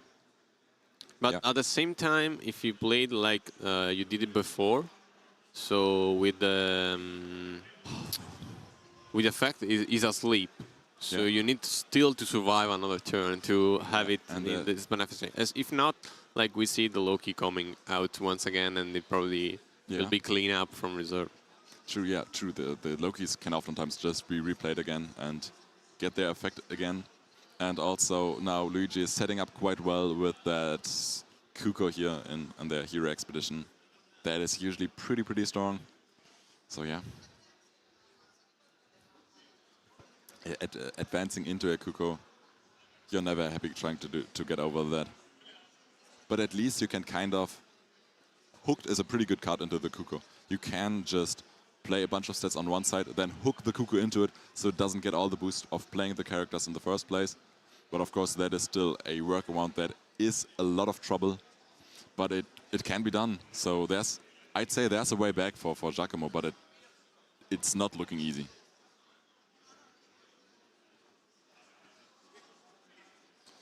Does Kuko get boost if Capella is hooked on the other side? And yes, the answer is yes. So then it enters that expedition. So, but if the Kuko enters the expedition of the Capella, it doesn't get the boost. So you would hook the Kuko into the Capella, and not the other way around. We once had in our team. We once had the question: is if you're hooking a character, is that character also leaving the expedition zone at that point? And no, both expeditions together for a player are still the expedition zone. Yeah. But then you have the single expeditions. So unfortunately, when I leave the expedition zone, doesn't trigger when you hook cards. So yeah. Okay, I'm seeing some voices from here that Kuko is not a plant. Oh, so it true. can be played with this. True, yeah, that is very true. That is very true. Yes. So yeah, that's all the eyes of the people watching the live stream. Yeah. And now, what do you do about this? I feel like you just take back the cookie man in hand, and that's about it. I'd assume that as well. Yeah. And yeah, let's see how the judges resolve this. And yeah, we'll just have to wait here, chat for a moment.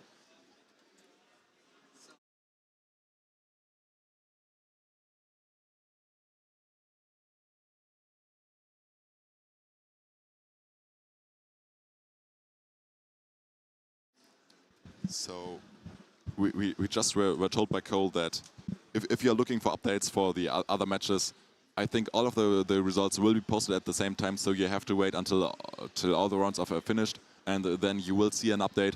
And in the meantime, we are still waiting on how this issue here with the Kuko is resolved.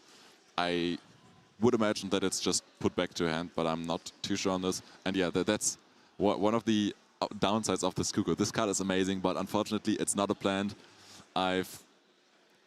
We are used to seeing plants on Teja, so having an animal, like, what is this? Yeah, so that's also one of the things I didn't like too much about the Kuko in the ramp Teja, because usually you like playing your anchored characters to give your Hydra stuff, and the Kuko doesn't give you Hydra toughness. So yeah, but of course still the rare that it the card itself is strong, and the rare that it rams you and gets you closer to your Lokis, to your Hydrocanas, that is great. But of course, once you have like these plant synergies, the Cuckoo loses, not really loses its value, but it's not synergizing with these cards.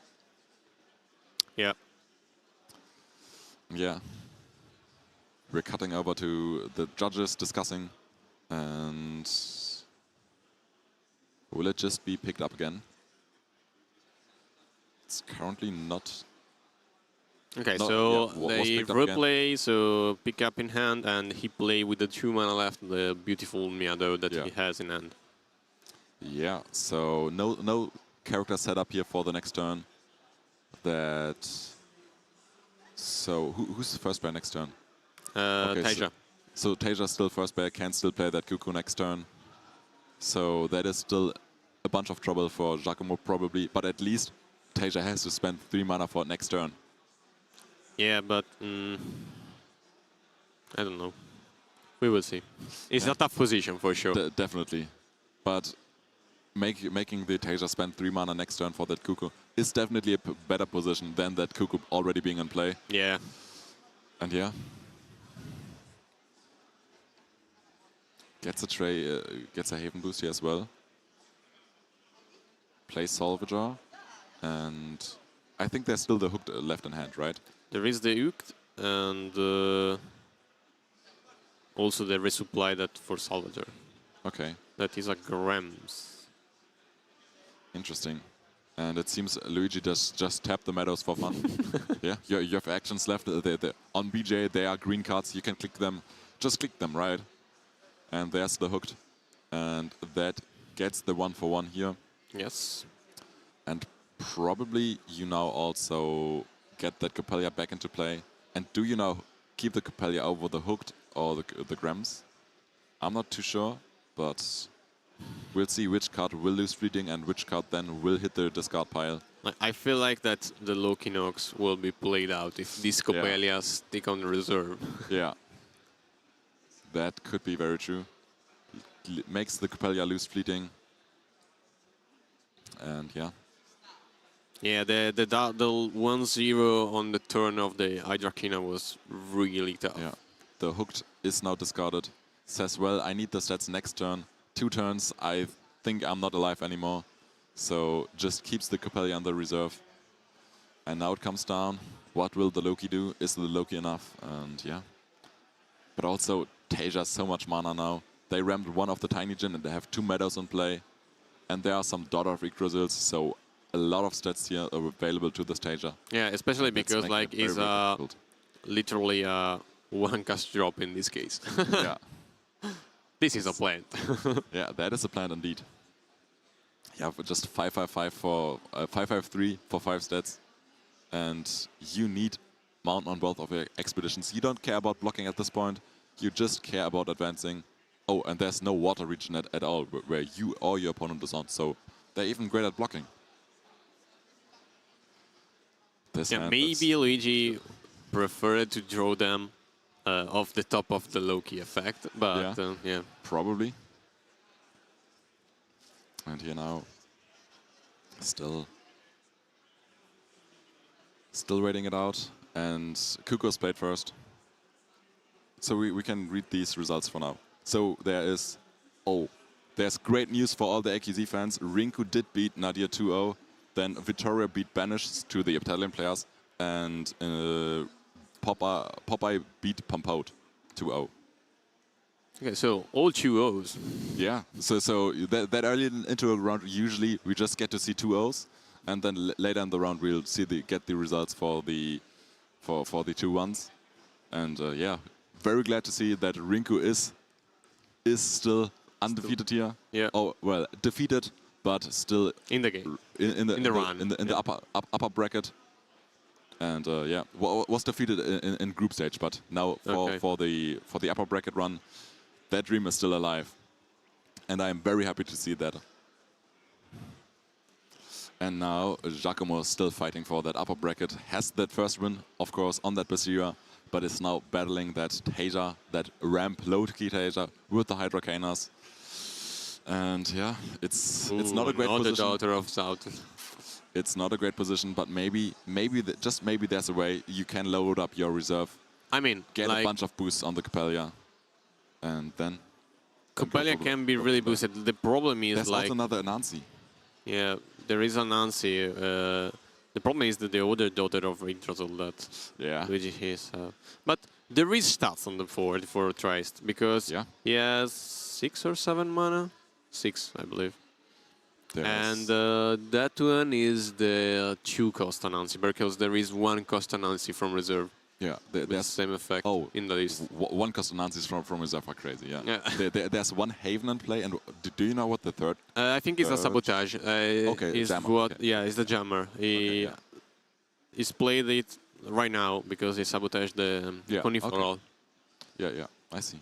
It's incredible how this Coniferal is probably one of the cards that from BTG was like, well, this card is trash. Yeah, absolutely. And it's seeing playing in the World Champions. yeah. And I feel like that was first kind of, to me, it was first popularized by Arlea that got the top card in Lille in that WCQ. And now here it even made it to World Stage. So, yeah, I'm not sure what, I think initially the Coniferal Command was played over the the Aloe Vera, because it's basically same cost, but it can't be off-you-goed. And back then it was an Afanas meta. But maybe the deck just doesn't need the resupplies of that Aloe and just prefers having slightly better stats and still not being weak to off-you-go. Yep. But yeah, there's that second daughter. Still not contesting the hero side. Right now, Luigi doesn't have anything to play. So Giacomo technically just needs to advance, and it can put up a 2-0, potentially. Yeah, but the Coppelia has 2 spiking stats and 2 more stats in force than in the other expeditions. Yep. Okay. Yeah. And this Anansi, I think, is 3-1-2, so not the greatest for the Earth. But at the same time, you have 2 grams potentially for like almost 999. Yeah. That's also a lot of stats. Now it's a bit of a question on. But at the same time, you can't play more just because there is a 12 and there is the cuckoo. So playing for chart is not an option. But now what's the effect of the Anansi? Putting a card into reserve, of course, and then gets 3 boosts. Yeah, 3 boosts plus the one from Bastion. Yeah. But it's not enough. It is putting them to 5. Just 5. I feel like they're more. It's putting them to 8. Okay. So if there's actually no more play from the Tasia side, Grams are just two extra stats, right? Because there's the Kuko. Yep. Kuko is such a good card. Yeah. It's missing like 1 stat, basically. Yeah. Or 1 mana to hook something and play the grams on the other side. Yeah. It is. I'm not seeing an out here, but maybe Giacomo still figures it out and makes us look like a fool. But I don't think that there's a way. All these daughter of Yggdrasil in this scenario. We see the handshake there. Yeah. So we are going to that game 3, and all games today here on stream have been 3 games. And we see it's almost the first mirror of Trace that we see on stream. Oh yeah, for I think World Champions. That is also for yesterday. No, with yesterday I'm not sure, but today it's the first one. Yeah, today, yeah. So we finally get to see the villain against the villain. Yeah. So maybe in the unique format, Traced isn't the villain, but I'm of course also commentating the NEC a lot, and their Kojo, Traced is definitely next to Kojo, one of the villains. And now both players have that left to win. So is Traced actually the best deck? If that's now the deck that's left, when you've just won on the others, but no, you of course just prioritize other decks sometimes, and want to get the difficult matchups or the easy matchups out. And so Traced versus Traced. It's an interesting matchup. It's a lot skillful. Yeah. So and also in every mirror match, basically if you see the better card, you have probably the chance to win. Yeah, that's very true. So whoever gets more salvager openings, gets the usually it's not even like gaining an advantage on expedition, the things that win you the match in traced at the start, but usually it is getting traced earlier than your opponent. Yeah, that's so sometimes giving an expedition to your opponent more than you, but you have the possibility to gain traced one turn or even two before. It's incredible. Yeah, and I'm also a big fan of just having card advantage over having board advantage, and they actually you are the expert of this. We can cut back to us, have Kofi next to us, and 1-1. 1-1. 1-1. Oh, so we're going into a game. Yeah, it's another game 3. Just there's the game 3s here on stream. We need the full action. All right. How's chat doing? Everyone doing good? I haven't really read the chat. Right now is talking about the game from one of our teammates. Oh, it's just that lost in the LCQ final this morning, sadly. And it's just a bunch of Italian, I see. Yeah, there is Roscat that is going crazy on chat sometimes. You got your drinks. Yeah, thank you. And no, they were chatting about Kuko being played with the Bountiful Miado. Oh yeah. Yeah, unfortunately not a plant card. Yeah, not a plant. Not a plant. It breathes.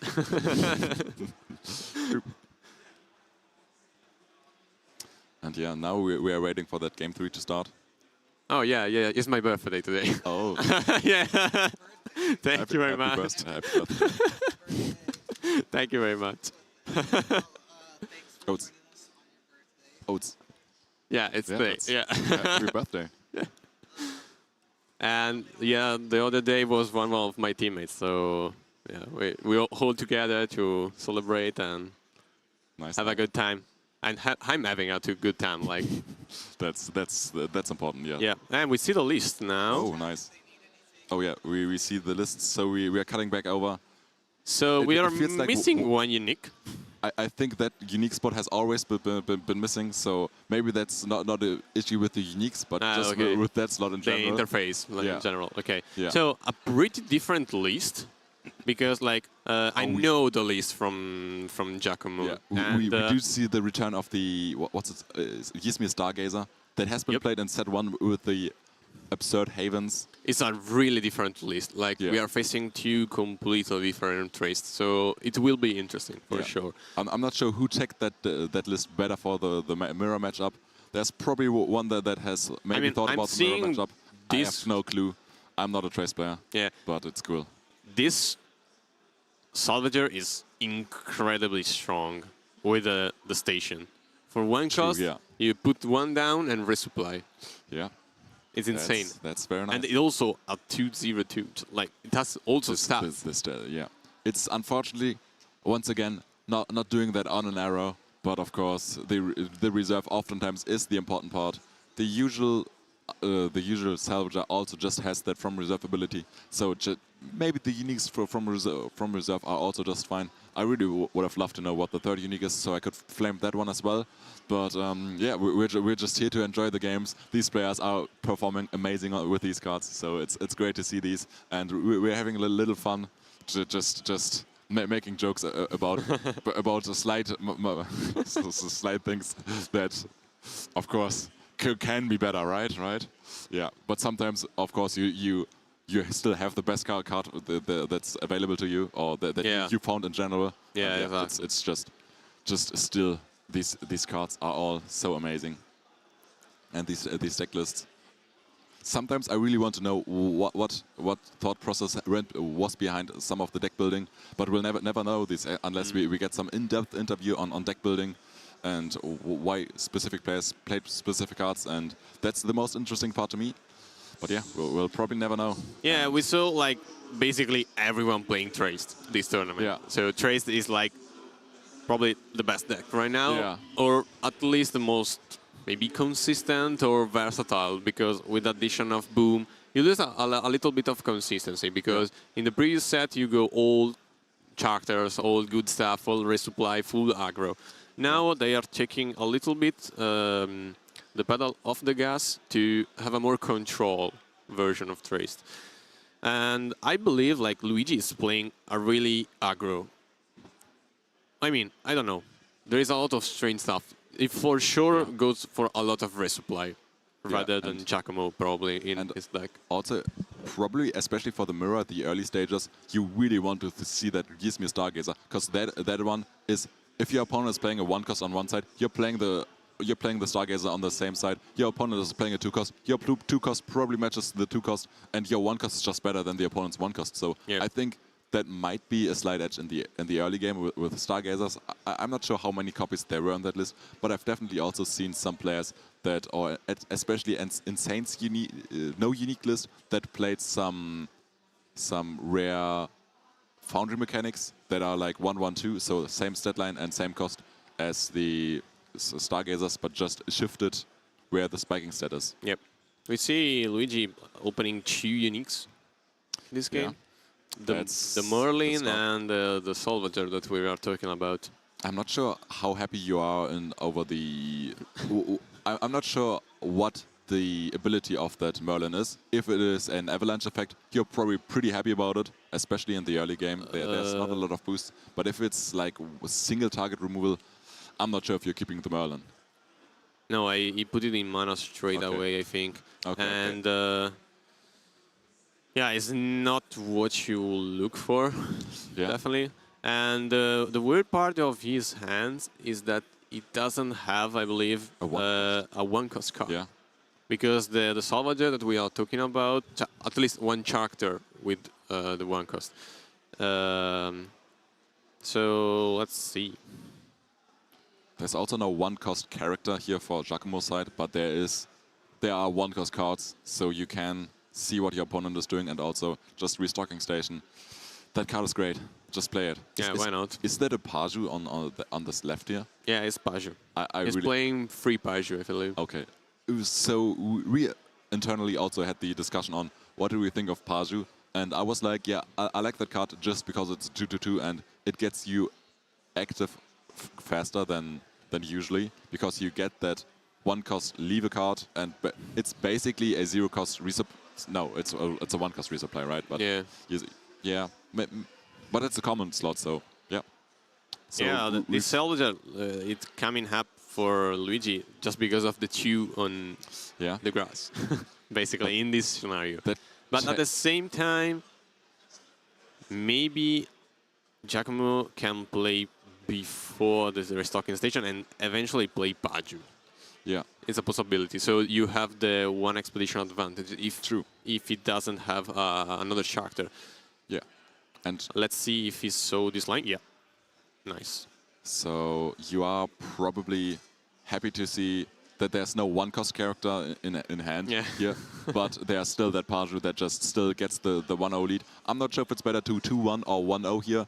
If you had a 1-cost character for Giacomo's side, I'm not sure if you want the games to be faster or slower. I'm always a fan of 1-0. I want the games to be fast, to be slow. I want to see my cards. I want to get more mana than my opponent. And there we see a drawn boom.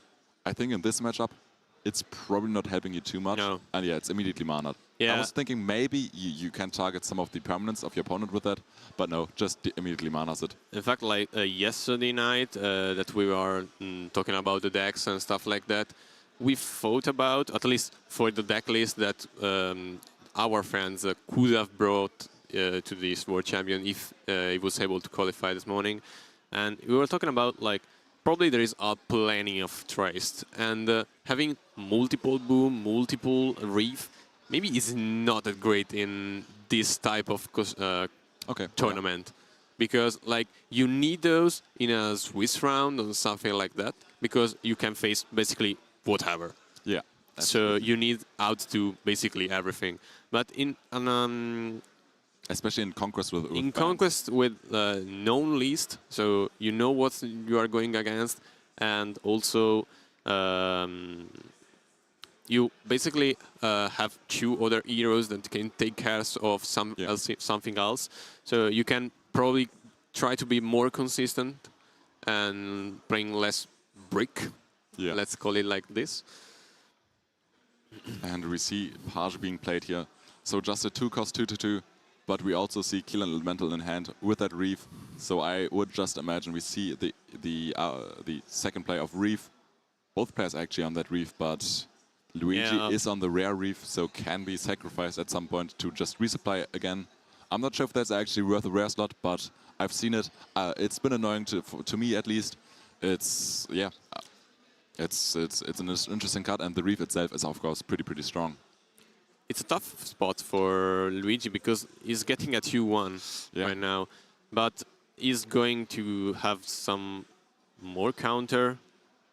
And of course is advancing on that side where the opponent to them currently is disadvantaged because they have that Salvager, they have that Kill and Elemental, and they're then walking in a... It's a 2-1, so it's even now. Oh. Yeah, because he cost just 1 from reserve, that's unique. True, yeah. Yeah, that was pretty great then, yeah.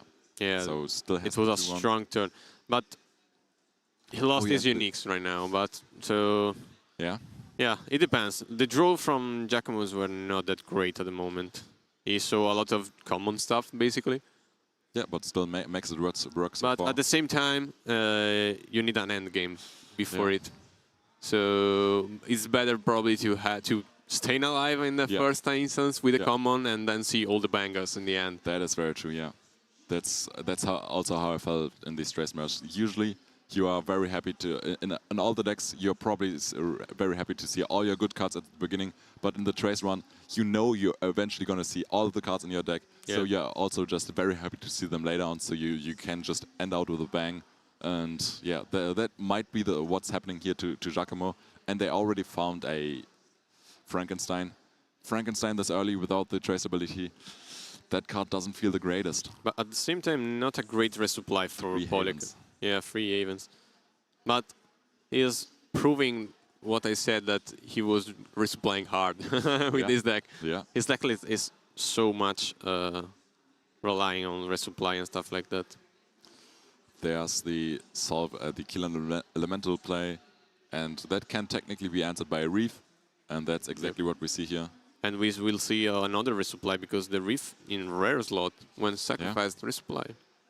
And no card left here to play for Giacomo except the Reef. I'm not sure if you're actually playing it here. But yeah, it's 2 counters only on Traced, while Luigi is on those 4 counters, has and double Haven, has third Haven, and has also Salvager. had the Salvager, Yeah, it's a great opener. It's a great opener here for Luigi. So few cards for Giacomo's side, and Luigi, meanwhile, feels like has all of the options, has 3 cards on reserve. Probably not playing that Haven anytime soon. Not a bread, like those are dead draws. Yeah, Paju, another restocking station. Didn't even use the restocking station the turn. Yeah, couldn't use it because it was reefed. Yeah. So yeah. Yes, this is a nightmare for Giacomo at the moment. That is very true. Can only hope that Giacomo stays alive and then finds his own engine and gets to beat out the Trace. But that opening line here definitely favored Luigi at this point. Has to play just the Frankenstein from hand. Yeah, you gotta do what you gotta do. Also still has the Paju, so can potentially get a 1-for-1, but it's still just 5 stats while your opponent has double Haven out.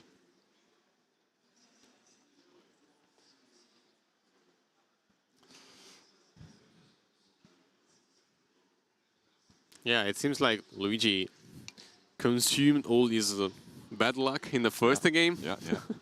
And now he's cooking. That is very true. And resupplies an Avalanche. The Avalanche isn't too... Yeah, it can still get rid of the Frankenstein, but why would you, right? You can just outstat it with a Page +2 Haven boosts, and if you then have still any character left, it's a 2-0. So yeah, he doesn't have another charter at the moment. Yeah, okay. That's at least good news, but has 5 mana left, has another way to resupply, potentially find a character, and yeah. Yeah, or he can just play the 3rd Bastion and True. and try to figure out, try to pick up some better character, I believe. Yeah. He's decided to Avalanche. Okay. Plays the Avalanche actually. Oh yeah, because he's he can Paju and. I think the Paju itself would have just beaten it. Well, it has. But yeah, it doesn't really matter, right? Yeah. Because you would have discarded it anyway, and you just didn't want to look for another character to potentially 2-0. You're pretty comfortable in this position anyway. Your opponent is pretty weak. No way to currently show and get 5 counters. Salvager doesn't do it. Another Salvager also doesn't do it. I mean, it's technically great setup for next turn, but not for this. I mean, he has an off you go with Frankenstein. Yeah. But Trace is so far away at the moment for the effect. That is very true. And you mentioned it before that the earlier you get your hero ability, the better the matchup gets. And I think that's 2 turns already. That's the 2nd turn already that you have the ability before your opponent, and there's no way to get it this turn. So and you are also behind an expedition in this case for Giacomo. So tough life. Yeah. Maybe finding it out, it's so difficult, but maybe just the Frankenstein plus the Reef can still get you 1-for-1 here, and you stay alive in this. But you're also not having Havens into double Haven.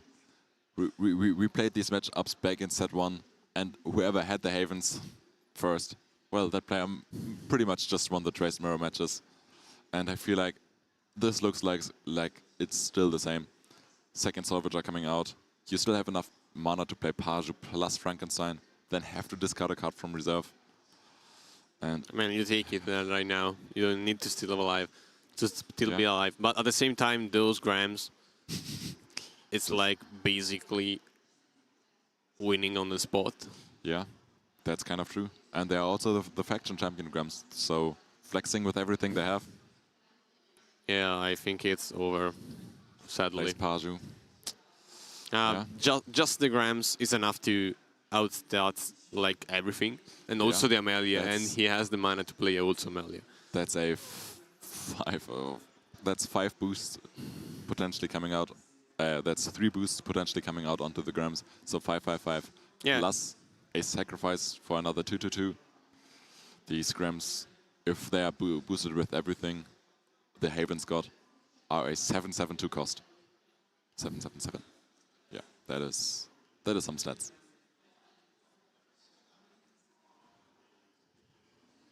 Yeah, now grams will be played out on the side where the Frankenstein is, and I mean, technically, he's not at 2-0. That is true. The brass bug is blocked by the two mountain I don't know why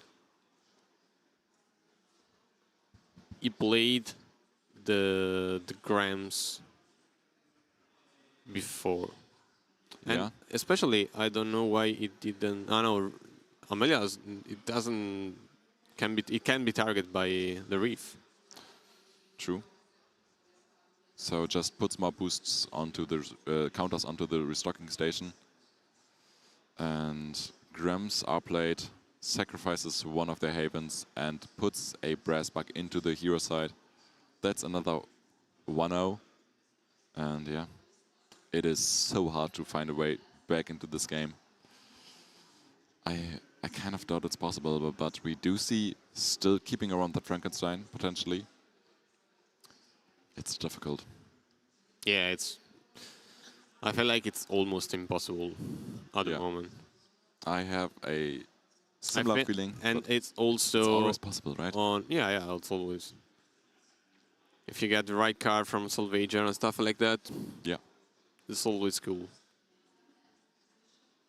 And now has a frozen delivery, so has all the after use needed. Hooked. But at the same time, it also has 1 mana less than his opponent. Yeah. Like it's banned in everything right now. Yeah. The incredible start from Luigi paid off. Like, he saw all the bastions, and Giacomozu didn't have characters to advance in the expedition. Like, if only he was able to advance, maybe, okay, like, I will be... Both players now finding their frozen deliveries. There's one in hand and two in reserve, while already one being just played from reserve. They're just resupplying. And that's a dead car right now. Yeah, Bike isn't really helping. Finds a hooked. Well, hooked also isn't really doing a lot because the opponent has the counter hooked. But as soon as you have more stats on the board, the hooked doesn't really do anything for the currently behind player. And yeah. Just resupplies again. Fourth frozen delivery plate this time. No, that's it. I think Luigi can 2-0 him right now. Yeah, that sounds reasonable to me. There's well, actually there's still that Frankenstein with a reef ability. That's potentially. And that's it. He has 3 mana. Oh yes. No, it's not 4. It's 4 mana. Well, it's a 2/2/2 and 3/3/3 basically with the. Yeah, it's technically a 5/5, the Frankenstein, if it gets to hit something, right? Yeah, but at the same time, the grams can match by itself both of the characters. So, like for example... And yeah, Luigi also has a lot more mana left. Yeah, and also that Sap Sniffer is another salvager. Yeah, finds a salvager themselves here. That is... technically possible to find another one cost, so you can delay the Frankenstein. But no, just place the Vike here, and that is 2 mana left. The Frankenstein probably the next play, and even if it hits something, I think. Oh, the reef. So yeah, now it's basically over. I'm not sure if you can reef and grams, and that's it. That's about it. Okay. Because you know that you're... Because if you grams... Oh, that's also Amelia. Okay. That is 3/3 already, so it's not advancing itself. I think it's not over yet. I think it's just a 1-for-1. No, because you have 5 stats with the grams. And also he has 4 mana. And the Sap Sniffer can boost the grams. That's true, yeah. So... basically, you can just grams on the side of Frankenstein with a bot and Sap Sniffer on the companion side. That should be then, with that explanation, should be game, yeah. And unfortunately, there's still a lower bracket, right? And that's...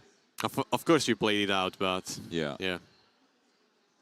Unfortunately, really, really unfortunate for Giacomo. Yeah. You said it before. You didn't want to cast, and now I get it. Now I get it. I've asked him.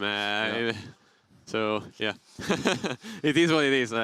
Unfortunate, but at least you got to talk about your teammates' game. So I'm proud of him. Anyway, so it's not over. He can still reach the final.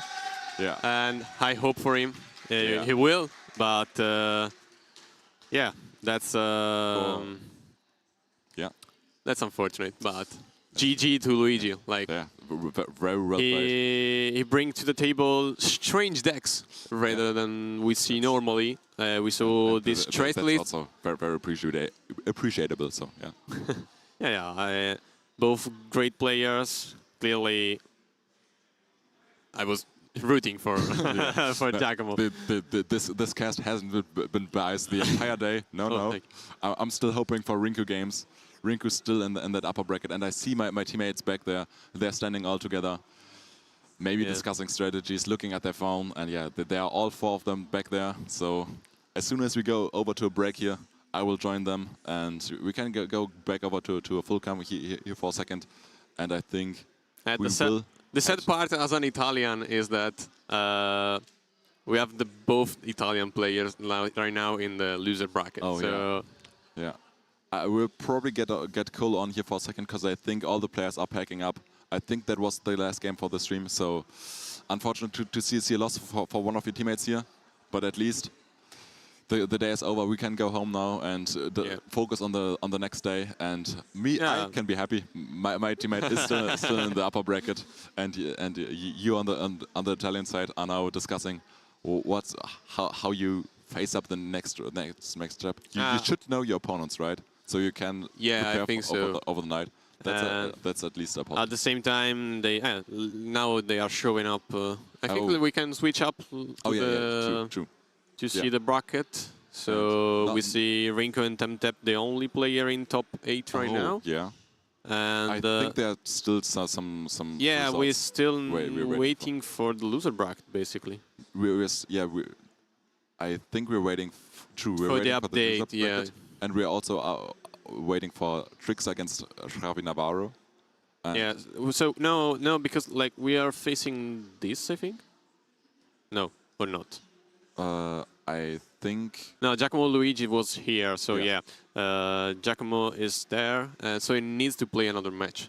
Yeah. I mean, technically, there is another live match, I think.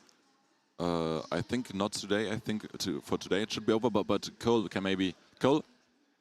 Do you want to explain what's going on, or if there are more rounds today? I'm not sure. No, we're done for today. Okay, so. If you guys want to say anything else you want to say about what So you yeah. watched, shout out whatever. I'll come on and I'll wrap it up. And then Yeah, I think we pretty much did that. We can talk a bit more, but of course we have Cole to wrap the things up at the end. Yeah, so basically we see Tempetedelaneige was just added for the winner bracket, so he's moving on as well. And we are waiting for Trickster and Navarro, basically, for the... I think one player is still missing that and I think he's the... Pavayna is here. Giacomo's here. One lower bracket match is going. Yes, another lower. I think it's Elbor. Yeah, Elbor against Krzysmak.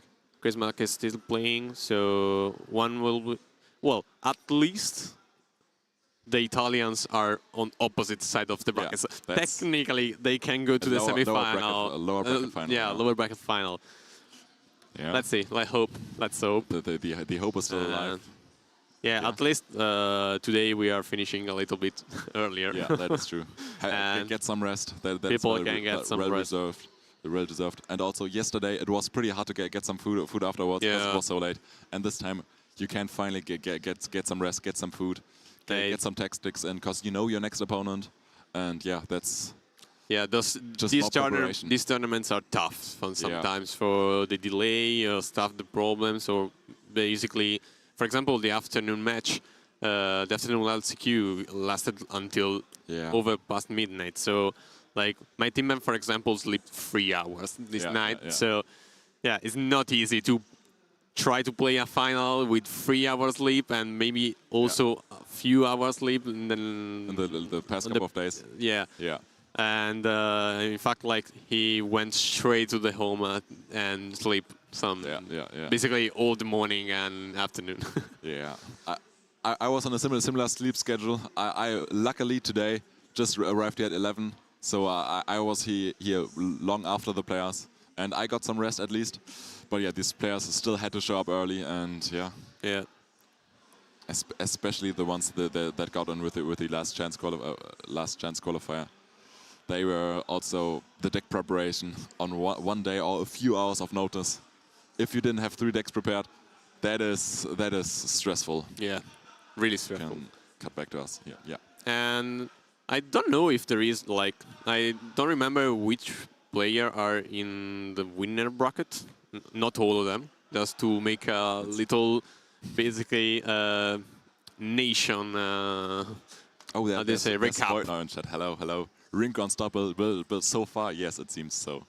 Yeah, we are not that Roscat. Spaghetti will continue. Yeah. And great to see the chat being active. We've been ignoring chat. I will put in my eyes sometimes, but it's great. So I think we're pretty much. We survived. Yeah.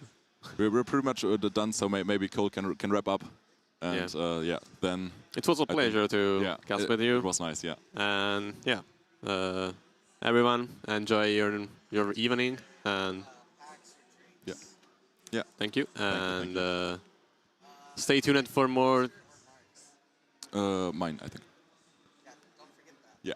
I'm pretty sure, like, nobody that I know of has them. Okay, so we got some very cool coasters, altered themed. There are some. There's a Yeti on there, and it of course says altered on all the corners. So that's now just a caster thing. Cole just told us. So we're likely one of the only people that have these. So that's cool, I guess. Yeah. Yeah.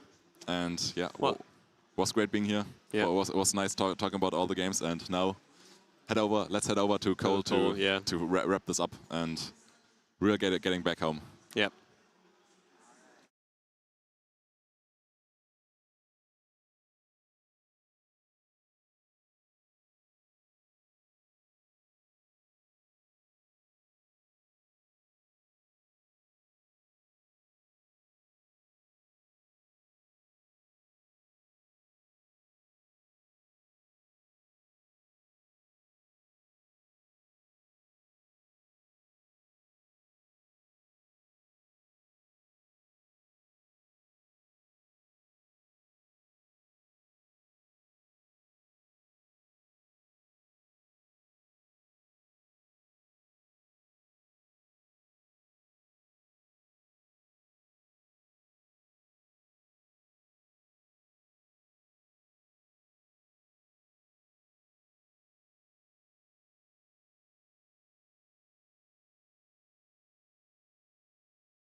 Alrighty, how are we doing here today? How was the day for all of you here in the chat? I hope Quetz and Runefolk took good care of you today.